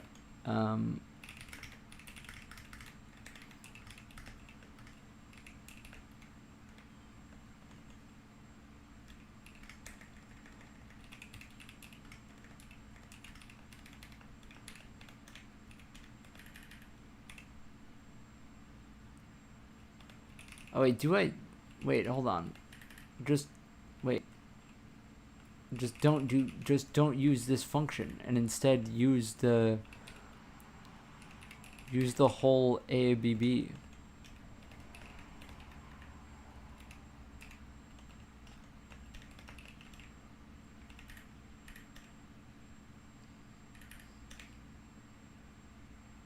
Oh.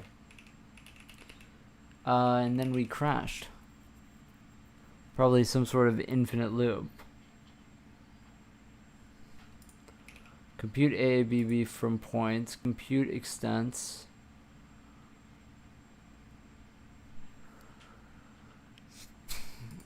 Oh.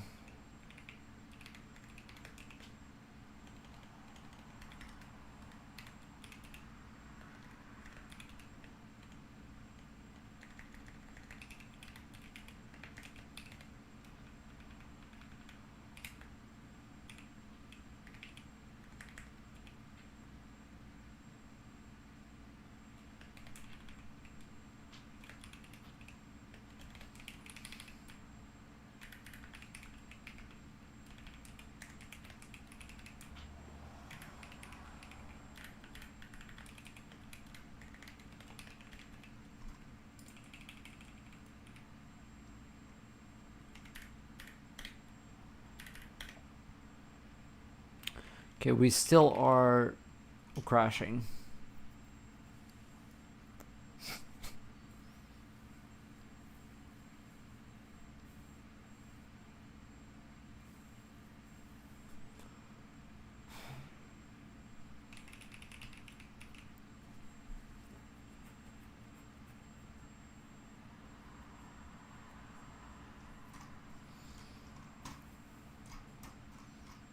Why?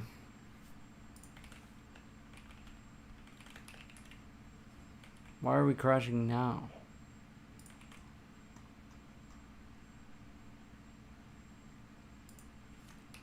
We never hit the left leaves.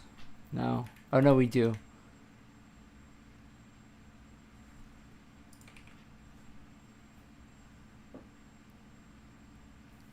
Our extents hit 0. That's why.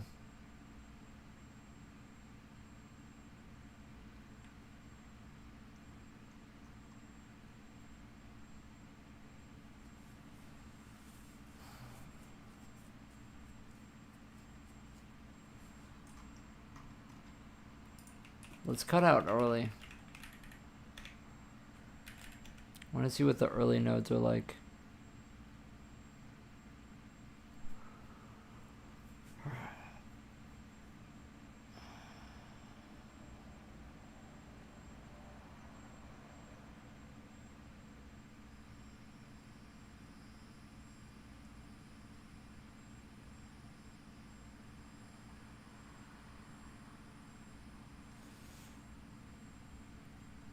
So our so we break along X here.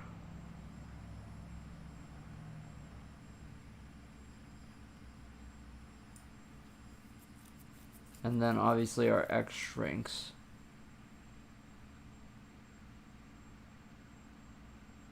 But I don't understand why we're going into the right child first. This is the right child here. Unless the X extents for the left child is broken, but I don't think so.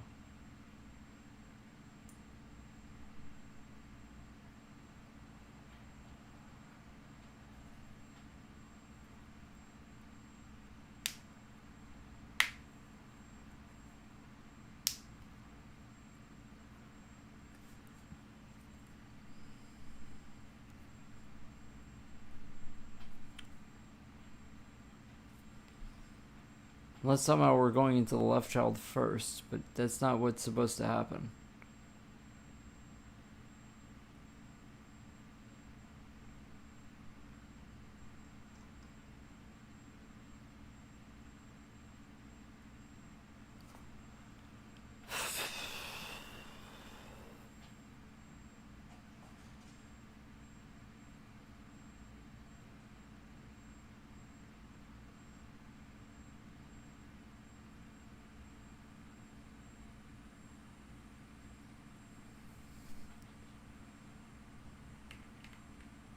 I'm reading this right? This is our start.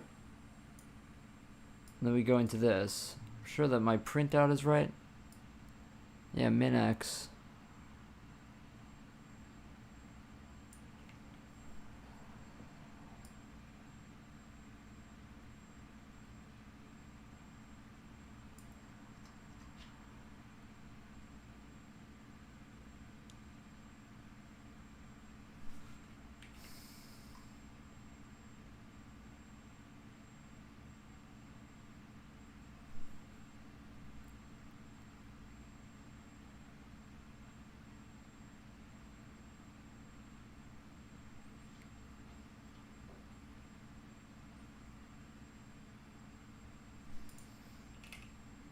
Unless the swap is wrong.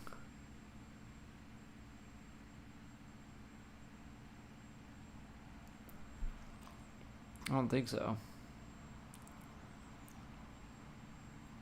Because we do exit out. The thing is, we do exit out of...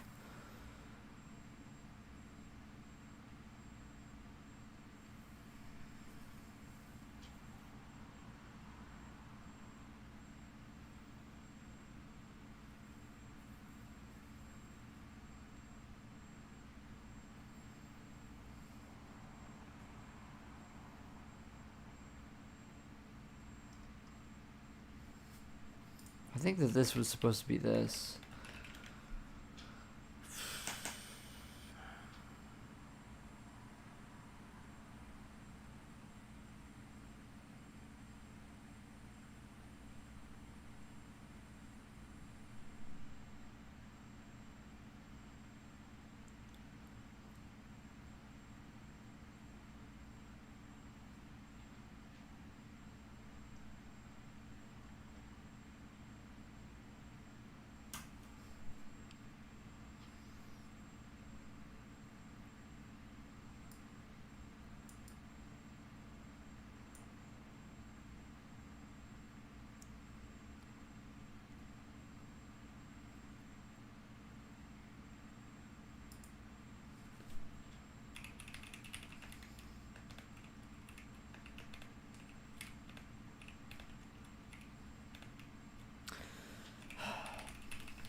I'm just gonna do like this to see.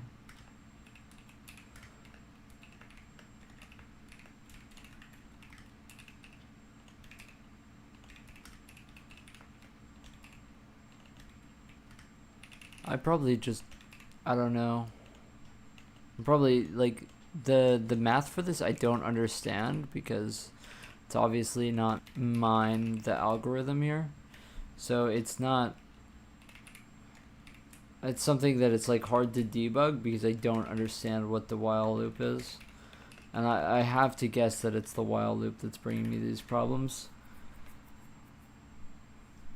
Okay. So we split evenly in the beginning. Oh, right count is 67.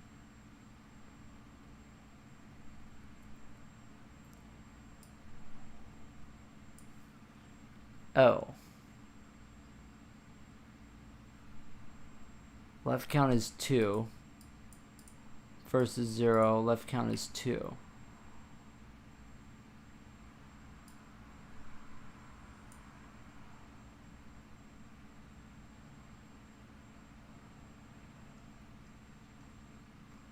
So I is nothing.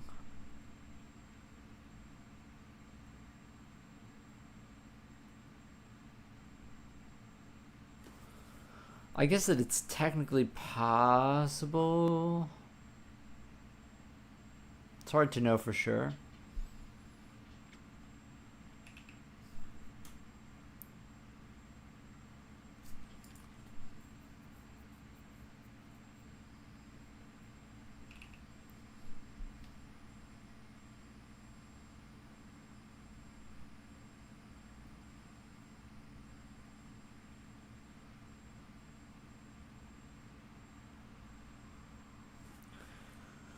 Yeah.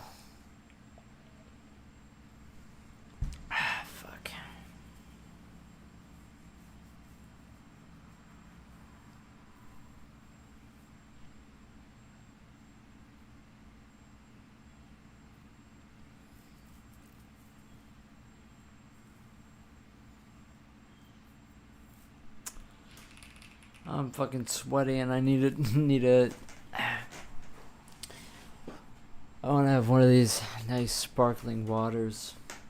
I'm fucking done. I think, dude. Okay. We got the holes done, at least.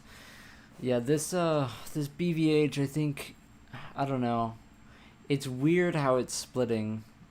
Like this, having two, is kind of crazy.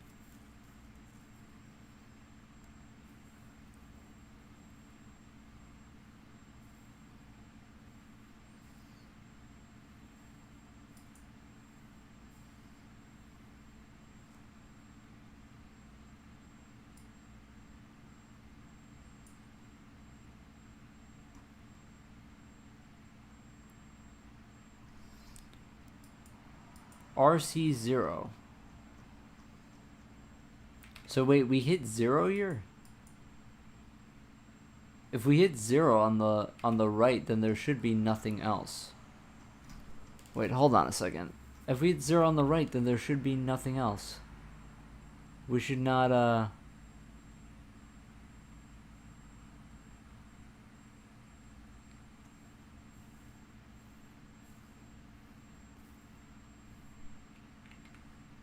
but we still have more on the left.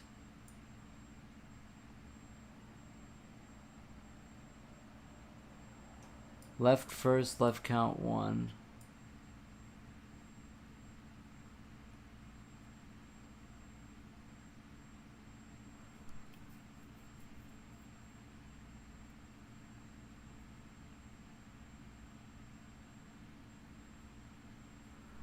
Then this one has to be split.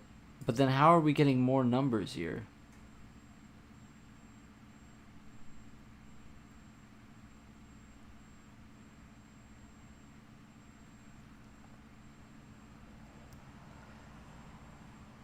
Nah, yeah, the first can't be correct.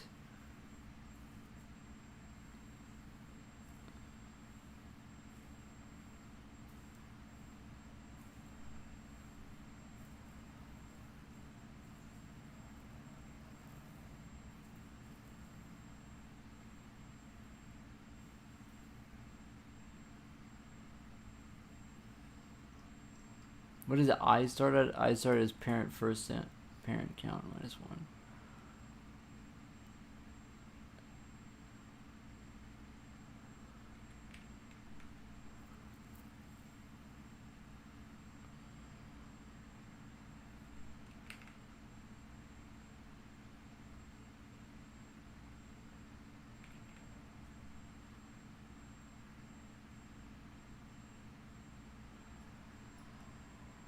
You yes? What's up?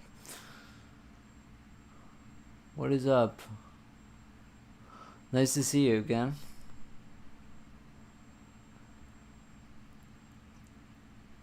Yeah, the math can't be right to split it. Let me look at his algorithm again. Maybe I did something wrong.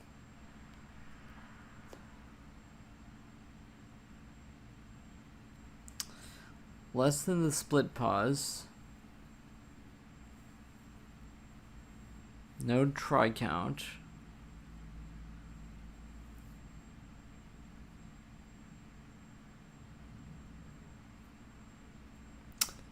And if our count is less than 4, then we don't spawn a node from it. So that makes sense. His algorithm is the same as mine. J starts at I, the first index, plus the node count.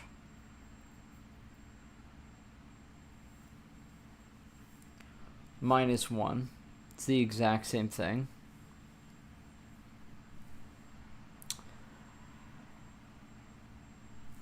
He does the centroid, yeah, less than. So that's exactly the same. And then his first gets the first from the parent. Then the try count is the left count. and left count is I minus the first count. If left count is 0, or if it's the try count, return. So let's do that. If it's 0,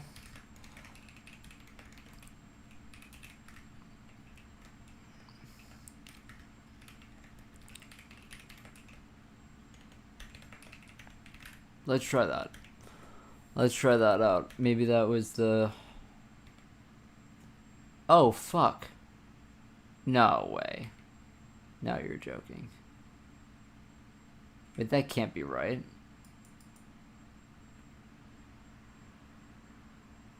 Our right count is 65 and we don't split.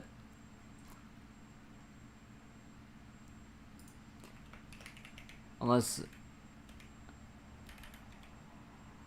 No, yeah, our right count is 65 and we don't split.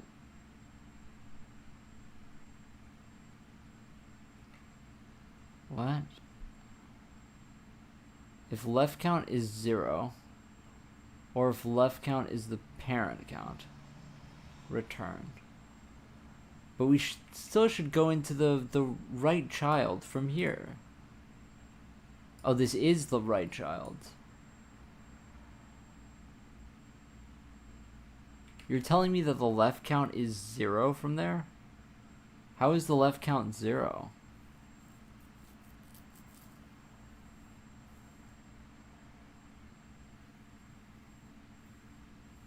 That's bizarre.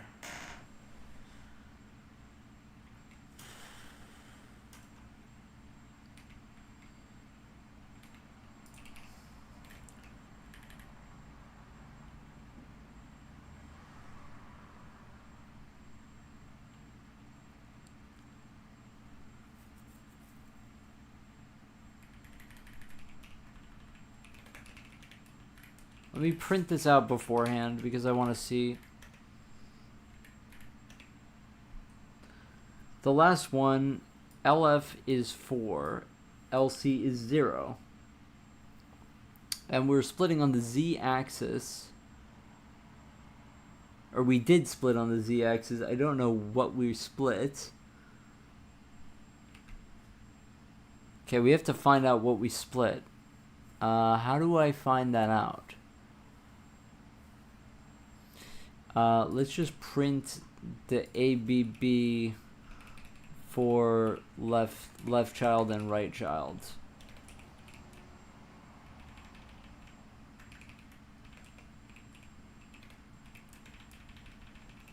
That's the best way to check it.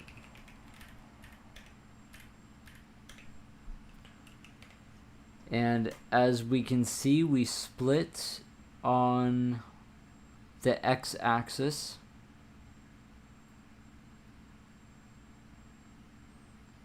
We split from 0.6 to 1.49 to 1.49 to 2.3. And it says that there's 0 within these extents.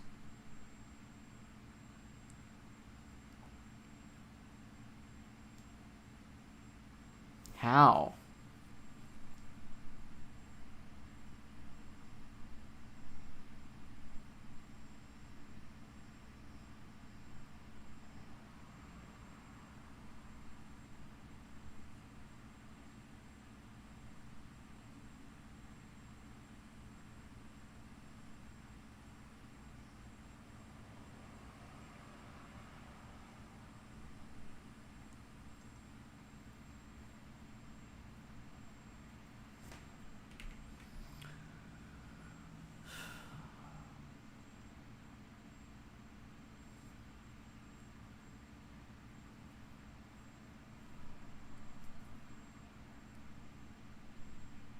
Maybe that's possible. Maybe that is possible.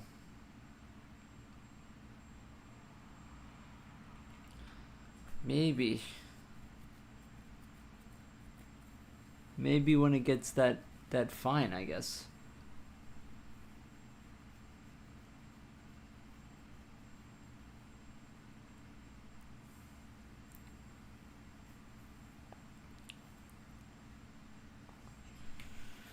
Well, in that case, maybe we don't do if left count equals 0 return, because we still need the right child.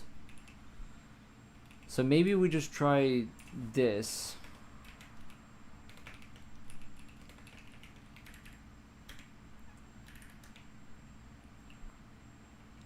Okay.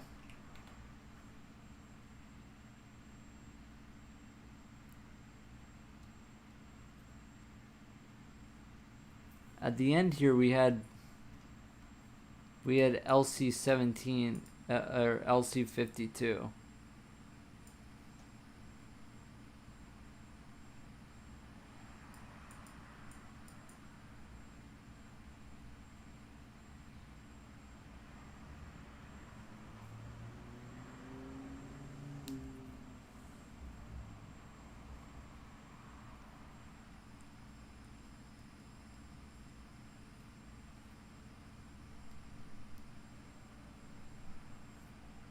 What happens here?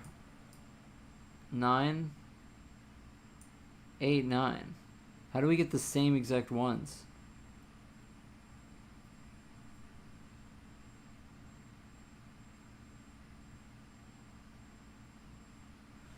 Fuck.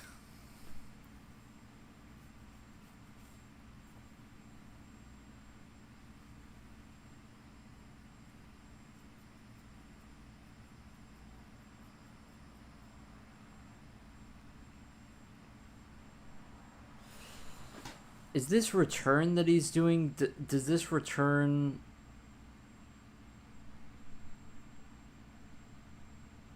Yeah, he returns before he creates the nodes, which is exactly what I want to do and exactly what I'm doing.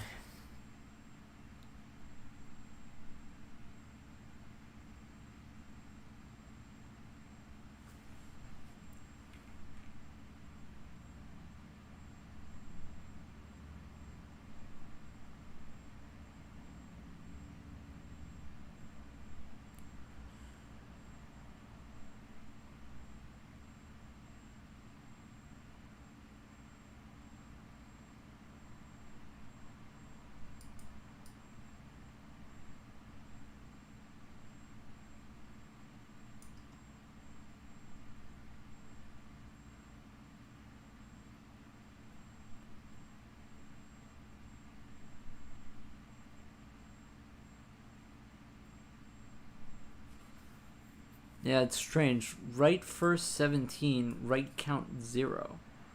How does our right count go from 52 to 0? I guess it's because we go into the right node from here because our left is dead, and so we go into right. But then why is our...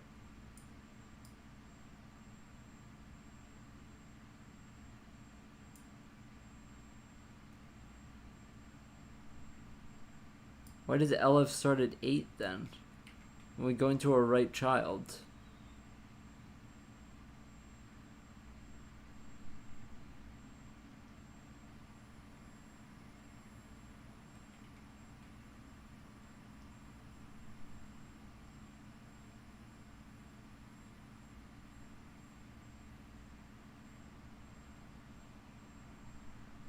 Oh wait, we don't. We don't go here.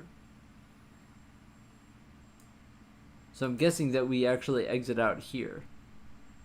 If left count is greater than... Wait a second. No, left count, that is correct. If left count is greater than or equal to parent count.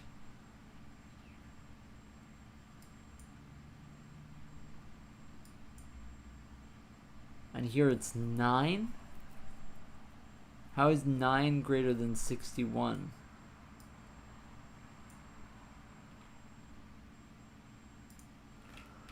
I want to see what parent count is.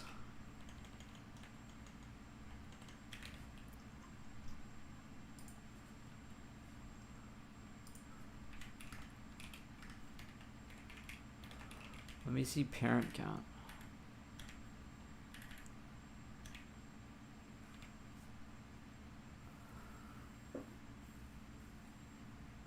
Parent count 61.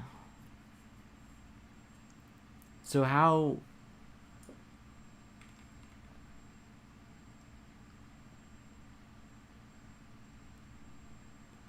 Oh, it's 8 and oh.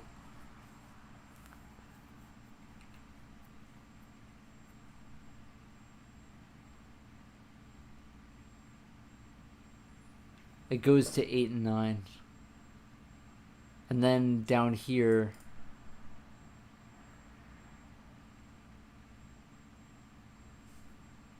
is right count 0. Parent count minus left child count. Hold on. So we go into left first 9. And then we get left first 9 again.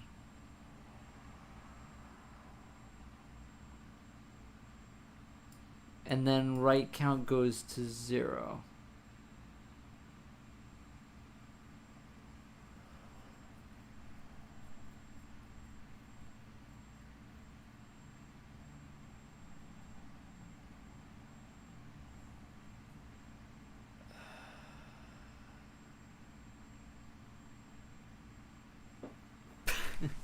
This is fucking breaking my mind. Hold on. The parent count is 9, actually, because this is this node. And the right first... I guess it just is the same thing.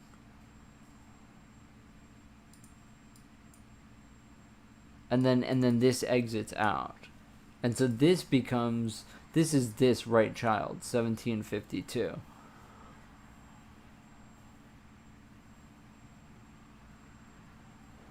And so this left first, left count, 1752. Oh.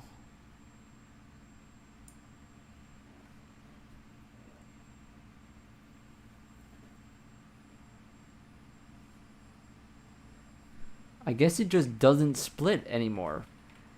Wait, so...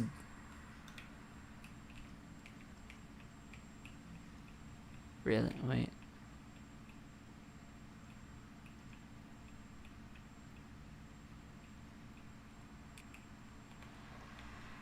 That can't be right, though.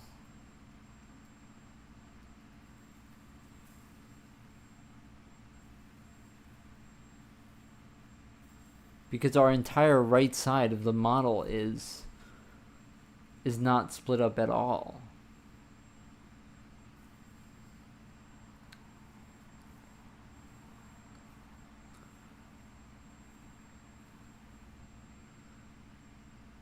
We split here along Z.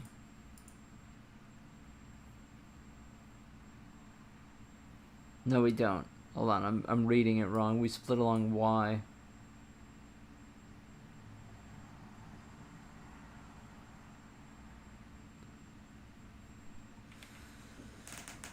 Okay, so you don't want to split on...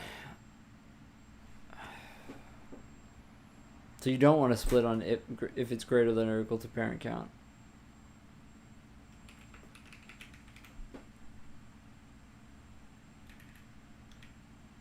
But then you just get an infinite amount of fucking nodes.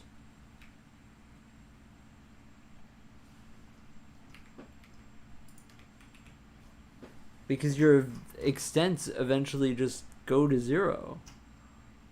Or you're stuck with 9, 0.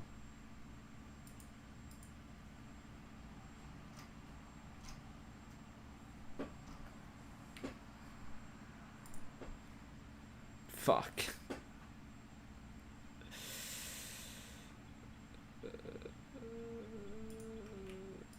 I think that left count equals 0 should be the correct thing, though.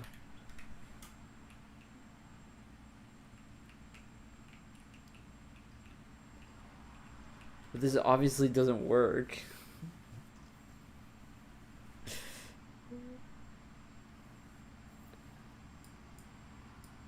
465. And then this hits 0 so that we never go into that node. But wouldn't the parent of this...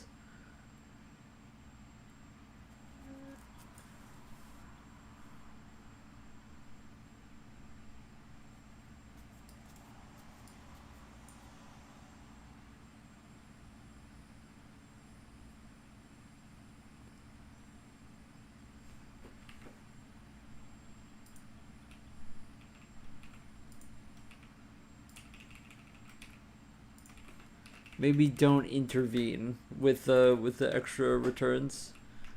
Oh my god. Wait. Oh, wait a second. Wait, we did it. Oh my... I'm so fucking stupid. I'm so fucking stupid. Oh my god. It's alright. It's alright. It's alright. It's okay to be stupid. Okay, so here's what happened. I wanted to exit out early just in case. But it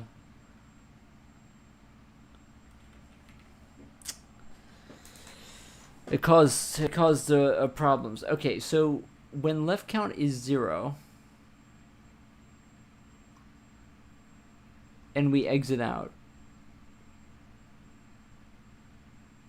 Wait, hold on a second. Right versus 4.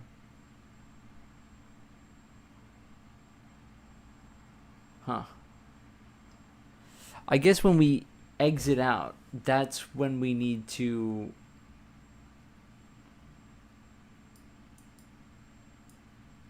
That's when we need to do this. And so really there isn't a validate child. It's just when the left count is 0, then we have a leaf, and we just turn it into a leaf without validating any children. We just do this.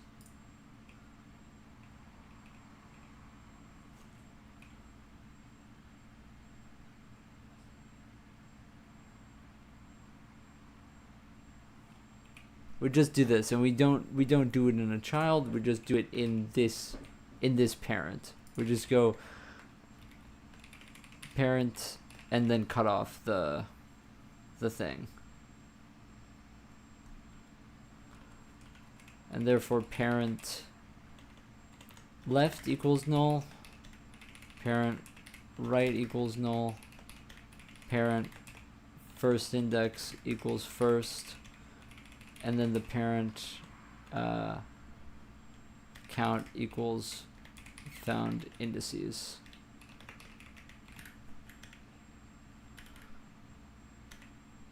Wait, this isn't actually going to do anything. This isn't actually going to do anything because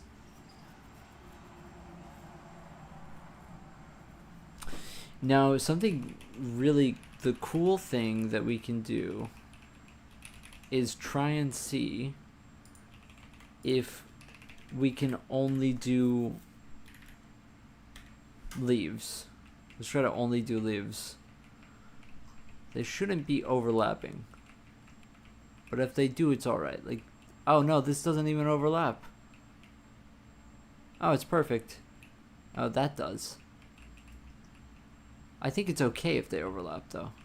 The idea is that they don't as much. It pretty much doesn't overlap. Actually, it might not. Oh, I don't think it does. Oh my gosh. It's perfect. Wait, it's perfect.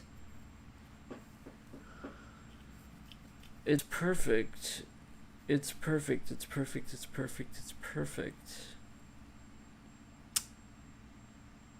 Okay. So I know that we didn't finish collision today, but I'm pretty happy with the progress. We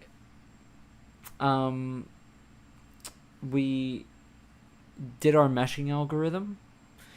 So we got that squared away. We have meshes around all of the triangles and groups, which was painful because I needed to deal with the edge case in Jarvis marching. I was really stupid and reluctant to just simply hard code, hey, if the z axis is you know degenerate, then just switch the points. I was kind of lazy to do that because I didn't want to hard code it, but that's just me being stupid. And that's that. And so I'm not sure if that method is what I'm going to stick with. It may break for more complicated meshes, and then I may need a better hole finder. And so we'll cross that bridge when I get to it. But at least for now, this works. The more exciting thing that we got done today is actually the BVH. I'm surprised that I got this working, to be frank. Like, I thought that it was completely hopeless. But yeah, it took a few hours, but I got it working,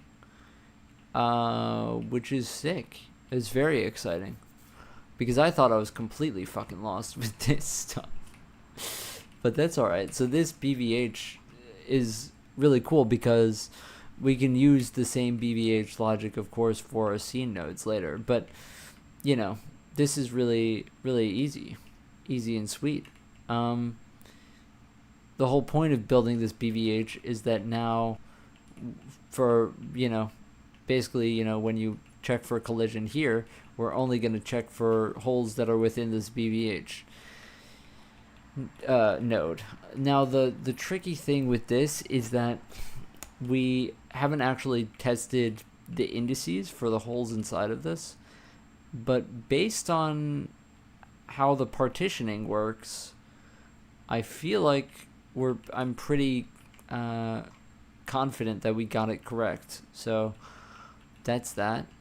I don't know when I'll be back.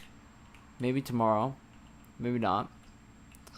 But when I do come back, we will do GJK, which, to be honest, we've already done the groundwork for it very simply, and I think that it'll go pretty smoothly, to be honest. I think that this is kind of the hard part, but yeah, that's cool.